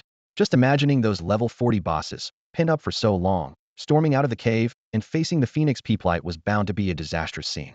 Truly tragic. Hey, Zhou Yun quickly denied. I didn't deliberately lead them there. They insisted on going, and even threatened me with you all. I had no choice but to reluctantly take them. Li Huaxiang nodded repeatedly, understanding in her heart. Those people had brought it upon themselves. They couldn't be blamed. Saying this, she also sat down under the tree, facing the exit of Qingfeng Gorge, eagerly awaiting the drama that was about to unfold. He Wanyan, Lu Huizhong, and Bai Yuan, though silent, also sat down. The anger from being surrounded by the Phoenix people earlier had not yet subsided. Time flew by, and an hour passed in the blink of an eye. It was time for dinner. Zhou Yun, who had cooking skills, naturally wouldn't let everyone go hungry. He took out dishes and utensils from his cooking space, and they had an outdoor feast together. Although it was Chongqing's first time dining with strangers, with Zhou Yun and He Wanyan around, she wasn't shy at all. In fact, she quickly warmed up to everyone. Sister Xiangxiang, have some sweet and sour ribs. Daddy's sweet and sour ribs are the best. Sister Yuan, you're too skinny. You need to eat more meat. Grandpa Lu. By the end of the meal, everyone had grown fond of the adorable and clever Chongqing. Just as they finished tidying up, a series of loud booms echoed from within Qingfeng Gorge, immediately drawing everyone's attention. Sure enough, it wasn't long before they saw a group of people fleeing down the mountain in panic, closely pursued by a pack of massive steel bears. It's them. Bai Yuan immediately recognized the Phoenix members, their matching red uniforms making them stand out. Haha, serves them right. Li Huaxiang burst out laughing. That's what you get for being greedy and taking over our leveling spot. Retribution. Did you really think you could just take anything that belongs to us, Yun? Not a chance. Watching the Phoenix people flee in terror, their faces filled with fear, everyone felt their frustrations melt away, replaced with a sense of satisfaction. Li Huaxiang sighed. What a pity. He Wanyan curiously asked. What's a pity? Li Huaxiang replied. It's a pity the steel bears are so big and can't move freely on the mountain paths. Otherwise, those Phoenix people would have already been torn to shreds. As soon as she finished speaking, everyone silently gave her a thumbs up, thinking to themselves, ruthless, truly ruthless. Despite their best efforts, the members of Undying Phoenix suffered terribly under the relentless pursuit of the ferocious golden bear. After all, it was a level 40 boss monster, and its destructive power was truly terrifying. A mere touch from it inflicted unbearable pain. Some lost arms. Others were left limping, and a few even had half their torsos gouged out. After a desperate struggle, they finally managed to escape from Clear Breeze Gorge. For some unknown reason, the golden bear seemed to be restrained by a mysterious force and ceased its chase, allowing the members of Undying Phoenix to survive. Looking at Zhou Yun and his companions watching the spectacle from a distance, Feng Yue was so enraged he felt like his liver might burst. They had just found a prime leveling spot, only to be ambushed by a swarm of boss monsters. The sudden shock nearly left him paralyzed with fear. After having his wound on his right arm healed by a priest, he stormed over to Zhou Yun, fuming, and demanded, You knew all along, didn't you? You did this on purpose. Zhou Yun looked genuinely confused. I did this on purpose? Forced you to take over the leveling spot? Let's be reasonable, okay? From start to finish, you've been the ones calling the shots. Feng Yue ground his teeth in frustration, but had no retort. We're leaving, he barked, waving at the rest of the Undying Phoenix members before stomping off without looking back. After such a humiliating debacle, he couldn't bring himself to stay any longer. Once Undying Phoenix had left, He Wanyan and the others couldn't hold back their laughter. Feng Yue's furious but speechless expression just moments ago was utterly hilarious. Talk about shooting yourself in the foot, someone chuckled. Serves him right for messing with us. Even Chongqing chimed in, her innocent voice adding, Mommy, Daddy, why did that uncle look so silly just now? Her naive comment sent everyone into fits of laughter. After Undying Phoenix disappeared from sight, Zhou Yun stood up and began heading toward Clear Breeze Gorge. So late, and you're still going to level up? He Wanyan followed him curiously. Level up? Not at all. Zhou Yun replied with a chuckle. I'm just going to retrieve something. Retrieve something? Li Huaxiang and a few others caught up to them. What did the vice leader leave behind? Zhou Yun simply smiled without explaining and made his way into the gorge, skillfully avoiding the monsters along the path as he began climbing a slope. It didn't take long for everyone to realize his destination. It was the path leading to the mysterious cave. Though they were puzzled, seeing that Zhou Yun didn't want to elaborate, they quietly followed. When they reached the cave again, the yellow barrier had indeed disappeared. Inside the valley at the cave's end, the once-dense swarm of golden bears had vanished, leaving only the valley floor littered with the corpses of bears riddled with sword wounds. Zhou Yun surveyed the scene briefly before jumping down and heading straight to the center of the valley, where he climbed a small hill with practiced ease. The others had no idea what he was up to and could only watch as he began digging into the top of the hill. Before long, he unearthed a round, brown disc. I knew it. Zhou Yun exclaimed excitedly, holding the disc as he returned to the group. Vice leader, what is that? Is it some kind of treasure? Yin asked curiously. Of course it's a treasure. And a rare one at that. Zhou Yun replied as he brushed the dirt off the disc. This is an array disc engraved with the Shao Wuji reversal formation. So, we can call it the Shao Wuji array disc. You've already seen half of its capabilities. Once activated, it can trap living beings inside the formation, allowing entry but not exit. If you reverse its function, it can do the opposite, keeping living beings out, allowing exit but not entry. In simple terms, it's a defensive treasure that can either trap enemies or shield yourself. Hearing his explanation, everyone was amazed. To think that this small disc had been responsible for holding back so many golden bears. Now that such a powerful defensive tool was in their hands, they felt invincible. If someone annoys us, we'll just trap them in the formation and stab them with swords. It'll be so satisfying. Just then, Zhou Yun's expression changed slightly as his gaze shifted to a corner of the cave behind them. Who's there? Lu Huizhong noticed the anomaly almost simultaneously and immediately gave chase. However, he returned shortly after. It was an assassin from Undying Phoenix. Their fast eye couldn't catch them. Under the shadow of the phoenix, Lu Huizhong's voice was low and resolute. They didn't leave. Instead, they sent someone to track us. How disgusting. Yang responded thoughtfully. Whether it's disgusting or not doesn't matter. The key issue is that they already know we've found the treasure, and that could spell trouble.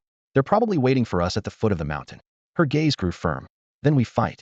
We can't just hand over the treasure to them. Everyone understood the critical importance of Yang's decision. She continued her analysis. The Phoenix has clashed with us before. Today, in their efforts to scout the leveling point, they even resorted to threats and force. Under no circumstances can we let them have this treasure. If they're not at the foot of the mountain, we'll head back to the city as quickly as possible. But if they are, we'll fight our way through Qingfeng Gorge. Once we're beyond the gorge, it's no longer a free combat zone, and they won't dare to act recklessly. Zhou Yun smiled faintly. I think this plan is solid. Let's go with it.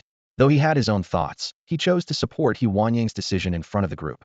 With the plan in place, everyone quickly prepared for battle and began their descent.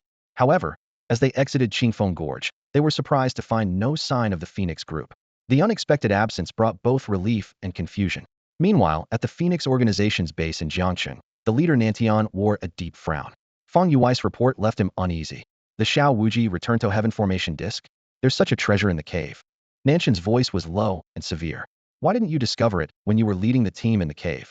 How was I supposed to know there was such a treasure inside? Fang Yue quickly defended himself. Back then, the rampaging golden bear left us no time to react. He sighed in frustration, adding, it's all because we didn't bring enough healers this time. If we had been in better shape, would have taken it already. Then we'll take it now. Hong Feng interjected.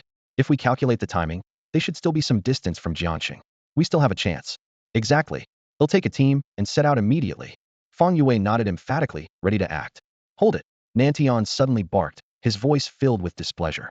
They've already left Qingfeng Gorge and are now in the protected zone.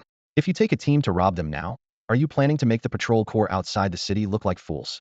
Fang Yue slapped his thigh in frustration, his tone filled with indignation. This is infuriating. First, the leveling point we painstakingly uncovered got messed up, and now the treasure slipped through our fingers. I swear, Zhou Yun and I must be cursed to clash. Ever since I crossed paths with him, nothing has gone right for me. Before he could finish, Nantian's expression had already darkened. Sensing the shift, Hong Feng quickly gestured for Fang Yue to leave. She knew how much Nantian valued the rankings on the famous names monument. Nantian had always taken pride in holding the top position, a status that was key to attracting members to the Phoenix organization. However, his rank had recently plummeted from 1st to 6th, filling him with fury and unwillingness to accept defeat. She could still vividly recall how gloomy Nantian's expression had been during those days, especially after receiving those insincere condolence calls from the leaders of the other 3 major organizations. All right, don't hold it against Yue, she consoled him. You know what kind of person he is, it wasn't intentional. Nantian shook his head and said calmly, I'm not blaming him. It's just that he always seems to lack a certain level of steadiness in his actions. Hey race, the plan starting tomorrow. They'll assign you a team of elites to keep an eye on Yunyang's people, Nantian said decisively. Me? Leading elites? Watching them? Hong Feng was taken aback, pointing at herself as if she couldn't understand Nantian's intentions. That's right. Nantian narrowed his eyes and continued. I can't reclaim our ranking on the Hall of Fame for now, but I have a hunch they'll find the guild token soon. When it comes to establishing a guild, we absolutely cannot let the other organizations get ahead of you, especially Yunyang. Hong Feng finally understood. She licked her lips and cautiously asked, and what if Yunyang does manage to find the guild token first? Nantian turned his gaze to her, staring deeply as he replied with a meaningful tone, "Why are you asking me? You're not one of the immortal phoenix, are you?" The next day, as Zhou Yun was about to head out, he casually asked, "Are you leading the team for leveling again today?" Huan Yao, while putting on her coat, replied, "No. Today Lu Lao is leading the team. I need to make another trip to the City Construction Bureau." "The City Construction Bureau?" Zhou Yun asked, puzzled. "The organization's base application has been rejected multiple times. I need to check on the situation again," she explained. "All right." Zhou Yun nodded, though a sense of unease lingered. Normally, applying for an official organization's base shouldn't require excessive materials, and there shouldn't be any grounds for rejection. Without an official base, even possessing a guild token wouldn't allow them to upgrade to a guild base. Was someone deliberately causing trouble? The thought crossed his mind, and he immediately changed direction, heading for the city lord's mansion. At the mansion, Zhou Yun briefly explained the situation, and Wang Taiji quickly grasped the issue. "The head of the City Construction Bureau is named Nan Liangwei," Wang Taiji added. "Yes, he shares the same surname as Nantian, the leader of the Immortal Phoenix. Nan Liangwei is Nanshan's father. So, the reason your organization's base application has been stalled is very likely because Nantian is behind this," Wang Taiji analyzed. "But don't worry, Mr. Zhou. He'll personally handle this matter." Shun Lingling, visibly upset, chimed in. "Abusing power for personal gain, this Nan Liangwei is outrageous. How dare he make things difficult for our benefactor? Darling, don't you dare go easy on him." Wang Taiji laughed heartily. "When have I ever let you down? Rest assured, no matter what, he'll get this matter resolved perfectly for our benefactor." Since the matter was entrusted to Wang Taiji, Zhou Yun felt reassured and proceeded to the forge to start his day of leveling. However, he decided not to focus on alchemy today.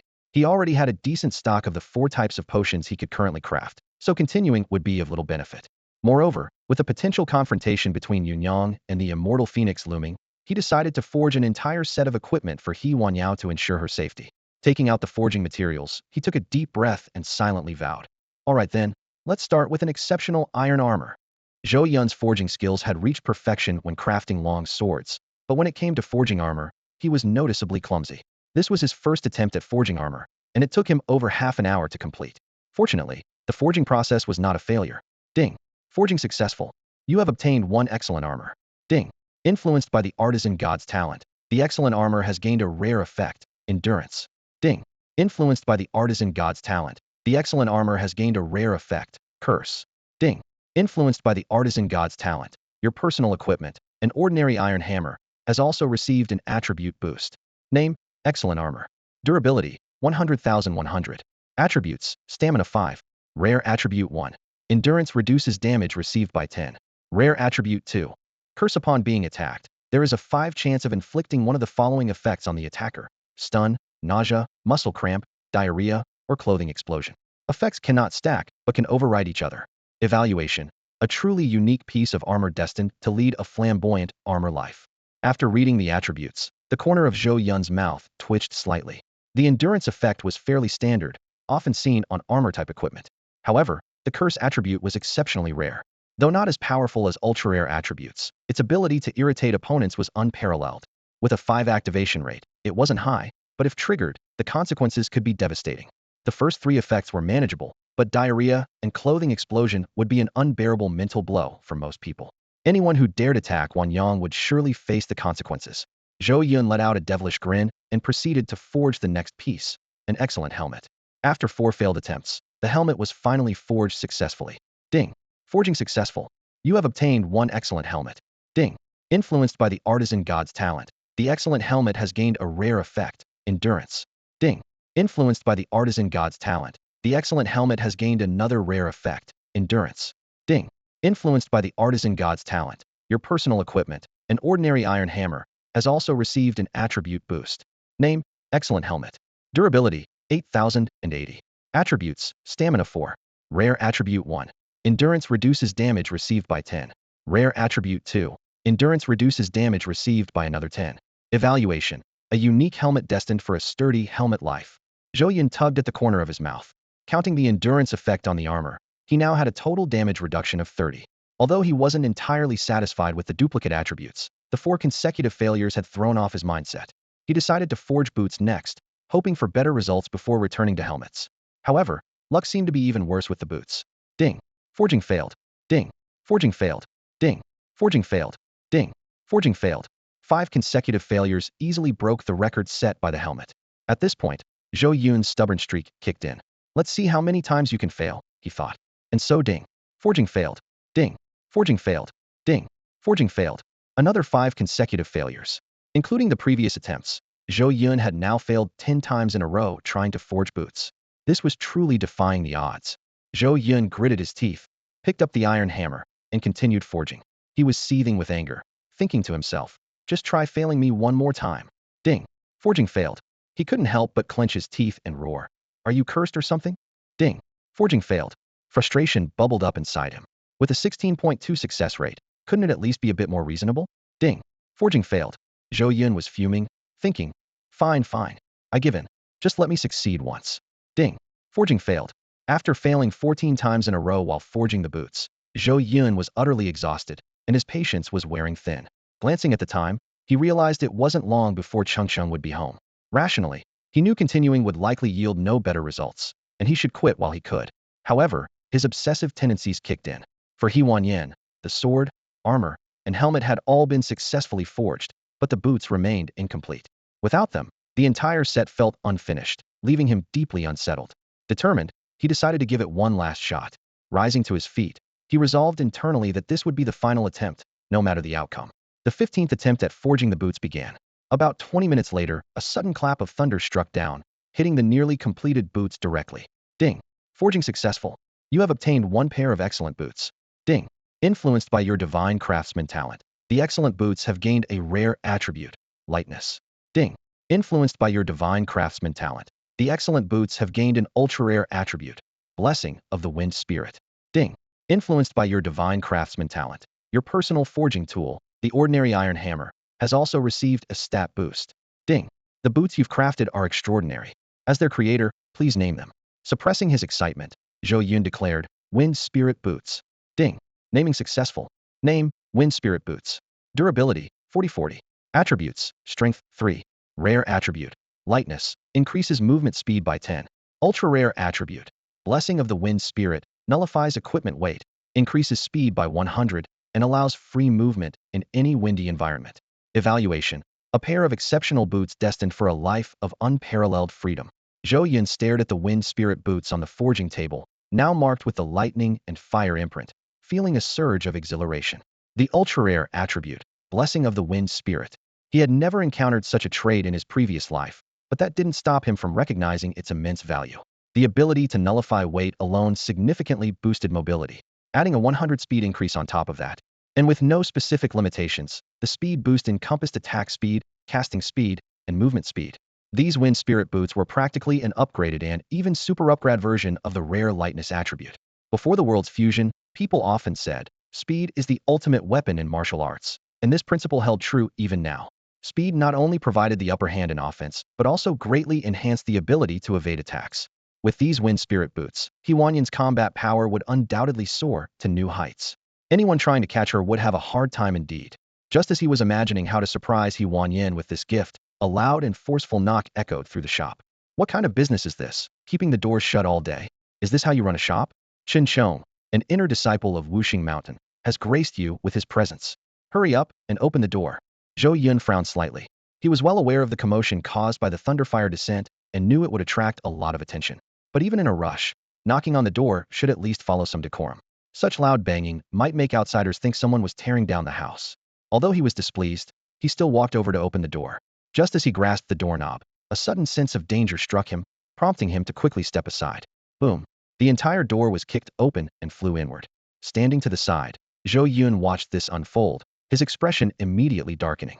If he hadn't reacted quickly, he might have been taken down along with the door. At the entrance stood a muscular man with dark skin and a buzz cut, who disdainfully withdrew his leg. With a mouth full of curses, he complained about having to shout for so long without anyone answering the door, calling it completely disrespectful. After venting, he shot a mocking glance at Zhou Yun, a cold smirk curling on his lips. Quick reflexes, huh? So, you're the owner of the shop? Why didn't you open the door earlier? Zhou Yun responded icily. Are you Chen Chong, an inner disciple of Wuxing Mountain? Hearing this, the muscular man raised an eyebrow and barked. What a clueless fool. Can't even figure out something so obvious. Listen up. I am Zhang Lei, an outer disciple of Wuxing Mountain and Suntobe inner disciple. The handsome, dashing, and impressive man beside me is the actual inner disciple, Chen Chong. Zhou Yun turned his gaze to the man standing beside Zhang Lei. The young man, named Chongqing, appeared to be in his early 20s. While not particularly handsome, he looked decent enough. However, his arrogant demeanor, with his chin tilted upward as though he looked down on everything, gave an impression of someone who believed the world revolved around him, an attitude that greatly irked Zhou Yun. "You're Chongqing?" Zhou Yun asked coldly. "Keep your dog in check. Don't let him bark around. And pay for my door." With that, he stepped outside. Chongqing was coming home, and he needed to hurry back to prepare dinner. As they brushed past each other, Zhang Lei suddenly reached out with clawed fingers, grabbing Zhou Yun's shoulder with a fierce expression. "You ungrateful wretch. Who are you calling a dog?" Zhou Yun felt the immense force pressing on his shoulder. Instantly, his left hand summoned a dagger formed from his life-bound iron hammer, its unique properties activating immediately. He swiftly sheathed the dagger at his waist, and used his right hand to grip Zhang Lei's wrist, twisting it outward while sweeping Zhang Lei's legs with his right foot. As Zhang Lei's feet left the ground, Zhou Yun's right elbow struck his chest, followed by a powerful stomp to his face, sending him crashing to the ground. Bang!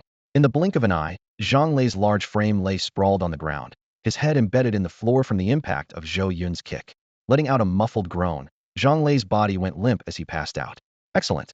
Well done. That's satisfying." The onlookers clapped and cheered. Chongqing, still standing with his arms crossed, narrowed his eyes slightly.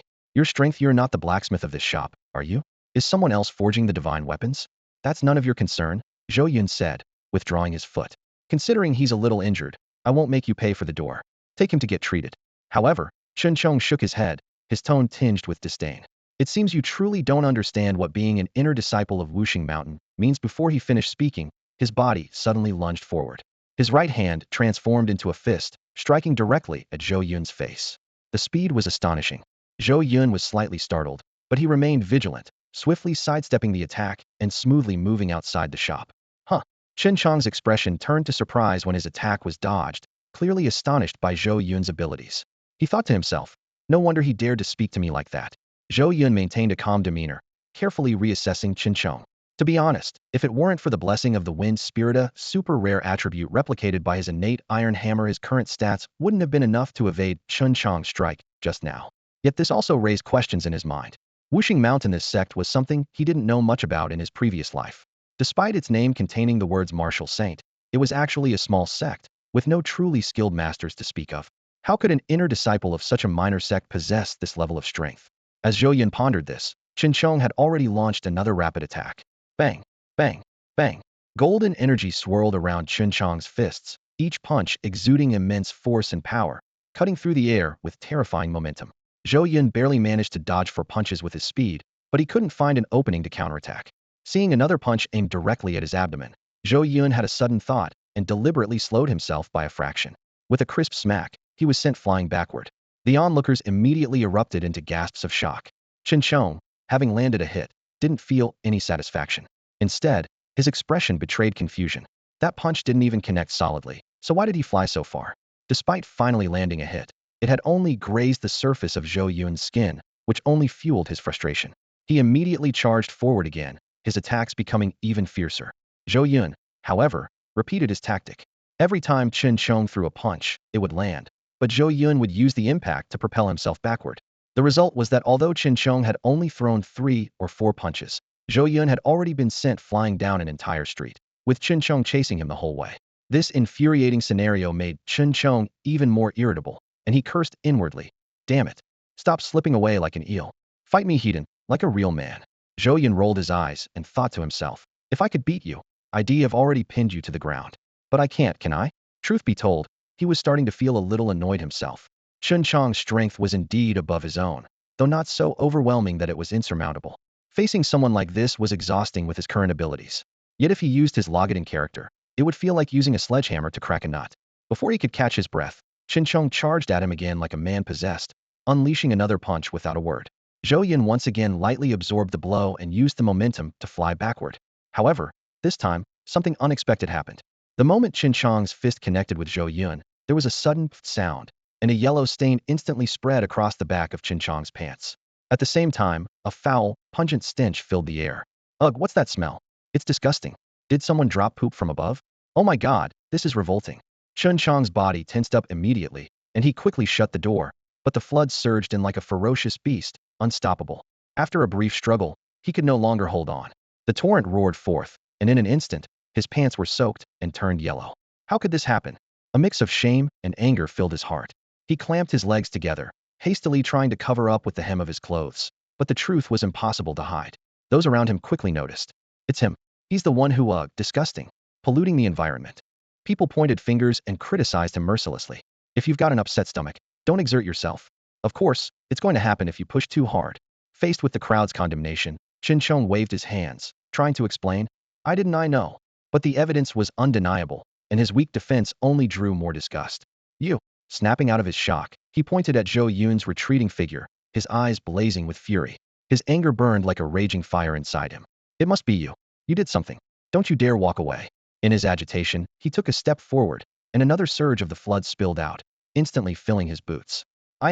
As an inner disciple of Wuxing Mountain, he was not at the very pinnacle of status, but still considered himself quite dignified. In over 20 years, when had he ever been so humiliated? And in front of a crowd of mere commoners, no less? His eyes hardened with determination. Abandoning all concern for the door, he decided to go all in. Each step left behind a yellow stain as he charged forward, aiming to grab Zhou Yun's retreating figure. If him humiliated, you won't get away unscathed either. Smack! With a loud sound, he managed to touch Zhou Yun's shoulder. But, just like before, it was only a fleeting contact. Zhou Yun floated away effortlessly, like a balloon drifting 10 meters out of reach. Again. It happened again. Chongqing was so furious, he felt like his liver might burst. Despite his superior strength, he couldn't land any effective blows. It was as if ants were crawling all over him, driving him mad. Just as he was about to launch another attack, a loud bang echoed. His clothes exploded, scattering into shreds. Zhou Yun, you said it was only a 5 chance. Why is it triggering so frequently? Shock filled his heart, while the crowd erupted into chaos. A pervert. Where's the city guard? Arrest him immediately. My eyes. My eyes. A cool breeze swept through the street, brushing against Chongqing's exposed skin, sending shivers through his entire body. I've been completely exposed. And while in this state, a glow surrounded him as he quickly swapped out his tattered attire for a set of basic iron armor, covering himself as much as possible. Though his previous equipment had better attributes, it had too many gaps. The iron armor, despite its inferior stats, provided coverage for over 80 of his body. Once equipped, he felt a significant sense of relief and silently thanked the existence of such gear. Thankfully, only his outer clothing had been destroyed, sparing him from full exposure. However, his fury and hatred toward Zhou Yun peaked at that moment. You? Will? Hey, die. The word burst from his clenched teeth like steel pellets. His face contorted with intense hatred, making him appear utterly terrifying. However, Zhou Yun paid him no mind, as the soldiers of the Guardian Legion had already arrived. Who are you to dare commit violence in broad daylight in Jiang City? Come with us. The appearance of the Guardian Legion brought a collective sigh of relief from the citizens of Jiang City. Even Chongqing felt a chill run through him, regaining some clarity of mind. Though he was an inner disciple of Wuxing Mountain, he understood the power of the Guardian Legion. Unwilling to accept the situation, he pointed at Zhou Yun and argued. He fought with me too. Why aren't you arresting him? That's not for you to worry about. The squad captain replied sternly, his expression cold. You assaulted someone in public, defiled public spaces, and exposed yourself indecently, violating public morality. By the authority of the Guardian Legion of Jiang City, I hereby arrest you and take you back to face punishment. With that, he ordered his soldiers, take him away. Yes, sir. For soldiers, pinching their noses, handcuffed Chongqing. Despite the brief interaction, they were visibly repulsed, rolling their eyes in disgust. In all their years with the Guardian Legion, they had never encountered someone so revolting. After securing Chongqing, the captain approached Zhou Yun and respectfully said, Mr. Zhou, we apologize for arriving late and causing you distress. Zhou Yun smiled and replied, not at all. You arrived in under a minute, which is already very fast. Thank you for your understanding, Mr. Zhou, the captain said with a slight bow. If there's nothing else, we'll return to the Legion now. Wait, may I know your name? Zhou Yun asked. The captain's eyes lit up, and he replied firmly, I'm Chao Bin, captain of the 3rd unit of the Guardian Legion's patrol division. Ah, so it was Captain Chao. Zhou Yun nodded and added a warning. This man, Chongqing, is quite strong. Captain Chao, be cautious. Rest assured, Mr. Zhou. With that, Zhou Yun departed. Even from a distance, he could still hear Chongqing's enraged screams. You're protecting him. This isn't fair. Let me go? I'll kill you all. At number 1 Beiqing Street stood a luxurious residence, the home of Nan Tian. At this moment, Nan Tian's father, Nan Liangwei, sat on the sofa, his face livid with anger, as he berated his son. I told you time and time again there are things you can do and things you cannot. But you insisted on acting recklessly. And now look at the mess you've made. I've been dismissed from my position. Are you satisfied now? What's next? Should I join your immortal phoenix group, call you leader, and beg for scraps of food? Nan Tian listened silently, and then spoke slowly. Dad, don't be so upset. I never expected that Wang would side with Yun Yang so blatantly, dismissing you over something so trivial. But don't worry. As an outer disciple of Wuxing Mountain, I've already contacted one of my senior brothers to come to Jiang City and back us up. He's even bringing along the beloved daughter of our sect master. With their support, Wang won't dare to ignore us. At that point, not only will you get your position back, but you might even climb higher. Is that true? Nan Liangwei's expression softened considerably. Just as Nan Tian said, with Wuxing Mountain's backing, the situation would change entirely. Ring, ring, ring. The house phone suddenly rang. Nan Tian's eyes lit. Yupit, must be my senior brother. He quickly picked up the call. Hello? What? What did you say? My senior brother was detained by the Guardian Legion for public violence, indecent exposure, and defiling public spaces. Nearby, Nan Liangwei faintly heard the voice coming through the phone. He could somewhat understand the street violence after all. Being an inner disciple of Wuxing Mountain, having a short temper was within reason. However, behaviors like urinating or defecating in public, even exposing oneself, were absolutely unacceptable to him. Was this person some kind of pervert? As soon as Nantian hung up the phone, Nan Liangwei immediately expressed his dissatisfaction. How could you associate with someone like that? And you expect him to help? Dad, don't overthink it. There must be some misunderstanding. Nantian stood up and headed toward the door.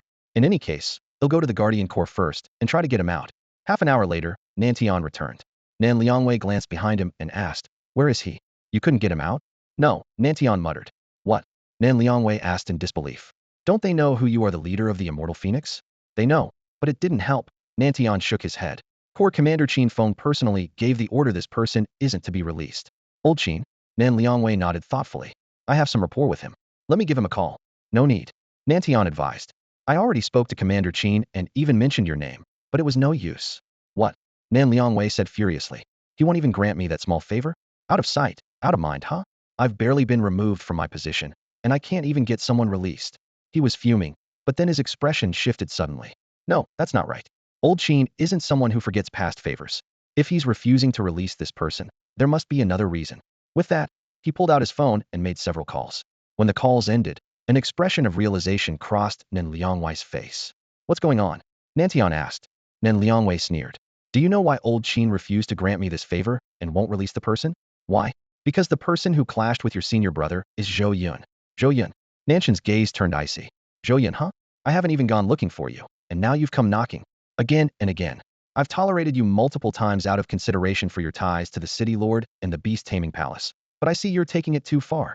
Don't blame me for what happens next. I'd like to see whose influence is stronger here in Jiangqinger connections to the City Lord and the Beast Taming Palace, or the strength of my immortal phoenix. From the moment they returned home until after dinner, Zhou Yun noticed Huan Yin had been smiling the entire time. Unable to hold back, he asked, what's got you so happy? Mom, did something good happen? Chongqing chimed in with the same question. Hehe, Huan Yin chuckled. Since you're both asking so sincerely, I'll graciously tell you. The good news is Yunyang's organization base application has been approved. The address is 101 North Road, Jiangqing. I went to check it out before coming home, and it's a huge and impressive villa with a beautiful garden. What do you think? Want to go see it? Yes. Chongqing immediately jumped up in excitement. Huan Yin affectionately pinched Chengcheng's cheek and said with a hint of curiosity, I went to the urban development office so many times before, but it was always useless. This morning, they were still giving me cold looks. But this afternoon, someone contacted me to say the application was approved, and they even personally took me to see the place. Their attitude couldn't have been better. Honey, you must have asked the city lord for help, didn't you? Zhou Yun was fully aware of the situation, but chose not to say it outright.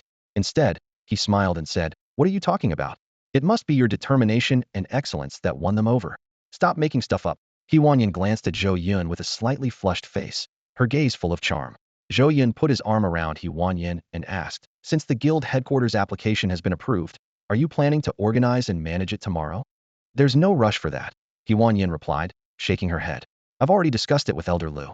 Now that the level cap of 30 has been lifted, everyone's leveling speed has increased significantly. Our top priorities are to maintain our level advantage and find a guild token as soon as possible. So tomorrow, we're heading to Crescent Bay to level up. The monsters there yield high experience, and since it's less explored, the chances of finding a guild token are much higher. As for the guild headquarters, we can take care of it a bit later. Zhou Yun nodded in agreement. That plan makes sense. But the monsters in Crescent Bay are stronger than those in Clearwind Gorge, and it's also a free combat zone, which makes it quite dangerous. Here, take these pieces of equipment with you. As he spoke, he took out 3 pieces of equipment he had forged earlier in the day. Thank you, hubby. He Wan Yin hugged Zhou Yun and kissed him lightly on the cheek before swiftly storing the equipment in her inventory space. Zhou Yun blinked. Aren't you going to check the stats on these items? Why would I need to? He Wan Yin said confidently. You're a master blacksmith capable of forging divine artifacts. Anything you make for me is bound to be top-notch. Fair enough. Zhou Yun nodded emphatically, clearly pleased. Here, take these 2. He handed her 2 porcelain bottles. The larger bottle contains regular luck pills, which have moderate effects. The smaller bottle contains a single ultra luck pill, which could come in handy. As for the blue and red potions, I already gave them to you earlier. You're the best, hubby, He Wan Yin said, giving him another kiss as she accepted the bottles. Seeing this, Chongqing came running over. Daddy, Mommy, I want equipment too. I want luck pills too. And I want kisses. Zhou Yun and He Wan Yin exchanged a knowing smile. Amid the laughter, a thoughtful look flickered in Zhou Yun's eyes. As a warrior, He Wan Yin's need for iron armor was relatively easy to address. But Chongqing, being a beast tamer, required cloth armor. Cloth armor could mostly be obtained through treasure chests in the wild or crafted by tailors, a profession that, in the current game version, had yet to see a leading figure emerge. Maybe it's time to pay a visit to that faction's treasure vault, Zhou Yun mused. Once Chongqing has proper equipment, she can join Wan Yin on her missions more often. For the next 3 days, He Wan Yin led her team in leveling up at Crescent Bay, while Zhou Yun stayed at the forge, honing his crafting skills. Everything was progressing smoothly. Unbeknownst to them, Chongqing had just completed his 72-hour sentence in the Guardian Legion's prison. Another day passed. Ding. Your Spirit Master level has increased to level 10. Ding. Your forging success rate has increased by 0.1. Finally, level 10. Zhou Yun exclaimed with excitement at the forging table. The leveling system for life professions differed from combat professions. While combat professions could reach a maximum of level 999 with version updates, life professions advanced in tiers every 5 levels. Now that his Spirit Master level had reached 10, Zhou Yun could learn advanced cooking, forging, and alchemy skills. This meant he could finally utilize the dragon's blood essence and forge weapons from Ophelia's spinal bone. Additionally, the numerous gemstones he had redeemed from the merit shop could finally be embedded into equipment. At Crescent Bay, a pack of moon foxes launched a fierce attack on He Wan Yin and her companions. Although moon foxes were not boss-level magical beasts, their level 55 combat strength was still formidable. Lacking moonlight during the day, they were unable to transform and unleash their full potential. Even so, their speed was astonishing, leaving ordinary adventurers almost defenseless against them. To make matters worse, moon foxes were pack creatures, typically appearing in large groups, which was why few adventurers dared to train in Crescent Bay. At this moment, Lu Huizhong, Li Huaxiang, Bai Yuan, and Bai Tiantian were locked in a tough battle with the numerous moon foxes. Despite their high levels on the Hall of Fame rankings and wielding swords forged by Zhou Yun, they still struggled to handle so many enemies at once. In contrast, He Wan Yin appeared much more at ease. Old Lu, Xiang, hang in there. I'll be there soon, she called out as she darted through the swarm of moon foxes like the wind, her sword flashing in her hands. Even against the notoriously fast moon foxes, they couldn't land a single hit on her. Instead, they could only watch helplessly as her blade cut them down one by one. After a series of maneuvers, He Wan Yin suddenly leapt 10 meters into the air. The moon foxes, enraged by the deaths of their companions, immediately targeted her as their primary enemy and followed. However, she had already prepared her Frost Sky Sword Slash, which had just cooled down. Whoosh! A fan-shaped arc of icy blue energy shot out from her sword, striking all the airborne moon foxes. They instantly froze into ice sculptures, plummeted to the ground, and shattered into powder. Unbelievable. Nearby, hiding behind a tree, Feng Yue couldn't help but shiver. His right hand twitched unconsciously and smacked the face of a subordinate standing beside him. The subordinate clutched his face, looking aggrieved, but Feng Yue didn't even notice. He continued mumbling to himself. No wonder the boss didn't let me take part in the operation against Yun Yan. I thought it was because he didn't trust me and gave the mission to Hong Feng instead. Now I get it was protecting me. Damn, is He Wan Yin even human? That one strike wiped out so many level 55 moon foxes in an instant. If we went up against her, we'd be walking to our deaths. Behind him, his subordinates nodded vigorously, shrinking further into their hiding spots. With most of the moon foxes taken care of by He Wan Yin, the remaining few were quickly dispatched with the group's combined efforts. Boss, the equipment the deputy leader forged for you is insane. Even the moon foxes, as fast as they are, couldn't catch up with you. And that Frost Sky Sword Slash, wow. It's so epic. Every time I see it, I'm blown away, one of the group members exclaimed excitedly. Hee, didn't you know? That move is a special skill I learned from the ancient inheritance jade gifted by the deputy leader. He Wan Yin replied smugly. What? Ancient inheritance jade? The deputy leader must be loaded. Oh man, I suddenly want to get married. Another member lamented. Huh, I don't think you want to get married, you just want to find a husband like the deputy leader, don't you? Another member teased. Huanyan shook her head with an amused smile. Truth be told, it wasn't just them, she herself had been stunned when she first saw the attributes of her equipment. The helmet and armor were impressive enough, but what truly amazed her were the boots, which came with the ultra-rare attribute, Blessing of the Wind Spirit. With legendary boots on her feet and the divine sword Sunlight blade in her hands, there was no way she couldn't conquer Crescent Bay. If she couldn't, then no other organization stood a chance. Lu Huizhong quickly walked over to Huanyan's side and whispered, Leader, the number of moon foxes has clearly increased. Why don't we stay in this area and search for the guild token while we're at it? Huanyan nodded in agreement and retrieved a precious 100x luck potion from her storage bag. Over the past few days, she had been closely following online updates about the guild tokens. She noticed a common thread. All 6 of the announced tokens had been found in areas populated by high-level magical beasts. Therefore, every time she leveled up in Crescent Bay, she meticulously timed the cooldown period to use the luck potion, hoping for a stroke of fortune. Unfortunately, she had yet to find anything. Gazing at the last 100x luck potion in her hand, she silently prayed, Please let this bring me real luck this time. Without hesitation, she crushed the potion. The system notification immediately chimed. Ding! You have used a 100x luck potion. Luck 100, effect duration, 14.4 seconds. Just as the notification ended, a muffled sound suddenly came from behind them to the left. Everyone turned toward the noise to see a small moon fox, either lost or momentarily confused, crash headfirst into a towering tree. The moon fox appeared slightly dazed from the collision but quickly realized there were people nearby and darted away, vanishing without a trace. As the group prepared to look away, a round object suddenly fell from the tree. With a heavy thud, it hit the ground, leaving a noticeable dent in the soil. Everyone stared at it intently. Li Huaxiang was the first to exclaim excitedly, It's a magical beast egg. Lu Huizhong examined it carefully and added, Judging by the pattern, it should be a blazing sparrow's egg. A blazing sparrow. Feng Yue, hiding behind the tree, felt his heart skip a beat. Although blazing sparrows could be found in Crescent Bay, they were extremely rare. More importantly, blazing sparrows were level 60 magical beasts. A level 60 magical beast egg, especially one that could be tamed as a pet, was incredibly valuable. He couldn't help but recall how, back at Rizhao Peak, Xia Bingbing had been willing to spend a fortune for a thunder wolf that only had a level cap of 50, but still couldn't get her hands on one. And this was a level 60 blazing sparrow. Feng Yue's mind was in turmoil. Should he snatch it or not? His fear of Huanyan's strength began to waver in the face of such immense profit. After all, if the reward was worth it, why not risk everything? However, in those brief seconds of hesitation, the situation shifted again. Huanyan stepped forward, intending to pick up the magical beast egg. But as she moved, her foot accidentally struck a small stone partially buried in the ground. What seemed like an ordinary occurrence took a surprising turn when the displaced stone revealed a faint golden glow. Li Huaxiang, ever observant, immediately noticed the anomaly and shouted, There's a treasure chest underneath. A treasure chest? Huanyan looked down and instantly beamed with delight. While wild treasure chests were exceedingly rare, their rarity made people highly attuned to spotting the glint of a chest. She swiftly drew her sword and, with a few quick strikes, fully unearthed the treasure chest. It was about the size of an elementary school backpack, intricately engraved with complex, mysterious patterns that shimmered faintly with golden light. A golden treasure chest! The group exclaimed in amazement. From the lowest tier peachwood chest to the slightly higher tier bronze chest, to the exceptionally rare silver chest, the golden treasure chest was the highest grade currently known. It was guaranteed to contain top-tier treasures. Without hesitation, Huanyan opened the chest. Inside lay a golden token, resting quietly. A guild token! Li Huaxiang cried out, her voice filled with disbelief and joy. At that very moment, a group of people suddenly emerged from the nearby shrubbery.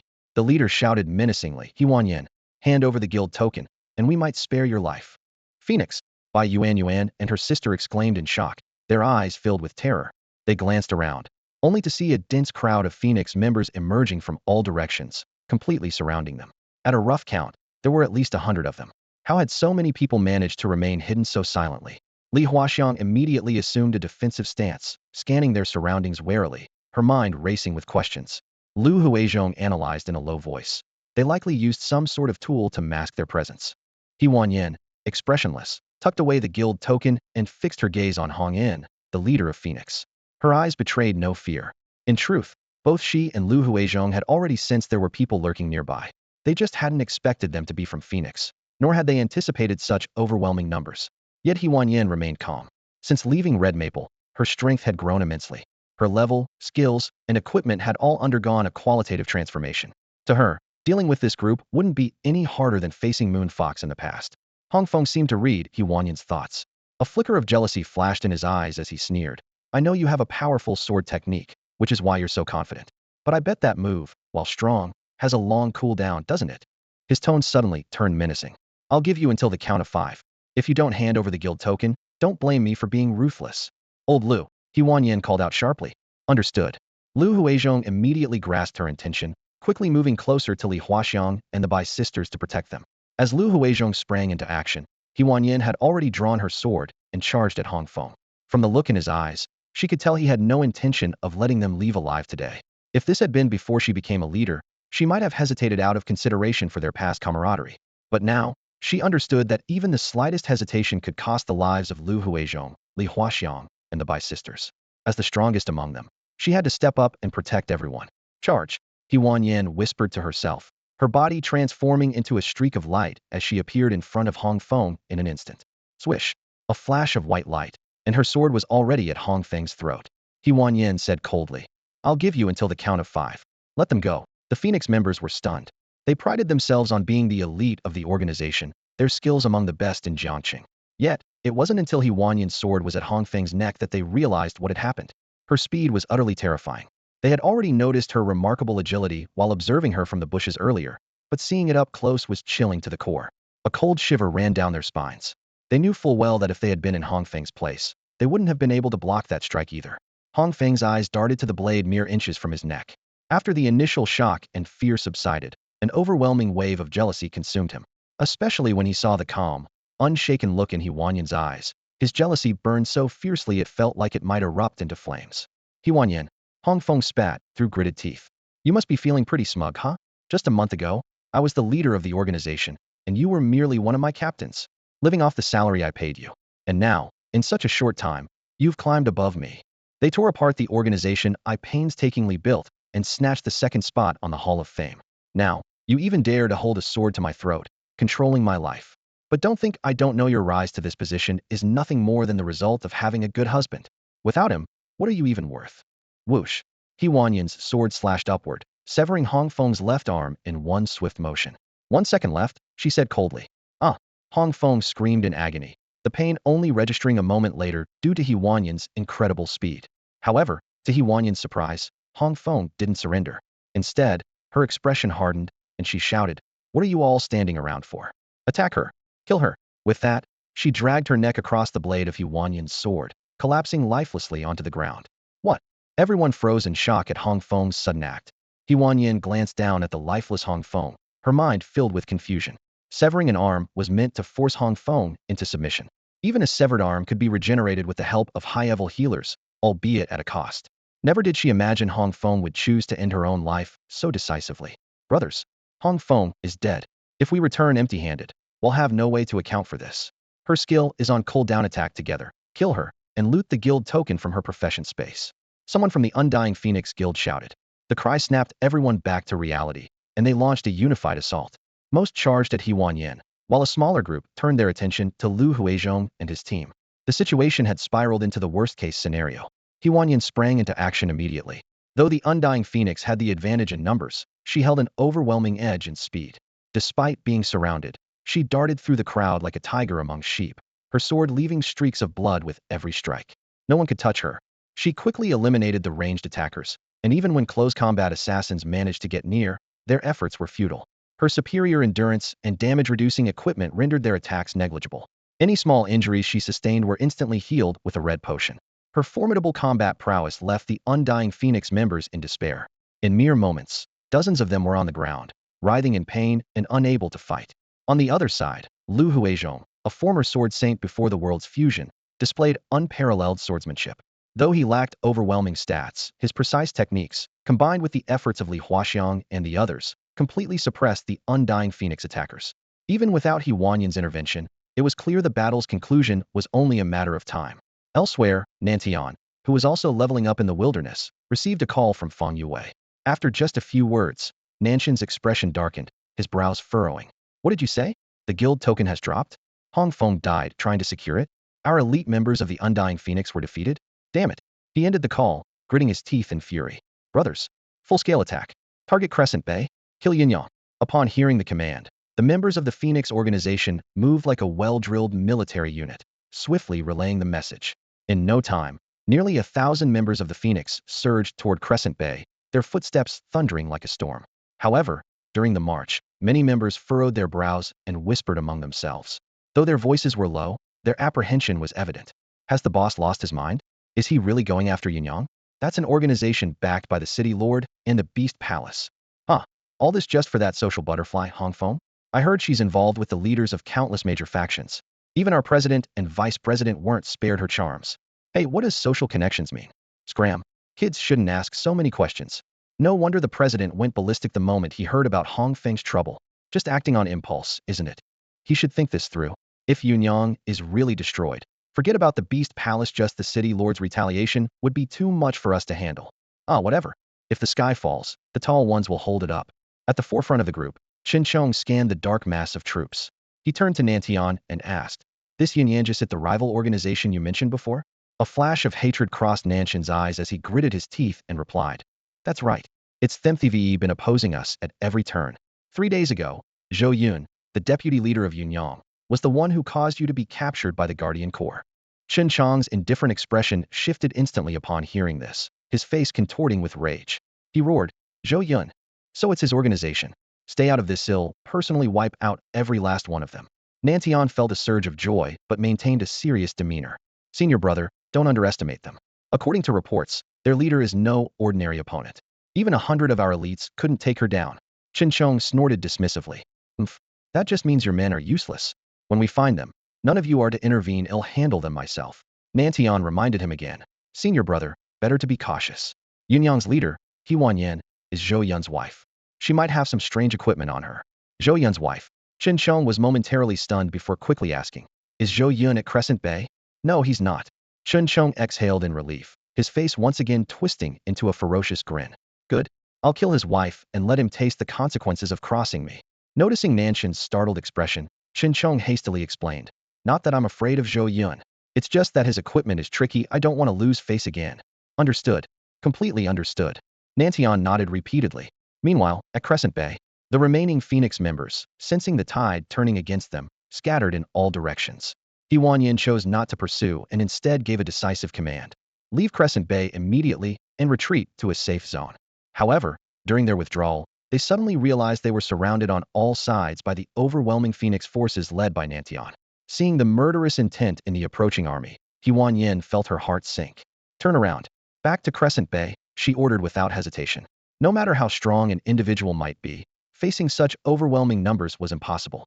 Their only chance lay in returning to Crescent Bay and harnessing the power of the Moon Fox to hold off the Phoenix forces. But just as they prepared to retreat, Fang Yue appeared with his group, blocking their path. Fang Yue strutted forward with a smug grin, his steps deliberate and mocking. "Trying to run? Think you can escape? I've been trailing you all for so long, waiting for this moment." Fang Yue's sudden appearance completely disrupted Huanyang's plans. But what shocked her even more was seeing Hong Feng step out from behind Fang Yue. "Judging by your expression, are you surprised?" She narrowed her eyes, a mocking smile playing on her lips. "To force me into faking my death just to escape, I must admit, you do have some skills.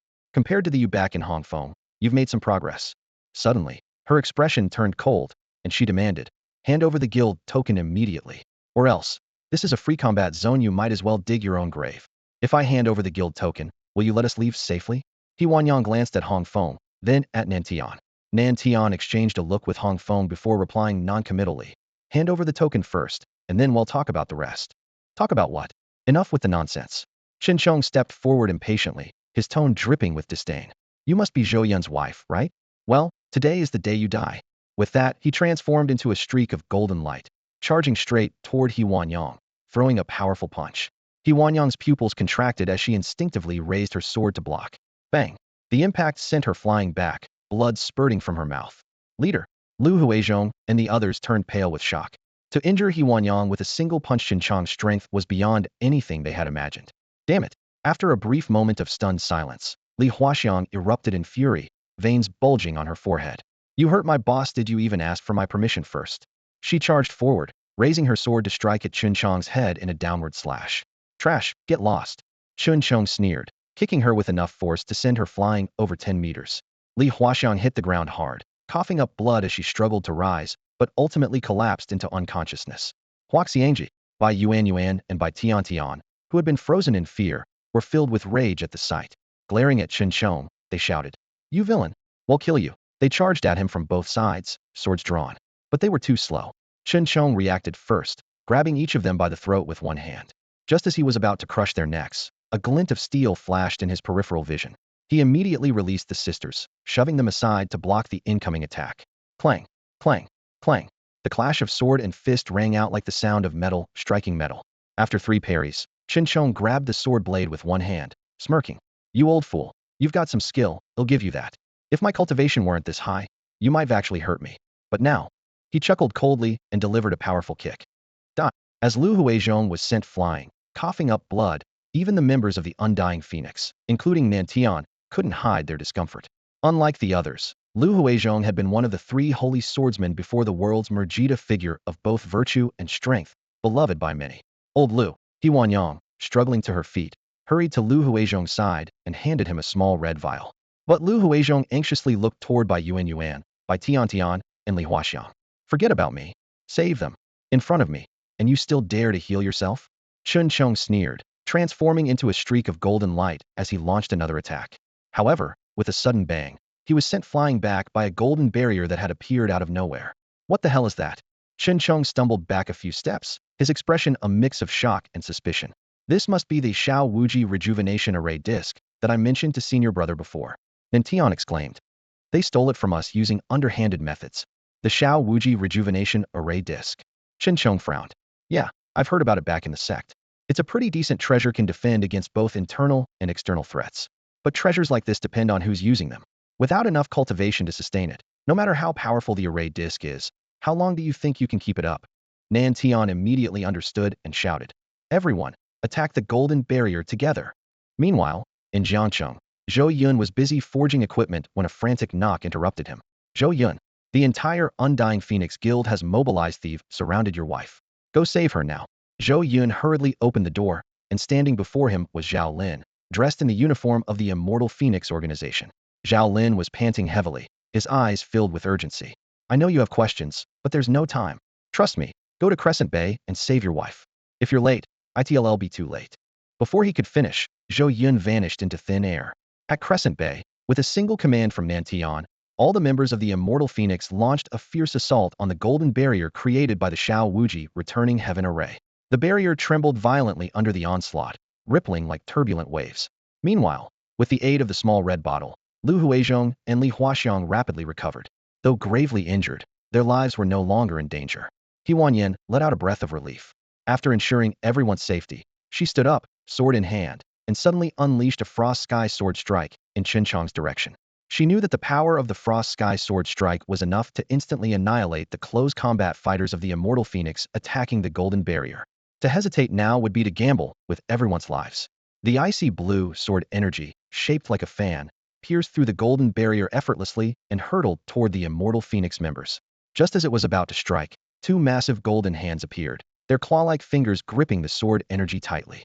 Sizzling sounds filled the air as the icy blue energy, sharp as blades, cut into the golden hands, creating an ear-piercing noise. The immense force drove Chen Chong's legs deep into the earth, preventing him from retreating. Bang! After a few seconds of stalemate, the icy blue sword energy shattered explosively. Chen Chong stepped back, blood dripping from his hands, but his expression gradually returned to normal. He glared coldly at Huanyan, his voice icy. "A mere mortal swordswoman capable of injuring might something to be proud of. But because of this, you've truly enraged me. I planned to deal with you all after breaking this barrier. But now, I can't wait any longer." With a wave of his hand, Nantian immediately commanded, "Fall back." The Immortal Phoenix members attacking the barrier quickly retreated, especially those who had narrowly escaped the sword energy. They moved with lightning speed. The others couldn't fully comprehend, but those who had felt the bone-chilling cold and razor-sharp intent of the icy blue sword energy up close knew that a direct hit would mean certain death. As the Immortal Phoenix members withdrew, Chen Chong clenched his fists tightly, golden radiance surging from his body. With a furious roar, countless golden streaks of light shot toward the golden barrier. Clang, clang, clang. The streaks of light were deflected by the barrier. Witnessing this, Zhou Yun and the others felt a slight sense of relief. Li Huaxiang couldn't help but mock. Is that all? I thought you had some special tricks up your sleeve.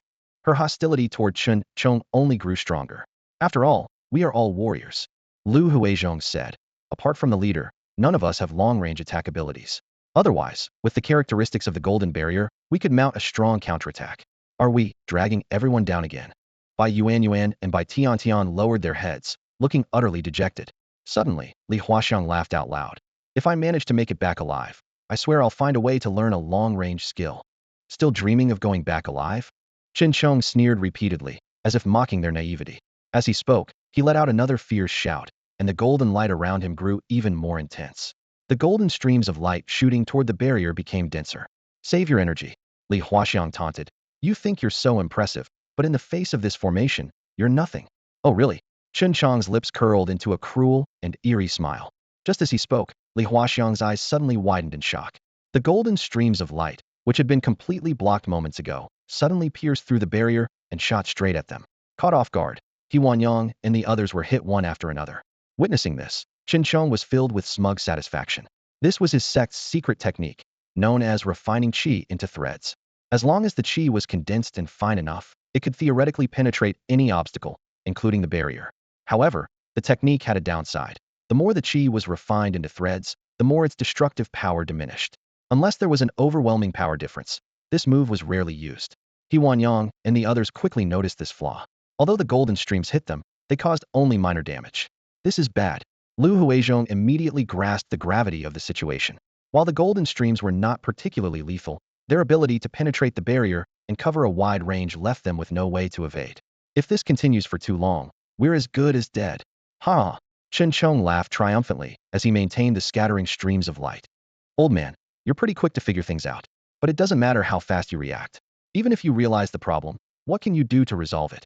Ha! Hong Feng joined in the laughter. Seeing Zhou on the verge of death brought her immense satisfaction, even though she wasn't the one dealing the final blow. Faced with this dire situation, Zhou forced herself to stay calm, her mind racing as she distributed small red bottles to everyone to sustain their health. Leader, keep the red bottles for yourself. Lu Huizhong pushed the bottle back to her. I'm old, with no family or children. If I die, so be it. Lu, don't say such discouraging things. Zhou uncharacteristically raised her voice, firmly pressing the bottle back into his hands. I already called my husband for help earlier. He should be on his way with reinforcements right now. Until then, we absolutely cannot give up. Hearing this, everyone's spirits lifted. Although they doubted Zhou Yun could overpower Chong, they still held a surprising amount of trust in him. However, none of them noticed the fleeting sadness in Zhou eyes. She had indeed made the call and sent messages, but for some reason, none of them went through. There was only one possible explanation. The Phoenix had used a signal jammer. From the beginning, their opponents had never intended to let them leave alive. Hong Feng seemed to pick up on Zhou thoughts and burst into laughter. Don't entertain unrealistic fantasies. We've long known that the city lord has a soft spot for you all. To prevent him from sending reinforcements, we've already blocked all signals in the area. Just accept your fate and wait to die. No sooner had she finished speaking than Hong Feng noticed Chong suddenly clutching his head with one hand, as if in discomfort. Senior brother, what's wrong? Tian, who also noticed, asked with concern. Chong shook his head forcefully. I'm fine. Yet, for some inexplicable reason, he was suddenly feeling dizzy. Tian looked at Chong with confusion, noticing that he suddenly clutched his head with an uneasy expression. Although Chong claimed he was fine, Nanshan's keen senses picked up on something unusual. As an inner disciple of Wuxing Mountain, Chong was known for his immense strength, making his odd behavior all the more concerning. Unexpectedly, Chong's condition worsened. His left leg gave out, causing him to stumble, drawing even more attention. Tian cautiously inquired again, only to be angrily rebuked by Chong. Left with no choice, Tian fell silent, muttering to himself that if it weren't for Chong's formidable reputation, he wouldn't have bothered to ask. Chong, on the other hand, was beginning to realize that something was seriously wrong. Feeling dizzy was one thing and could be attributed to exhaustion from his time in the prison. But a cramp in his left leg? For a martial artist, such a thing was inconceivable. His body had been tempered through countless trials, and even the slightest it shouldn't occur, let alone muscle cramps. Just as Chong recalled the last time he experienced a cramp, something even worse happened. A sudden wave of nausea hit him, and he violently vomited, expelling all of his breakfast. Harsh coughing followed, drawing whispers from the surrounding members of the Undying Phoenix. Seeing this, Nanshan's face darkened. He thought to himself, I don't even dare to speak. But these people have the nerve to gossip? Don't they know how sharp a martial artist's senses are? Sure enough, Chongqing turned his head, his sharp gaze sweeping over the crowd. The members of the Undying Phoenix immediately fell silent, pretending to be upright and innocent. Unable to identify who was talking about him, Chongqing turned his ire toward Nantian, demanding, "Is this how your subordinates see me?" Nantian hastily tried to explain, but his words were abruptly interrupted by the unmistakable sound of someone passing gas. In an instant, a foul stench spread through the air, prompting everyone to cover their noses and curse. All eyes quickly turned to Chongqing. The atmosphere froze. Nantian attempted to defuse the situation and defend Chongqing, but at that moment, a loud ripping noise echoed, and Chongqing's clothes suddenly burst apart. It turned out that in an effort to maintain a refined and elegant appearance, Chongqing had chosen to wear a casual outfit that day. While the attire was light and easy to move in, it was also far less durable. Under the strain of the day's unexpected events, the outfit finally gave out and was completely ruined. Just like now, it exploded effortlessly. Two half-spheres, coated with a sticky yellow liquid, were instantly exposed to everyone. Huh. The members of the Immortal Phoenix froze for a moment, then quickly turned away, pretending they had seen nothing. Having learned their lesson from the earlier discussion that nearly caused disaster, they resolved not to make the same mistake again. However, some things are hard to suppress, like their trembling shoulders. Chongqing had snapped. His clothes were torn apart, and even his mental state was in shambles. To him, those shaking shoulders were nothing but blatant ridicule. The silent mockery was far more piercing than any words, as if he could hear their inner thoughts through their backs. What now? A grown man, utterly shameless. Who would have thought the leader senior would turn out to be a perverted exhibitionist? Arg! Chongqing roared in frustration as he hastily covered himself with cloth armor, his voice filled with rage. It was him. It was him. Zhou Yun.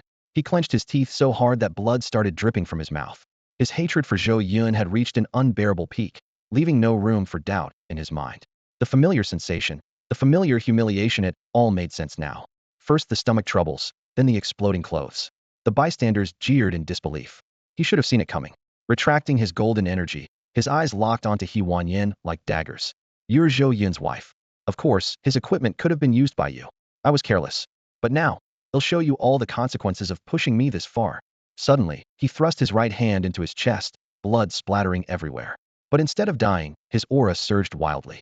A fierce wind erupted around him, swirling with unstoppable force.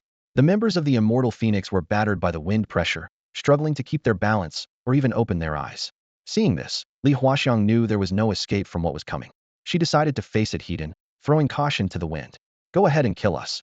Even if you do, it won't change the fact that you're short." Swish. Chongqing's eyes turned golden, exuding an overwhelming sense of dominance. "You little brat. They'll shut that mouth of yours right now." Bang. With a single punch, he struck the golden barrier, causing it to tremble violently. He Wanyin and the others felt their hearts shake with it. But that was only the beginning. Chongqing unleashed a barrage of punches, each faster than the last, creating afterimages in the air. Boom, boom, boom, boom. The deafening explosions echoed throughout Crescent Bay, even alerting the Moon Fox, the Bay's guardian, who quickly fled from the looming danger.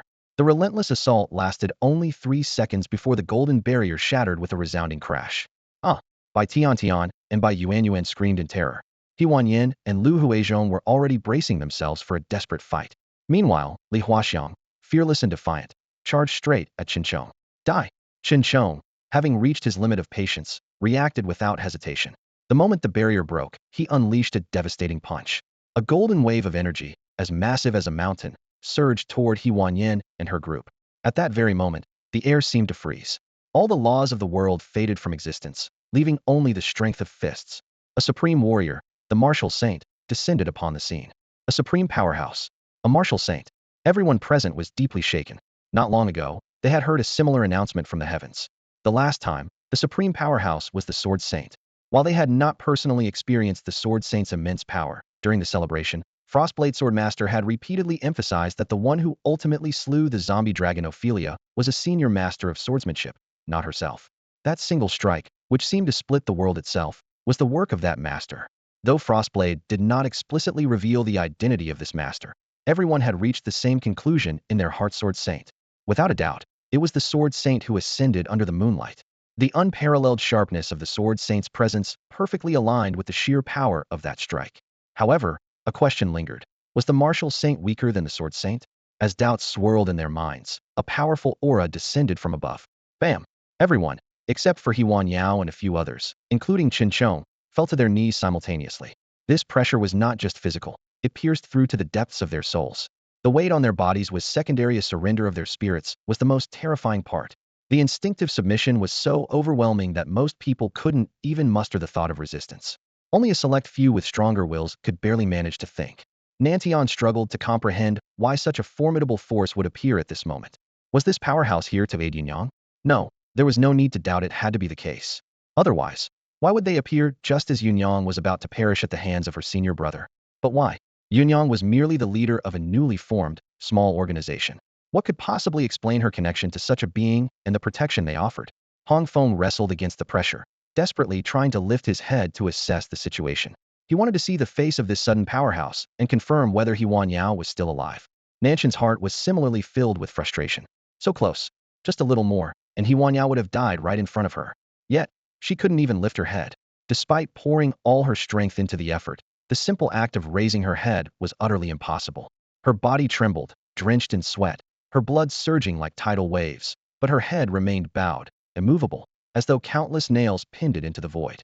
Chun Chong knelt on the ground, his entire body trembling, his pupils shrinking to slits, and his sweat-soaked clothes clinging to him.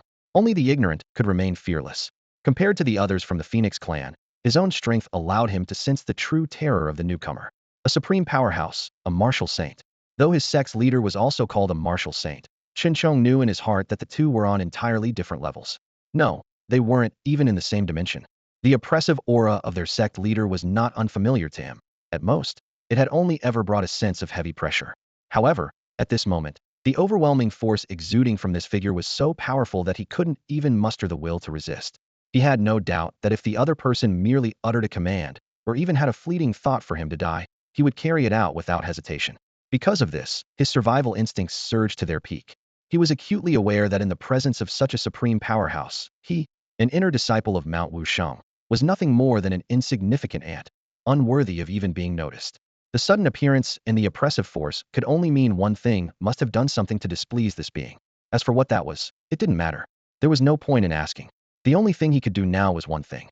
Guh, summoning every ounce of his strength and pushing his limits, he barely managed to part his clenched teeth, forcing out a garbled plea.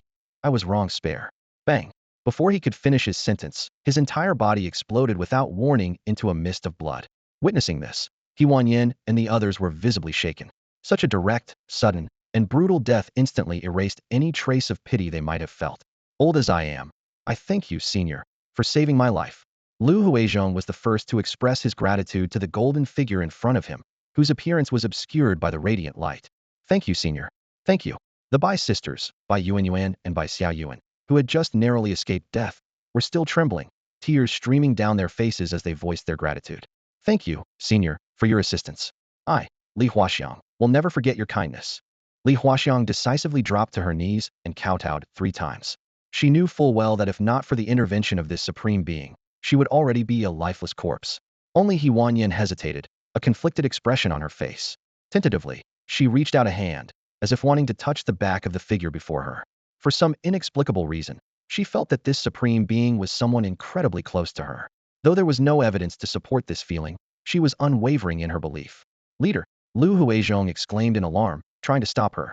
A supreme powerhouse like this had just saved her life. Failing to immediately express gratitude was one thing, but to reach out and touch them? That was nothing short of sacrilege. If the being became enraged, what then? Fortunately, Huan Yin stopped herself mid-movement, withdrawing her hand before making contact. Thank you, Senior, for saving my life, she stammered awkwardly.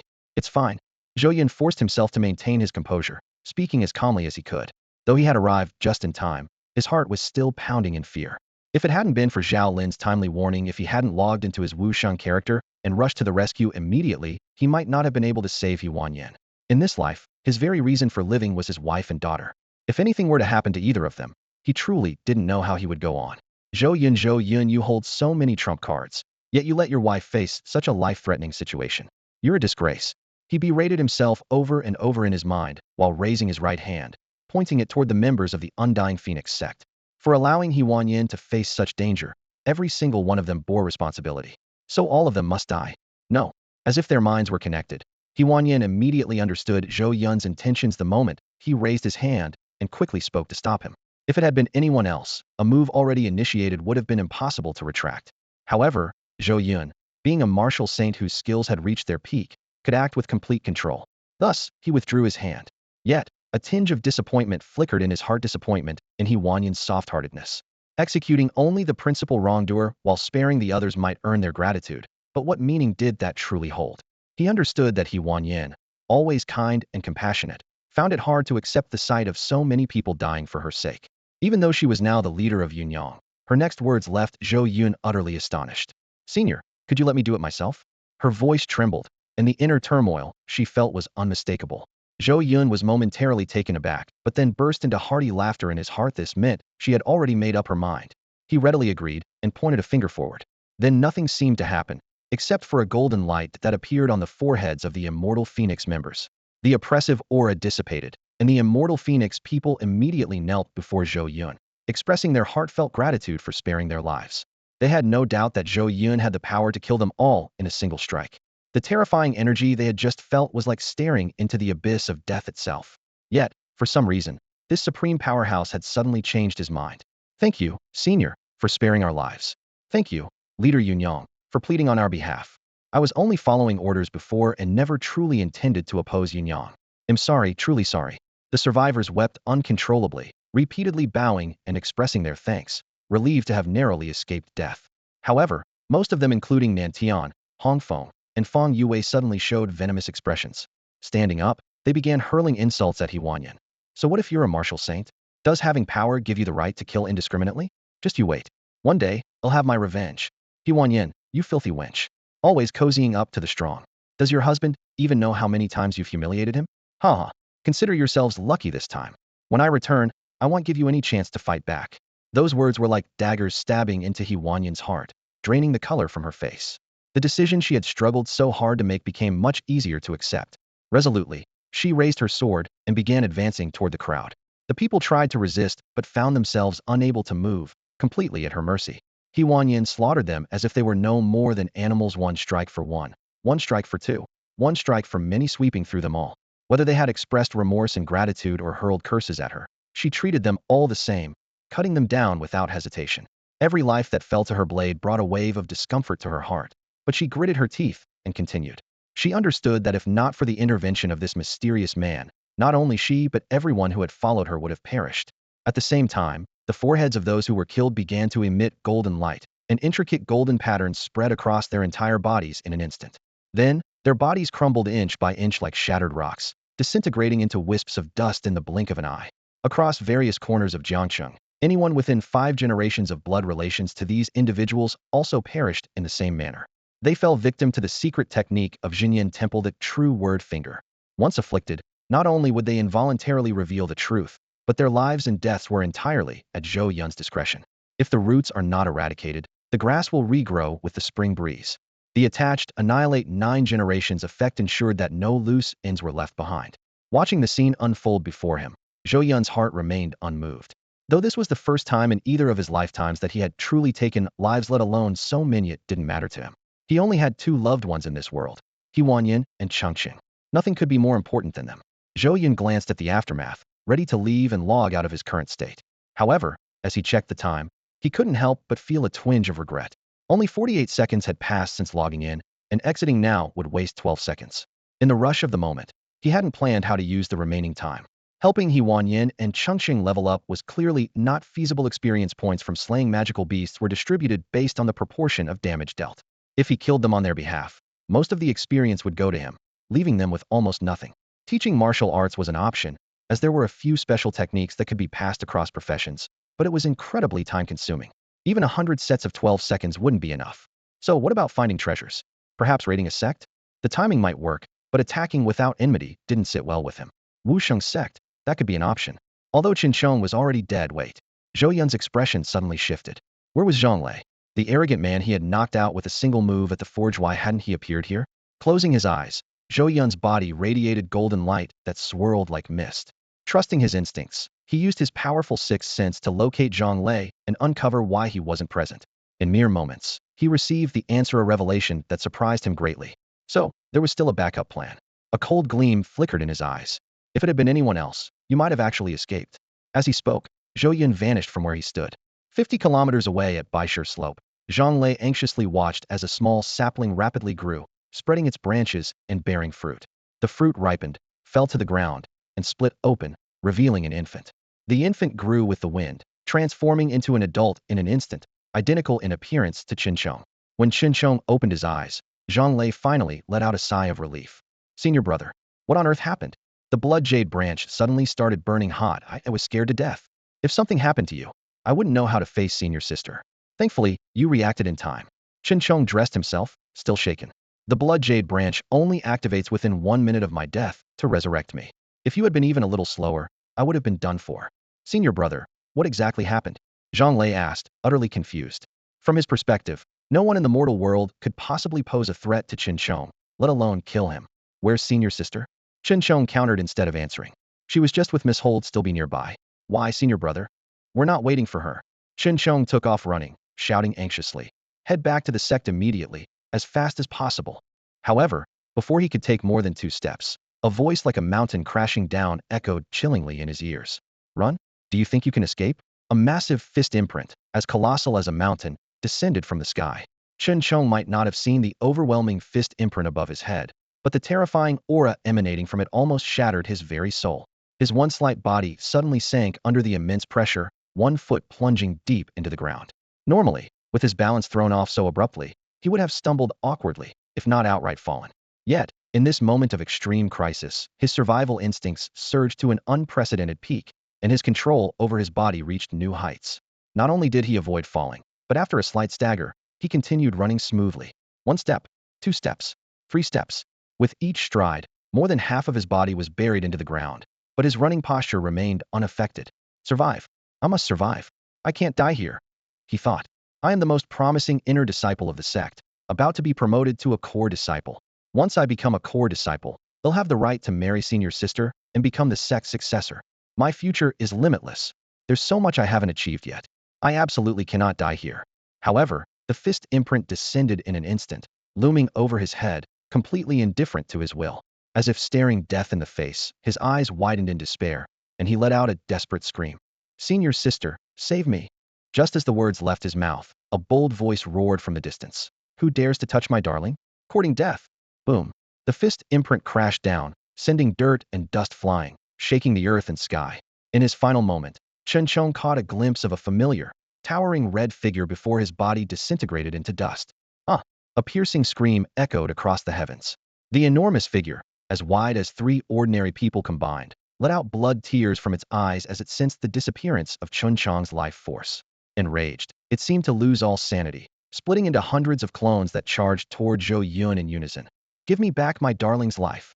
Compared to Qinchong, her attacks were far more ferocious, her martial techniques even more refined. Yet, to Zhou Yun, they posed no threat whatsoever. Without so much as a frown, he simply extended one hand and made a light grasping motion, instantly nullifying all the attacks directed at him. At the same time, Qinchong's senior sister suddenly felt her entire body constricted, bound by a terrifying, crushing force that tightened rapidly. Martial Saint body. Break it!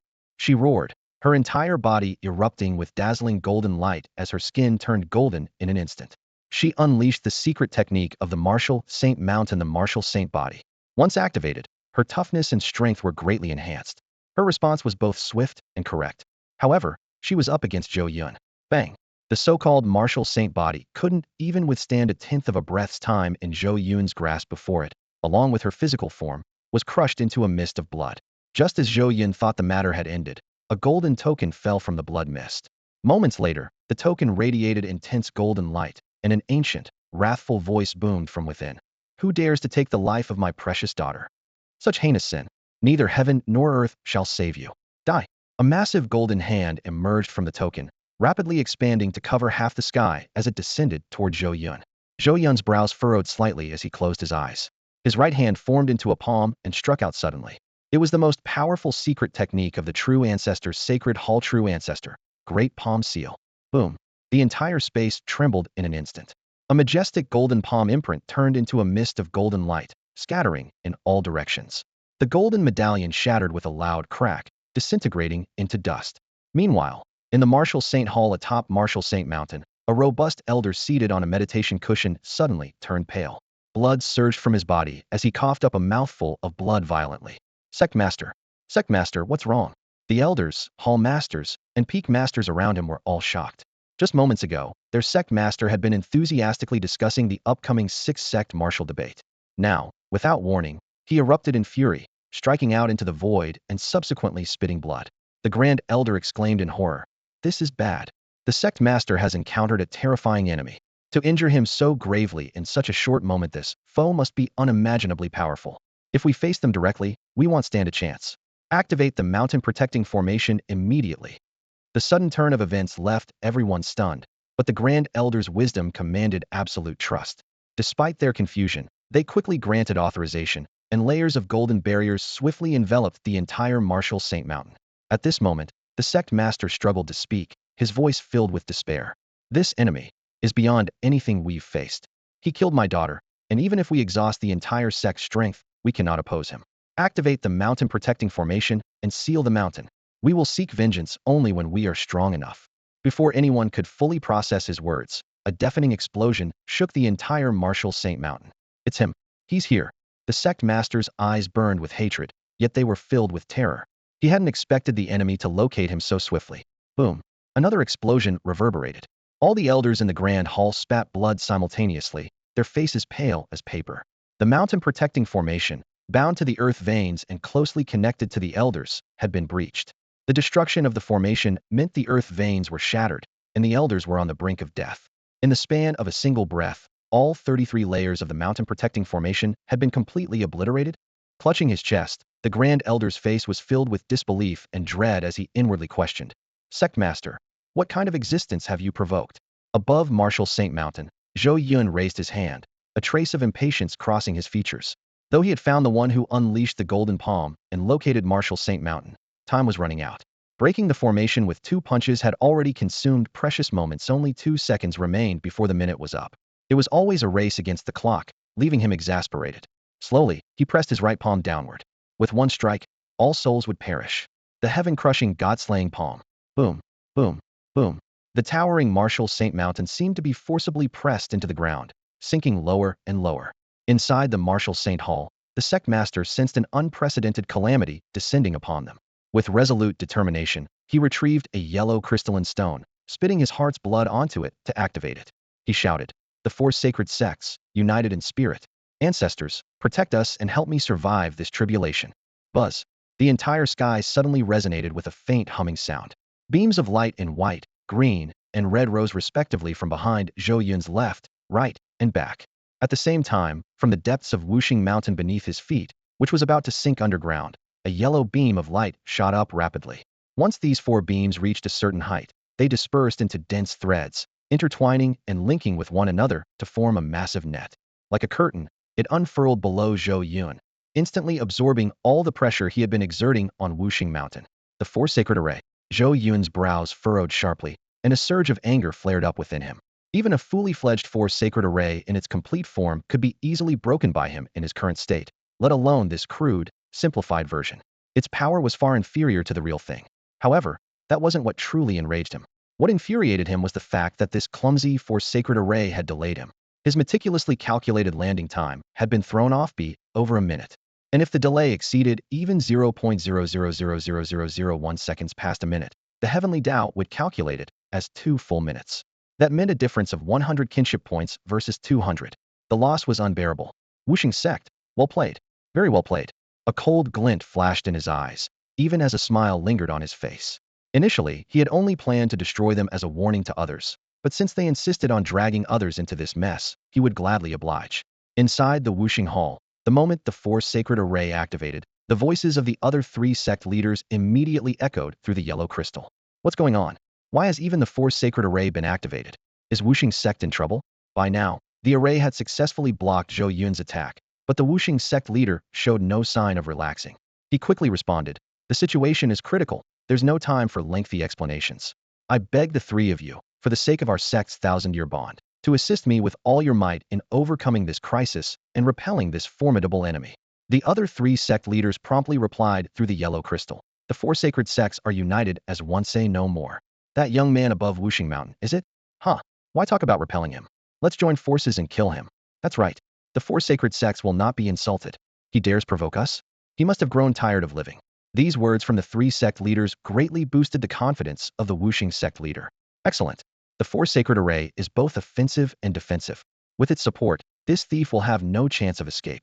My friends, let's strike together. As soon as he finished speaking, he brought his hands together, summoning a massive golden phantom that mirrored his own appearance.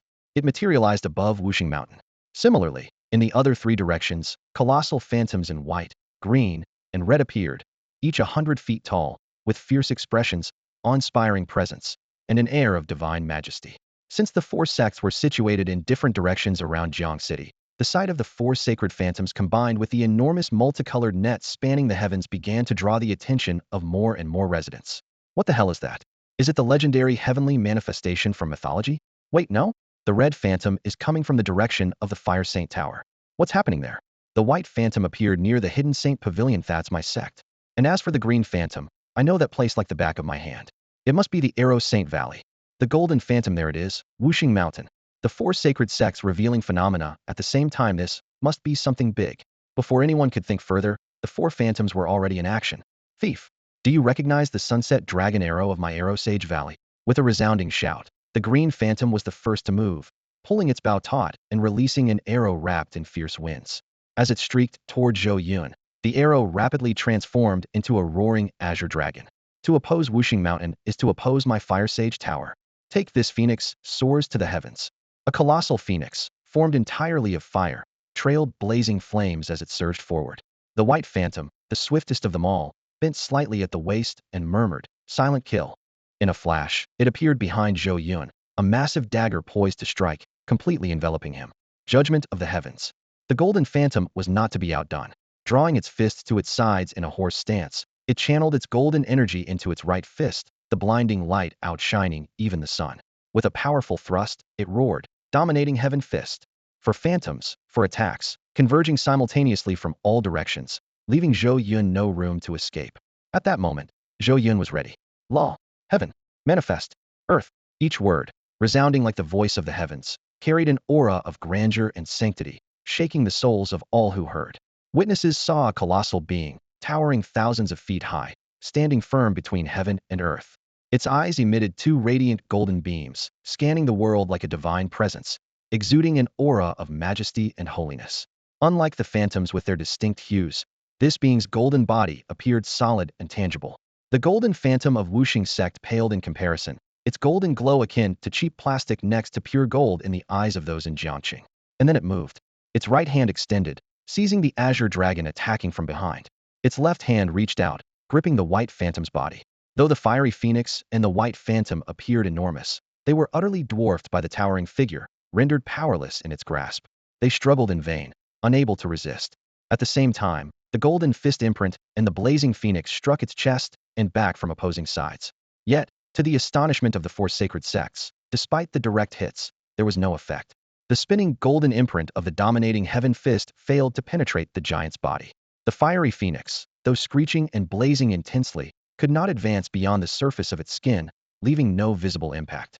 Meanwhile, the azure dragon roared and thrashed in its grip, and the white phantom slashed furiously at its fingers with the dagger, producing only the sound of clashing metal. Not even a scratch appeared on the giant's golden skin. Time seemed to freeze as the sect leaders of the four sacred sects stared in disbelief. From the crystalline stones in their hands, the faint, dreamlike voices of the other three sect leaders echoed, trembling with realization. This is an utterly unmatchable opponent. Wuxing sect, what kind of monster have you brought upon us? I think this is the end for us. Zhou Yun's movements began the moment his words fell. His entire body tensed, muscles coiling like springs, as the fist imprint and the dragon arrow instantly recoiled like arrows released from a bowstring, returning to their origin with lightning speed, their momentum surging several times over. In the blink of an eye, the golden phantom of the Wuxing Mountain sect leader was struck by the backlash of the fist imprint. The massive imprint, though unable to penetrate Zhou Yun's body, effortlessly obliterated the golden phantom of the sect leader. With a resounding crack, the golden figure shattered like glass, its fragments scattering across the sky, painting half of it in a brilliant golden hue. Inside the Wuxing Hall, the sect leader of Wuxing Mountain spat blood and collapsed to the ground. The Grand Elder rushed forward in alarm, his expression darkening as he cried out in despair, "Sect leader! He's gone!" The sound transmitted through the yellow crystal, reaching the ears of the other 3 sect leaders, leaving them pale with shock. The sect leader of Wuxing Mountain had been killed by his own attack? Among them, the Arrow St. Valley's sect leader, who had unleashed the Sunset Dragon Arrow, felt a wave of panic surge through him. The arrow, rebounded by Zhou Yun, was now hurtling straight toward him. Stay calm. Stay calm, he repeatedly reminded himself, his mind racing. The reason the Wuxing sect leader had been killed by his own attack was the lack of time to defend due to the close distance. But things were different for him, had enough time to react and dodge. Yet, he couldn't dodge. Behind him lay the Arrow St. Valley. If he evaded, the valley would suffer catastrophic losses, and many disciples would perish. He had to withstand it. The Sunset Dragon Arrow was his own creation. He knew its power well. As long as he prepared adequately, he could endure its force. As his mind reached a decision, his fists clenched tightly, and a green aura rapidly swirled around the massive phantom surrounding him, forming countless miniature whirlwinds. At the exact moment his preparations were complete, the rebounding Sunset Dragon Arrow reached him. He brought his palms together, attempting to clasp the arrow. Smack! The contact brought a brief surge of relief, had caught it. But in the next instant, his expression changed drastically. The Sunset Dragon Arrow carried an overwhelming force that he could not control. Almost immediately upon touching it, the terrifying power shattered his hands, and in the blink of an eye, it pierced through his body as if he were made of air, streaking into the depths of Arrow St. Valley. Boom, boom, boom. A series of over 10 deafening explosions reverberated, each one heavier than the last, with the final one echoing like a roar from the abyss. Defend, defend now. The sect leader of Fire Saint Tower, witnessing 2 sect leaders falling in quick succession, was trembling with fear. As he spoke, layers upon layers of fiery shields materialized in front of him, extending for miles before finally stopping. Watching this, the sect leader of the Hidden Saint Pavilion was left dumbfounded. You all have the luxury of defending yourselves. What about me? Did anyone consider my situation? I'm being held in an iron grip, completely immobilized. How am I supposed to defend myself? Zhou Yun remained indifferent to their reactions. After the fist imprint and the dragon arrow had taken down 2 sect leaders, he reached out with his left hand, grabbed the phoenix bird, and hurled it toward the Fire Saint Tower with tremendous force. Simultaneously, his right hand seized the white phantom, slamming it into the ground with unrelenting power. He then lifted his right foot and stomped down heavily. Crack! The white phantom shattered instantly, reduced to fragments before it could even attempt to resist. At that moment, the phoenix effortlessly pierced through all the fire shields, striking the red shadow directly, penetrating the Fire Saint Tower, and soaring into the sky. The colossal shadows of the 4 sects giants were obliterated within just 2 or 3 seconds under the overwhelming power of the divine technique. Such extraordinary combat strength left not only the people of Chongqing in shock, but also sent the disciples of the 4 saint sects into utter panic. As members of the sect, they understood better than anyone else the terrifying power of Zhou Yun. With the 4 saint formation enhancing their ultimate technique, the shadows of the 4 saints were supposed to be their strongest weapon. Yet, Zhou Yun defeated them effortlessly, even within the constraints of the formation. His power was beyond mere strength. It was an invincible force that defied description. Run, run for your lives. The disciples of the 4 saint sects cried out in fear. They realized that in Zhou Yun's eyes, they were all enemies. If they didn't flee now, they would perish here. For the survival of their sect and the honor of the 4 saint sects, someone had to live on. They had to escape at all costs, to grow stronger, and someday avenge their sect master and their fallen sect. The disciples, elders, and guest cultivators of the 4 saint sects, upon recognizing the imminent danger, immediately began a desperate retreat. The sect-protecting formation? What a joke. If even the shadows of the 4 saints couldn't withstand Zhou Yun for a moment, the so-called protective formation was nothing more than a fragile barrier of paper in his presence. Escape, escape, escape. That was the only thought in their minds. However, just as their retreat began, they felt 2 massive golden beams of light sweeping over them. These beams, majestic and overwhelming, seemed to expose their innermost secrets, leaving them nowhere to hide. Not good. He's found us. The disciples of the 4 saint sects became alarmed. They quickly realized that these were no ordinary golden beams, but the gaze of that towering golden giant. You dare waste my precious login time and make me lose 100 points of familial value for nothing. And now you think you can run? Meddling in my affairs, are you? Then you'll pay with the lives of your entire sect. Zhou Yun roared in his heart, his colossal body pivoting as he unleashed a palm strike in the direction of each of the 4 sects. Towering over 1,000 feet tall, his immense figure cast a shadow that seemed to engulf the heavens, and the palm imprints he created were equally overwhelming. Whoosh! Even before the palms landed, the disciples of the 4 sects felt the suffocating pressure of the wind and the soul-crushing weight of his power. Ah! They screamed in terror, but the oppressive force rendered them immobile. They could only watch helplessly as the giant palms descended upon them. Boom, boom, boom, boom. The four sects were struck simultaneously, their legacies of nearly 1,000 years obliterated in an instant. The residual force of the palms continued to surge forward, leveling countless mountain ranges before finally dissipating. In the southeast, northwest, and southwest of Chongqing, the four sects were completely wiped from existence, leaving behind four bottomless chasms, each originating from the former locations of the sections.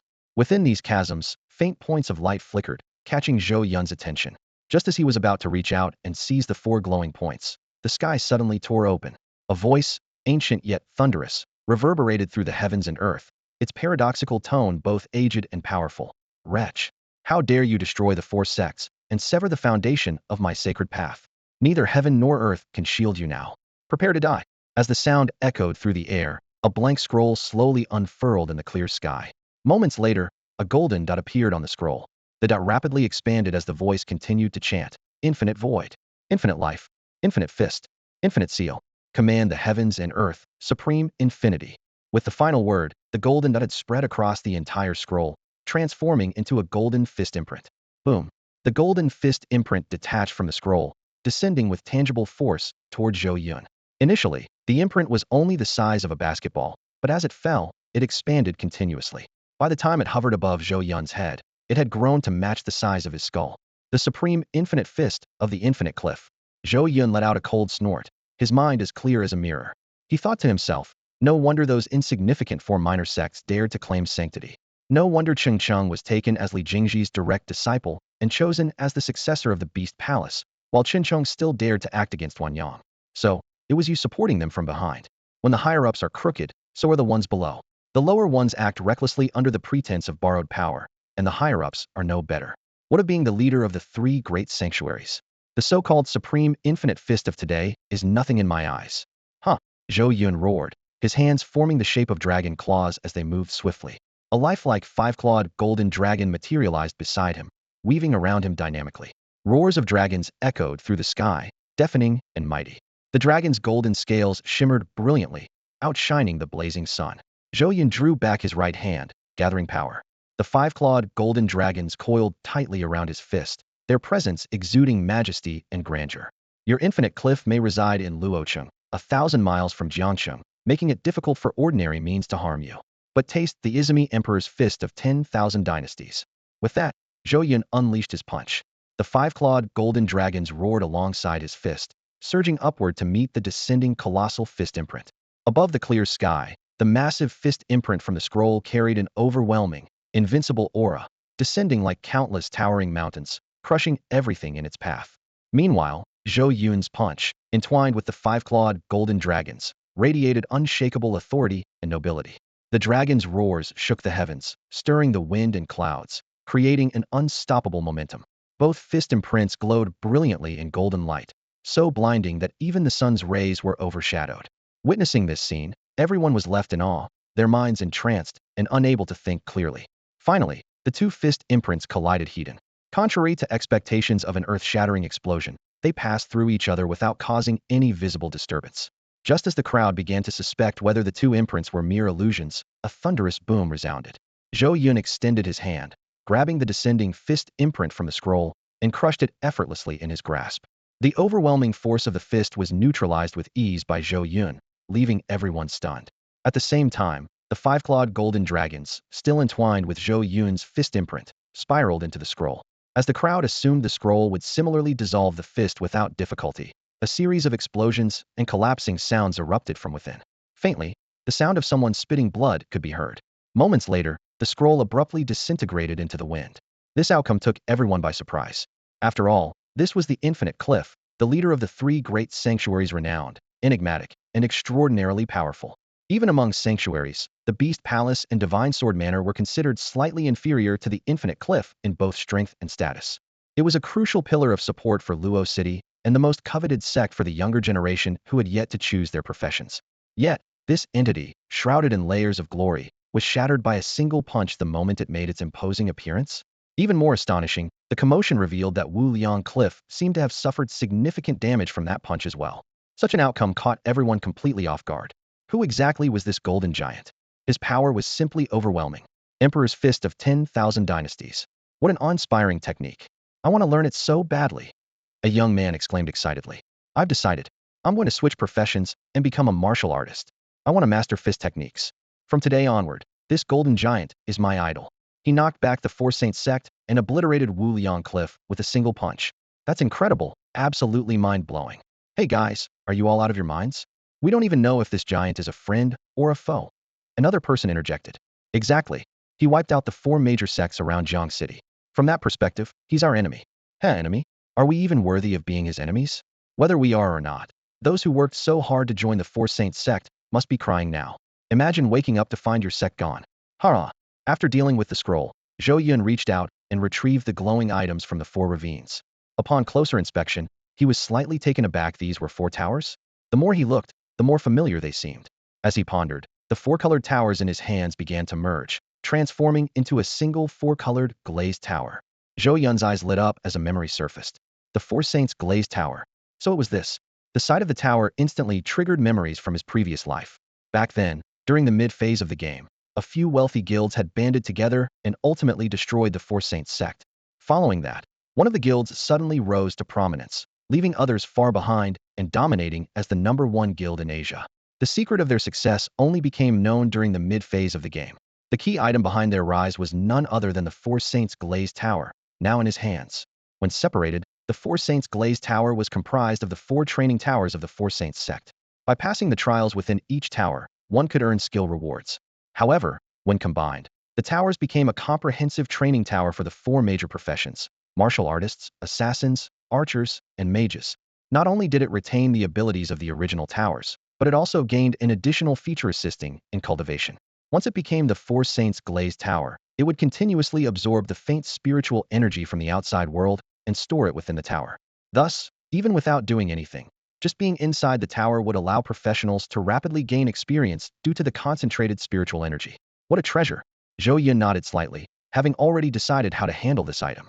With a light movement of his right hand, a trace of blood energy flowed from his body and wrapped around the tower. The tower trembled slightly, as if resisting, but Zhou Yun's gaze sharpened, and the blood energy smoothly fused into it. Then, with a casual toss, he threw the tower to the gates of Jiang City and declared, "Treasures belong to the virtuous." With that, his massive figure transformed into a golden streak of light and vanished from sight. Though he disappeared, the crowd's curiosity had already been captivated by the four-colored glazed tower that had descended from the heavens. The four-colored glazed tower stood approximately 100 meters tall, its crystalline brilliance and simple yet majestic design exuding an air of luxury and grandeur. Towering at the left side of the northern city gate of Chongqing, it was an eye-catching sight. The moment it appeared, it drew crowds of citizens out of the city to marvel at it, their voices filled with curiosity and speculation. This tower is so tall. What on earth is it for? Someone asked in wonder. I heard that golden giant say it's a treasure. Another person responded. What kind of treasure could it be? Someone questioned, puzzled. Who knows? What if it's a trap? Like one of those things that sucks people dry the moment they step inside? One person voiced their fear. Well, you never know. The prettier the mushroom, the more poisonous it is. Maybe the same logic applies to this tower. Another chimed in with concern. Are you all joking? With the power of that golden giant, he could probably blow the entire Jiangxing away with a single breath. Why would he bother with something this elaborate? Someone retorted disdainfully. Exactly. Stop overthinking. Not everyone's after your measly 2 pounds of flesh. Others echoed in agreement. Make way, make way. At that moment, Qin Feng, the leader of the city's guardian corps, personally led his team to separate the crowd from the glazed tower. For everyone's safety, the city lord has ordered the investigation corps to explore the tower. During this time, please keep your distance from it. Thank you for your cooperation. The crowd erupted in discontent. What's the meaning of this? Ensuring safety? More like they want to claim the tower for themselves first. That's definitely what's happening. Someone shouted angrily. I don't see any danger from this tower. The golden giant already said that treasures belong to the virtuous. Clearly, this tower is an unclaimed treasure. The investigation corps can't do this. This is a gift from the golden giant to us. The people of Jingqing. It belongs to all of us. Another person passionately protested. That's right. It's for everyone. The voices of indignation grew louder among the crowd. Seeing the rising unrest, Qin Feng, as the commander of the Guardian Corps, felt a headache coming on. He couldn't act rashly, as no one had done anything truly out of line. Yet, with more and more people pouring in from outside the city, the situation could easily spiral out of control if left unchecked. Despite the chaos, Qin Feng knew the city lord's decision was the right one. As many had said, the tower was likely a gift from the golden giant to Jiangxing. Even an ordinary person could tell that this treasure was extraordinary. If it were to fall into the hands of someone with ill intentions, the consequences could be disastrous. The investigation corps, whose loyalty to Chongqing and the nation was beyond doubt, was the most suitable group to handle the tower. Until they arrived, his job was to stabilize the crowd and calm their emotions. While he was contemplating the best way to address the people, a man suddenly burst out from the crowd with a sorrowful expression, shouting, "This isn't some gift from a giant. This is the treasured artifact of my sect, the glazed white tower." The glazed white tower? Qin Feng's eyes narrowed as he questioned sharply, "What's your name? And what is the glazed white tower?" "My name is Zhou Yun. I'm an outer disciple of the hidden sage sect, and the glazed white tower is the treasured artifact of my sect. Only disciples who perform exceptionally and achieve great merit are allowed to enter it. Although I've never been inside, I know that anyone who passes the tower's trials can gain mastery over professional skills." Zhou Yun declared firmly. Professional skills? Qin Feng's expression darkened as he processed the implications. Although there seem to be many professions available nowadays, each one typically offers only 2 or 3 skills to learn. For example, a warrior has charge and fury slash, a mage has blazing fireball and flight, an archer has explosive arrow and splitting arrow. Everyone understands the benefits of skill diversity, but the problem lies in the fact that skill sources are extremely limited. Aside from the 2 or 3 skills learned from professional mentors, obtaining new skills either requires joining a sect for a status upgrade or being blessed by the goddess of luck to encounter a rare opportunity in the wild. However, both options are incredibly challenging. As for finding skill books and treasure chests during wild encounters, the lucky ones who manage to do so are extremely rare nationwide. Joining a sect might be slightly easier, but even in Chongqing, fewer than 20 people have managed to do so. In this scenario, the value of a tower where one can comprehend professional skills is self-evident. As expected, when Zhou Yun explained this, the crowd instantly erupted in excitement. "Wow, comprehending professional skills? That's incredible. What danger are we talking about here? This is clearly a priceless treasure. People say this is a training tower rewarded by sects to their meritorious disciplina pure blessing. The truth is out. Don't stop us, let us in. This is a gift from the golden giant to Chongqing, and everyone deserves a share." The crowd's enthusiasm soared as they shouted eagerly. Silence. Qin Feng's stern shout instantly suppressed the noise. Once the crowd quieted down, he pointed at Zhou Yun and said, "You can't just listen to half of what's being said. Even if I believe he's telling the truth, he also mentioned that he's just an outer disciple and has never actually entered the tower. The specifics of what's inside are still unknown." At this moment, a lively young girl with twin ponytails stepped forward confidently and said, "Commander, my name is Jiang Li, and I am an outer disciple of the Fire Saint Tower. In fact, the exterior of this tower is identical to the glazed fire tower of my sect. As for the function of the glazed fire tower, it's exactly as this brother Zhou Yun described. However, while he hasn't entered the glazed fire tower, I was fortunate enough to make significant contributions and was granted entry. I can confirm that the gatekeepers in the tower will only challenge you to the point of learning, ensuring no real danger to the participants." After finishing her statement, she waved her staff, and a fiery dragon quickly materialized, coiling vividly in front of her. She proudly declared, "This is the professional skill I learned in the glazed fire tower dragon flame technique." The appearance of the fire dragon immediately drew envious gazes from the crowd. "Wow, that's awesome. I'm a mage too. If I can enter the tower, I might have a chance to learn something like that," an excited mage exclaimed. A priest nearby couldn't help but shed tears of envy, muttering, "Unbelievable." Qin Feng fell into a brief silence.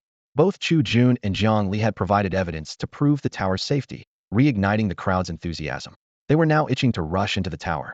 To make matters worse, 3 more individuals claiming to be from the Arrow Saint Valley and Martial Saint sect stepped forward, further confirming that this tower shared remarkable similarities with their sect's glazed towers, bolstering the assurance of its safety. At this point, Qin Feng could only respond with a bitter smile. Just as he was feeling utterly conflicted, his phone rang. Upon answering, Wang Taiji's voice came through. "Old Qin, if they're so eager to go in, then let them in." Qin Feng gazed at the crowd relentlessly pushing against the Guardian Corps' defensive line, his brows furrowed in frustration. To him, these people lacked any sense of discipline, ignoring even the city lord's orders. If the pagoda truly was a treasure capable of choosing its master, and it fell into the wrong hands, it could spell disaster. Wang Taiji seemed to notice his concern and smiled, saying, "Of course they can enter, but only in an orderly manner. They must queue up. Additionally, the investigation corps has gone undercover. Look for those wearing national emblems on their chests." Qin Feng suddenly understood and responded with a smile. "Rest assured, City Lord, I know what to do." He then announced to the crowd that the pagoda would be open, but they must enter in an orderly fashion. Hearing this, the crowd erupted with excitement, eager to proceed. Seeing their reaction, Feng couldn't help but chuckle as he pointed to those wearing national emblems. You there? Come over and line up, he commanded. Meanwhile, Zhou Yun had already reunited with He Wanyang on the road. After hearing about He Wanyang and her companion's ordeal, Zhou Yun went through a whirlwind of emotions, first furious, then gritting his teeth in anger, and finally overcome with anxiety. He thought to himself, if I ever meet this martial saint, I must thank him properly. Everyone nodded in agreement.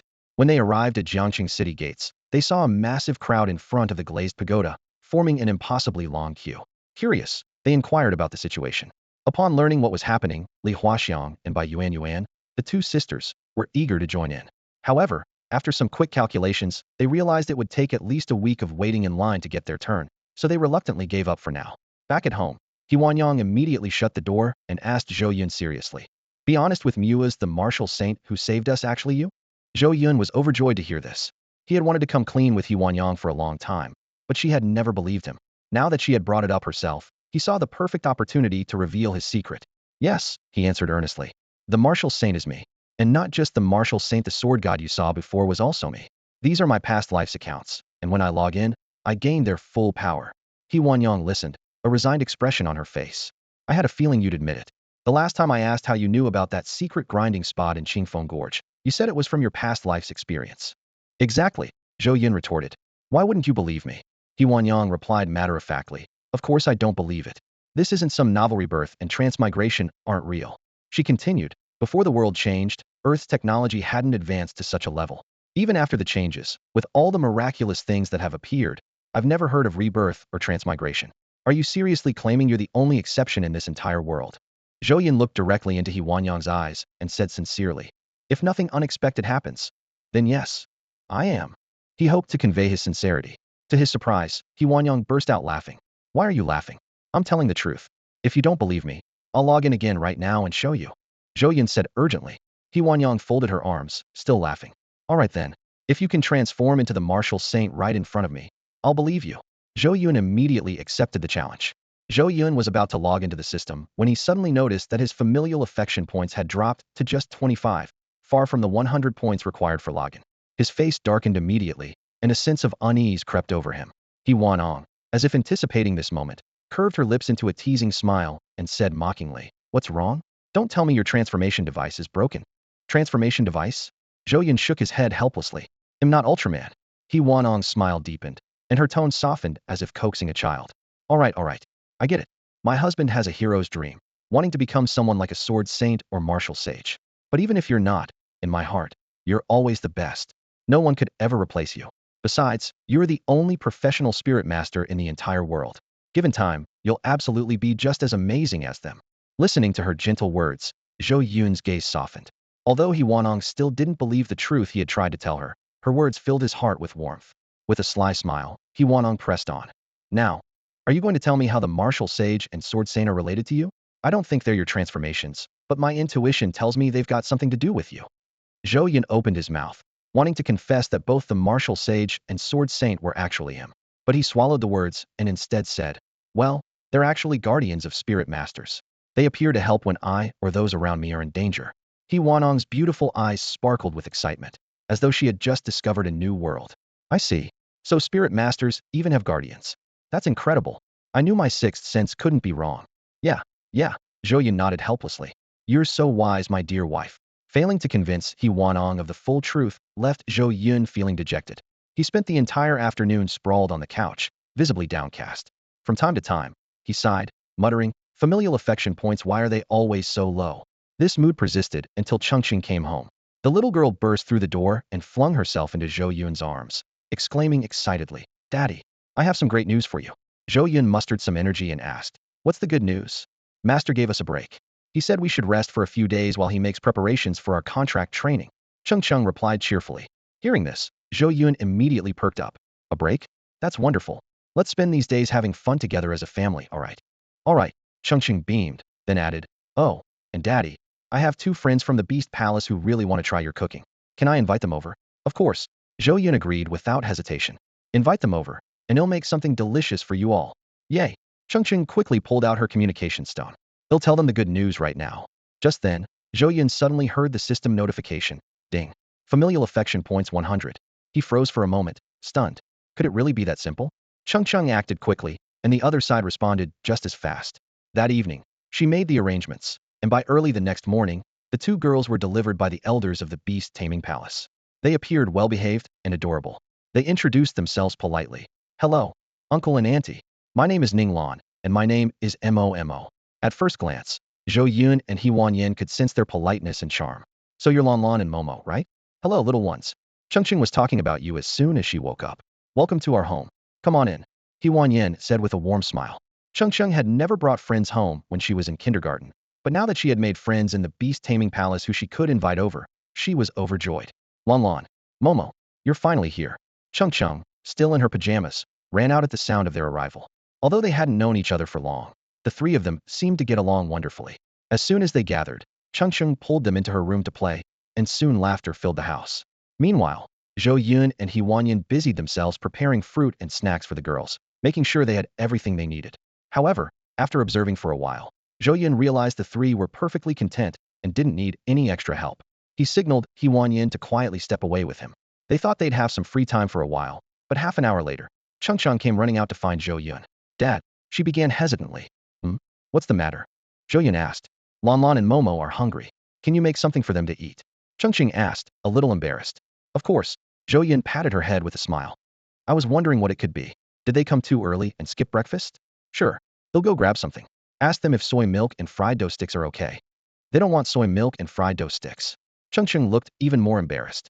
They want your tomato scrambled eggs and sweet and sour ribs. Really? Zhou Yun was stunned for a moment and glanced at the clock on the wall. It was only 7:30 in the morning. Wasn't it a bit early for a proper meal? From what he knew about the beast taming palace, they didn't have the habit of eating heavy meals in the morning. Instead, their diet was light, consisting mainly of spiritual grains and herbs, with little to no meat. Zhou Yun had been concerned that Chongqing wouldn't be used to it, so he insisted on making her lunchboxes to ensure she had meals she enjoyed. Realizing this, it dawned on him, could it be that Lan Lan and Momo had been eyeing Chongqing's meals back at the palace? Chongqing's favorite dishes, and the ones Zhou Yun most often packed for her, were tomato scrambled eggs and sweet and sour ribs. Both dishes had a tangy sweetness that kids loved. Of course, no problem. They're Chongqing's guests, so we have to treat them well. Zhou Yun felt a warm sense of pride and immediately agreed. They'll head to the market now. Tell them to wait just a bit, it won't take long. Yay! Chongqing jumped with excitement. Dad, you're the best. Ding. Family Bond 20. There was a supermarket conveniently located just downstairs. With Zhou Yun's quick hands, it took less than half an hour for the three girls to be served steaming hot dishes. Wow, this is so delicious. Lan Lan, with the elegance of an ancient noble lady, took a small bite of the tomato scrambled eggs and immediately exclaimed in delight. In contrast, Momo's actions were much more straightforward and hearty. After taking a bite of the same dish, Momo also squinted her eyes in pure happiness. So delicious, she declared. How lucky Orange is to have such an amazing dad. Orange proudly raised her head, looking as if she were the one being praised. Ding. Family Bond points 50. Zhou Yun wasn't surprised by Lan Lan and Momo's compliments. With the number of dishes he had cooked lately, he even felt that his cooking might rival that of a five-star chef. He started to wonder if this was some hidden perk of being a spirit master. Halfway through the meal, Lan Lan suddenly let out a startled cry, looking utterly astonished. What's wrong, Lan Lan? Orange asked immediately. Lan Lan, still in disbelief, said, the heavenly Tao just informed Mimi's stamina increased by 1 point. Before she could finish, Momo exclaimed as well. The heavenly Tao notified me too, but mine increased by 2 points. Lanlan's eyes widened even more. Why did you get one more than me? She asked in frustration. Orange burst out laughing and explained. That's because eating tomato scrambled eggs increases stamina by 1 point, but eating sweet and sour ribs increases it by 2. Lan Lan and Momo exchanged confused glances. Every word Orange said made sense, but somehow, together, it sounded completely incomprehensible. My dad's cooking can increase attributes, Orange said matter-of-factly. Some dishes boost strength, some enhance wisdom, and others improve spirit. But you have to eat enough. If you don't eat enough, there's no effect. What? Lan Lan and Momo's jaws dropped. Eating food could increase attributes? And not just one, but various attributes? They had never heard of such a thing, let alone seen it. Both of them looked at Orange with envy. Getting to eat such delicious food every day was already amazing, but to think it could also boost attributes. No wonder when they sparred, their attacks seemed to have no effect on Orange at all. Lanlan's eyes sparkled as she exclaimed, Orange, you're so kind to share such amazing food with us. Momo quickly added, from this day forward, Orange is my best friend. Orange smiled sweetly. Yes, we're the best of friends. Lan Lan and Momo then looked at Orange with pleading eyes. Can we eat a little more? They asked in unison. Of course, Orange replied cheerfully. With her approval, Lon Lon and Momo dug in with renewed enthusiasm. Though both were small in stature, their appetites were astonishing. Each of them polished off 4 bowls of rice, leaving no trace of the 4 dishes or even the sauce. After the meal, Orange was still energetic, but Lon Lon and Momo were too full to move, their round bellies evidence of their feast. Taking advantage of the moment, Zhou Yun and He Wanyang learned more about the girls' backgrounds.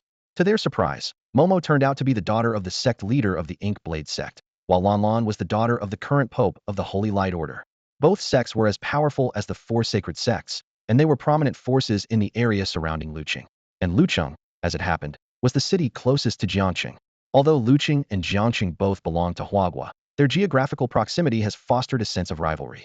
After the spiritual energy increased, the border area between the 2 cities began to produce abundant high-grade ores and spiritual herbs, leading to more frequent interactions between the 2 regions.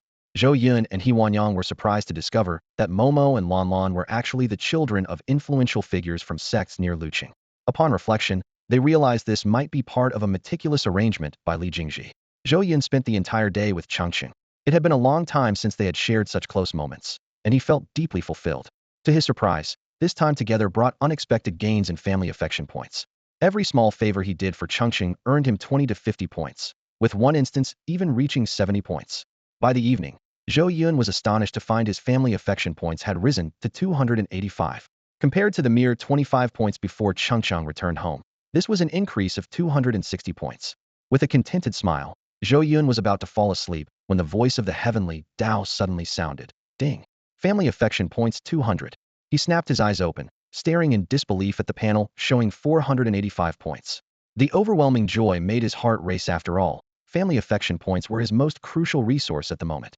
As Zhou Yun pondered the source of the extra 200 points, he heard He Wanyang mumbling in her sleep. Husband, spending time with us, being a family, so nice.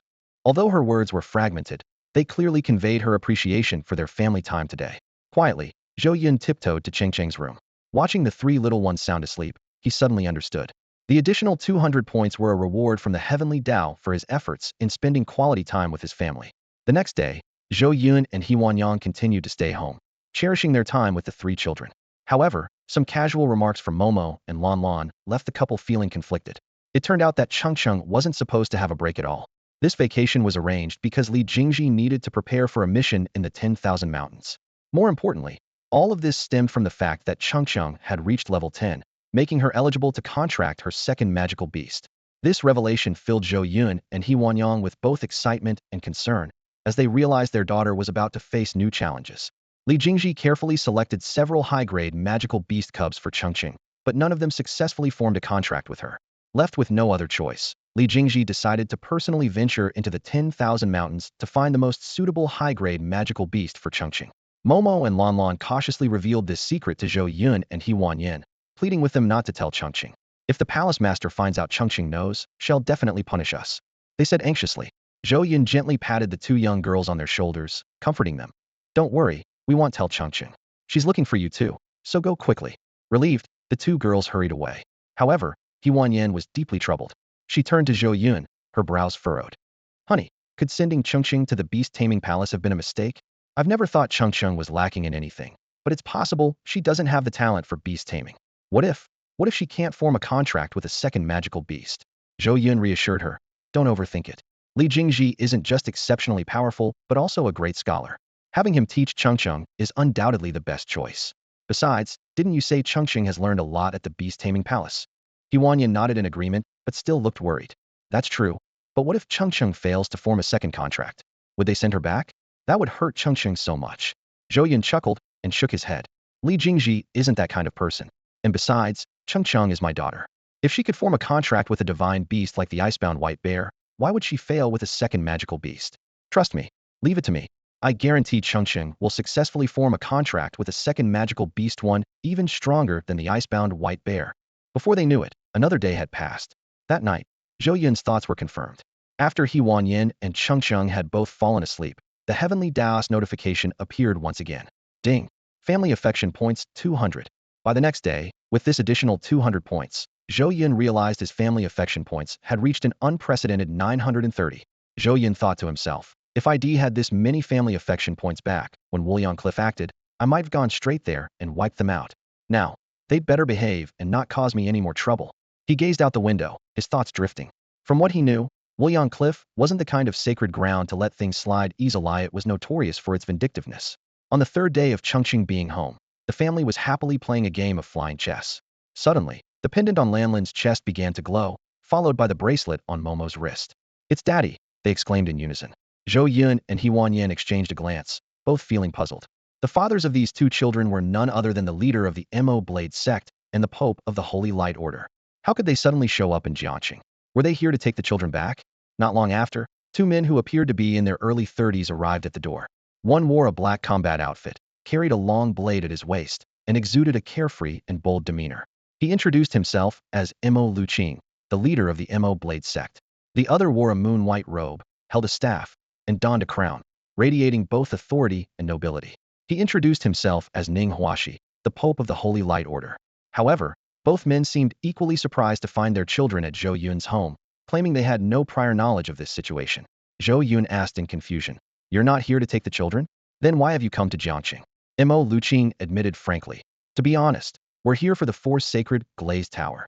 Outside the northern gate of Jiangqing, the scene was markedly different from 2 days ago. The once long line in front of the Lioli Tower had dwindled to just a handful of people, but the crowd of onlookers had grown even larger. 3 days had passed, yet not a single person had managed to gain the tower's recognition as its master.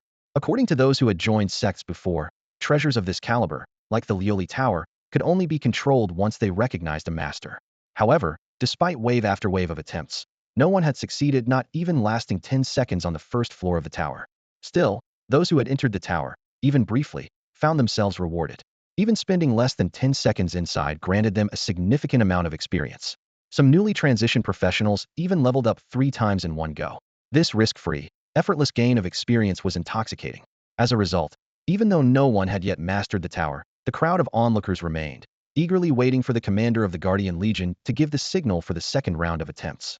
But after waiting for what seemed like forever, the anticipated second round didn't come. Instead, unexpected visitors arrived. A group from Lucheng, a neighboring city to Jiangqing, had apparently caught wind of the news.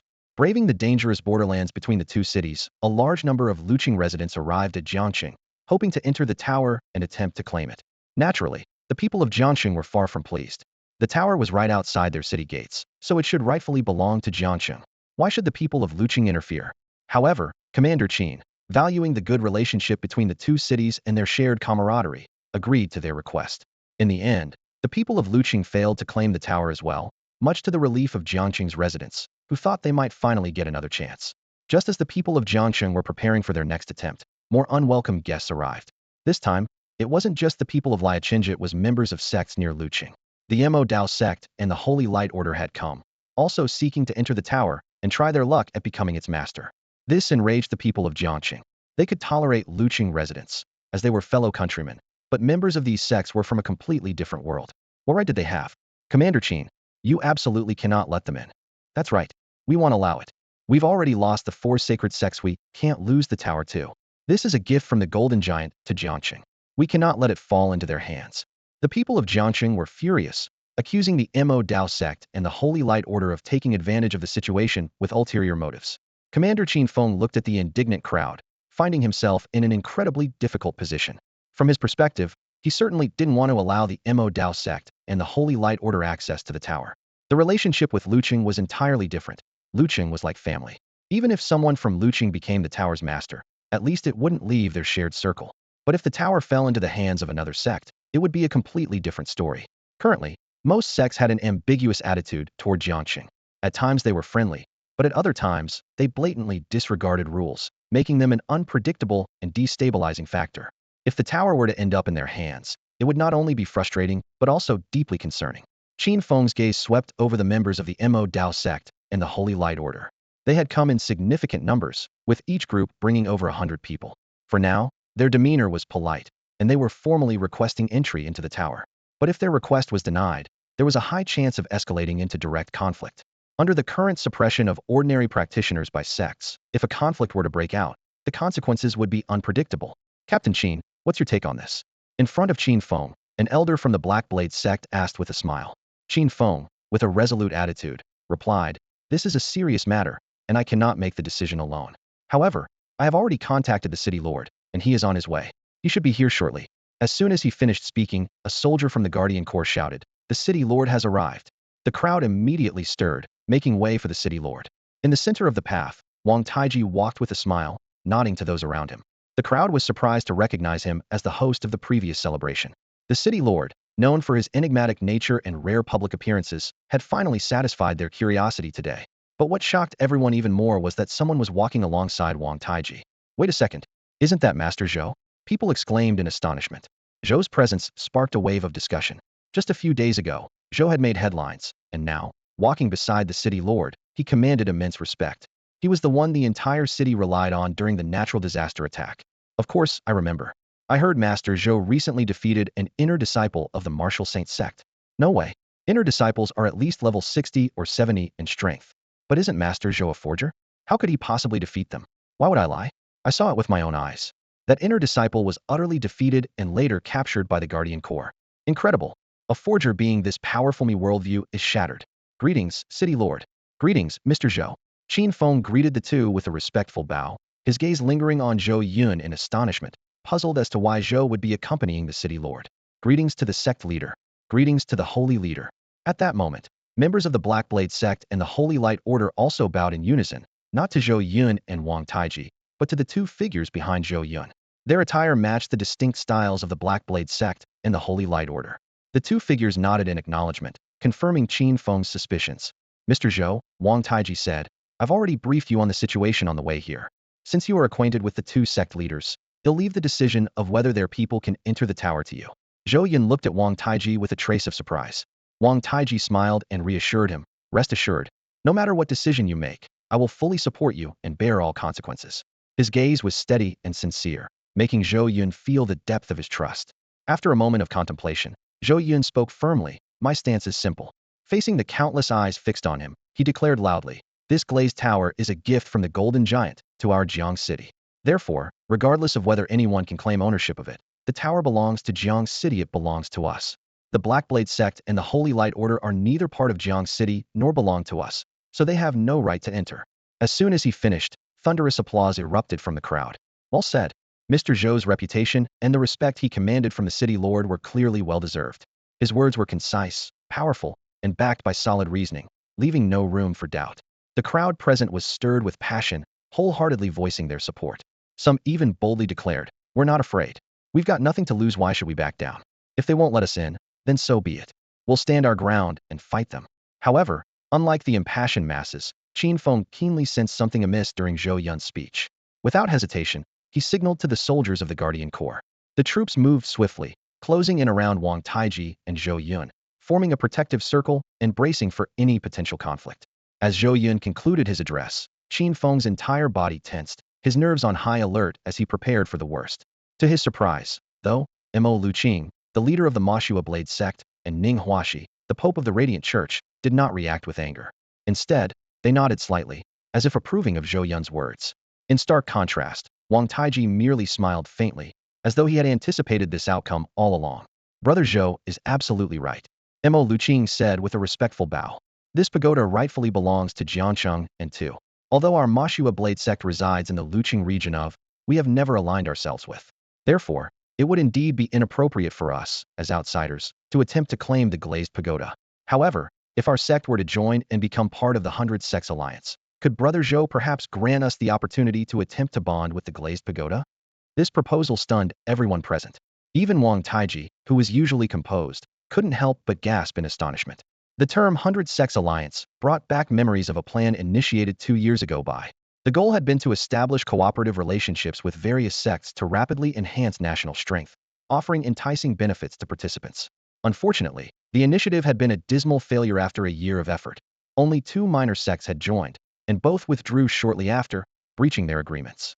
After such a setback, the 100 Sects Alliance plan had been indefinitely shelved. No one could have anticipated that today, a sect would voluntarily propose joining the alliance. This revelation electrified the crowd. If the Mashua Blade sect were to become an adversary, it would undoubtedly spell trouble. But if they were to become allies, it would be a monumental boon. The atmosphere grew tense as the crowd fell silent, eagerly awaiting the outcome of this pivotal moment. Zhou Yun smiled faintly. If the Mo Dao sect joins the 100 Sect Alliance, then it becomes a part of Since we're all family now, there's no reason for me to deny your entry into the tower. I'm sure the people of Chongqing here have no objections, right? Of course not. As soon as Zhou Yun finished speaking, the crowd eagerly voiced their agreement. We're all family, why draw lines between us? For our own people, anything is negotiable. Since that's the case, Ning Huashi of the Radiant Church continued. Our Radiant Church would also like to join the 100 Sect Alliance. At that moment, everyone present, including Wang Taiji, couldn't help but clench their fists in excitement, their faces flushing with emotion. One Mo Dao Sect and one Radiant Church. If both joined the 100 Sect Alliance, the strength of would undoubtedly grow exponentially. Other nations would surely look on with envy, for until now, no country had ever secured the allegiance of sections. If this alliance was finalized today, would truly become one of a kind. However, Zhou Yun shook his head. You too, while your intention to join the 100 Sect Alliance is clear, words alone are not enough. Until it becomes an established fact, I cannot agree to your entry into the tower. Hearing this, the people of Chongqing silently gave Zhou Yun a thumbs up in their hearts. If it had been someone else, they might have been overwhelmed by the delight of such an opportunity. But Zhou Yun remained composed, seizing the moment to ensure this matter would be finalized. Remarkable. No wonder even the city lord entrusted him with such decisions.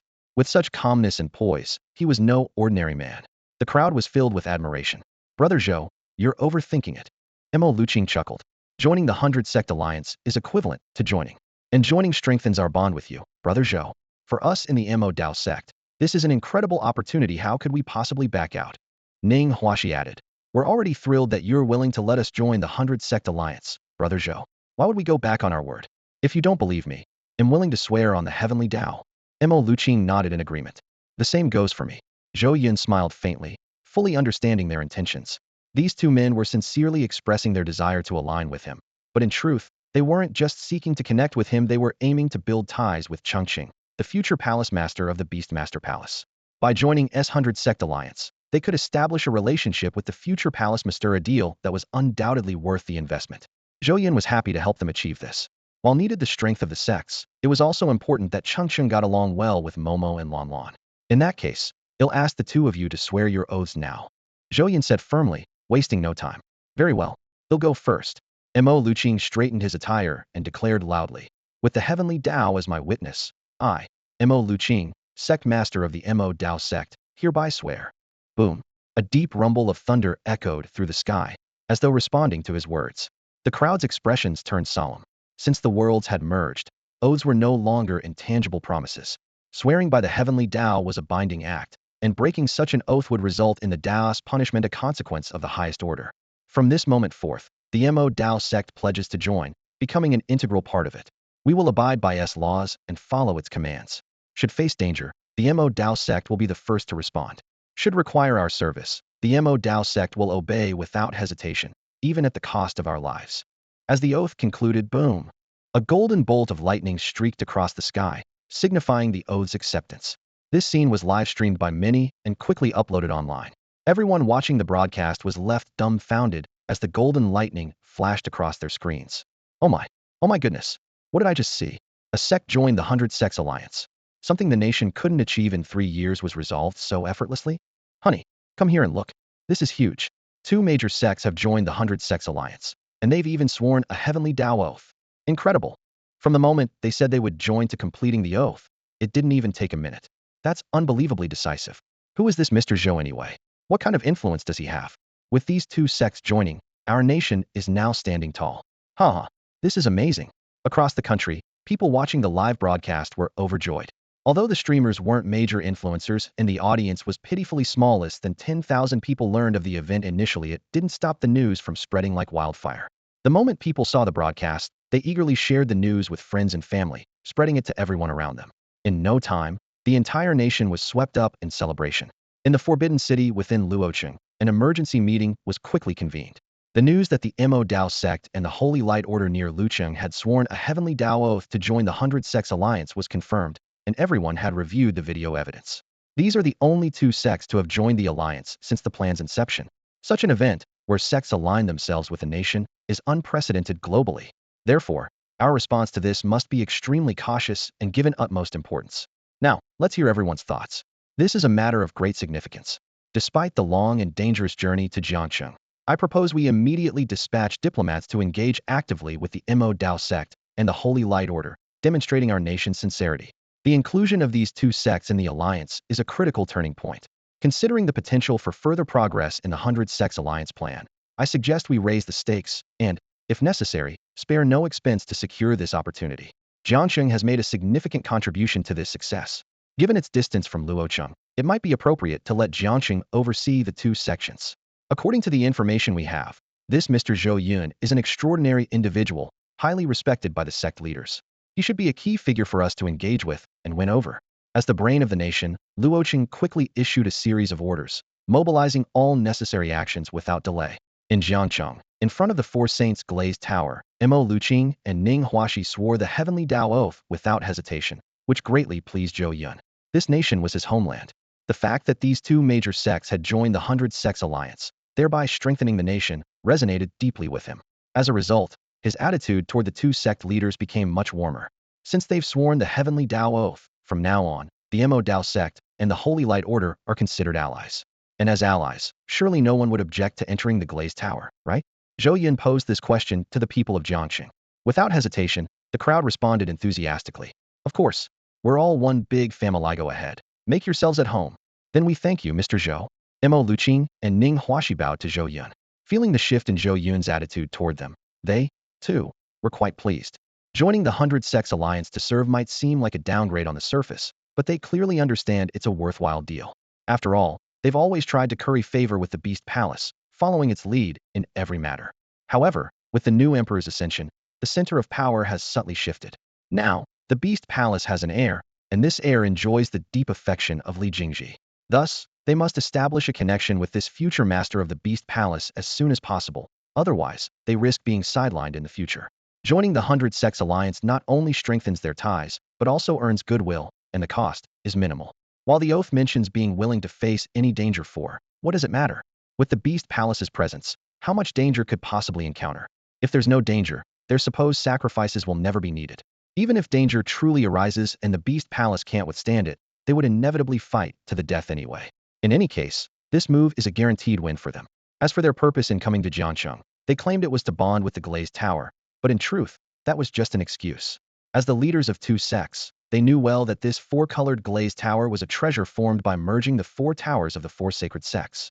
Each tower was a sacred treasure of its respective sect, and their fusion made it even more precious. To make it recognize a master, only a chosen one of extraordinary talent could succeed. Knowing their own limits, they came merely to go through the motions. As expected, the outcome was as they had predicted. Including the two sect leaders, everyone who entered the glazed tower was ejected in less than 10 seconds.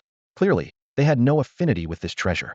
Mo Luqing and Ning Huaxi sighed in disappointment, saying, perhaps it's just not the right time. Zhou Yun expressed his sympathy, as the four sacred glazed tower had already bonded with him as its master. Without his permission, no one else could attempt to claim it. What a pity. Mo Luqing lamented as he gazed at the four sacred glazed tower, regretting that such a treasure remained unused. At that moment, Ning Huaxi suddenly looked at He Wanyan and the three little ones behind Zhou Yun and asked, has your wife or your daughter tried entering? If not, why not let them give it a shot? Wang Taiji slapped his thigh, as if suddenly enlightened. Mr. Zhou, not just your wife and daughter you should try as well. Who knows? Perhaps the tower is destined to be yours. Zhou Yun nodded and turned to He Wanyan, waiting for her decision. The gift was ready, but whether to accept it depended on her plans for the future. He respected her choice. He Wanyan decisively agreed. Over the past few days, she had been closely following the progress of the glazed tower's bonding process, and after learning about its capabilities, she was deeply tempted. If she could possess it, recruiting members and expanding her organization would become effortless. Even if Chongqing were to become the master of the Beast Palace one day, she would always remain her daughter. Before her daughter grew strong enough, it was a mother's duty to protect her. With the opportunity to bond with the glazed tower, she would not allow herself to miss it. The moment He Wanyang stepped into the pagoda, the atmosphere in Jiang City was still basking in the joy of the two sects joining the 100 Sects Alliance. Professionals gathered in small groups, chatting amongst themselves, with hardly anyone paying attention to the young woman's actions. After all, before her, professionals from Jiang City and Lu City, as well as members of the two major sects, had all attempted to claim ownership of the pagoda, only to fail without exception. However, just 2 or 3 seconds after He Wanyang entered the pagoda, Chongqing suddenly exclaimed, the tower. It's lighting up. Her shout was like a clap of thunder, instantly drawing everyone's attention. All eyes turned toward the pagoda, and sure enough, it was faintly glowing. Though the light wasn't intense, it was enough to leave everyone present utterly stunned. Whoa, something's off, man. Could it really be happening? I've never seen this before. Who just went in? I didn't catch a good look. I think it was Mr. Zhou's wife. The murmurs spread like wildfire, but before long, the light on the pagoda dimmed again, returning to its original state. For a moment, everyone was left scratching their heads, wondering if this meant failure. Then, the doors of the pagoda slowly opened, and Huanyang walked out on her own. This scene caused an uproar. Up until now, anyone who had entered the pagoda had been forcibly ejected by an immense force, but Huanyang was the first to emerge on her own. Zhou Yun hurriedly asked, "How did it go?" Huanyang responded with a radiant smile and a slight nod. It worked. She extended her right hand, and the pagoda, as if summoned, rapidly shrank in size and landed steadily in her palm. This simple act left everyone present utterly speechless. Gasps and exclamations erupted one after another. Unbelievable. No way. Are you kidding me? Wow. Huanyang, unable to hide her excitement, turned to Zhou Yun and said, "The true name of this pagoda is the Four Saints Glazed Pagoda. It has many uses. I'll explain everything to you when we get back." Zhou Yun didn't hold back his praise. "That's incredible. So many people failed to claim it, but you succeeded as soon as you tried. What does that tell us?" Wang Taiji picked up where Zhou Yun left off. "It tells us that Mrs. Zhou is the virtuous one the Golden Giant spoke of." The phrase, virtuous one, instantly deepened the gazes of Mo Luqing and Ning Huaxi. They had already investigated and learned that this pagoda was a gift from a golden giant capable of effortlessly destroying the Four Saints sect. When the golden giant bestowed the pagoda, he had said, "A treasure belongs to the virtuous." As sect leaders, they interpreted this phrase on a deeper level than ordinary people. The term virtuous didn't necessarily refer to moral integrity, but hinted at a special connection. In other words, it was highly likely that Mrs. Zhou had some sort of relationship with the mysterious golden giant. Considering that the golden giant could not only annihilate the Four Saints sect with ease, but also strike across great distances to repel the leader of the three sacred lands from Wuliang Cliff, his power was undoubtedly on par with the sacred lands. This meant that by joining the 100 Sects Alliance, they had not only solidified their relationship with the Beast Palace, but also indirectly established a link with this mysterious and overwhelmingly powerful golden giant. Mo Luqing and Ning Huaxi exchanged a knowing look, both inwardly marveling. This was a huge win. What a great deal. The two exchanged glances and congratulated in unison. "Madame Zhou, your virtue is unparalleled. Congratulations on successfully conquering the Four Sacred Glazed Tower." Huanyao's cheeks flushed slightly, still immersed in the joy of subduing the tower. Just then, someone suddenly shouted, "Madame Zhou, no leader he. Is Yunyang still accepting members? I've always wanted to join Yunyang. Please take me in." Everyone turned to look and saw that it was Chu Jun, who had previously claimed to be an outer disciple of the Hidden Saint Pavilion. Before they could react, another voice rang out. "Leader, I'm a level 25 mage and would like to join Yunyang too. Please accept me." The back-to-back requests to join Yunyang finally made the crowd realize the situation. Someone exclaimed, "Oh wow, I didn't even realize until now Madame Zhou is the leader of Yunyang. If she has conquered the tower, joining her organization might give us a chance to enter the tower too. That's quick thinking. Why didn't I think of that?" As a result, a wave of people began clamoring to join Yunyang. The scene left Huanyao both surprised and delighted. She felt secretly grateful. Expanding the organization required manpower, and having people apply was undoubtedly a good thing. However, the sheer number of applicants was overwhelming. A rough estimate suggested tens of thousands of people were requesting to join. Feeling conflicted, she instinctively cast a pleading glance at Zhou Yun for help. However, Zhou Yun simply gave her an encouraging thumbs up before taking his leave with the three little ones. To him, this was a step Huanyao needed to take to develop her organization. On the other hand, Chongqing was about to head to the 10,000 Great Mountains to form a contract with a magical beast, and Zhou Yun needed to make thorough preparations to ensure that Chongqing's contract would not fail. He had even pre-selected the magical beast for the contract. At 5 p.m., the elders of the Beast Taming Palace came to pick up Momo and Lan Lan, but at Zhou Yun's request, Chongqing stayed for one more night and would be picked up the following morning. After dinner, Zhou Yun called Chongqing over and said, "Chongqing, come here and show Daddy your personal stats." Chongqing responded sweetly, and her attribute panel appeared immediately. Name, Zhou Chongqing. Age, 5. Class, Beast Tamer Rare Class. Extra points per level, 3 free attribute points. Level, 10. Strength, 4. Endurance, 125. Intelligence, 6. Spirit, 4. Skills, Speed, Attack, Defense, Support, Rage, Vitality. Talent, none. Equipment, Archangel's Staff, Moonlight Robe, Moonlight Crown, Moonlight Boots, Moonlight Belt, Moonlight Bracelet, Moonlight Pendant. Free attribute points, 0. Zhou Yun raised an eyebrow. Chongqing's Moonlight set was clearly equipment given by Li Jingji, which made sense. As for the 6 skills she had mastered by level 10, It was likely due to Li Jingzi's meticulous guidance, nothing surprising there. But 125 points in endurance? That was astonishing. No wonder Momo and Lan Lan had mentioned during dinner that when sparring, their attacks didn't seem to affect Chongqing at all. With her current endurance, attacks from kids her age wouldn't even break through her defenses. Zhou Yun knew Chongqing loved dishes like scrambled eggs with tomatoes and sweet and sour ribs, but this level of imbalance was beyond expectations. He shook his head with a wry smile and took out the magic dragon crystal. Since things were already so extreme, he thought, why not take it to the next level? Dad, what's this? Chongqing asked, pointing at the crystal that held the essence of the dragon. Her eyes sparkled with curiosity. It was as clear as a red gemstone, glowing softly with a warm radiance, both beautiful and irresistibly tempting, as if it could be bitten into. Zhou Yun smiled faintly and replied, this? It's a ruby, and inside it lives a gemstone spirit. It hasn't spoken to anyone in a very long time. A gemstone spirit. Chongqing's eyes lit up instantly. Is it the kind of spirit with wings that flies around? Yes, that's right. Zhou Yun answered with a bit of hesitation, thinking to himself that dragons also have wings and can fly, so technically, it wasn't a lie. Wow, so spirits really do exist. Chongqing exclaimed with even more excitement. I want to be its friend, but how can I talk to it? That's easy, Zhou Yun said, guiding her gently. Come, lie down on the sofa. He carefully placed the dragon crystal on Chongqing's forehead and instructed, close your eyes and just focus quietly. Under Zhou Yun's guidance, Chongqing quickly entered the right state of mind.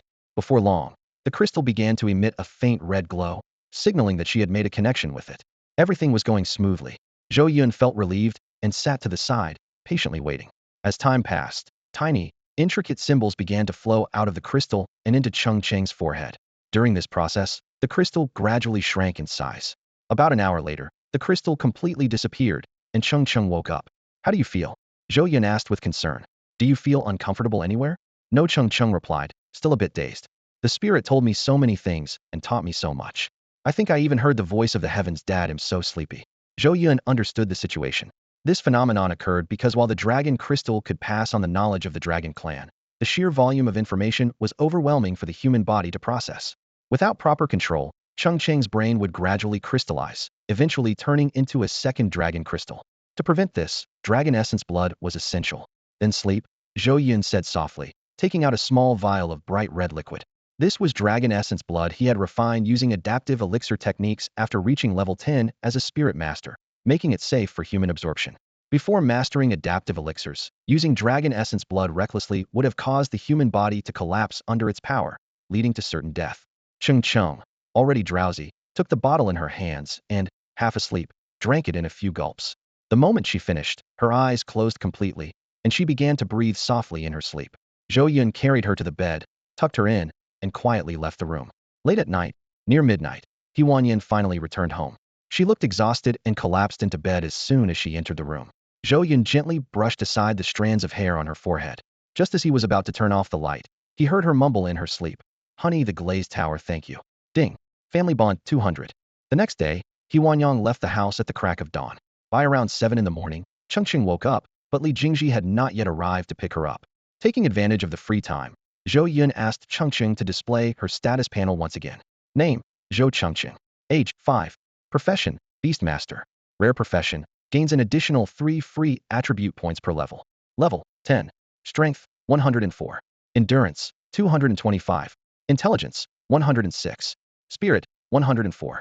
Skills, speed, attack, defense, support, rage, life, dragon breath, dragon soar, dragon strike. Talent 1. Ancestor of the demon dragons, immune to all magic damage. Talent 2.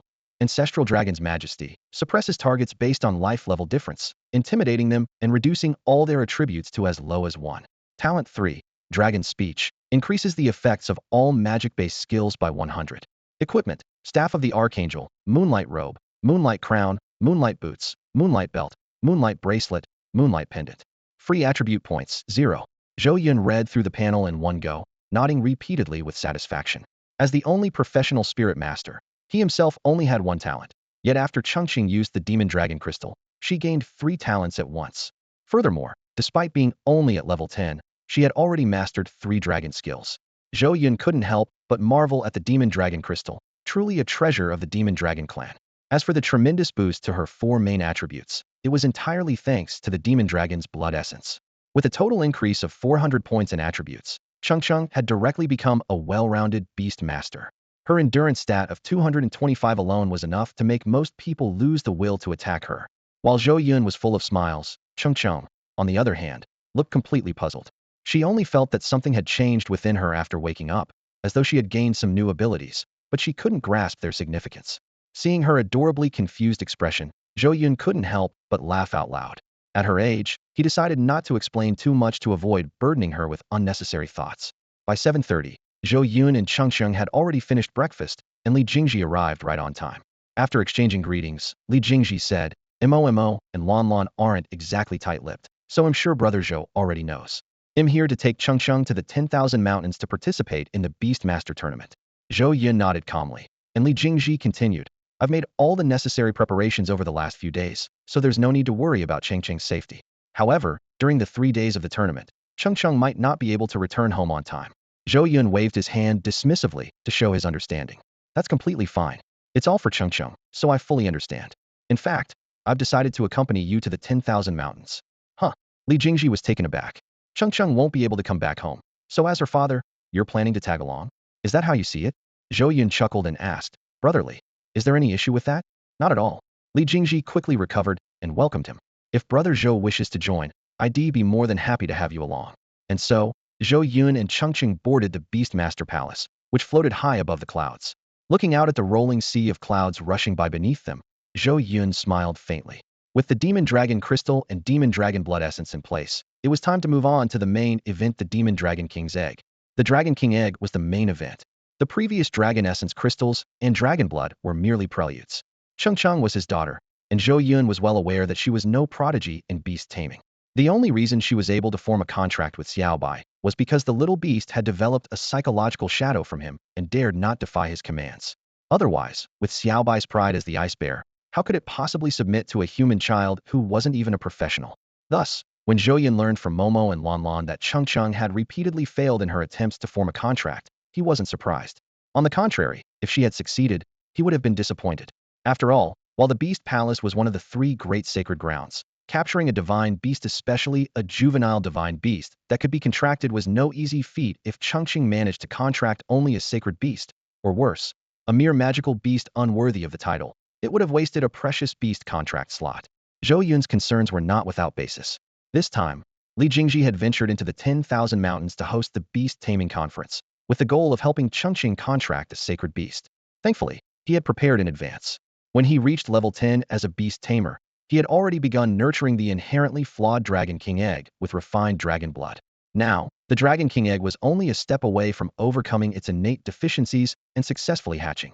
All that was needed was to gather some spiritual herbs from the 10,000 mountains to refine the reversion elixir and complete the final step. The dragon was a divine beast, but even among divine beasts, there were differences in rank. The Dragon King was far superior to an ordinary dragon. A Dragon King egg nourished with dragon blood would hatch into a Dragon King far stronger than usual. This Dragon King egg was Zhou Yun's ultimate gift for Chongqing. In the 10,000 mountains, beast-taming sects from all over the world had already gathered. As the sole sacred ground among these sects, the Beast Palace might have been entitled to a grand entrance, but in reality, it lacked the privilege. Arriving late could mean immediate disqualification. The 10,000 mountains, one of the world's forbidden zones, was usually as perilous as other such zones. However, during this time of year, the powerful magical beasts of the 10,000 mountains would enter a brief period of dormancy, reducing the danger significantly. This also made it possible to collect rare spiritual herbs, minerals, and fruits. Additionally, there was a high chance of finding juvenile sacred beasts, and if luck was extraordinary, even juvenile divine beasts could appear.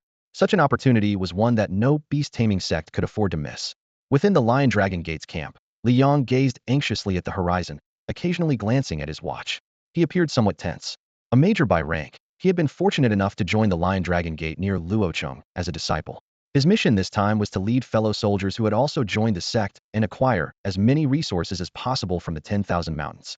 The task sounded simple enough, but as he looked around, sensing the gazes of others, dozens of eyes seemed to meet his from both sides. Pretending to remain composed, he took a deep breath and looked out into the distance, though his inner unease only deepened. The glances just now were the very source of his concern. Those looks came from the Spirit Summoning Academy in the Beautiful Country and the Amaterasu Shrine in the Sakura Country. According to intelligence, these 2 sects had already been infiltrated by their respective nations' soldiers. Based on historical relations, it was almost certain they would target during this beast taming conference. Not to mention, the Mo Dao sect and the Holy Light Order had also joined S-100 Sects Alliance. After this news spread, S international reputation soared, making it a thorn in the side of these two nations. What made matters worse was that his sect, the Lion Tiger sect, was only a fourth-grade sect, with strength ranking as average among sections. In contrast, the Spirit Summoning Academy and the Amaterasu Shrine were first-grade sects, far superior in power to the Lion Tiger sect. Buzz, the pendant hanging on his chest suddenly vibrated gently, calming him slightly. Liang, stay calm. He silently encouraged himself. As a major of, no matter the situation, he had to maintain composure and strive for the greatest benefit for his country. Besides, this time he wasn't fighting alone. The nation's top combat analysis team was behind him, ready to help him tackle any challenges with ease. Just then, a commotion arose in the crowd. The Beast Taming Palace is here. The superior sect has arrived. Quick, get ready. Even before the Beast Taming Palace descended, everyone had already lined up neatly, adopting the perfect posture and expressions for the occasion. The moment Li Jingji appeared, the crowd erupted in an overwhelming roar. We humbly welcome you, Palace Master Li. Liang couldn't help but feel surprised. Just now, apart from the sects based in, even the representatives from foreign sects had spoken in awkward Mandarin. Li Jingji landed gracefully, accompanied by Zhou Yun, Chongqing, and 10 disciples of similar age to Chongqing. She addressed the crowd. Thank you all for waiting. This year's Beast Taming Conference will follow the traditions of previous years. Those with a bone age over 30 are not allowed entry. Those above level 30 are not allowed entry. Non-Beast Taming sect members are not allowed entry. Does anyone have any objections? The crowd responded in unison once again. We leave it entirely to Palace Master Li. Li Jingji nodded. In that case, this year's Beast Taming Conference begins now. As soon as she finished speaking, thousands of figures simultaneously dashed into the dense greenery of the 10,000 mountains. Time is money. Seizing the initiative means achieving more with less effort. Everyone understood this principle, and Liang was no exception.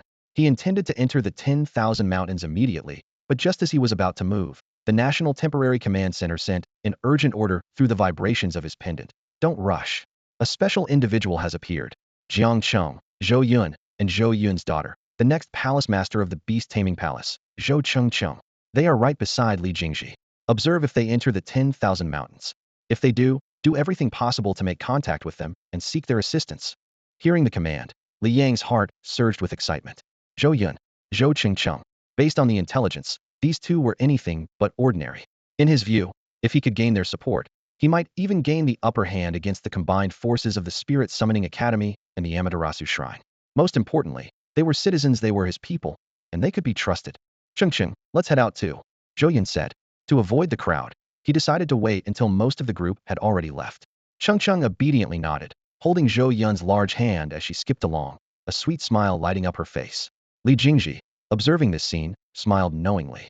He recalled how, earlier, when he told Chongqing she would have to enter the 10,000 mountains alone with the disciples of the Beast Palace, she had agreed, but he could sense her inner turmoil and fear.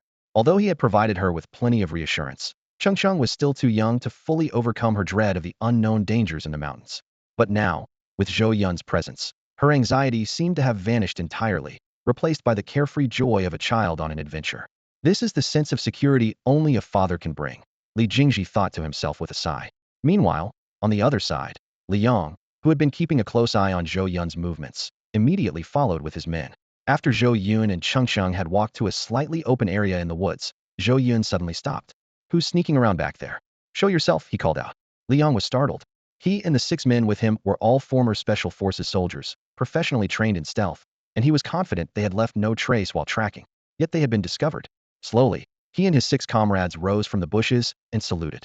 Major Liang of the White Tiger Army, reporting with 6 White Tiger soldiers to General Zhou. Zhou Yun was equally surprised.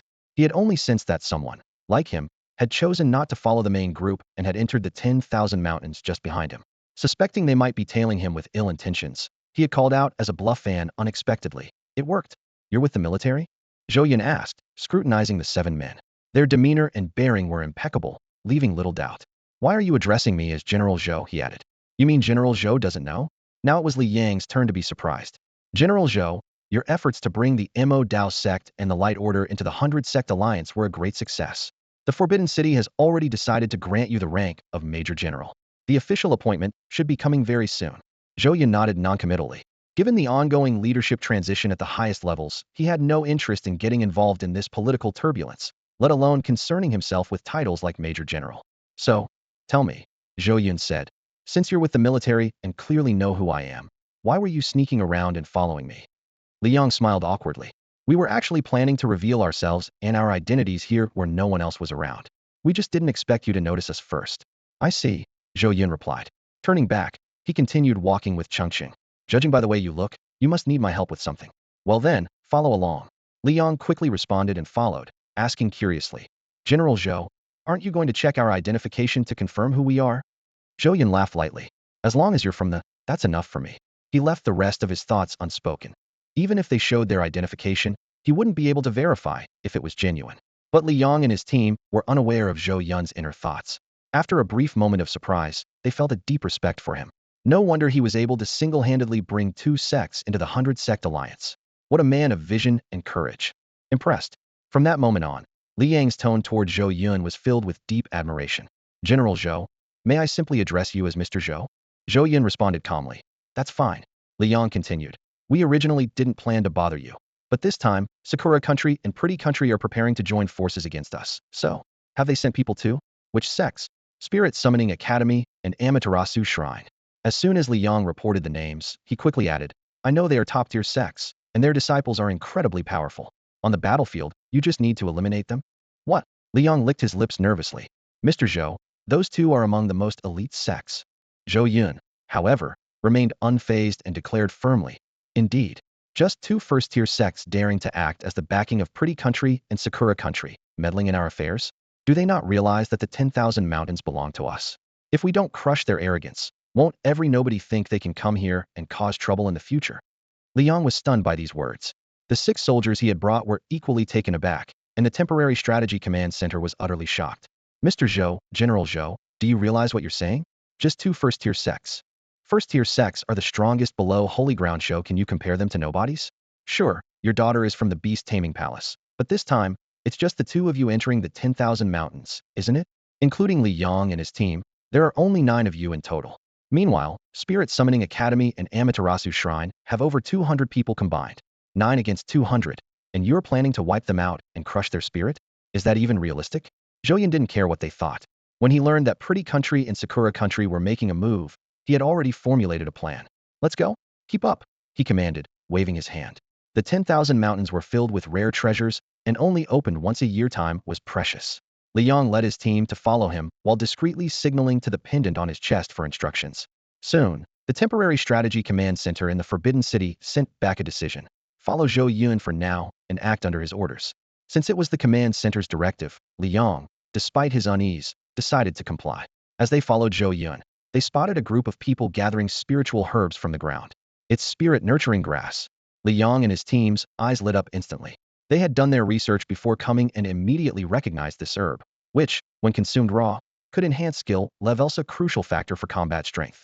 Hold on. The command center communicated through the pendant, instructing Liang, don't act on your own. Consult General Zhou for his decision. Liang nodded and was about to approach Zhou Yun when he saw that Zhou Yun had already stepped forward. Who gave you permission to dig up spiritual herbs here?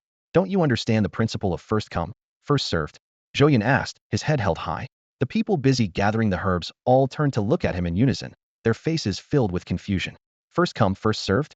But weren't we here first? Li Yang's hair stood on end as he witnessed the scene, a bitter smile forming in his heart. Mr. Zhou, suddenly taking control like this might provoke these people into turning against us. Gritting his teeth, he signaled to the 6 soldiers with him, preparing for battle. In the temporary command center of the Forbidden City, everyone was glued to the screen, watching the feed from the pendant, their hearts in their throats. Based on Zhou Yun's intelligence, they had concluded he was an extremely cautious person and instructed Liang to follow his orders precisely. However, not long after, Zhou Yun pulled an unexpected move that left everyone stunned. The 7 people with Liang represented 3 years of national effort, and if they encountered danger, those years of hard work would be wasted. Moreover, Zhou Chongqing, the future leader of the Beast Palace, was also in a precarious situation. Majorly, if a conflict arises, you must ensure the safety of General Zhou and his daughter at all costs. Receiving the command from headquarters, Liang had already prepared for the worst. But before that, he thought there might still be a chance to de-escalate the situation. As he stepped forward to say something to ease the tension, Zhou Yun impatiently interrupted. What are you staring at? Feeling unconvinced? How dare you dig spirit herbs on my territory without permission? And now you're glaring at me with your noses up? Absolute insolence. Get out of here now. Liang had no idea what the herb diggers thought after hearing Zhou Yun's outburst. He only knew his heart had sunk completely. Meanwhile, the command center staff twitched at the corners of their mouths, utterly shocked by Zhou Yun's audacity. Facing a group of sect disciples outnumbering him, he was still so fierce and unyielding. However, just as everyone braced themselves for an imminent conflict, the sect disciples' response left them utterly dumbfounded. The group exchanged glances, then sheepishly put down their tools and stammered apologies. Sorry. We'll leave right away. And with that, the entire group of them scurried off without a trace. What just happened? Liang and everyone at the command center were left with a million questions. By all logic, the opposing group, despite their numbers, should have at least shown some resistance or engaged in a verbal confrontation. How could they just turn tail and flee like this? What in the world?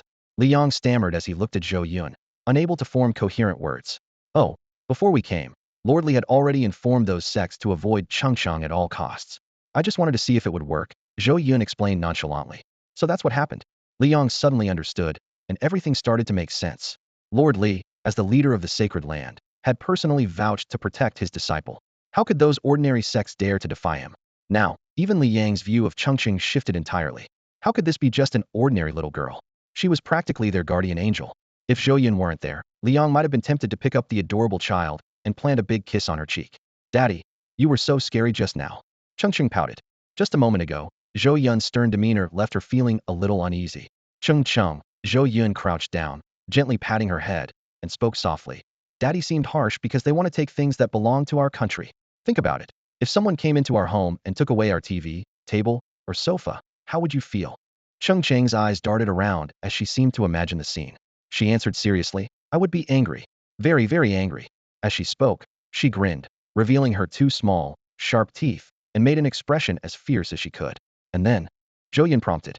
And then, Chongqing thought for a moment before declaring resolutely. Then I would yell at them. Zhou Yun paused for a second, then burst into laughter. Exactly. Yell at them. Chongqing is absolutely right. Hearing this, Chongqing also laughed gleefully. At this moment, Mr. Zhou pointed to the lush, spiritual herbs growing abundantly on the ground and asked, These spirit herbs? His eyes glimmered with greed as he gazed at the thriving plants. Zhou Yun waved his hand decisively. Dig them all up.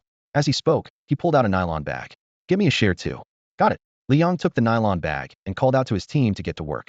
Half an hour later, all the spirit herbs had been collected, and genuine smiles of satisfaction spread across their faces. To have such a bountiful harvest right after entering the 10,000 mountains was a cause for celebration. Meanwhile, back at the Strategy Command Center in the Forbidden City, everyone exchanged pleased nods and smiles. Spirit herbs of this caliber, which had emerged with the rise of spiritual energy, were now exceedingly rare. Obtaining such a large batch would be immensely helpful to their efforts. Now that we're done here, let's keep moving, Zhou Yun said as he stood up, pulling Chongqing along and leading the group forward. They continued on their journey, and over an hour passed.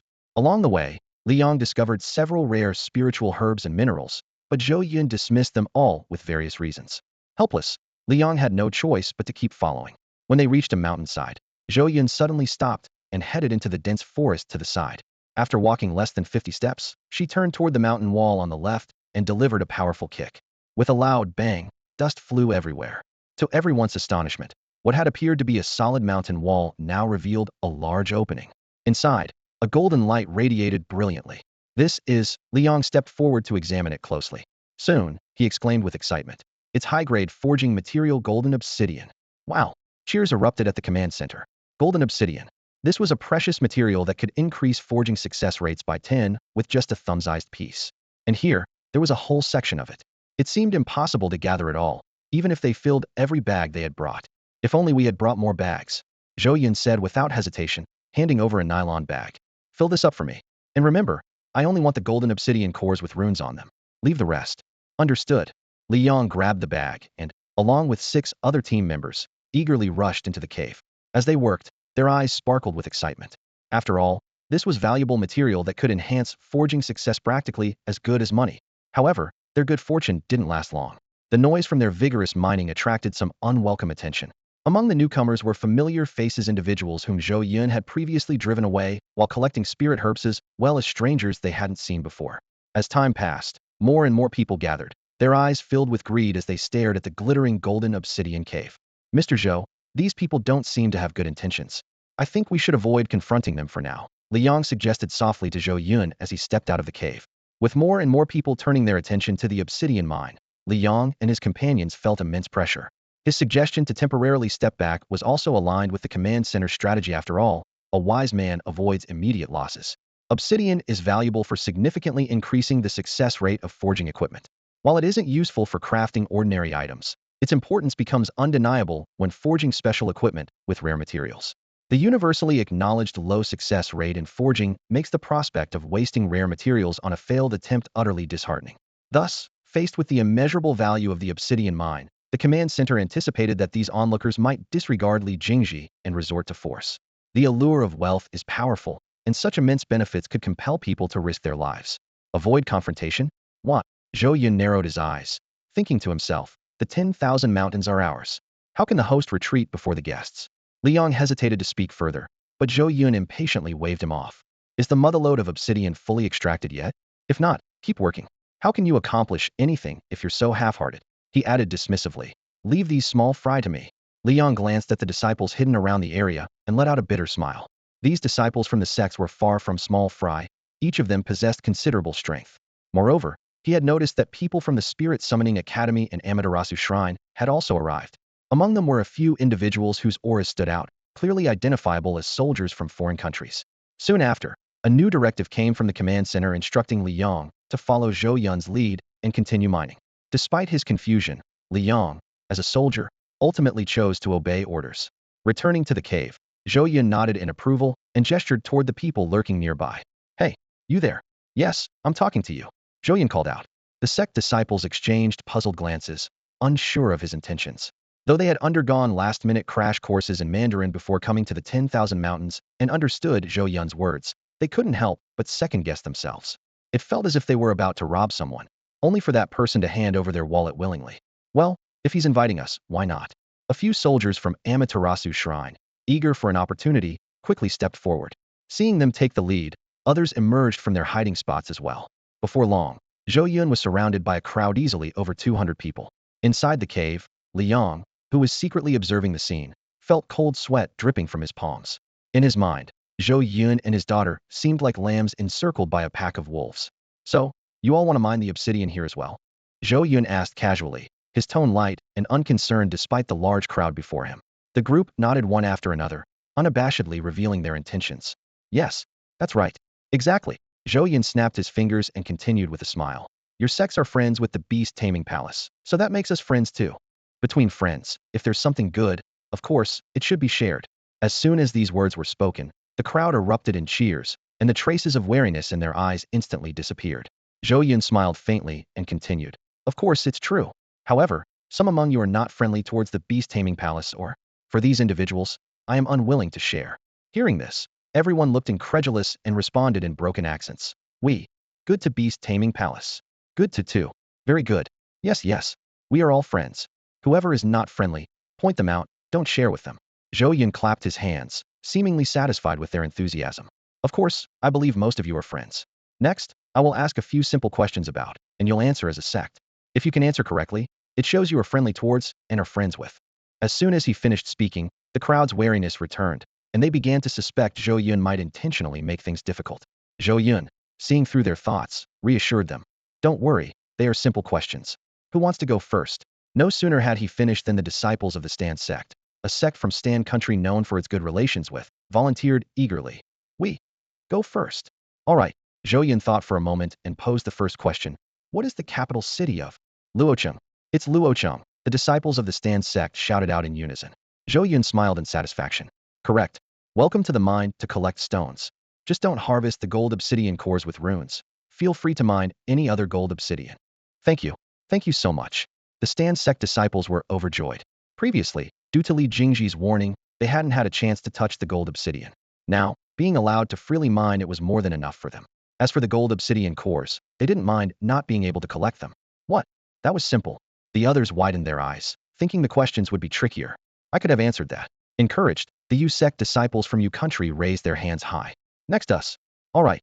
Zhou Yun maintained his calm expression and asked, what is the festival celebrated during S New Year?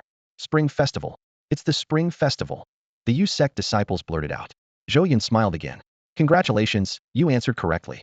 Friends, welcome to the mine. The same rule, aptly no harvesting gold obsidian cores. Understood. Completely understood. The Yu sect disciples readily agreed and eagerly entered the mine. After 2 rounds of such simple questions, the remaining groups became even more excited. It's our turn. Us. It's clearly our turn. Don't rush, one at a time. Everyone will get a chance. Zhou Yun calmed the crowd and continued to pose questions, allowing 5 more sects to enter the mine. Finally, it was the turn of the Amaterasu Shrine members from Sakura country. Unable to hold back, they stepped forward voluntarily. All right. Zhou Yun's expression remained unchanged as he asked, please answer. During the Three Kingdoms period, what was the name of the 8th great-grandson of the unparalleled General Pan Feng?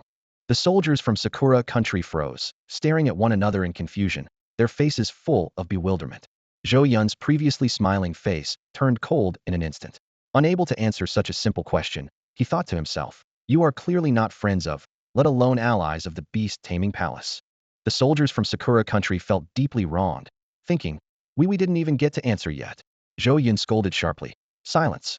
Your expressions have already given me the answer. Now, immediately, get out. His sudden outburst of anger stunned the other sect members, who had just seen him being so amicable and friendly moments ago. The soldiers from Sakura country were already frustrated, but under the pressure of the crowd's accusations, they could only retreat angrily to the side, their resentment growing. Meanwhile, Liang, who was observing the situation from the mine, couldn't help but burst into muffled laughter, nearly doubling over from the hilarity. He hadn't expected Zhou Yun to resolve such a major crisis so effortlessly, leaving Sakura country with no ground to stand on. As for the other sects joining in the mining of golden obsidian, it wasn't really an issue. After all, the highest quality golden obsidian had already been mostly extracted by their team, leaving behind lower value remnants.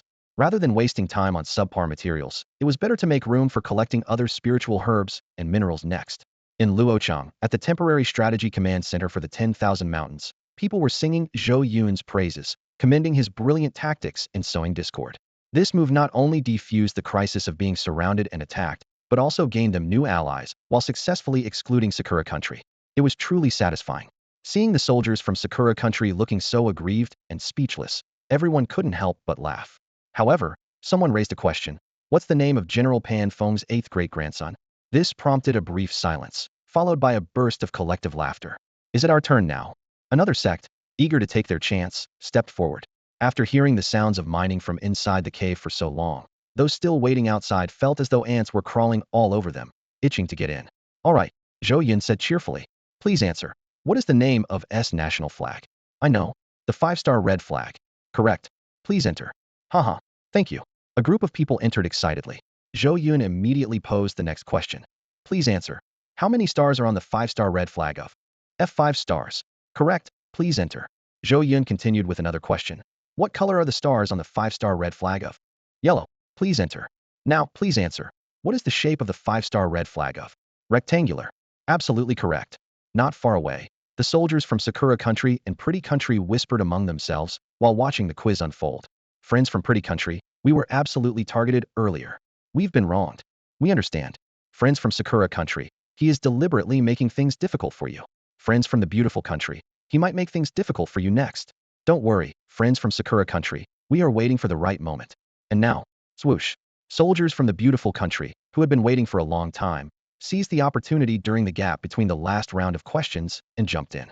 They were confident about this round of questions, because they had already observed that all of Zhou Yun's previous questions were related to the 5-starred red flag. Thus, they had used the internet to memorize all the knowledge points about the 5-starred red flag. At this moment, they could swear to God that even people couldn't know more about the 5-starred red flag than they did. Sure enough, under their intense gaze, Zhou Yun spoke. Please answer, the 5-starred red flag. Great. That's it. Hearing the words, 5-starred red flag, the soldiers from the beautiful country radiated strong confidence from their eyes. As long as the question was related to the 5-starred red flag, there was no way they couldn't answer it. The 8th one, who made it? Zhou Yun slowly finished his question. The soldiers from the beautiful country were instantly dumbfounded. They looked at each other and could only see confusion in each other's eyes. The 5-starred red flag's 8th one? They tried to recall the information they had found online earlier. But no matter how hard they tried, they could only remember the creator of the first 5-starred red flag. As for any information about the creator of the 8th one, their minds were completely blank. Did you ask the wrong question? One of the soldiers from the beautiful country frowned and asked, shouldn't you be asking about the creator of the first one? Zhou Yun's face darkened immediately. Who are you to question my questions? All right, all right. The soldiers from the beautiful country compromised. Just give us a little more time, and we'll definitely figure it out. Time's up. Zhou Yun coldly pointed to the side. Out. The soldiers from the beautiful country were furious. How dare a person speak to the proud soldiers of America in such a tone? However, just as they began to express their dissatisfaction, people from other sects behind them reprimanded. What are you doing? Do you intend to cause trouble?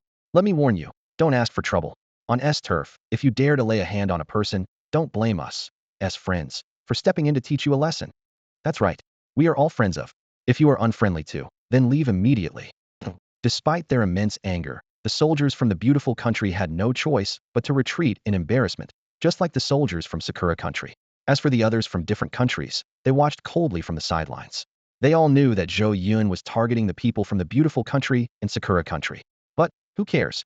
There was only so much obsidian, or to go around fewer people to share it meant more for them. As long as they could enter the mine, why should they care if others could? You are dead meat. One of the soldiers from the beautiful country cursed at Zhou Yun from a distance. Zhou Yun squinted his eyes slightly and looked in that direction. Dare to curse at me? Bring him to me. Everyone froze for a moment, then quickly realized they were being ordered. Without any hesitation, nearly everyone sprang into action, swarming forward to pin down the foul-mouthed soldier from the United States in front of Zhou Yun. The other U.S. soldiers, seeing they were outnumbered, didn't dare step forward to help. How dare you treat me like this? You'll remember this. I will definitely get my revenge on you. The soldier roared furiously. His final scream came when someone, irritated by his continued arrogance even after being subdued, delivered a fierce kick to his groin.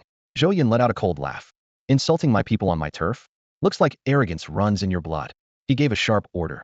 Drag him somewhere out of my sight and give him proper treatment.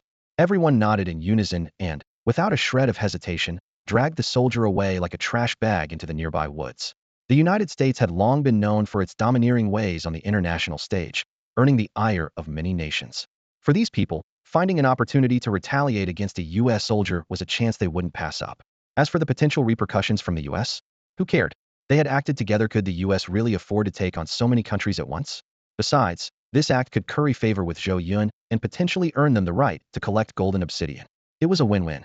As the soldier was dragged away, the sound of crisp slaps echoed from the woods, sharp and relentless. Judging by the intensity and frequency of the sound, Zhou Yun concluded that the punishment was anything but light. However, soon, there was a faintly discordant noise. Before Zhou Yun could discern it, his daughter Chongqing curiously asked, "Daddy, what are they doing in there?" Zhou Yun replied gently. That uncle was being rude and impolite, so everyone is teaching him a lesson about respect. He didn't want Chongqing to be exposed to violent scenes too early, fearing it might affect her healthy growth. Chongqing nodded, half understanding. The lesson in respect lasted longer than Zhou Yun had anticipated. Impressed by the zeal displayed by the sect members, Zhou Yun waved his hand decisively, granting all sects access to the mine except for the Summoning Academy and the Amaterasu Shrine. Why? A soldier from Sakura country protested indignantly. Why don't they have to answer questions? The U.S. soldier chimed in. They're not following the rules. This isn't fair. Zhou Yun looked at them as if they were fools and said coldly, "The rules are mine to make. If I say it's fair, then it's fair." What? You have a problem with that? The U.S. and Sakura country soldiers glared at him angrily, but were utterly powerless to do anything. At this moment, the U.S. soldier who had undergone respect education was dragged back out. The sight of him made Zhou Yun's mouth twitch slightly, and he couldn't help but think, what a mess. The soldier's face was so swollen it resembled a pig's head, his clothes were disheveled, and he walked with his legs awkwardly clamped together, stumbling and unsteady. If he hadn't been dragged along, he might have collapsed on the spot. Wow, now that's what I call a proper lesson in respect, Zhou Yun thought as he glanced at the smug, satisfied expressions on a few dark-faced individuals in the crowd, shaking his head internally. After the battered soldier was reluctantly reclaimed by his comrades, Zhou Yun noticed a clear shift in the atmosphere. Both the U.S. and Sakura country soldiers now looked at him with a newfound sense of fear. After all, just as a tree relies on its bark to live, a person relies on their dignity. Being subjected to such a reprimand would make an ordinary person feel worse than death itself. After a brief exchange, they decided to leave. Over an hour later, Li Yang and his team withdrew from the mine. "Mr. Zhou, this is for you."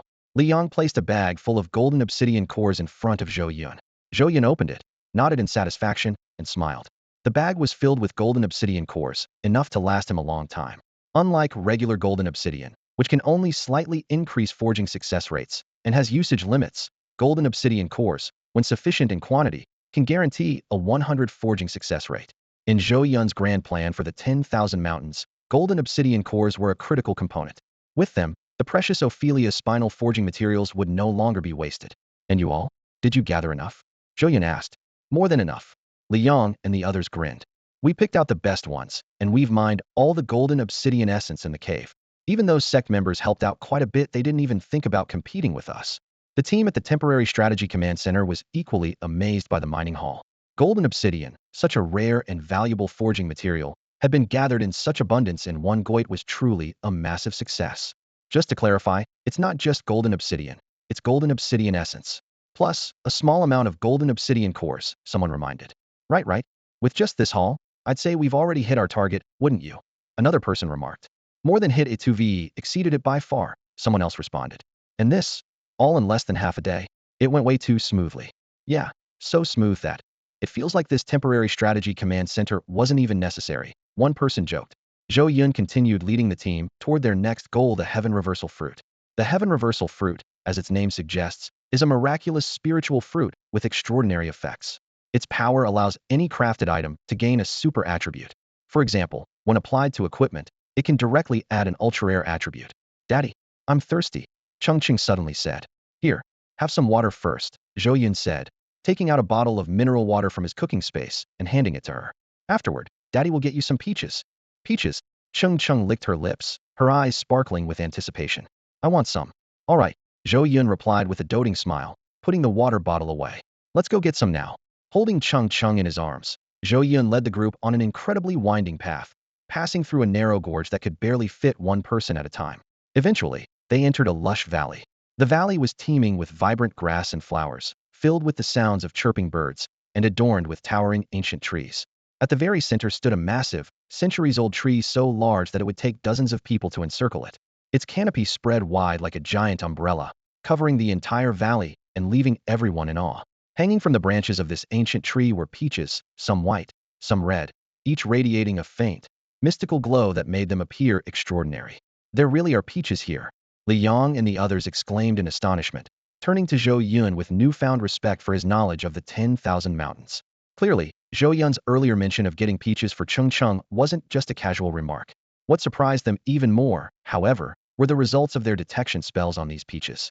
The description of the peaches attributes its name, category, mystical effects, and the promise of a significant experience boost was enough to make Li Yang and the others salivate. The words significant experience were like a powerful stimulant, igniting their excitement. The heavenly Tao was always precise with its wording. If it claimed significant, the experience gained from this peach must be extraordinary. The members of the Temporary Strategy Command Center were equally astonished by the fruit's miraculous properties. A single fruit that could grant experience? Such a mystical fruit was unheard of. Truly, the 10,000 mountains lived up to its reputation, brimming with rare treasures. However, the real curiosity was just how much experience a single peach could provide. While Li Yang and the others were still reeling from their amazement, Zhou Yun had already reached out, plucked a peach, and handed it to Chongqing. The fruit's innate purification ability meant it required no cleaning. Here, Daddy, eat. Chongqing held the peach in both hands and offered it to Zhou Yun. The heartwarming gesture made Zhou Yun burst into laughter. Daddy doesn't like peaches. You eat it, Chongqing. Chongqing tilted her head, pondering for a moment, before the peach in her hands captured her attention again.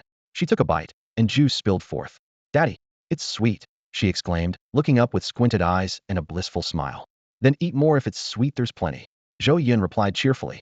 But just as the words left his mouth, Li Yang's expression grew tense. He quickly stepped closer and whispered, We're being followed. It looks like people from Sakura Nation. Li Yang expected Zhou Yun to react with the same wariness he felt. After all, this wasn't the mines, where other sects might lend a hand. If the Sakura Nation made a move here, they'd be on their own, and the danger would escalate significantly.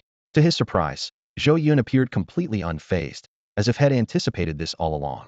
He waved dismissively and said, Don't hold back, everyone. There are plenty of peaches here, so eat as many as you want and pick whatever you like. But remember, while the 10,000 mountains are in our Hua Nation's territory, we are guests here in the eyes of the local creatures. As guests, we shouldn't overstep. Let's only pick the smaller, whiter peaches. Leave the larger, redder ones for the creatures of the 10,000 mountains. That way, when they awaken and notice some peaches missing, they won't be too upset. Li Yang and the other soldiers from Hua Nation were left speechless. The creatures of the 10,000 mountains? Weren't those just magical beasts? Beasts that would kill you if you didn't kill them first. Why show them any courtesy? Still, Since Zhou Yun had said so, they chose not to argue out of respect. Before long, the Temporary Strategy Command Center issued its decision. Follow General Zhou's orders in all matters. Li Yong and the others didn't mind. After all, as long as it was a peach, it would grant experience regardless of size. The only difference would be the amount of experience gained. And if they ate enough, wouldn't it all add up in the end? Without hesitation, they began picking the nearest peaches and devouring them in a few bites. Delicious. Sweet. I want more. That was their unanimous first impression. As their bodies shimmered faintly with a golden glow, the sound of the system notification announcing their level up echoed in their ears. The sudden notification startled them so much that they dropped the peach pits in their hands. I leveled up. Me too. Oh my god. I just leveled up recently, and now it's happened again.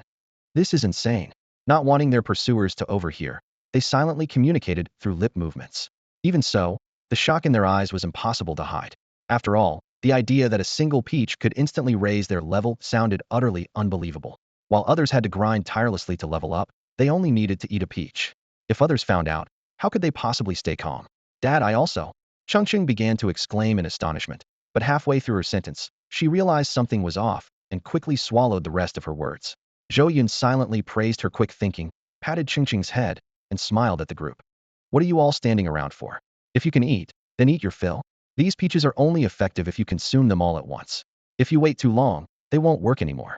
Seriously? Li Yong and the others were stunned and immediately started picking and eating the peaches as fast as they could. Soon, the system's level-up notifications rang out repeatedly in their ears. As they ate, tears of joy streamed down their faces. Before coming here, they never imagined leveling up could be so effortless and enjoyable. Even the Temporary Strategy Command team was green with envy. I remember Li Yong was level 25, right? How long has it been? The golden glow of leveling up has appeared 16 times already. No, there it goes again. That's 17 times. Does this mean he's now level 42? Why wasn't I included in the mission team? This is the opportunity of a lifetime. If Li Yang's level were made public, he'd undoubtedly be the global leader. But being the global #1 was nothing. Now it's likely that the top 7, or even 8, players in the world are all from their team, and their levels are still climbing rapidly. However, as they continued eating, Li Yong and the others began to feel a creeping fear. The speed at which they were leveling up was so unnaturally fast that it frightened them. They were terrified this might all be a dream, and that they'd suddenly wake up to find none of it was real. But even after they ate until they were completely stuffed and couldn't take another bite, the dreamlike scenario didn't end. Zhou Yun looked at the group, their bellies now round and bloated, and couldn't help feeling a twinge of envy. Even Chongqing, who had the smallest appetite, had leveled up 20 times. As for Li Yong and the others, being adults with much larger appetites, their levels had likely reached heights that ordinary professionals could only dream of. But as a non-combat professional, Zhou Yun could only watch. After all, unless explicitly stated otherwise, any experience-related benefits were useless to someone in his profession. Still, his primary goal was never these peaches. While the peaches were extraordinary, they paled in comparison to the Tiananai fruit. That was his true target. He had already climbed over 100 meters up the tree trunk with Chongqing. Above him, on a sturdy branch of the main trunk, a golden peach-like fruit glimmered like a precious jewel, cradled by the branch. That was the Tiananai fruit. Above the fruit, a golden beast resembling a monkey gazed down at him, its lantern-like eyes glowing a menacing red as it watched his every move. Even though Zhou Yun was mentally prepared, he was still startled. The unique nature of the beast before him made his heart tighten. Other creatures could only see it when they got within a certain distance. Otherwise, it remained invisible. Such a unique beast was clearly no ordinary creature. Its name was Heaven-Defying Great Sage, aged 106, classified as a divine beast, with a strength level of 862. However, its endurance, intelligence, and mental attributes were unknown. Its special ability was invisibility. When it distanced itself from other creatures, it would disappear from sight. As for its skills, it possessed the heaven-defying strike, while its other abilities remained a mystery. Zhou Yun silently breathed a sigh of relief, having already covered Chongqing's eyes with a cloth. Otherwise, if they had alarmed the heaven-defying Great Sage, he feared he would have to log back into his account to resolve the crisis. In his previous life, he hadn't been interested in combat professions, so he had no experience harvesting the heaven-defying fruit. However, he had often come across posts online about players being instantly killed by the Great Sage's strike while attempting to harvest the fruit. Though its invisibility ability might seem simple, it was extremely troublesome in actual combat. Combined with its incredible speed, the beast could remain virtually undetectable. Once it found an opportunity, it would suddenly accelerate, reappear, and unleash its powerful heaven-defying strike, instantly defeating its enemies. Nonetheless, the allure of the heaven-defying fruit was immense. and players' ingenuity in obtaining it seemed boundless. During the open season in the 10,000 Mountains, the heaven-defying Great Sage, like other powerful beasts, remained in a dormant state. As long as it wasn't attacked or approached with excessive noise, the fruit before it could be taken with ease. Reports of successful attempts often left players, who had previously suffered losses, feeling both amused and frustrated. Zhou Yun shook his head, clearing his thoughts. With a swift motion of his right hand, the heaven-defying fruit was in his grasp. Returning to the base of the tree, he was greeted by Li Yang and the others as soon as they saw him appear. Mr. Zhou, here are the flat peaches we harvested for you. Do you think this is enough? Li Yang asked. Zhou Yun tossed the bag full of flat peaches into his cooking space and asked, you all seem to have professions related to beast taming, right? That's right. Li Yang and the others nodded in unison. Would you like to form a contract with a divine beast? Zhou Yun asked again. A divine beast? A flash of excitement appeared in Li Yang's eyes, and he nodded repeatedly. Of course. But forming a contract with a divine beast isn't easy, is it? Seeing the hopeful yet hesitant expressions on their faces, Zhou Yun smiled and said, if you follow my instructions, it's actually not that hard. Of course. We'll do whatever you say, Mr. Zhou. Li Yang readily agreed. Over the course of their journey, they had developed complete trust in Zhou Yun. Then let's get going. Zhou Yun beckoned them, leading the way toward the valley's exit. Along the way, Li Yang and the others seemed eager to speak, but held back. After the group had left the valley and traveled some distance, Li Yang finally couldn't hold back and spoke up. Mr. Zhou, are we just leaving like this? What else would we do? Zhou Yun responded calmly. But those peaches, they must have been discovered by the people from Sakura country. Shouldn't we do something about it? Li Yang pressed on. No need, Zhou Yun replied firmly. Li Yang felt uneasy. But such rare peaches, falling into the hands of Sakura country. I just can't shake this feeling. Let me ask you, those small, white peaches, you picked them all, right? That's right. Li Yang confirmed. Then there's nothing to worry about, Zhou Yun continued. The remaining large, red peaches cannot be picked. What? Li Yang and his companions were all taken aback. If someone picks those peaches, it will awaken the dormant beasts in the valley, and they'll be surrounded and attacked. Just so you're aware, those beasts are at least sacred beasts. Sacred beasts. Li Yang and the others were shocked. So, when we were in the valley, and I told you to only pick the small, white ones because, as guests, we shouldn't overstep our bounds. Of course, that was just nonsense to throw off the people from Sakura country, Zhou Yun said with a laugh. Hopefully, they'll take the hint. Just as he finished speaking, a massive tremor came from the direction of the valley, accompanied by shouts and cries of awe. Hey! Zhou Yun shook his head and continued walking. It seems they didn't listen after all. Watching Zhou Yun's retreating figure, Li Yang and the others shivered in unison. For the first time, they realized that the ever-smiling Zhou Yun wasn't as kind and gentle as he appeared. In fact, he could be quite ruthless. Good thing he's not our enemy. Otherwise, we wouldn't even know how we died. Li Yang voiced the thought that was on everyone's mind. Reflecting on the earlier events, they recalled not only eating the peaches but eating plenty of them. If anyone had been greedy or curious enough to try the large, red peaches, their fate would have been. The temporary strategy command team fell into a brief silence. After a while, someone broke the quiet. Wasn't there someone earlier who suggested picking one of those large, red peaches to test what it does? That was just enough. Let's not bring it up again. I propose that from now on, during Li Yang and his team's operations, we refrain from making random suggestions. All actions should follow General Zhou's command, and we'll assist as needed. Agreed. Seconded. After walking further, as evening approached, Li Yang pointed into the distance. Mr. Zhou, is that firelight over there?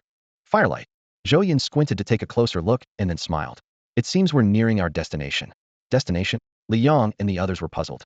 To them, firelight usually meant a fire, something to steer clear of, not a destination. But seeing that Zhou Yun had no intention of explaining, they wisely refrained from asking further.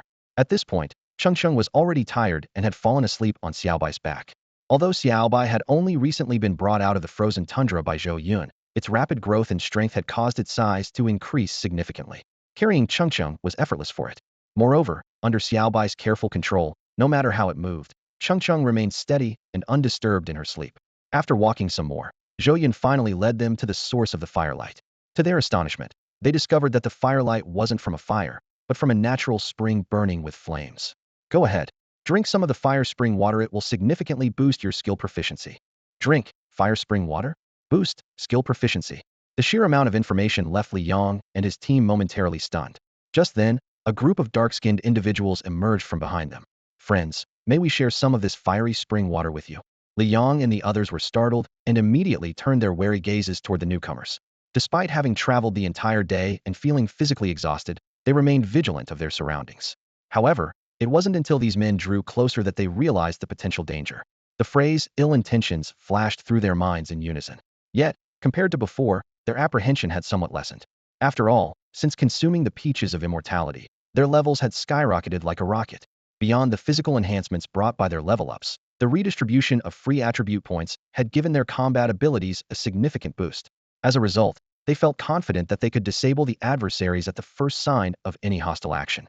Zhou Yun, however, appeared completely unfazed. Without even turning his head, he calmly rejected them, saying, "This fiery spring is only drinkable by certain individuals. If you consume it, you'll only bring disaster upon yourselves." The men clearly did not believe Zhou Yun's words and were about to argue when the rustling of movement around them interrupted. One group after another emerged from the surroundings. "Sir, that's not fair.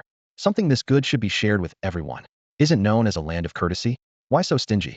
Or is it that the spring water is too scarce and you're afraid there won't be enough to go around? If that's the case, how about we take turns drinking it? Haha, something that can increase skill proficiency is too good to pass up." Seeing so many people appear one after another, Li Yong and his group felt utterly embarrassed. Their self-assumed elite image crumbled in an instant. They hadn't even noticed so many people lying in ambush around them. Li Yong, filled with regret, slapped himself in frustration. Another soldier whispered a suggestion. "The ones leading them are those soldiers from the pretty country. They must be from their organization, and they clearly mean trouble. Mr. Zhou, perhaps you should leave first, and we'll hold them off." One of the pretty country soldiers seemed to see through their intentions and laughed loudly. "Thinking of leaving now? Isn't it a bit too late? Don't think we don't know you picked a lot of peaches in that mysterious valley earlier today. Hand over the golden obsidian and peaches you collected, or you can forget about leaving." As he spoke, numerous individuals from different sects had already surrounded Zhou Yun and his group. Zhou Yun raised an eyebrow slightly and asked, "Aren't you afraid that Sect Master Li will hold your sects accountable for your actions?"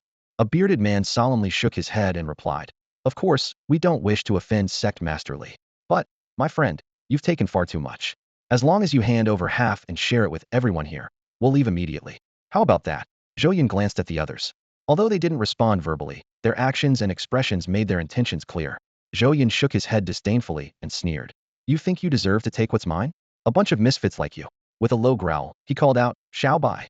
Xiao Bai immediately understood and raised its massive paw, pressing lightly on a stone.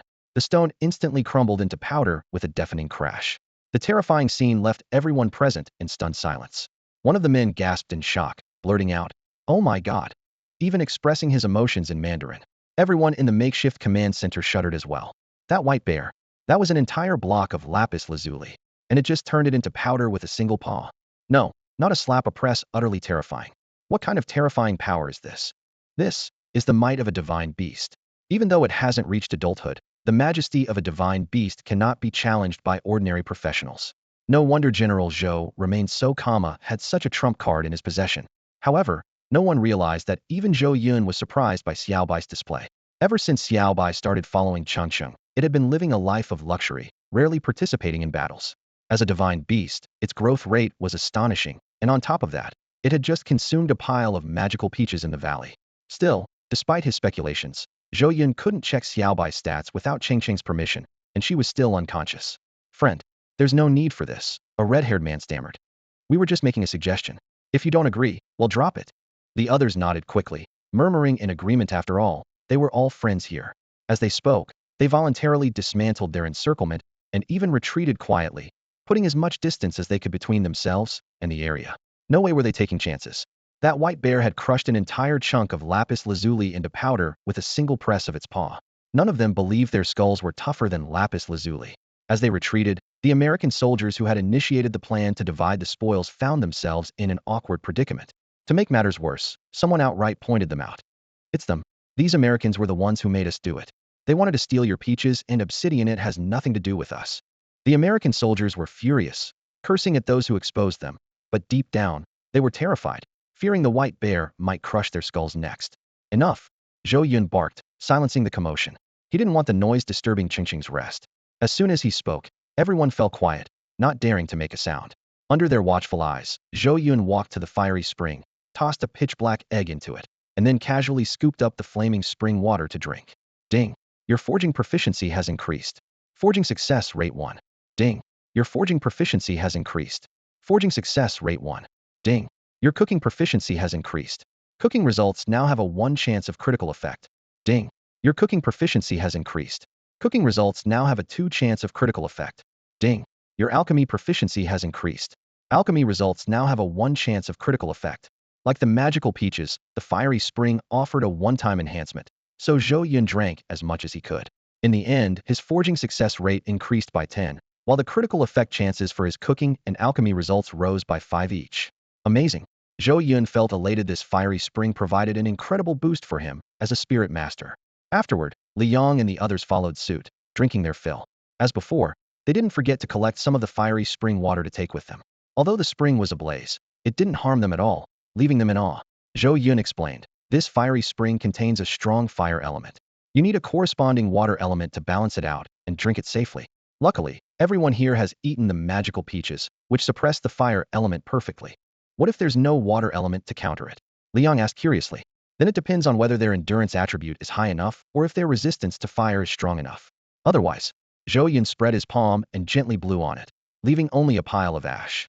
In the distance, the American soldiers who had quietly escaped realized no one was chasing them. At this point, their greed for the treasure outweighed their fear of the white bear. Deciding to return and take another look, they were overjoyed to find that Zhou Yun and his group had already left. Huh, they didn't finish the spring water. Those foolish Chinese. They even left us a chance. Let's drain this spring dry. You can't drink it. It's not yours. Without permission, no? Absolutely not. As the soldiers from Pretty Country rushed toward the fire spring, members of other sects immediately stepped forward to stop them. Seeing these people, the Pretty Country soldiers were instantly enraged. It was you traitors who sold us out earlier when things got tough. And now you're trying to stop us from drinking the fire spring? Get out of the way. Without hesitation, they summoned their contract beasts, glaring menacingly, clearly ready to fight at the slightest provocation.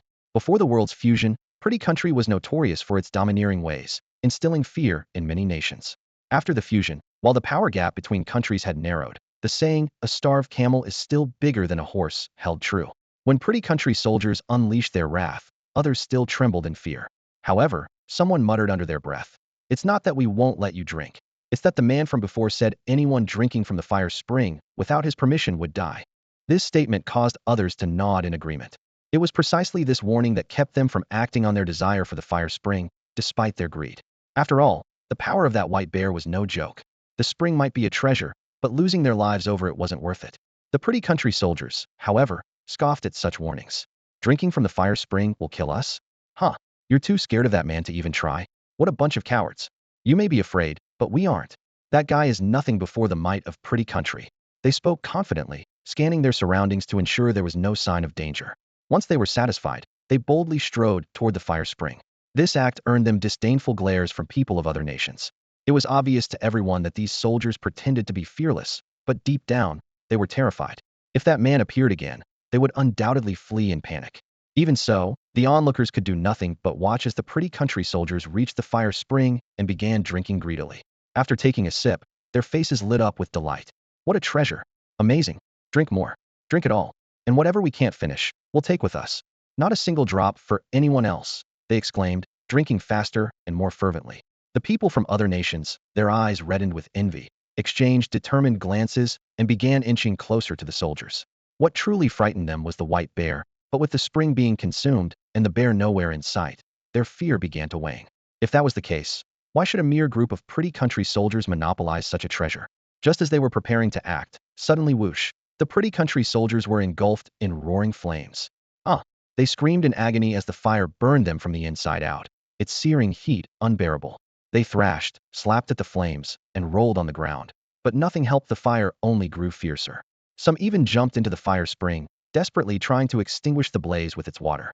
In the instant that person jumped into the fire spring, they vanished without a trace as the flames roared skyward. Following this, the other soldiers from the foreign country also fell silent, instantly reduced to mere ashes, not even leaving behind fragments of bone. The scene was utterly horrifying, sending chills down everyone's spines.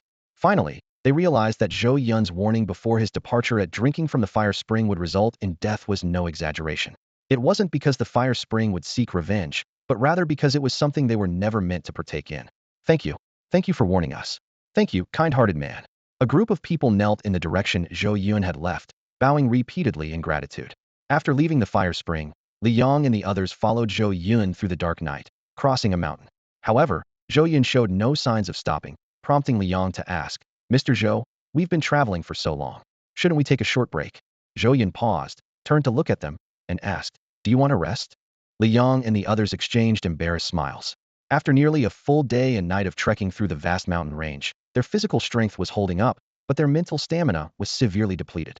What they longed for was not just rest, but even a brief moment to catch their breath, even if it was just for half an hour.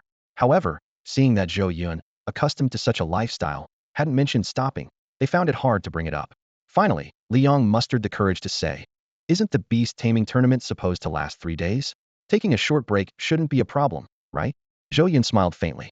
It's not a problem, of course, but the sacred beast is just up ahead. Are you sure you don't want to keep going? The sacred beast? Li Yang and the others instantly perked up, their exhaustion vanishing in an instant. Hey, Mr. Zhou, we're trained soldiers with bodies of steel. We don't need rest at all. They chimed in unison. That's right. Mr. Zhou, let's keep moving. Zhou Yun simply smiled and continued leading the way. In truth, his reluctance to rest stemmed from a desire to achieve his goal as quickly as possible and conclude the beast taming tournament, preventing other countries from exploiting too many resources in the vast mountain range. Although Zhou Yun claimed the sacred beast was nearby, they continued walking for nearly 4 more hours. Li Yang couldn't help but ask, Mr. Zhou, how much farther to the sacred beast? Zhou Yun, full of energy, replied, almost there, just ahead. Each time they inquired, Zhou Yun gave the same response. Despite their trust in him, the absence of any sign of the sacred beast after so long might have led them to doubt him, if not for the confidence they'd built in him. Just as they resolved to persuade Zhou Yun to take a break no matter what, Zhou Yun pointed at a cluster of massive rocks ahead and said, look over there, isn't that it? Huh? Where? Where? The eyes of Li Yang and his team lit up instantly. Right here, Zhou Yun said as he approached and patted one of the rocks. Remember, only choose the ones with a crosshatch pattern on the surface for the contract. I have some matters to attend to, so I'll leave for a bit. Once you've completed the contract, wait for me here. With that, he walked away. During this journey through the vast mountain range, Zhou Yun had already acquired the golden obsidian core to enhance the success rate of forging equipment, the heaven-reversing fruit to imbue ultra-rare attributes into his creations, and the fire spring to compensate for the innate deficiencies of the demon dragon king's egg. His final destination was the nearby deep frost abyss. There, he would find the last piece of the puzzle for forging his weapon, the cold abyssal crystal. Once a spirit master reaches level 10, they can forge superior grade equipment. Unlike common and excellent grade equipment, superior grade gear allows for the addition of specific materials to grant extra elemental attribute effects.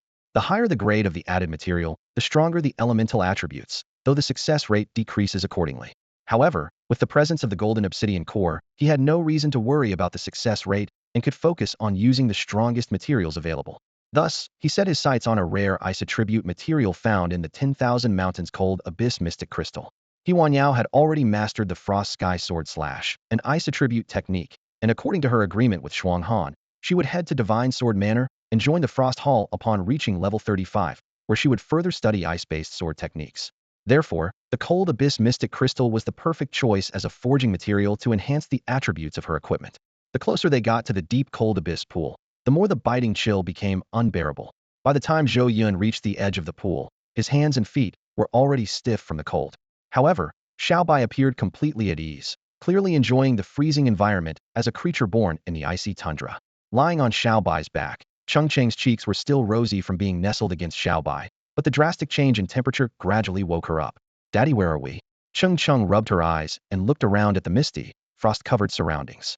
Zhou Yun explained that they were at the deep cold abyss pool in the 10,000 Mountains and that he needed something from the bottom of the pool. He asked if Chongqing could help him. Of course. Chongqing clenched her little fists with excitement, thrilled at the chance to help her father.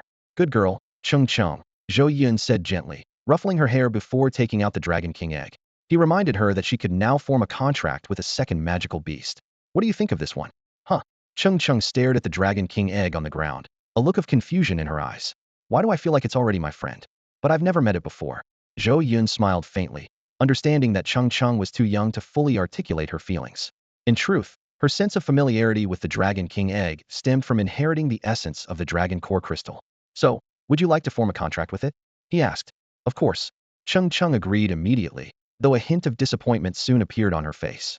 But last time, Master helped me try to form contracts several times, and I failed every time. It's okay, Zhou Yun reassured her in a softer tone. This time, Daddy is here. Chongqing looked at Zhou Yun, her heart swelling with newfound confidence. All right. She nodded firmly. She extended her small hand and began tracing the contract array in the air. Her expression became serious, and her movements were precise and steady, every stroke filled with focus and determination. My little Chongqing, you've grown up, Zhou Yun thought to himself, feeling a deep sense of pride. After a while, she finished drawing the array and gave it a gentle push. The completed contract array floated toward the Dragon King egg and seamlessly merged into it without resistance. Ah!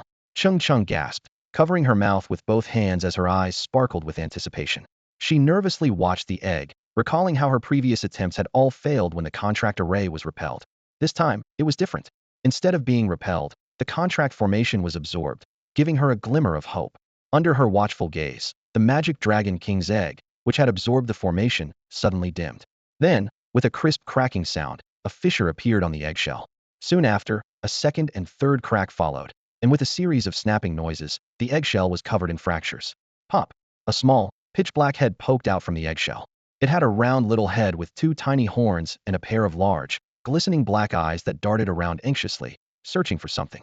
The moment it saw Chongqing, the anxiety in its eyes transformed into joy. Chirp chirp. It let out a cheerful cry, its plump body bursting out of the eggshell. With its short, stubby claws reaching forward, it tried to leap straight into Chongqing's arms.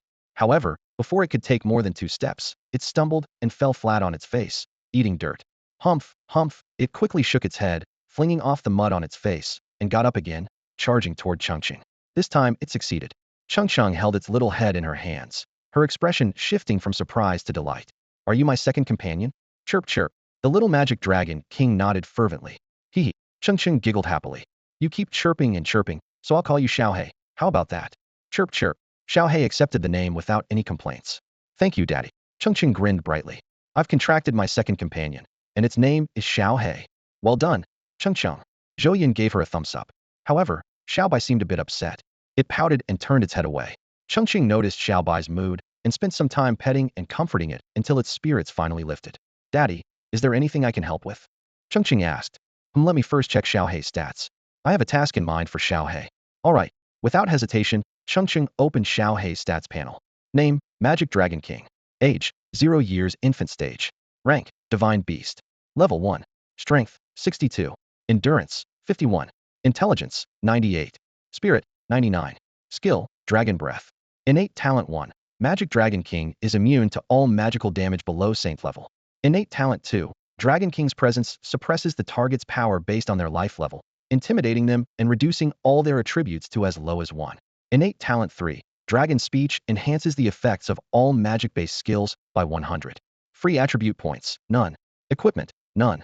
After reviewing the stats, Zhou Yun nodded in approval. The Magic Dragon King's attributes were as he had expected. As a divine beast, its initial stats, talents, and skills were slightly superior to Xiaobai's.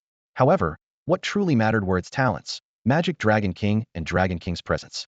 To retrieve the cold demon crystal from the depths of the frozen demon pool, 2 challenges had to be overcome. First, they needed to withstand the continuous magical damage within the pool. Second, they had to deal with the numerous saint-level beasts guarding the crystal, the frozen demon Jiao. Xiaohei's 2 talents were the perfect solution to these problems. After Zhou Yun explained everything to Chongqing, she gave a decisive command, and Xiaohei leapt into the frozen demon pool with a splash. At the entrance of the 10,000 mountains, various sects had set up temporary camps, organized by their respective sections. Although Li Jingji could have stayed at the royal beast palace, his gentle nature led him to choose a simple tent alongside everyone else. At that moment, inside the tent, the principal of the Summoning Academy and the head of the Amaterasu Shrine were confronting Li Jingji. Palace Master Li, we came here upon your invitation to participate in the Royal Beast Tournament, but all our disciples have met tragic ends. As the host of this event, we demand an explanation from you. An explanation? Li Jingji smiled faintly, gently setting down the scroll in her hand. Her voice was warm, yet carried an undertone of firmness. During the Beast Taming Tournament, any disciple who enters the 10,000 mountains is subject to fate.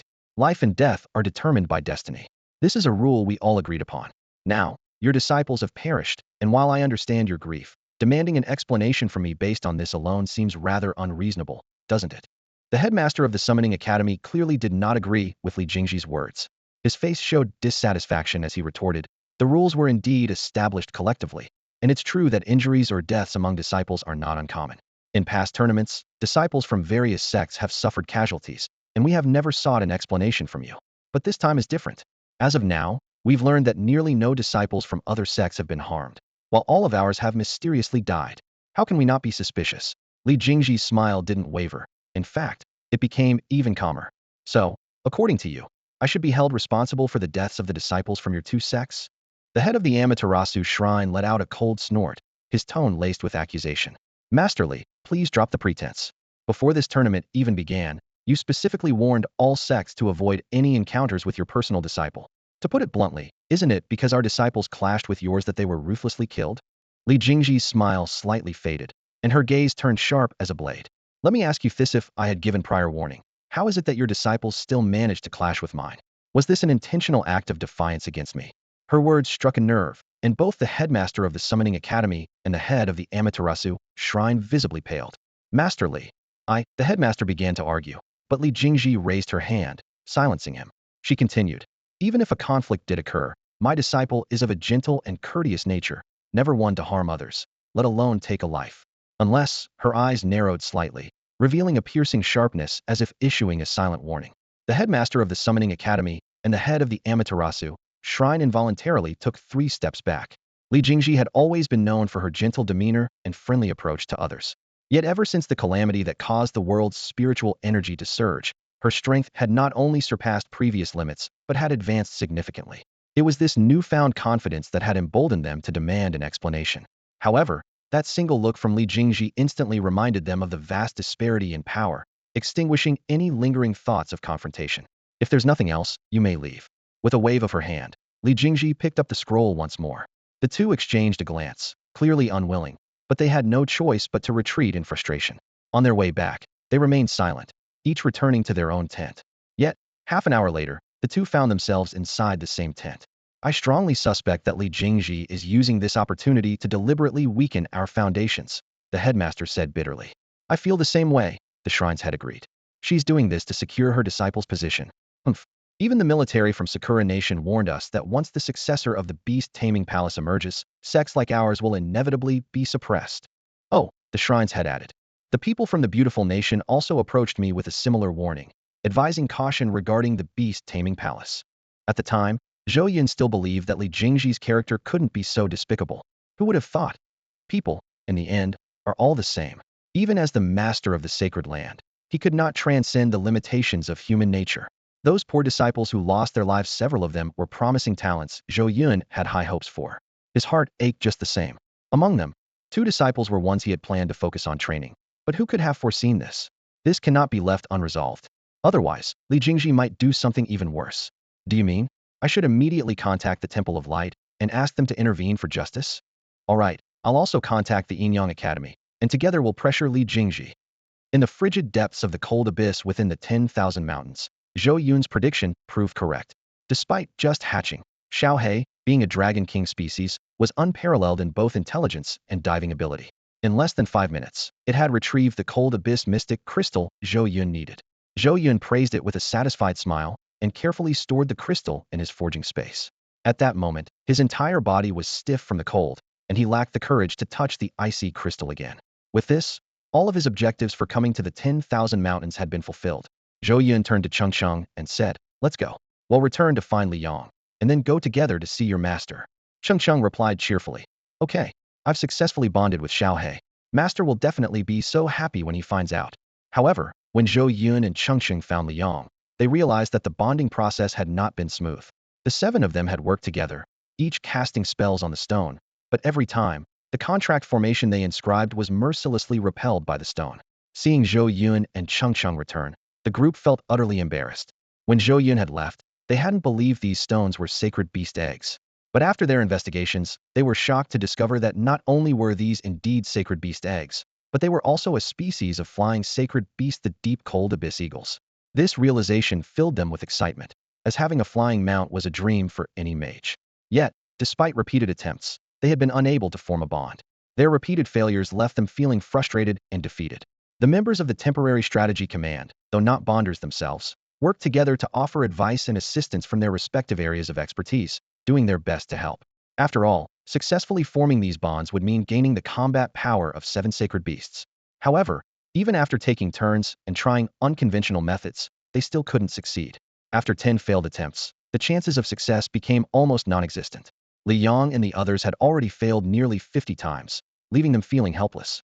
To have the sacred beasts right before them, but be unable to claim Themet was truly heartbreaking. But there was nothing they could do. Bonding was either possible or it wasn't. It couldn't be forced. The worst part was that these eggs were so large they couldn't be taken back, leaving them with no choice but to continue their research on site. As everyone sighed in disappointment and regret, Zhou Yun noticed Li Yong and his group's awkwardness and spoke up. Chongqing, Uncle Li Yong and the others are having trouble with their bonding process. Would you like to help them? Chongqing nodded without hesitation. Of course. But how can I help? Zhou Yun smiled and said, it's simple. Just try scaring these stones a little.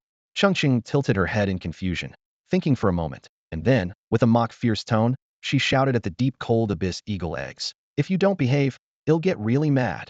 The people around couldn't help but burst into laughter, and even the members of the temporary strategy command chuckled knowingly. Chongqing's serious attempt at acting angry was irresistibly adorable, but the laughter quickly ceased. To everyone's astonishment, dark blue shadows of the deep cold abyss eagles began to emerge from the stones, transforming into orbs of light that floated into the foreheads of Li Yong and his group. In the temporary strategy command center, everyone's expressions were as if they had seen a ghost, shock and disbelief intertwined. Those present were all individuals of remarkable insight. Although they were not soul contract masters, they immediately recognized the phenomenon before them, a magical beast actively forming a soul contract with a human. The golden orb of light that had just appeared was none other than the soul manifestation of the deep frost eagle. This doesn't make sense. An expert stammered. The prerequisite for a soul contract is that the magical beast must possess a sufficiently high rank and a resilient soul. The deep frost eagle, being a sacred beast, naturally met this criterion. However, the second condition was that the magical beast must have an extraordinary level of trust or submission toward the contract partner to voluntarily offer its soul as the medium. While Li Yong and his team performed decently, they couldn't possibly meet this condition, could they? The other experts nodded in agreement. If Li Yong and his group were truly that exceptional, they wouldn't have failed nearly 50 times before. After some contemplation, everyone realized there could only be one explanation. The critical factor was General Zhou's daughter. That single sentence she uttered must have been the key. All eyes in the command center, including those of Li Yong and his team, turned to Chongqing, filled with astonishment, curiosity, and awe. A myriad of emotions flashed across their faces. They had been on the verge of giving up, but Chongqing's words had turned the tide. Chongqing, you're amazing. You're our goddess. Incredible. Uncle loves you. Come here, let Uncle give you a hug. Li Yong and the others were overjoyed beyond measure. So much so that they momentarily forgot about the newly hatched deep frost eagle as they rushed toward Chongqing. Daddy Chongqing cried out in alarm, quickly hiding behind Zhou Yun. With a calm demeanor, Zhou Yun extended an arm to block them. You're all grown adults. Can you act with a little composure instead of being so impetuous? Li Yong and his team were collectively speechless. A soul contract with sacred beasts, 7 of them. How could they possibly stay calm? But Zhou Yun's authority was undeniable, so they reluctantly suppressed their excitement. Your storage spaces must be full by now, right? Zhou Yun suddenly asked. Li Yong and the others were momentarily taken aback before nodding. Their storage spaces weren't just full, they were overflowing, with items in their hands, on their shoulders, and strapped to their backs. If they encountered any more treasures, they truly wouldn't be able to carry them. All right then, let's head back, Zhou Yun said as he took out a communication stone. Brotherly, we're done here. Please bring us back. Brotherly? Who could that be? Just as the thought crossed their minds, a familiar voice responded from the communication stone. Before they could process it, they suddenly felt their bodies lifted as if they were soaring through the clouds. When their vision stabilized, they were shocked to find themselves face-to-face with Li Jingji, the palace master of the beast taming palace. Could it be that the brotherly Zhou Yun referred to us? Their hearts skipped a beat as they quickly stood and bowed. Outer disciples of the Lion-Tiger sect, Li Yong greets the palace master. No need for formalities, Li Jingji said with a warm smile, gesturing for them to rise. Then, she turned to Zhou Yun. Brother Zhou, it seems this trip was quite fruitful for you? Just average, Zhou Yun replied calmly. Zhou Yun responded with a smile, fully aware that his achievements would undoubtedly stir envy in others. However, to him, all of this was entirely expected, devoid of any sense of surprise. Master, Master, Chongqing ran excitedly to Li Jingji, her face glowing with pride. This time, Dad helped me successfully form a contract. Look, she exclaimed as she summoned Xiaohe. Seeing this, Li Jingji's eyes sharpened momentarily before he burst into hearty laughter. Excellent, excellent, truly worthy of Brother Zhou. Your skills are far beyond mine. As soon as he finished speaking, he declared, in that case, there's no need to continue the beast taming tournament. I ask all sects to immediately recall their disciples. This announcement was directed at the sect leaders through a form of long-distance communication. The sky was just beginning to brighten, and the second day had barely started, yet disciples were being summoned back. This abrupt decision left the sects puzzled. However, since Li Jingji was the host, they had no choice but to comply. As a result, disciples scattered across the vast mountains were forcibly transported back. Most disciples returned without issue, but a few were caught in rather awkward situations. Some were relieving themselves at night, others bathing, and quite a few dealing with stomach troubles. The sudden recall led to some rather embarrassing and unexpected scenes in midair. Palace Master Li, why did you suddenly order us to recall our disciples? Someone questioned once the sects had gathered. After a brief pause, Li Jingji responded. The purpose of this beast taming tournament was to assist my disciple in contracting her second magical beast. Now that she has succeeded, there's no reason to continue the event. What? Upon hearing this explanation, everyone present, though keeping quiet outwardly, was inwardly seething with anger. So, after all this time, they had merely been there as bystanders? Just there to play along and create a sense of atmosphere for his disciple? Did they even count as people in his eyes? Some individuals with shorter tempers turned red with frustration on the spot. Even if this was the truth, couldn't Li Jingji have come up with a better excuse? Something to at least placate them? Or perhaps delivered the news in a more tactful manner? His bluntness felt like a knife to their hearts. Did he not realize they too had feelings, that they could be hurt? But that was how it was. Li Jingji paid no mind to their reactions and simply announced, the beast taming tournament is now officially over. Farewell, everyone. With that, he prepared to ascend the beast taming palace. Hold on. The headmaster of the Spirit Summoning Academy and the leader of the Amaterasu Shrine both stepped forward simultaneously. Palace Master Li, even though you are the master of this holy ground, treating us as though we're at your beck and call is unacceptable, don't you think? Exactly. And you've yet to provide a proper explanation for the deaths of our sect's disciples.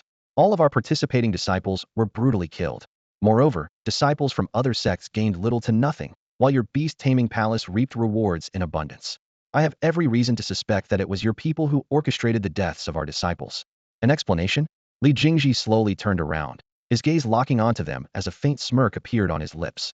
What you want isn't just an explanation, is it? You want to test your strength against mine, don't you? Realizing their intentions had been exposed, the two no longer held back. Each summoned their most powerful magical beast. Show yourself. Nightmare of the Dark. Phantom Night King. Come forth. It's your turn. Yamada no Orochi. As the two called out, the sky above the Summoning Academy's headmaster suddenly turned pitch black. A knight, shrouded in dark mist with an indistinct face, strode through the air. Its body seemed to be made of fog, yet every movement carried immense power and weight. Its massive form, like a towering mountain, instantly exuded an overwhelming sense of oppression. At the same time, a gray vortex appeared behind the head of the Amaterasu Shrine. 8 ferocious serpent heads shot out from the vortex, roaring toward the heavens. The ghostly knight and the colossal 8-headed serpent obscured a large portion of the sky, leaving onlookers shaken to their core. Members of various sects quickly retreated to avoid being caught in the chaos. Li Jingji, however, appeared entirely unfazed. Calm and composed, she turned to Zhou Yun and said, Brother Zhou, Chongqing has just contracted her second magical beast. I was thinking of taking her back to the palace for now. I wonder if... Zhou Yun responded politely. Brotherly, you are Chongqing's mentor. Whatever arrangements you make for her, I would naturally have no objections. Li Jingji smiled faintly. Then I must thank Brother Zhou. She gestured for Chongqing to come over. Although Chongqing was reluctant to part, she obediently walked forward and took Li Jingji's hand. Brother Zhou, shall we go together? Li Jingji waved her hand, and a cloud staircase appeared. Zhou Yun shook his head with a smile. Brotherly, you go on ahead. I still have a few matters to handle here. Li Jingji paused for a moment, then nodded slightly. If you need anything, Brother Zhou, feel free to contact me. With that, she led Chongqing up the cloud staircase. This action immediately enraged the headmaster of the Summoning Academy and the head of the Amaterasu Shrine. Li Jingji's behavior made them feel utterly disregarded. They had prepared for confrontation, yet she treated them as if they were invisible and casually intended to return to the Beast Palace. It was intolerable. Palace Master Li, the head of the Amaterasu Shrine, shouted angrily. Are you mocking us? Li Jingji couldn't be bothered to respond and continued ascending the cloud staircase. Though her pace seemed unhurried, she reached midair in just a few steps. The Summoning Academy's headmaster was so furious that his beard seemed to twist into knots. Palace Master Li, you may be the master of a sacred land, standing above others, but I am the head of a first-class sect and not far beneath you. Since you look down on me so blatantly, don't blame me for striking first. He roared, Ghostly Night King. Phantom thrust. At his command, the Ghostly Night King pulled sharply on its reins. The warhorse beneath it reared up, and a deep voice emerged from its mouth. Phantom thrust. Whoosh. The knight and its steed became one, transforming into a black streak that shot rapidly toward Li Jingji in midair. Meanwhile, Though the head of the Amaterasu shrine said nothing, he suddenly raised his right hand in a clenched fist. Following his command, the 8 heads of the Yamata no Orochi extended violently, their massive jaws wide open as they lunged toward Li Jingji. Without halting her steps, Li Jingji raised her voice slightly and uttered just 2 words, Hongwang Beast. At her call, the Beihai Hongwang Beast trailing behind her let out a thunderous roar. It leaped off the cloud staircase, directly confronting the charging ghostly Night King and the Yamata no Orochi. Though the Beihai Hongwang Beast, standing only as tall as 2 humans, appeared insignificant against the 2 colossal creatures, seemingly vulnerable to a single blow, in the next instant, its body suddenly expanded, blotting out the sky.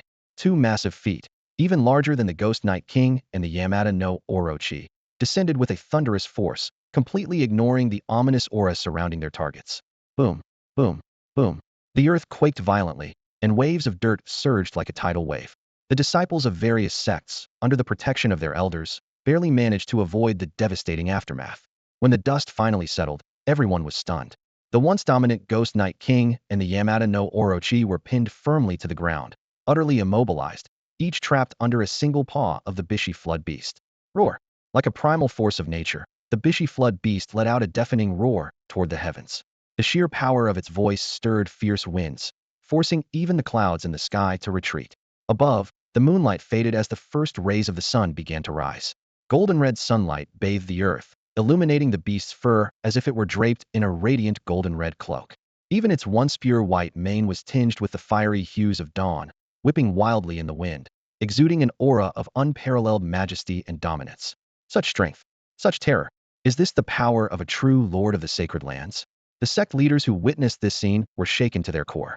Standing among them, Zhou Yun, brought here by an elder of the Lion-Tiger sect, smiled faintly. In his eyes, Li Jingji was undoubtedly the most mild-mannered and graceful of all the sacred land lords. But being gentle didn't mean being weak. Anyone who mistook Li Jingji's kindness for weakness was bound to meet a tragic end. Thud! The headmaster of the Summoning Academy and the chief of the Amaterasu shrine both fell to their knees. Lord Li, we admit our mistake. It was our arrogance and foolishness that led us to challenge your authority. We submit. Please, spare the Ghost Night King. Spare my Yamata no Orochi. The 2 leaders conceded defeat without hesitation. Yet, deep down, they couldn't comprehend why. The spiritual energy had only recently revived, and the barriers between realms had just been lifted. They had been diligently training since the very beginning. So why was the gap between them and Li Jingji not shrinking but growing even wider? It was as if, despite giving their all, they couldn't even force Li Jingji to reveal 1% of his true power. But now wasn't the time to dwell on such questions. They were all too aware of their beloved beast's precarious state. With just a bit more force from the Bishi Flood Beast, their most cherished companions would be reduced to lifeless corpses. The pain of such a loss would be unbearable. Desperately, they pleaded for mercy, hoping Li Jingji would grant them leniency. And yet, Li Jingji's steps toward the palace gates never faltered, as though he hadn't heard a single word of their pleas. Only when he reached the entrance did he softly call out, Hongwang. The Bishi Flood Beast, hearing its master's voice, turned its head to glance at Li Jingji. Then, with a disdainful look at the Ghost Night King and the Yamata no Orochi beneath its paws, it exerted a slight pressure. Already on the brink of death, the 2 beasts succumbed instantly under the crushing weight, their lives extinguished in an instant. Having finished its task, the Bishi Flood Beast leapt into the air and returned to Li Jingji's side. Ghost Night King, Yamata no Orochi, the headmaster of the Summoning Academy and the chief of the Amaterasu shrine wailed in grief. Li Jingji, how could you be so ruthless? We only sought to spar with you. Why did you have to go so far? You're petty and intolerant. You're unworthy of being a sacred landlord. Overcome with sorrow, the 2 hurled accusations at Li Jingji, their voices filled with rage and despair. Li Jingji, now half a step into the gates of the Beast Palace, slowly turned his head. He seemed about to speak when, suddenly, the sky above was filled with a strange phenomenon. 2 radiant halos, one gold and one blue, appeared in the heavens. A majestic voice echoed from above. Lord Li, as a sacred landlord, isn't this a bit too much? As a fellow sacred land, the Yinyang Academy cannot stand idly by and watch this injustice. Li Jingji slowly turned around, her hands clasped behind her back, and her gaze fixed on the 2 glowing circles in the sky. From the blue circle came a voice that was calm, yet slightly soft. Yinyang Academy, Yuan Qingya, Temple of Light, St. William. Huh, so it's you 2 supporting them from behind. No wonder they suddenly dared to challenge me. Master Li, you jest. St. William's voice emerged from the golden circle. You have a saying, people on different paths cannot work together, don't you? At most, Our Temple of Light has some ties with the Spirit Summoning Academy, but calling us their backing would be an overstatement. We've stepped forward merely because we believe that bullying others in such a manner does not befit the dignity of a leader of a sacred land. Exactly. Yuan Qingya agreed. They only wanted to spar with you. As their superior sect, it's your responsibility to guide them, to help them see the path to improvement. That is what sacred lands should do and the perspective they should uphold. But instead of offering guidance, you killed the contracted beasts they painstakingly nurtured and relied on as their strongest allies. Such an act is truly cruel. And to do so in front of so many sects of summoners. How are they, as leaders of first-tier sects, supposed to hold their heads up in the future? The head of the Amaterasu Shrine and the principal of the Illusion Spirit Academy, hearing these words, were overcome with grief. The more they thought about it, the more aggrieved they felt, and they began to sob uncontrollably. Seeing this, many disciples from various sects felt a pang of sympathy. Even those who initially thought Li Jingji had done no wrong began to pity them. After all, as summoners themselves, they understood the bond between a summoner and their contracted beast. It was akin to the bond between parent and child. Losing a contracted beast was like losing a beloved child, a heart-wrenching pain. In that moment, many gazes toward Li Jingji subtly changed. The once imposing and authoritative Li Jingji now seemed to bear the weight of collective reproach. However, Li Jingji remained composed and said calmly, "Both of you make valid points. When lower-ranked sects seek to spar with me, it is indeed my duty to guide them. Just now, I did intend to offer guidance. Yet who would have thought their nurtured beasts were so fragile? If they continue to train their beasts in the same manner, they will only stray further from the right path. I understand that prolonged suffering is worse than swift action. Rather than letting them accumulate lifelong regret and constraints, I chose to bear the blame and cut through the confusion with decisive action, so they might rebuild stronger. Such matters are beyond the understanding of outsiders like you." After hearing Li Jingxi's explanation, the crowd suddenly understood. "See, I told you. Master Li has always been kind and reasonable. There's no way she would kill someone's contracted beast without good reason." Someone remarked. "I thought the same. If you're on the wrong path, no matter how much effort you put in, it'll all be in vain. It's better to start over." Master Li's intentions were so good. Yet these two sect leaders not only failed to appreciate her effort, but even scolded her. It's like biting the hand that feeds you. Master Li, truly, am moved to tears. She has borne so much. She's far too compassionate. In just under a minute, the situation took a dramatic turn, leaving the headmaster of Huanling Academy and the leader of the Amaterasu Shrine utterly dumbfounded. Even they almost doubted themselves, thinking that Li Jingxi's act of killing the Phantom Night King and the Yamada no Orochi was somehow for their benefit. Only Zhou Yun saw the truth clearly. He understood that love and hatred are never without reason. Li Jingxi's deliberate decision to kill the two contract beasts was no coincidence. The reason was obvious. Zhou Yun, having interacted with Li Jingxi extensively, knew that she possessed a secret technique called heart-like moonlight. This technique allowed her to place a mark on a target, enabling her to observe the target's surroundings when necessary. Li Jingxi's care for Chongqing convinced Zhou Yun that she would never feel at ease letting Chongqing accompany him deep into the 10,000 mountains without some form of precaution. She must have used this technique to ensure she could intervene at any time. As such, everything Chongqing experienced in the 10,000 mountains was likely already known to her. The actions of those soldiers from Huanling Academy and Amaterasu Shrine, as well as the behavior of the Sakura Nation individuals, couldn't have escaped her notice. Li Jingxi had long harbored discontent towards the two factions because of their actions, and their recent provocations only added fuel to the fire. Zhou Yun thought to himself that Li Jingxi's decision to merely kill their contract beasts was a demonstration of her restraint. If it had been another sacred ground, such provocations might have resulted in the destruction of the two sects altogether.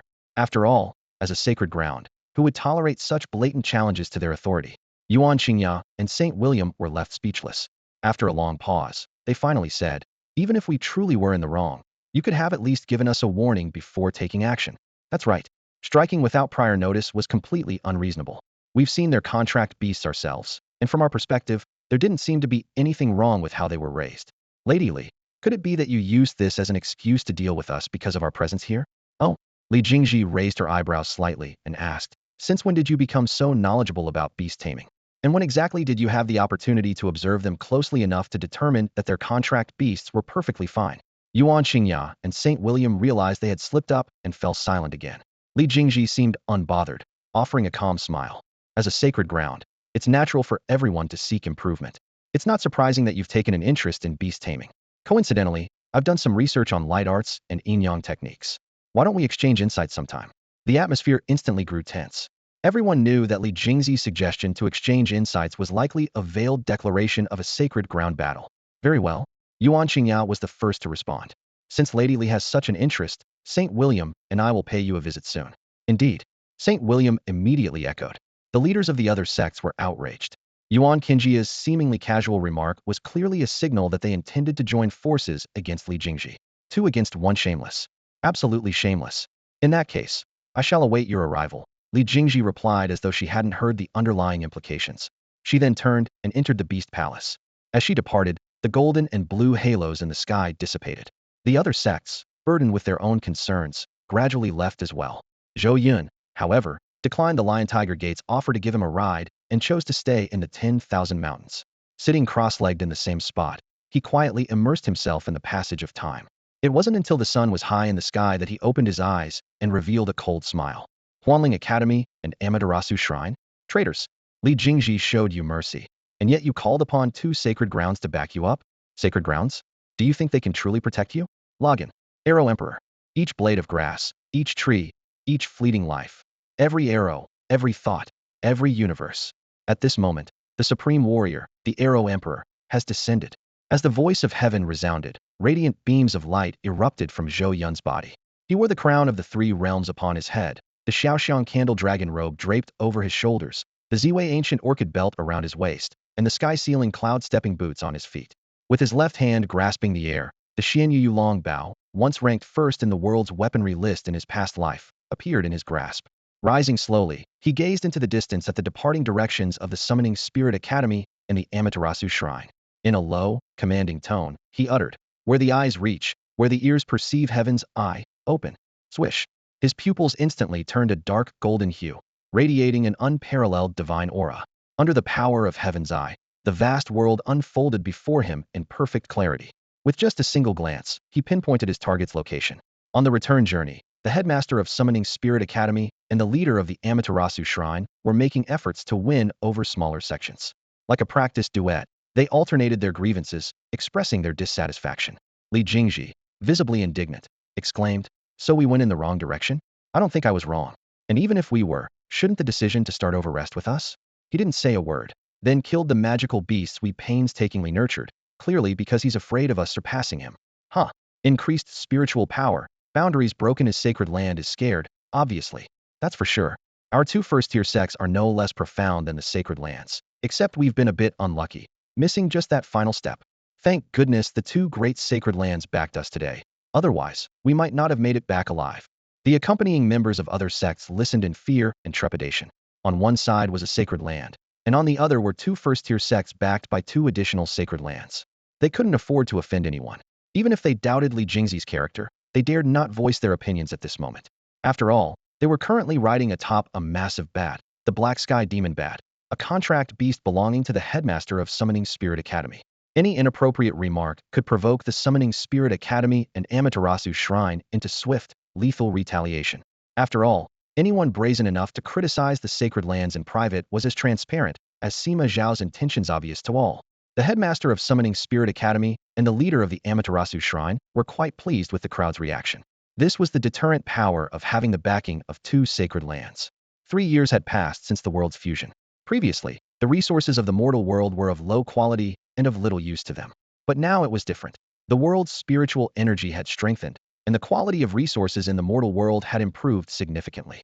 If they could harness these resources, they would be able to close the gap with the sacred lands in a short time. In doing so, they would no longer need to fear facing the sacred lands alone. That makes sense. The leader of the Amaterasu Shrine's eyes lit up, but then a look of doubt crossed his face. But the mortal forces are so tangled and complex. How do we make use of them? Simple. The headmaster of Summoning Spirit Academy chuckled. The beautiful country has already sent people to contact me. They promised that as long as I agree to deal with, they're willing to offer up 30% of their national resources. The leader of the Amaterasu Shrine seemed to recall something. It seems like the Cherry Blossom country made me a similar promise. I wonder if it still holds. 30% of a nation's resources was already an incredibly tempting offer. Moreover, we've already had conflicts with the Beast Taming Palace, so it doesn't really matter whether we go against them or not. That's right. The principal of the Summoning Academy's eyes lit up. In that case, they'll contact the beautiful country right away and set a time to discuss the specifics. They'll make contact immediately as well. As they spoke, the 2 of them pulled out communication stones and began reaching out. This move left the other sects deeply unsettled. They weren't sure if these 2 were serious or just bluffing. If it was true, it would mean that these two sects were about to fully oppose the beast taming palace. What would that mean for the smaller sects like them? Although they didn't believe these two sects could match the beast taming palace, just witnessing this situation made it clear if they didn't pick a side, they might not end up in a good place either. Thinking this, cold sweat began to bead on their foreheads. They had never imagined that what started as a simple ride on someone else's coattails would suddenly turn into a knife being held to their throats. Meanwhile, the foreign ministries of the beautiful country and Sakura country were practically ecstatic upon hearing about the two sects' intention to collaborate. They were so overjoyed they were almost losing their minds. After years of effort, they had barely managed to infiltrate the outer circles of the sections. But now, overnight, the decision-makers of these sects had actively reached out to them, proposing comprehensive collaboration. This was incredible news. God bless. To hell with the damned 100 Sects Alliance. What are two lower-ranking sects joining us compared to this? We're about to gain the full support of a first-class sect. In the depths of the 10,000 mountains, when Zhou Yun found the principal of the Summoning Academy and the head priest of the Amaterasu Shrine, they were engrossed in lively discussions with the beautiful country and Sakura country. Thanks to the unique nature of his celestial eye, their conversations were fully captured by Zhou Yun. He sneered coldly, his gaze filled with murderous intent. If earlier, these two sects were merely traitorous and potential threats to the beast-taming palace, deserving death, then now, in Zhou Yun's eyes, their crimes were beyond redemption. Raising his left hand, he lifted his bow, gripping the string with his right hand and drawing it back. Two golden arrows materialized, nocked and ready. Moonlit string. With a low growl, he released the string, sending the arrows streaking through the sky like golden beams of light. The principal of the Summoning Academy and the head priest of the Amaterasu Shrine were animatedly conversing when their expressions suddenly shifted. A sense of impending doom gripped them, and they frantically glanced around, trying to locate the source of the danger. However, in the next instant, thud, thud, two golden streaks of light pierced through their chests. Ugh! How is this possible? They looked down at their chests in disbelief. Just moments ago, they were envisioning a glorious future where they would dominate the world. And now, their hearts had been pierced in an instant. They couldn't even identify where the attack had come from or who had struck them. Boom. Their bodies lingered for only a brief moment before simultaneously exploding into a mist of blood, painting those around them red. The sudden and brutal turn of events left everyone screaming instinctively. But amidst the bloody mist, a dark shadow began to emerge. The shadow expanded rapidly, taking on a human form. To everyone's astonishment, the Summoning Academy's principal reappeared before their eyes. Thank goodness, he exclaimed, patting his chest with lingering fear. I always carry a resurrection stone with me, or I'd be dead for sure. The disciples of the Summoning Academy felt a wave of relief upon seeing their principal unharmed, their earlier fear fading slightly. However, their expressions quickly turned to sheer horror once more. Pointing at the principal, they stammered in trembling voices, "Principal, you're your chest." The headmaster of the Spirit Summoning Academy followed the crowd's gaze and looked down at his left chest. At that moment, his pupils suddenly contracted. The spot where the golden streak of light had just pierced through now had another transparent hole. How is this happening? Before he could finish his words, his body exploded into a mist of blood once again. The scene struck terror into everyone present. Such a terrifying method. Such a horrifying death. Who could be behind this? The leaders of various sects tried everything they could to uncover the identity of the perpetrator. Worry crept into their hearts. Would this person turn their attention to them next? The fear of the unknown only deepened their dread. As they searched frantically, another shocking event unfolded. A Spirit Summoning Academy elder suddenly clutched his face and let out a blood-curdling scream. The crowd turned their heads and were horrified to see parts of his face and body rapidly dissolving. Moments later, a disciple from Amaterasu Shrine also began to scream, suffering the same horrifying fate. The screams grew louder and more frequent. The melting of their flesh caused unbearable agony, and they writhed in pain on the back of the black sky bat. They desperately used every kind of potion and skill, trying to halt the terrifying effect. Others tried to offer assistance, but their efforts were in vain. Not only did their attempts fail, but they seemed to accelerate the process. It's the blood, someone exclaimed in horror. The blood that splattered earlier, it's corroding their bodies. I was splattered with blood too. Am I going to die? No, I don't want to die. The realization filled those who had been touched by the blood, but showed no immediate symptoms with dread, fearing they might be next.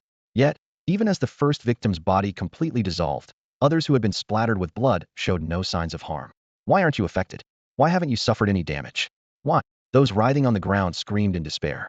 Their cries of accusation led the onlookers, clinging to their last shred of reason, to notice a crucial difference. No, it wasn't just about the blood. The victims weren't only splattered with blood, they were all from Amaterasu Shrine and the Spirit Summoning Academy. The mysterious figure in the shadows was punishing these two sects. It all became clear to the crowd. Even so, they couldn't completely dismiss the possibility that this powerful individual might target them next. In their panic, they ignored the Sunto Bedasolved living dead and knelt down, pleading, "We have no ties to those two sects. Please spare us. We were merely invited to travel with them. We beg you, Great One, don't harm us. We are innocent. Leave, don't get involved with them, or we'll be next to die." Those with quick reflexes summoned their flying mounts and fled. Others quickly followed suit, hastily departing. Before long, as the disciples of the two sects dissolved completely, only the black sky bat remained flying alone in the sky. Through all of this, Zhou Yun paid no attention. After firing his two arrows, his gaze shifted toward the United States. If something needs to be done, it must be done thoroughly. Although the leaders of the two sects were already dead, their foundations still remained and had to be completely eradicated. While he didn't know the exact location of the Summoning Spirit Academy, under the inside of the Celestial Eye, he quickly pinpointed its position. It was situated on a mountain approximately 2,000 meters above sea level. The buildings on the mountain were entirely grayish-black, with faint, mysterious runes shimmering around them. "Found you," Zhou Yun murmured softly. He drew his bow once again, pulling it with great strength, for a strong bow demands a powerful draw, and a long arrow is needed for a precise strike. In his heart, he thought, "Take out the horse before the rider. Capture the leader to end the chaos." Capture the leader. As his right hand released the string, the arrow transformed into a golden tiger, roaring as it shot forth. In the Ministry of Foreign Affairs of the beautiful country, the minister repeatedly questioned through a communication stone, "Hello? Headmaster? Are you still there?" The screams coming from the other side of the communication stone made him feel that something was terribly wrong. Could it be the headmaster was under attack? Impossible. He was the headmaster of the Summoning Spirit Academy, and the academy was a first-class sect. How many people in the world could possibly harm him? He kept reassuring himself, but the more he tried to calm down, the faster his heart raced. Suddenly, an alarm blared. Highest level alert. Abnormal energy fluctuation detected. Energy fluctuation level, 500. Exceeding interception limits. Unable to block. Evacuate immediately. Inside the office, red warning lights flashed rapidly, and the alarms kept blaring. The entire Ministry of Foreign Affairs descended into chaos. Although a 500-level energy fluctuation seemed overly exaggerated to them, the fact that the highest level alert had been triggered meant the attack had come so suddenly that they had no means to defend against it. Quick! To the underground safe base. Now! Everyone scrambled to evacuate, but one young man stood frozen, staring blankly out the window. Furious, the minister kicked him in the rear. "Damn it! What are you waiting for? Get your legs moving." The young man stumbled forward but still didn't move to leave. Instead, he pointed toward a distant mountain and said, "Minister, look over the east at the Summoning Spirit Academy." The minister glanced casually in the direction, but that one glance made his eyes widen in shock. The spot the young man pointed to was indeed where the Summoning Spirit Academy was located. Though the academy was usually concealed by a mysterious formation, making it hard for ordinary people to detect, the minister had been there countless times and knew its location well. At this moment, the mountain had visibly been reduced in height, and a massive golden arrow, as large as the mountain itself, was slanted and embedded in its peak, replacing the summit. He stumbled back a few steps, crashing into the wall, his mind reeling. Impossible. This can't be happening. That's the Summoning Spirit Academy. How could it? Before he could finish his sentence, an enormous golden ring of light appeared in the sky. A vast, majestic, and furious voice echoed from it. St. William, the Pope himself, spoke. "Who dares? Who dares to strike at the people under my divine protection in the presence of this Pope? The Pope. The Pope has appeared. Oh, God bless us." In that instant, the people of New York City erupted in excitement. 3 years ago, when the world had just merged, the Pope made a fleeting appearance in New York City. His radiant figure and immense divine power had left many believing it was God himself descending to earth. The scene from that time remains vivid in their memories. But why has the Pope suddenly appeared now? From his words, it seems as though someone is launching an attack against them. Due to the distance between the Spirit Summoning Academy and New York City, the unusual activity on the mountain where the academy is located went unnoticed. Just as the people were filled with confusion, a light suddenly appeared in the sky. The light rapidly expanded and plunged straight into the heart of New York City. Boom! With a deafening explosion, Central Park was instantly vaporized. Terrified screams erupted as people fled in all directions. They couldn't comprehend how, in a world where modern weaponry had ceased to function, such a powerful attack resembling a missile strike was even possible. All they knew was that even getting slightly closer would reduce them to ashes. What on earth was happening? Who dared to attack the great United States? In the White House in New York, officials roared in fury. It had been years since anyone dared to provoke the United States outright. And now, The audacity to strike so close to their capital, this was the ultimate affront, an insult to their nation's pride. Find the source of the attack immediately and prepare to retaliate. Just as the president issued the command, another violent tremor shook the building. The ceiling caved in with a thunderous crash, and chunks of concrete fell everywhere. Bang! A massive chandelier came crashing down, landing heavily on the president's foot. The excruciating pain nearly left him breathless. In the 10,000 mountains, Zhou Yun stood with his bow drawn, gazing at the sky with an aura of overwhelming dominance. The air around him seemed to distort under his powerful presence. Earlier, a mighty magical beast that had sensed something unusual had intended to confront the intruder. But upon feeling this surge of energy, it retreated into its lair, using its little claws to seal the entrance shut. Zhou Yun's bow was drawn like a full moon, and his arrow shot forth like a meteor. As he calmly chanted, his aura surged even higher. The ground within several kilometers sank by several meters, while an invisible wave of energy rippled outward like a tidal wave. At this moment, though his body was small, he seemed to become the very center of the world. With less than a minute since logging in, logging out now would be a waste. This arrow, he said, is for you. Meteor. Whoosh, whoosh, whoosh, whoosh, whoosh. Countless golden streaks of light shot from his bowstring, piercing through the skies toward the United States across the vast ocean. Who is it? St. William was enraged. It was one thing for someone to destroy the Spirit Summoning Academy with a single arrow under his watch, but to continue attacking even after he, the Lord of the Holy Land, had intervened? This was outright contempt for his authority. He glared fiercely towards the east. That golden arrow, it clearly came from that direction. However, despite his certainty, he began to doubt his own judgment. After all, within a 3,000 kilometer radius, he hadn't sensed any powerful presence. To say the attack originated from beyond 3,000 kilometers seemed nearly impossible. Common sense dictated that the farther the attack, the weaker its power. Even he, the master of the sacred land, could not unleash an attack with significant force from such a distance, let alone anyone else. Just as he was caught in a storm of doubt and disbelief, his expression froze. He saw it. That familiar golden speck of light was rapidly closing in, not just on him, but on New York City. These lights indeed originated from the east, from a place beyond his reach, over 3,000 kilometers away. And this time, it wasn't just 1, 2, or 3 points of light, it was an entire swarm. How was this possible? In the brief moment his mind wavered, those golden lights streaked toward him like a meteor shower toward him and toward New York City. Boom, boom, boom. Skyscrapers crumbled, the ground caved in, and chaos erupted. The golden arrows, like gilded missiles, struck New York City with devastating force, as if countless hammers were pounding the city into rubble. The Statue of Liberty shattered. The Manhattan Bridge broken. Trinity Church obliterated. As the central government officials of the United States faced imminent destruction under the barrage of golden arrows, along with the White House, St. William finally snapped out of his daze. Heretics! With a thunderous cry that resonated like the toll of an ancient bell, one golden arrow, which was about to strike the White House, abruptly slowed down and came to a halt, just a hair's breadth away. The Pope had descended. The surviving residents of New York City dropped to their knees, gazing up at the heavens in reverence. In the sky above, St. William appeared, draped in a resplendent robe of gold and white, a crown atop his head, and a scepter in hand. His long, golden waves flowed loosely over his shoulders, and behind him, 6 massive, snow-white wings flapped gently. Most striking of all was the golden halo hovering behind his head. Pope, save us! Praise be to God! Praise the Pope! Countless people prostrated themselves before St. William. To them, his 6 white wings and the glowing halo symbolized divinity itself. Yet, shrouded in the golden radiance, none could clearly see St. William's true face. They would never know that at this moment, St. William's face was flushed a deep crimson, either from exertion or from sheer fury. Oh, Zhou Yun raised an eyebrow slightly. With his celestial vision, he could see every change in New York City with perfect clarity.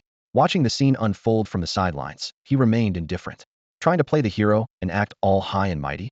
Let's see how much power you really have. With that, he drew his bow once more. The arrow soared with unparalleled force, its presence shaking the heavens and earth. The great desert. Collapse. In the blink of an eye, the arrow reached the skies above New York City. Even before it landed, it stirred up a massive sandstorm, as if threatening to engulf the entire city. Prepared for this, St. William's expression turned grave. Raising his scepter high, he began chanting rapidly, "O great and merciful God of light, grant me your power. Help me dispel this endless darkness. Divine light shield." Buzz. A massive, dazzling shield, as brilliant as a diamond, suddenly unfolded, enveloping the entire city of New York. Clang, clang, clang. A deafening, piercing sound filled everyone's ears. It was the raging sandstorm surrounding the city, relentlessly striking the great radiant shield that protected them. Under the astonished gazes of the crowd, the seemingly indestructible shield began to show faint cracks after only a short moment. God bless us. Radiant God, save us. I don't want to die. Please help us. Overwhelmed by this unstoppable force, everyone dropped to their knees, praying fervently. It was the only thing they believed they could do. St. William's face turned pale as he realized the great radiant shield was struggling to hold. He was utterly shocked. Even the other lords of the sacred lands wouldn't be able to break his shield in such a short time. Could it be, was I wrong? This mysterious enemy might not be attacking from over 3,000 kilometers away, but instead has deceived my eyes using some unknown method? Could they actually be hiding near New York City? Yes, that must be it. Otherwise, no power could so easily shatter my great radiant shield from such a great distance. Huh. The resurgence of spiritual energizo. Everyone is eager to prove their strength. Are they? Trying to test my power in secret? Fine.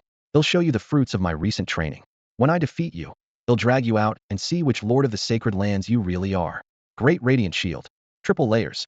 St. William raised his scepter, power surging through his body. Boom. Boom. 2 more layers of the great radiant shield were added. With the additional layers, the sandstorm's assault seemed less terrifying, and even the clanging sounds grew much lighter. Just as the crowd began to believe the Pope was gaining the upper hand, the raging sandstorm suddenly coalesced, forming a massive arrow made entirely of sand. It aimed straight for the radiant shield. St. William immediately gripped his scepter with both hands, pouring all his strength into defense. Crash! The arrow shattered into nothingness upon impact, but the triple-layered shield exploded in an instant. Ugh! St. William groaned, blood seeping from the corner of his mouth. Despite his injuries, he couldn't hide his pride and declared loudly, "Show yourself. If not for protecting the people of the city, you wouldn't have had the chance to destroy my great radiant shield. You've already lost." Meanwhile, Zhou Yun, who had been preparing for this moment, unleashed another arrow. This was the arrow he had been charging ever since the first strike in the deserta shot that took the longest time to ready since his rise as the Arrow Emperor. The bowstring hummed softly, his hands steady and taut, exuding an aura of heroism in a split second. You like meddling? You enjoy interfering where you don't belong? Then take this heroic shot and see for yourself. Whoosh! Spanning over 30,000 kilometers, the fiery arrow blazed forward like a fearless warrior with a heart of molten courage, unstoppable and unyielding, heading straight for New York City. Still unwilling to give up? Are you? What a nuisance, St. William muttered. Even if I have to take a hit to protect this city, what does it matter? A little injury like this is nothing to the Radiant Temple. But if you truly anger me, I might just abandon this city and its people altogether. What can you do to me then? St. William sneered coldly and, without hesitation, summoned a triple holy light shield. At the same time, he reached to his waist with his left hand, retrieved a small vial of holy water, and gulped it down. The moment the holy water touched his throat, the backlash he suffered from the shattered holy light shield vanished completely. Just as he raised the triple holy light shield, a blazing, fiery red arrow from the hero streaked toward him. Bang! Bang! Bang! In the blink of an eye, all 3 layers of the holy light shield were pierced through. What? St. William's face turned pale with shock. He never imagined that this arrow could be even more ferocious and intense than the previous sandstorm arrow. No, he shouted internally. The hero's arrow, having torn through the holy light shield, was now hurtling toward New York City. With such destructive power, St. William foresaw that if the arrow struck, the entire city would face unimaginable devastation. If that happened, it would deal a catastrophic blow to the Temple of Light. Unlike other sacred places, the Temple of Light's power heavily relied on the blessings of the God of Light, whose strength was derived from the faith of living beings.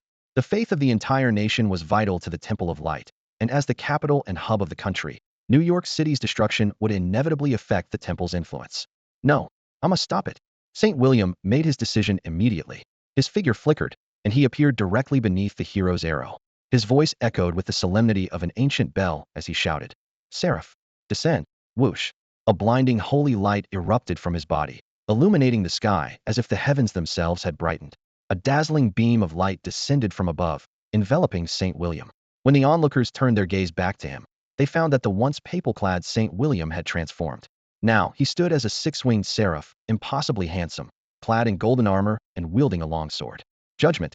St. William roared, swinging his sword toward the blazing red arrow just inches away. Clang! The sound of their collision was crisp and resonant, reverberating across the landscape. The shockwave from the impact sliced through buildings and mountains alike, leaving everything severed in its wake. For a moment, St. William and the fiery arrow appeared frozen in midair, locked in a stalemate. Ah! St. William bellowed as the holy light within him surged forth without restraint. his sacred energy boiling over in an attempt to overpower the arrow. Yet, to his dismay, not only did he fail to suppress it, but his body also began to be driven backward. Ah! His cries grew louder as he unleashed every ounce of power he had, but the trend continued unabated. After 2 seconds of this tense struggle, his burst of strength faltered. No! The thought barely formed in his mind before the fiery arrow forced his sword back against his chest. In the next instant, he was launched downward like a cannonball, driven into the ground by the arrow, and buried deep beneath the earth. Boom, boom, boom, boom, boom. The impact sent shockwaves rippling outward from the point of collision, causing the ground across New York City to heave and quake. Moments later, the once thriving metropolis lay in ruins, reduced to rubble and dust, with plumes of smoke drifting skyward. Far away, in the Imperial Observatory within the Forbidden City, the supervisor let out a cry of alarm. He was the first to detect the anomaly in New York City and had been monitoring the situation closely. What is it? What happened? Those around him asked urgently. New York City. The supervisor's face was filled with disbelief as he stammered. It's been destroyed. New York City? Destroyed? Everyone's first reaction was disbelief. After all, the United States had always been a powerful nation, one that many admired. Even after the world began to merge, the rivalry between the two nations remained fierce. For such a strong country, how could its capital suddenly fall? Such news would shock and unsettle anyone. However, the source of this information was none other than the supervisor of the Sky Observation Bureau, one of the rare hidden professionals with the title of Sky Observer. Though Sky Observers were not known for their combat abilities, they possessed extraordinary powers to monitor the world. As their level increased, they could even locate secret realms and treasures. The Sky Observation Bureau was established around this individual, making the supervisor's words highly credible. If he said New York City had fallen, then it had indeed fallen. But the question remained, what had happened to cause the sudden destruction of the United States Capitol? Before anyone could voice their questions, the nearly 80-year-old supervisor gasped again. Tokyo, the capital of Sakura country, had also come under attack. The crowd was once again thrown into confusion. What kind of day was this? First New York City was destroyed, and now Tokyo was under siege? These were events they had fantasized about for years, dreams that had remained unfulfilled due to various practical constraints. Now, someone had made them a reality, leaving them both stunned and elated. The enemy of my enemy is my friend. Whoever orchestrated these attacks must surely be a staunch ally of ours. If they could meet these attackers, they would undoubtedly feel a sense of camaraderie. Could the supervisor identify them? Such allies could not be left vulnerable to retaliation from the United States and Sakura country. Yet the supervisor remained silent. As an elder who had lived through the horrors of war, he more than anyone wanted to uncover the identity of these allies. But despite his best efforts, he could only sense that the attacks on New York City and Tokyo had originated from the same source, somewhere in the direction of the vast 100,000 mountains. Beyond that, he couldn't discern anything. Not their true identity, not even their precise location, as the overwhelming disturbances had obscured his perception. Sakura country, Tokyo. It was an ordinary day, and everyone went about their usual routines. Suddenly, everything went black, plunging them into an endless void. Tokyo's defenses were utterly useless, and within mere seconds, the entire city, its people, and its buildings was obliterated, just as New York City had been moments earlier. Whoever you are, breaking through the barrier I personally set up and destroying Tokyo City, without warning do you take my Inyang Academy so lightly? A soft yet furious voice echoed above the ruins of Tokyo. A blue ring of light appeared in midair, as though an invisible hand had drawn it. As the circle closed, a pale, slender foot stepped out, followed by a leg. A body finally. A stunningly handsome man emerged. He was barefoot, dressed in a light blue wide-sleeved robe, wearing a black crown-like hat, and holding a white folding fan in his hand. He stood in midair, seemingly out of nowhere, his gaze fixed on the southwest horizon. Inwardly, he pondered, "Sir, are you not going to give me an explanation?" Although his demeanor appeared calm and composed, he was uncertain whether the other party could hear him. In truth, he hoped they couldn't. If that were the case, he could simply go through the motions and return. After all, he had an unsettling sense that the arrow just now came from an unfathomable distance, at least 10,000 miles away. An attack launched from such a distance had effortlessly shattered the barrier he had set up, even leaving Tokyo City in ruins. Faced with such terrifying power, he knew there was no chance of victory in a confrontation. Though the destruction of his barrier filled him with anger, preserving his life was far more important. Losing his life for the sake of the Onmyo Academy's reputation was hardly worth it. It was only out of consideration for the Academy's esteemed standing in Sakura Nation that he had reluctantly taken this risk. After speaking 2 sentences, he paused briefly for 2 seconds, noticing no response from the other side. This filled him with quiet relief. No response likely meant his words hadn't been heard. That made the next steps much simpler. A cold smile spread across his face as he raised his head slightly, exuding an air of unparalleled arrogance. His powerful and noble presence was on full display. Sir, you have committed heinous crimes by slaughtering so many innocent lives. The Amio Academy cannot stand idly by, whether you admit your guilt or not. The Academy will claim your head to honor the countless souls lost in Tokyo City. As soon as his words fell, the survivors around Tokyo City burst into tears of gratitude, bowing repeatedly and thanking the Academy Master for seeking justice on their behalf. Master of the Academy, on behalf of my father, mother, wife, and son, I thank you. Father, do you see this? The Academy Master will avenge you. You can rest in peace now. Yuan Xingya's lips curled into a gentle smile as he glanced at the kneeling crowd. In his heart, he summed them up with just 2 words, fools. Yet it was precisely because they were fools that they were easy to control. He smiled faintly, his expression growing even warmer as he prepared to leave. However, just as he was about to step back into the glowing circle, every single one of the 80 trillion cells in his body suddenly screamed in alarm. Danger! Danger! Danger! Instinctively, he leapt backward, unfolding his fan and facing the source of the threat. He shouted, "Onmyo art, shield."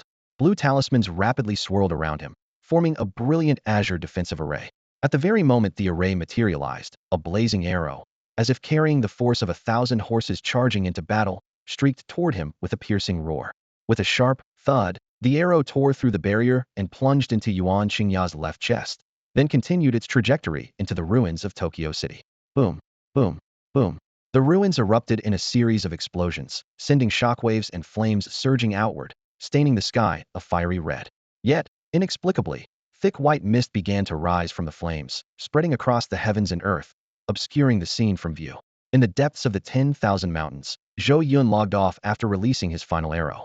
A torrent of galloping horses, arrows flying, and blazing flames served as a toast to the heroes.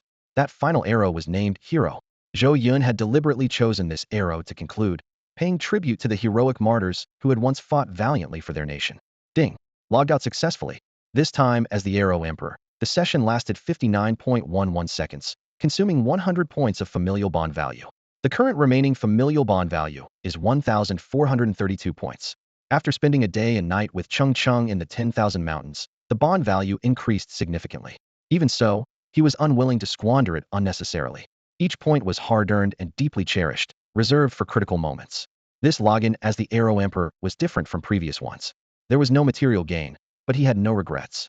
The beautiful country and the Sakura country are both enemies of. Spending 100 points of familial bond value to temporarily dismantle their administrative centers was both satisfying and a strategic move to alleviate their schemes against. As for the rest, he wasn't worried. Has always been a resilient and self-reliant nation, and the remaining challenges could easily be handled by its 1.4 billion people. Technically, it was time to return. However, he had just sent Li Jingji ahead moments ago. Asking him to come back for a pickup so soon would seem like playing a trick. Never mind. He decided to take a nap first. Finding an open space, he picked up a rock to use as a pillow and lay down. After a sleepless day and night, he was indeed exhausted. The ruins of New York City. Ah! A voice filled with pain and rage echoed from the unfathomable depths underground. Whoosh! A golden figure shot up from beneath the earth and landed on the surface seat with St. William. Compared to his previously radiant and majestic appearance, he was now in a pitiful state. His armor was reduced to mere fragments, riddled with cracks and on the verge of falling apart. His exposed body was a bloody mess, with glimpses of white bone visible underneath. The sword in his hand had been reduced to just a hilt, the blade nowhere to be seen, leaving behind a jagged, irregular break. Of his 6 wings, only 3 remained, 2 on the left, and 1 on the right tattered and full of holes like a sieve. His face was smeared with blood, one of his eyes was gone, leaving a bloody crater, his nose was completely flattened, and most of his teeth were missing. The holy light surrounding him could shield him from others' stares, but it couldn't block his own reflection. Through the gleam on his arm guard, he saw his miserable state. Normally, even a single strand of hair out of place would prompt him to immediately fix it, maintaining his perfect image at all times. But now, gravely injured, he didn't even have the will to heal himself. Silently, he flew toward the Temple of Light. Sakura Country. Minamoto Seiya suddenly surfaced from the ocean, his pupils trembling uncontrollably. So close, just so close, he looked down at his left chest, where bright red blood was rapidly staining the surrounding seawater. A heavenly arrow had pierced through his chest, narrowly missing his heart. It was this tiny margin that allowed him to survive by sheer luck. What a terrifying arrow. Even though his response had been rushed, even with his full strength, he doubted he could have completely blocked it. He muttered to himself, shivering all over. When the arrow grazed his heart, he had almost glimpsed the gates of the afterlife. Slowly, He turned his gaze southwest, the direction from which the arrow had come. A grave danger loomed there. Unbelievable terror. Never provoke such an enemy. 5 minutes later, earth-shattering news flooded in like a tidal wave. Media outlets from various countries reported the incident, and though the sources differed, the content was largely the same. Upon release, the news sparked a global uproar. New York City is gone? That's impossible. Tokyo has sunk? Why isn't the Sakura nation denying this? Deny what? Can't you see the videos? A large chunk of their territory has vanished. Those videos must be fake. I won't believe it unless the Sakura nation officially confirms it. Are you kidding me? Their central government is gone. How could they confirm anything? What about the beautiful nation? It's so powerful. How could New York City be destroyed? This is unbelievable. New York City obliterated? Tokyo submerged? Incredible. Indeed. Justice served at last. Haha. Finally, satisfaction. Grandma, the Yasukuni shrine is gone. Tokyo has sunk. Your spirit can finally rest in peace. This isn't a matter of if, it was just a matter of when. This is divine retribution. Unlike the shock and disbelief seen in other nations, the entire population have displayed unrestrained joy and excitement. Even though they found it hard to believe that the capitals of these two nations could be wiped out in a single day, it didn't stop them from feeling a profound sense of satisfaction and exhilaration. Despite their doubts, people instinctively began checking S official website. If the official site confirmed it, this unbelievable news would be true. But as they refreshed the page repeatedly, there was no announcement. After more than 3 long hours, just as people were losing hope and assuming the news was fake, a red, pinned message suddenly appeared on the official website. Monitor of the Heavens reports, the beautiful nation's New York City has been obliterated. The Sakura nation's Tokyo has sunk. The news is true. Whoa! Everyone who saw the announcement cheered to the skies, tossing aside whatever was in their hands to spread the news. At the same time, every city began broadcasting the announcement. New York City obliterated. Tokyo has sunk. To the 1.4 billion compatriots of, raise your glasses together in this moment. In Luocheng, at the Forbidden City, the reaction was mixed. Considering S international image, confirming such news and celebrating it openly seemed reckless. Indeed, even if the news were true, maintaining good diplomatic relations between nations would require expressing condolences, not celebration, certainly not raising a toast. This went against S 5,000 years of traditional virtues and its culture of etiquette. As debates raged, an elderly general with a head full of white hair suddenly slammed the table and bellowed. That's utter nonsense. What international image? What diplomatic relations? Good is good. Joy is joy. Why should we mourn or express condolences just because you say so? Have you heard the voice of the people? That's the truest reflection of public sentiment. It can be pragmatic, but it must not lose its sincerity. It can be diplomatic, but it must not lose its courage. So what if we're speaking from the heart? So what if we're expressing our genuine feelings? What's wrong with that? What's there to fear? Decades ago, we fought valiantly with nothing but millet and rifles. And today, we can mobilize the entire nation with a single command. Good. Thunderous applause erupted throughout the meeting hall. At that moment, someone suddenly burst into the room, shouting, Minister! Minister! What's so urgent? An official snapped. Don't you know where you are? Get out. It's Baocheng, the person exclaimed. Baocheng has reached out to us. They've severed ties with the beautiful nation and expressed their willingness to fully accept governance by. What? The official's eyes widened in shock. His earlier anger vanished, replaced by uncontainable excitement and joy. In the evening, Zhou Yun returned to Chongqing and strolled along the bustling streets. He noticed the electronic screens on various buildings broadcasting shocking news updates. The destruction of New York City, the sinking of Tokyo, and the Forbidden City hosting a grand celebration with 140,000 people raising their glasses together. Baobao City announced a complete severance of ties with the beautiful country and Sakura country, embracing a new governance system. Meanwhile, Jinan City held a city-wide ancestral tribute, with the rising smoke reaching the heavens. In Chongqing, the monument of notable figures now prominently displayed 7 professionals above level 50, with Li Yong leading at an astonishing level 58, making him the highest-ranked professional in the world. Outside Chongqing, the Shihu Gate sect held a high-profile, small-scale gathering, declaring that 7 exceptional outer disciples had formed contracts with 7 sacred beasts and were promoted to personal disciples. Zhou Yun walked the streets with a smile, listening to the lively discussions about these events and soaking in the joy and vitality of Chongqing. In just 2 days of his absence, the city seemed entirely renewed.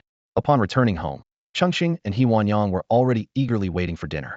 Chongqing was craving the sweet and sour ribs and tomato scrambled eggs she missed earlier in the day, while Huanyang was busy leveling up the guild by leading members on missions all day.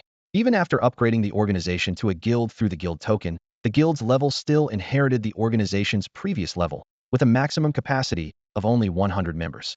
This limit was clearly insufficient to meet the enthusiasm of Jiangqing's residents eager to join Yunyao and access the five-colored glazed tower. Fortunately, with the joint efforts of He Wanyang and Lu Huizhong, Yunyao quickly filled its ranks. Now, the guild's level had increased again, raising the member limit to 200. At the dinner table, after listening to all this, Zhou Yun took out his phone. Shortly after, He Wanyang's phone pinged with a notification. Ding. Payment received. 690,000 yuan. Surprised, He Wanyang asked. Hubby, why did you suddenly transfer so much money to me? Putting down his phone, Zhou Yun smiled and replied. The guild just recruited so many people we need to pay salaries. If it's not enough, they'll figure out a way in the next couple of days. To his surprise, He Wanyang chuckled and said, Don't worry about salaries. I've crunched the numbers over the past couple of days. If we manage the guild members well and allocate resources efficiently, we won't just cover salaries well actually have a surplus. Zhou Yun blinked, puzzled. In his memory, guilds in his previous life, especially those ranked globally, were heavily funded by large companies or even financial groups. Of course we'll have a surplus, He Wanyang said with a sly smile. Don't forget my professional background. You know what they say, the wool comes from the sheep. With that, she transferred the money back. Zhou Yun froze for a moment before shaking his head with a wry smile. The fusion of worlds had almost made him forget that before the merger, He Wanyang was a professional accountant. That's why. He Wanyang suddenly rested her chin on her hand and sighed theatrically. It's up to me to earn the money for this household. Zhou Yun stifled a laugh and played along, saying, Thank you, dear wife. Long live the wife. Though she didn't fully understand, Chongqing joined in, shouting, Long live. He Wanyang gently patted Chongqing's forehead, a slightly troubled expression crossing her face. Although there was no issue with funding, the matter of upgrading the guild was giving her a major headache. There were still many skilled players waiting to join the guild, and it would be a real shame if they couldn't be recruited. Guild upgrade. Zhou Yun pondered for a moment and asked, Are you referring to the legendary quest required for a quick upgrade? Exactly. He Wanyang's energy seemed drained as she brought up the subject, clearly troubled by it. Zhou Yun nodded silently, understanding her predicament. He knew there were two ways for a guild to level up. One was through time and gradual effort, where members completed daily tasks. This method was low cost, steady, and safe, but required a significant amount of time. The other option was to take on legendary quests triggered by guild members. Completing a legendary quest could yield a massive amount of experience, but the difficulty was extremely high. Not only did it involve finishing a series of tedious prerequisite tasks, but it also required facing a powerful boss in the end. Is the boss too difficult to defeat? Zhou Yun inquired. Exactly. He Wanyang sighed heavily, slumping onto the table. Zhou Yun had hit the nail on the head. It's the Frost Giant Emperor, level 62. Just one hit from it leaves our main tank hanging by a thread. Its strength is ridiculous. And as if one wasn't bad enough, there are two more. Their health pools even balance each other out. We spent the whole day today fighting, and we couldn't even get their health down to 20. She vented her frustrations in one breath. Don't give up, Zhou Yun encouraged her. Try exploring other strategies. If nothing works, I'll give you a gift by the day after tomorrow that will guarantee you an easy win against the boss. A gift? What kind of gift? He Wanyang's interest was immediately piqued. I can't tell you yet, Zhou Yun replied with a mysterious smile. All right then, by the day after tomorrow, they'll have a gift for you too. He Wanyang responded playfully. Just as Zhou Yun was about to ask what He Wanyang's gift might be, a knock at the door interrupted their conversation. Is Mr. Zhou at home? A voice called from outside. It was Wang Taiji. Recognizing the visitor immediately, Zhou Yun got up to answer the door. Sure enough, it was Wang Taiji. With an apologetic smile, he said, I heard you just got back home, Mr. Zhou. I hate to disturb you, but this is an urgent matter, so? Zhou Yun nodded, understanding that Wang Taiji wouldn't come unless it was truly important. Come in and tell me what's going on. Wang Taiji stepped inside, exchanged a few pleasantries, and then got straight to the point. Since there's no one else here, they'll speak frankly. This morning, the scouting corps discovered a massive cloud of black mist outside the city, on the main road between Jiangqing and Luqing.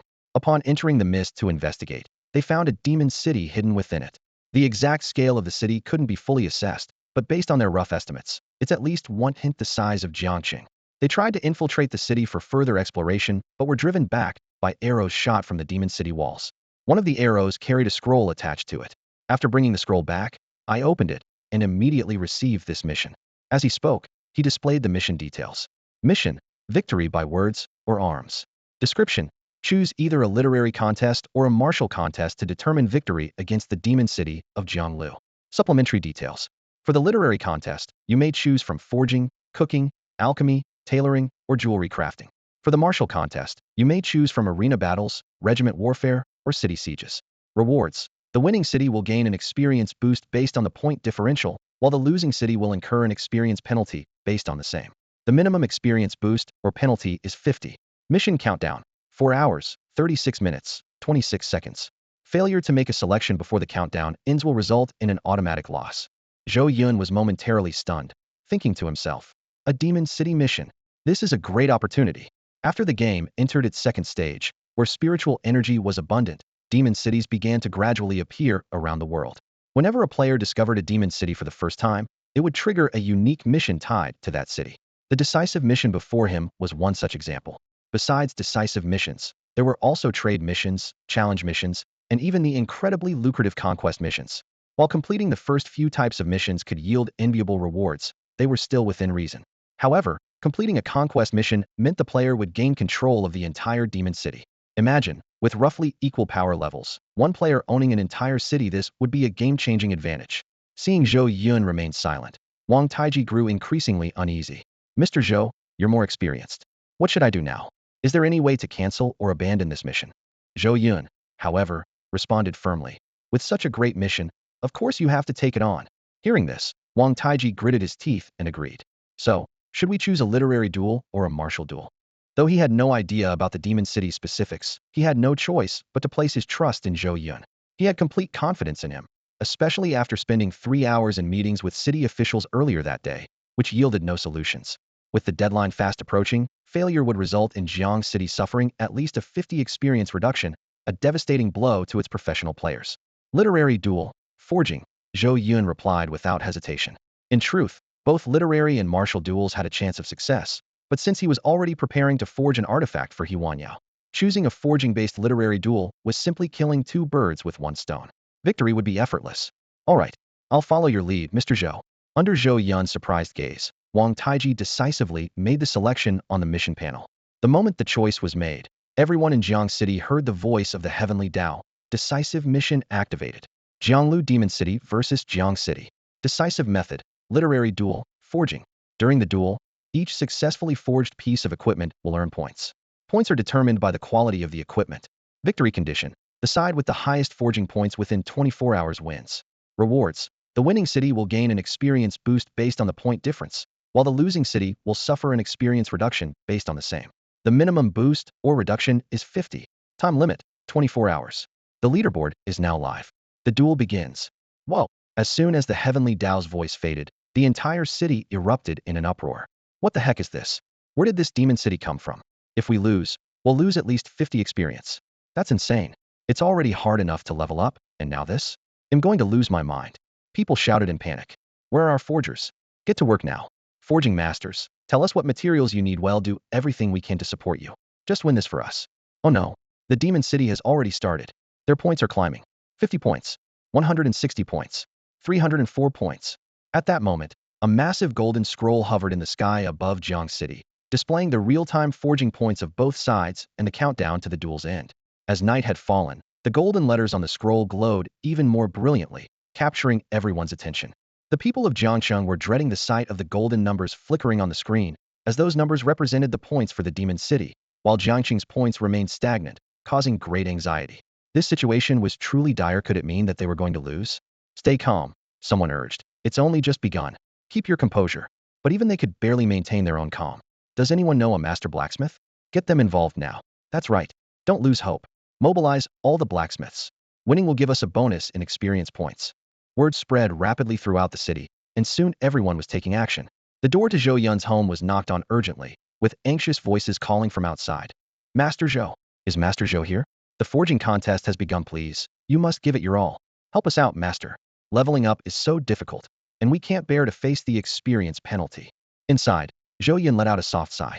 He had just returned home after dinner, and now he had to get back to work. It was a busy life. But he understood how everyone felt. As they said, leveling up was no easy feat. If experience were suddenly reduced by 50, many professionals would likely lose their morale. Opening the door, he raised his hands to calm the crowd. Don't worry, everyone. As a blacksmith, I will do my very best. I will head to the forge right now and get to work. As his words finished, cheers erupted from the crowd outside. Master Zhou is amazing. So dependable. This is the kind of role model we need. Master Zhou never hesitates when it counts. Bravo. Here's to every forging attempt of yours being a success. May you create a divine artifact this time.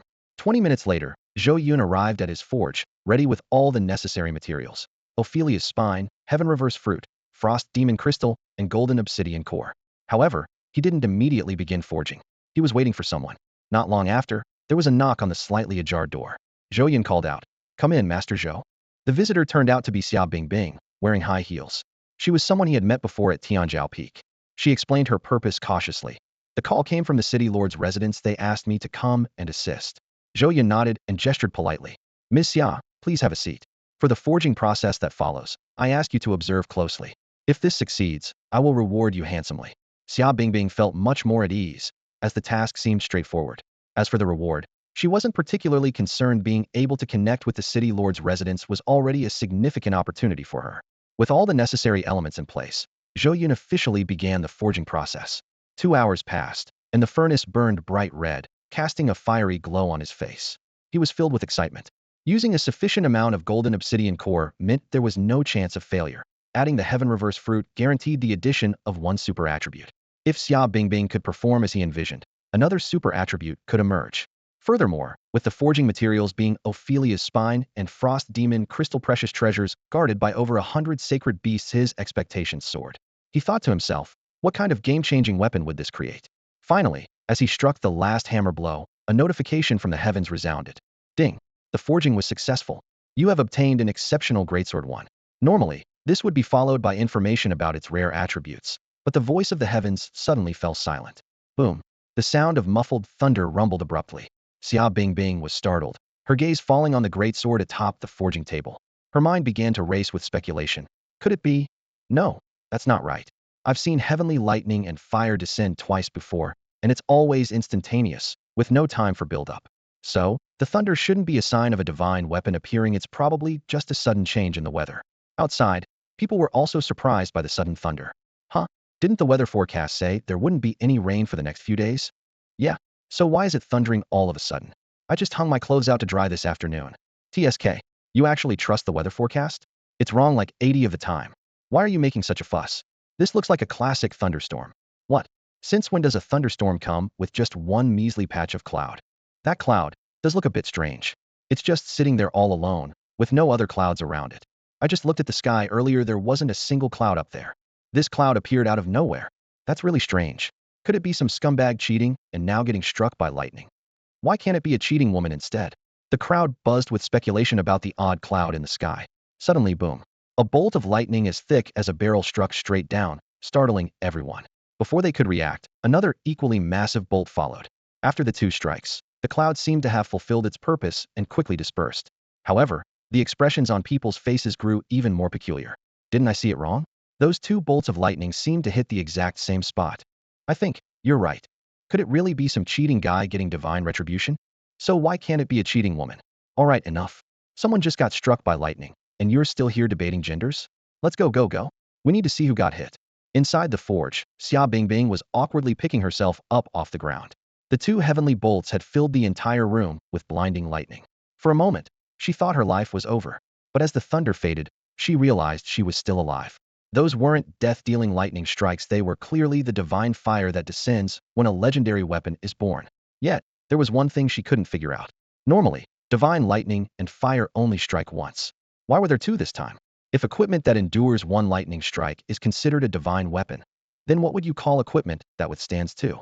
After the two strikes of divine fire, Zhou Yun finally heard the continuation of the heavenly prompts. Ding. Influenced by the artisan god talent, the exceptional greatsword has gained a rare effect, Swordmaster. Ding. Influenced by the artisan god talent, the exceptional greatsword has gained an ultra-rare effect, Frostblade Aura. Ding. Influenced by the artisan god talent, the exceptional greatsword has gained an ultra-rare effect, Dragon's Wrath. Ding. Influenced by the artisan god talent, your personal equipment, the ordinary iron hammer, has also received an attribute enhancement. Ding. The greatsword you forged is extraordinary. As its creator, please give it a name. Frostfall Divine Sword. Ding. Naming successful. Zhou Yun gazed at the Frostfall Divine Sword in his hand, his heart brimming with excitement. The sword boasted a durability of 200,200 and came with remarkable attributes, a rare strength 50 bonus, along with an ultra-rare attribute that increased all sword damage for swordmasters by 20. What thrilled him the most, however, was the Deep Frost Sword aura effect. During attacks, it granted an adaptive attack speed bonus with the Deep Frost attribute, allowing an aura of frost to detach from the blade and strike the target simultaneously. On hitting an enemy, there was an incredible 100 chance to put the target into a deep freeze state. Although the probability decreased with differences in level, it remained a powerful control-based attribute. Zhou Yun couldn't help but marvel inwardly. The Deep Frost Sword aura wasn't just about boosting attack power, it was primarily a means of controlling the battlefield. The Deep Frost attribute was significantly stronger than ordinary ice attributes in terms of freezing effects, effectively countering skills that dispelled ice-based freezes. Moreover, with a base freezing probability of 100, as long as the levels were comparable, it guaranteed freezing the enemy. This made him even more eager to test the sword's controlling capabilities. The other ultra-rare attribute, Dragon's Wrath, was even more straightforward and overwhelming. In combat, the power of the first attack was boosted by an astonishing 3,000. This meant that if a high-damage skill were used, the output of that strike would be 30 times the normal attack, an almost unbelievable level of power. Zhou Yun imagined how this sword would make guild missions a breeze, allowing him to handle challenges effortlessly. His thoughts turned to Xia Bingbing, who stood nearby. In Tian and I, items were typically limited to a single super attribute, yet this sword had two, which was nothing short of miraculous. Zhou Yun looked at Xia Bingbing and said with heartfelt gratitude, "I couldn't have succeeded in forging this without your help. As a thank you, we'll craft a piece of equipment for you. Let me know what you need once you've decided." Xia Bingbing's eyes sparkled with excitement upon hearing this. Ever since Zhou Yun had twice forged divine artifacts atop Rizhao Peak, he had been recognized in Chongqing as a master craftsman. She knew that whatever equipment Zhou Yun promised to forge would be extraordinary. Just as she was about to share her thoughts, the sound of commotion came from outside, as if something significant was happening. On this bustling street, a sudden outcry broke the lively chatter. "What the heck? What's going on? What's with the fuss? Points. The points on the victory leaderboard. Oh my goodness. How did the points suddenly skyrocket like this? So many zeros. 8 or 9. No, 10 zeros. 10 billion points. Unbelievable." All eyes turned towards the leaderboard in unison. The tens of thousands of points from Demon City now seemed utterly insignificant, as if a dramatic twist in a play had just unfolded, leaving everyone both amazed and amused. "Ha ha, I was just worried we'd lose the final battle. But now, look at this, it's a guaranteed win. 10 billion points. Let Demon City try to catch up if they dare." Incredible. The crowd was ecstatic, their hearts brimming with curiosity and anticipation for this sudden turn of events. "So, where did the 10 billion points come from? Are you serious? Didn't you see the 2 heavenly lightning strikes just now? It's got to be a divine artifact. Isn't one lightning strike enough for a divine artifact? Why were there 2? Someone speculated, their eyes sparkling with a thirst for the unknown. "Come on, man, get a grip. Look where the lightning struck. Whose forge was it? If the old master himself took action, you think it's just for show? That's insane. 1 lightning strike means a divine artifact. 2 strikes, that must mean a super divine artifact." The crowd erupted into discussion, their admiration for Zhou Yun growing deeper by the second. Forging 1 divine artifact might be a stroke of luck, but forging 2? That was undeniable skill. At this moment, their worries about the victory task vanished, replaced by an intense desire to discover the extraordinary properties of the artifact that had endured 2 heavenly strikes. Amid the mounting anticipation, the doors of the forge finally creaked open, and Zhou Yun emerged alongside Xia Bingbing. "Master Zhou! Master Zhou! Master Zhou!" People greeted him one after another, though their words faltered. The more powerful the equipment, the more its attributes were kept secret. Everyone understood this. Though their hearts burned with curiosity, they hesitated to ask outright. Zhou Yun, fully aware of their thoughts, feigned ignorance and waved them off with a smile. "I've done what I needed to do. Go home, everyone. Get a good night's sleep." With that, he turned and walked away, leaving the crowd exchanging puzzled glances, their minds buzzing with unanswered questions. Go home and sleep well? Sure, that's easy to say. But what about the equipment? The attributes? The crowd pondered in silence. Meanwhile, in the city lord's mansion, Wang Taiji slammed his tea table with such enthusiasm that his teacup bounced exactly 3.032 centimeters into the air. Excellent. As expected of Mr. Zhou. What an extraordinary move. 10 billion points. Haha. I'd like to see how Demon City, with their sluggish point gaining pace, plans to catch up now, he exclaimed excitedly. Below him, the officials exchanged discreet glances. Just moments ago, Wang Taiji had been furiously criticizing Demon City's rapid point accumulation and berating Jiang City's blacksmiths for their lack of effort. And now, a complete 180-degree turn in attitude. Still, they couldn't blame him after all. They were feeling the same way right now. The city lord, a cautious official asked, "Shall we continue observing the situation here tonight?" Wang Taiji burst into laughter and replied, "Observe what? Everyone go home. Get some sleep. When Zhou Yun returned home, Chongqing had already gone to bed early. Yin immediately came to greet him, speaking in a soft, playful voice. Honey, did you forge another divine weapon?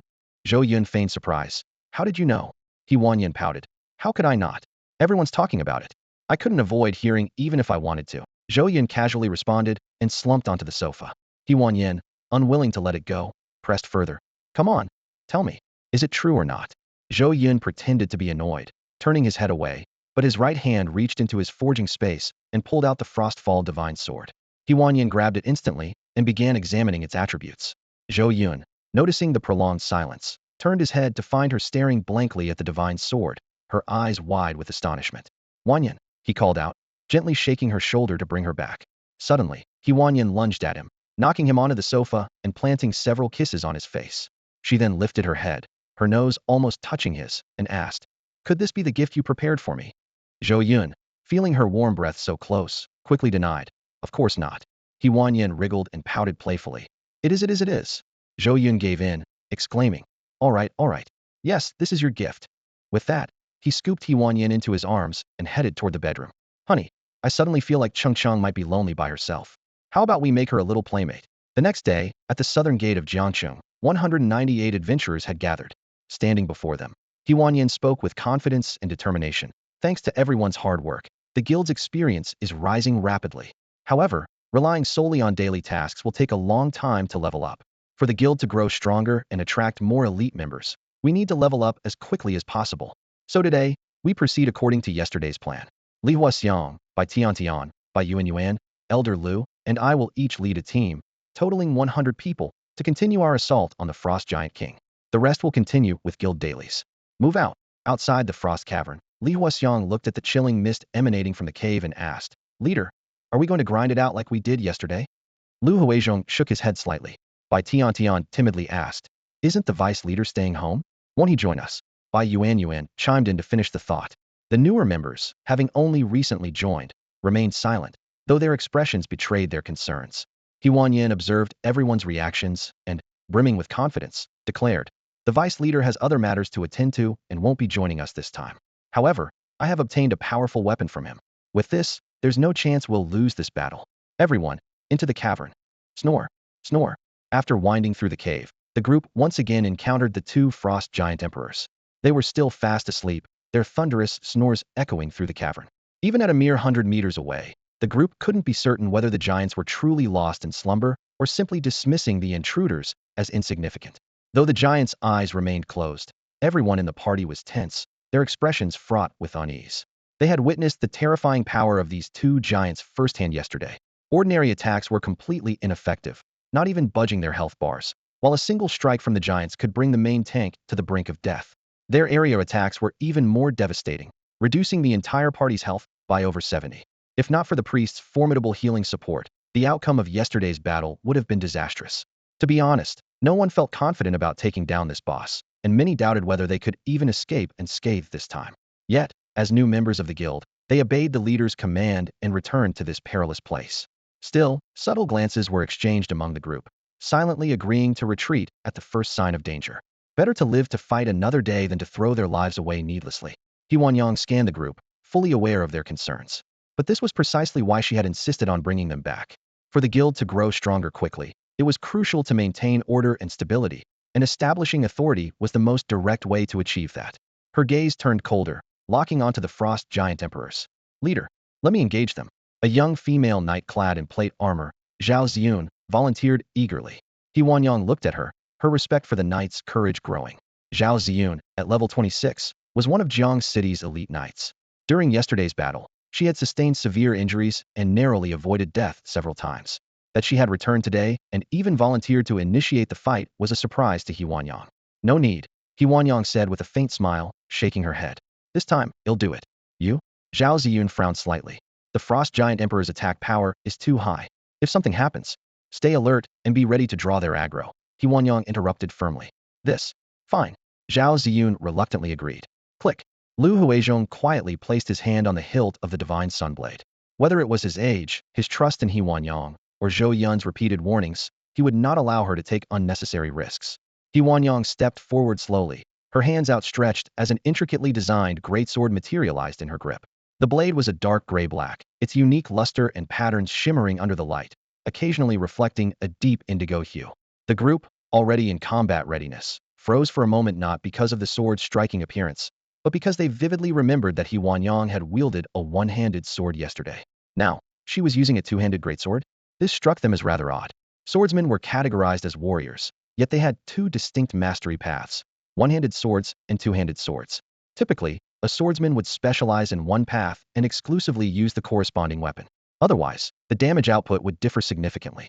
So, was the leader a two-handed swordsman or a one-handed swordsman? Just as this question arose in everyone's minds, He Huanyang made her move. With a loud shout, she swung her massive sword through the air, unleashing the Frost Sky Slash. Swish!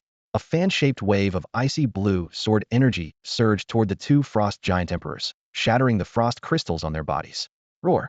The two Frost Giant Emperors let out cries of agony, seemingly in immense pain. However, their roars were abruptly cut short by a crisp cracking sound as they were instantly encased in massive blocks of ice, frozen solid. The crowd was left baffled, their minds racing with questions. The Frost Giant Emperors frozen? How was this possible? It was beyond bizarre. What shocked them even more was that, under the detection spell, they could see the Frost Giant Emperor's health bars had dropped significantly by about 10. This was terrifying. To put it into perspective, after countless attempts yesterday, the best they had managed was to reduce the health by 20 in total. Yet He Huanyang had inflicted such damage in mere moments. Ignoring the astonishment of those behind her, He Huanyang seized the opportunity while the Frost Giant Emperors were in a deep freeze state. She charged forward, wielding her Frostfall Divine Sword, and began slashing relentlessly. Bang! Bang! Bang! Bang! In the span of 2 seconds, she struck 4 consecutive blows, causing one of the Frost Giant Emperor's health bars to drop further. Just as He Huanyang prepared to strike again, the ice encasing the Frost Giant Emperors suddenly shattered. Roar! The unfinished roar from earlier resumed, startling everyone.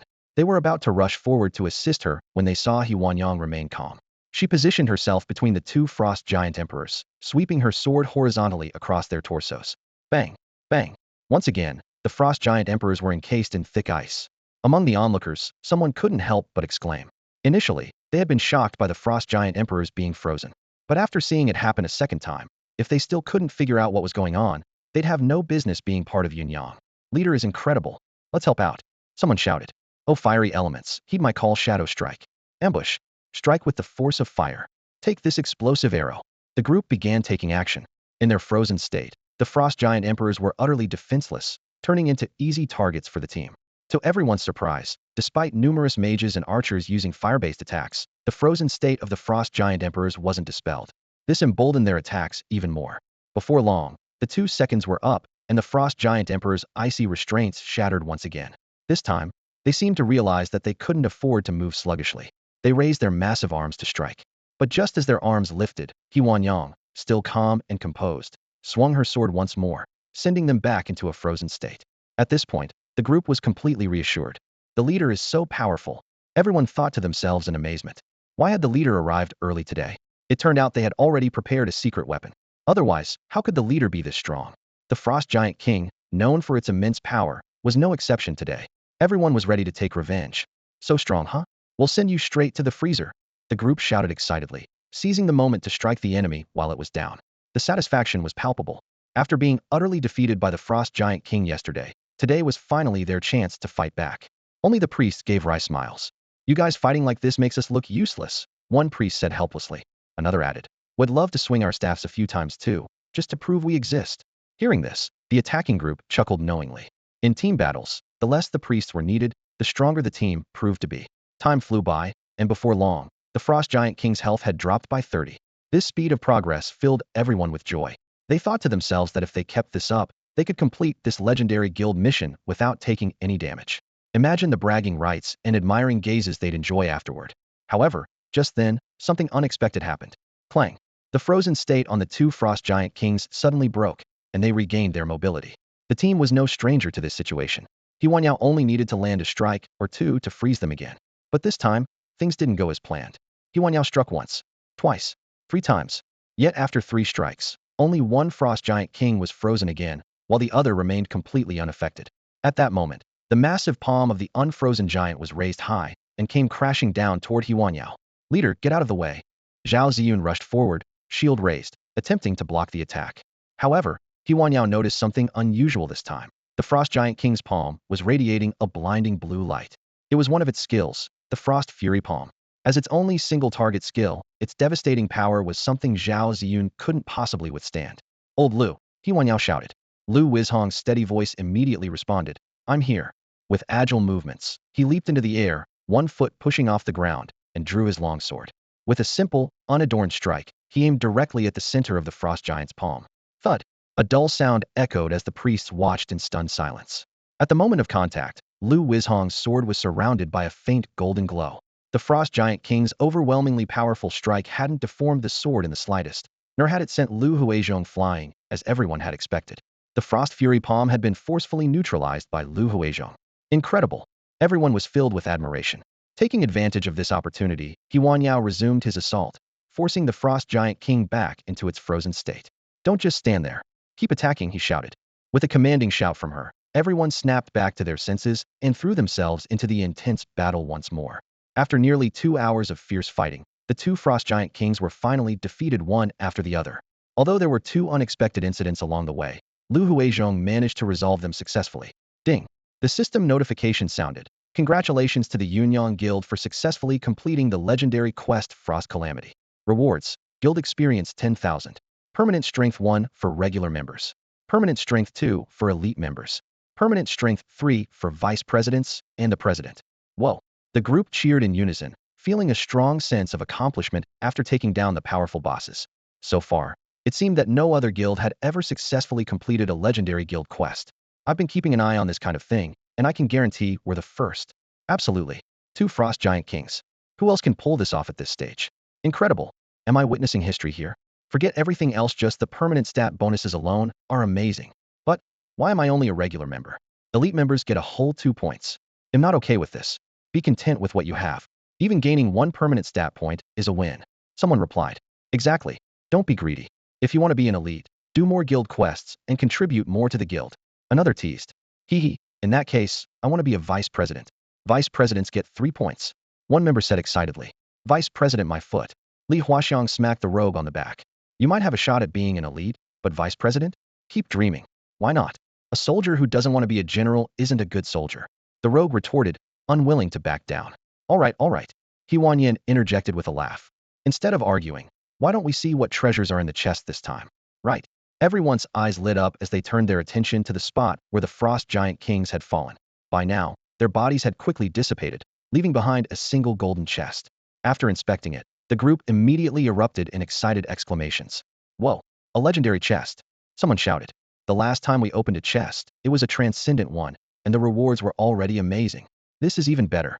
Common, excellent, superior, transcendent, legendary is definitely a tier above transcendent. I'm a lucky hand. I volunteer to open the chest. One member eagerly suggested. Get lost, you jinx. Last time, you opened the transcendent chest and pulled a warlock skill book. We still haven't forgiven you for that. The group's expressions turned strange. Pulling a skill book from a chest was generally a great thing, but a warlock skill book was a different story. Despite being one of the 10 main classes, warlocks were incredibly rare. In the entire Yunyang Guild, there wasn't a single warlock. And because of their rarity, warlock equipment wasn't worth much, and neither were their skill books. This time, let's have old Lu open the chest.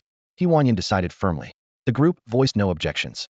Lu Wizhong's performance during the boss fight had thoroughly won them over. Well then, I want stand on ceremony. Lu Huizhong said with a cheerful smile as he stepped forward. For him, being able to participate in events with everyone and lend a hand at his age was a source of great joy. Click! The chest opened, and golden light burst forth.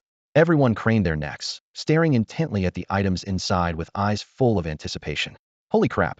A golden legend. That's all for today. Thank you so much for watching. I hope you guys enjoyed. If you wish to have another part of this recap, please give us at least 1,000 likes. Please don't forget to comment and subscribe to our channel for more content like this. Until next time.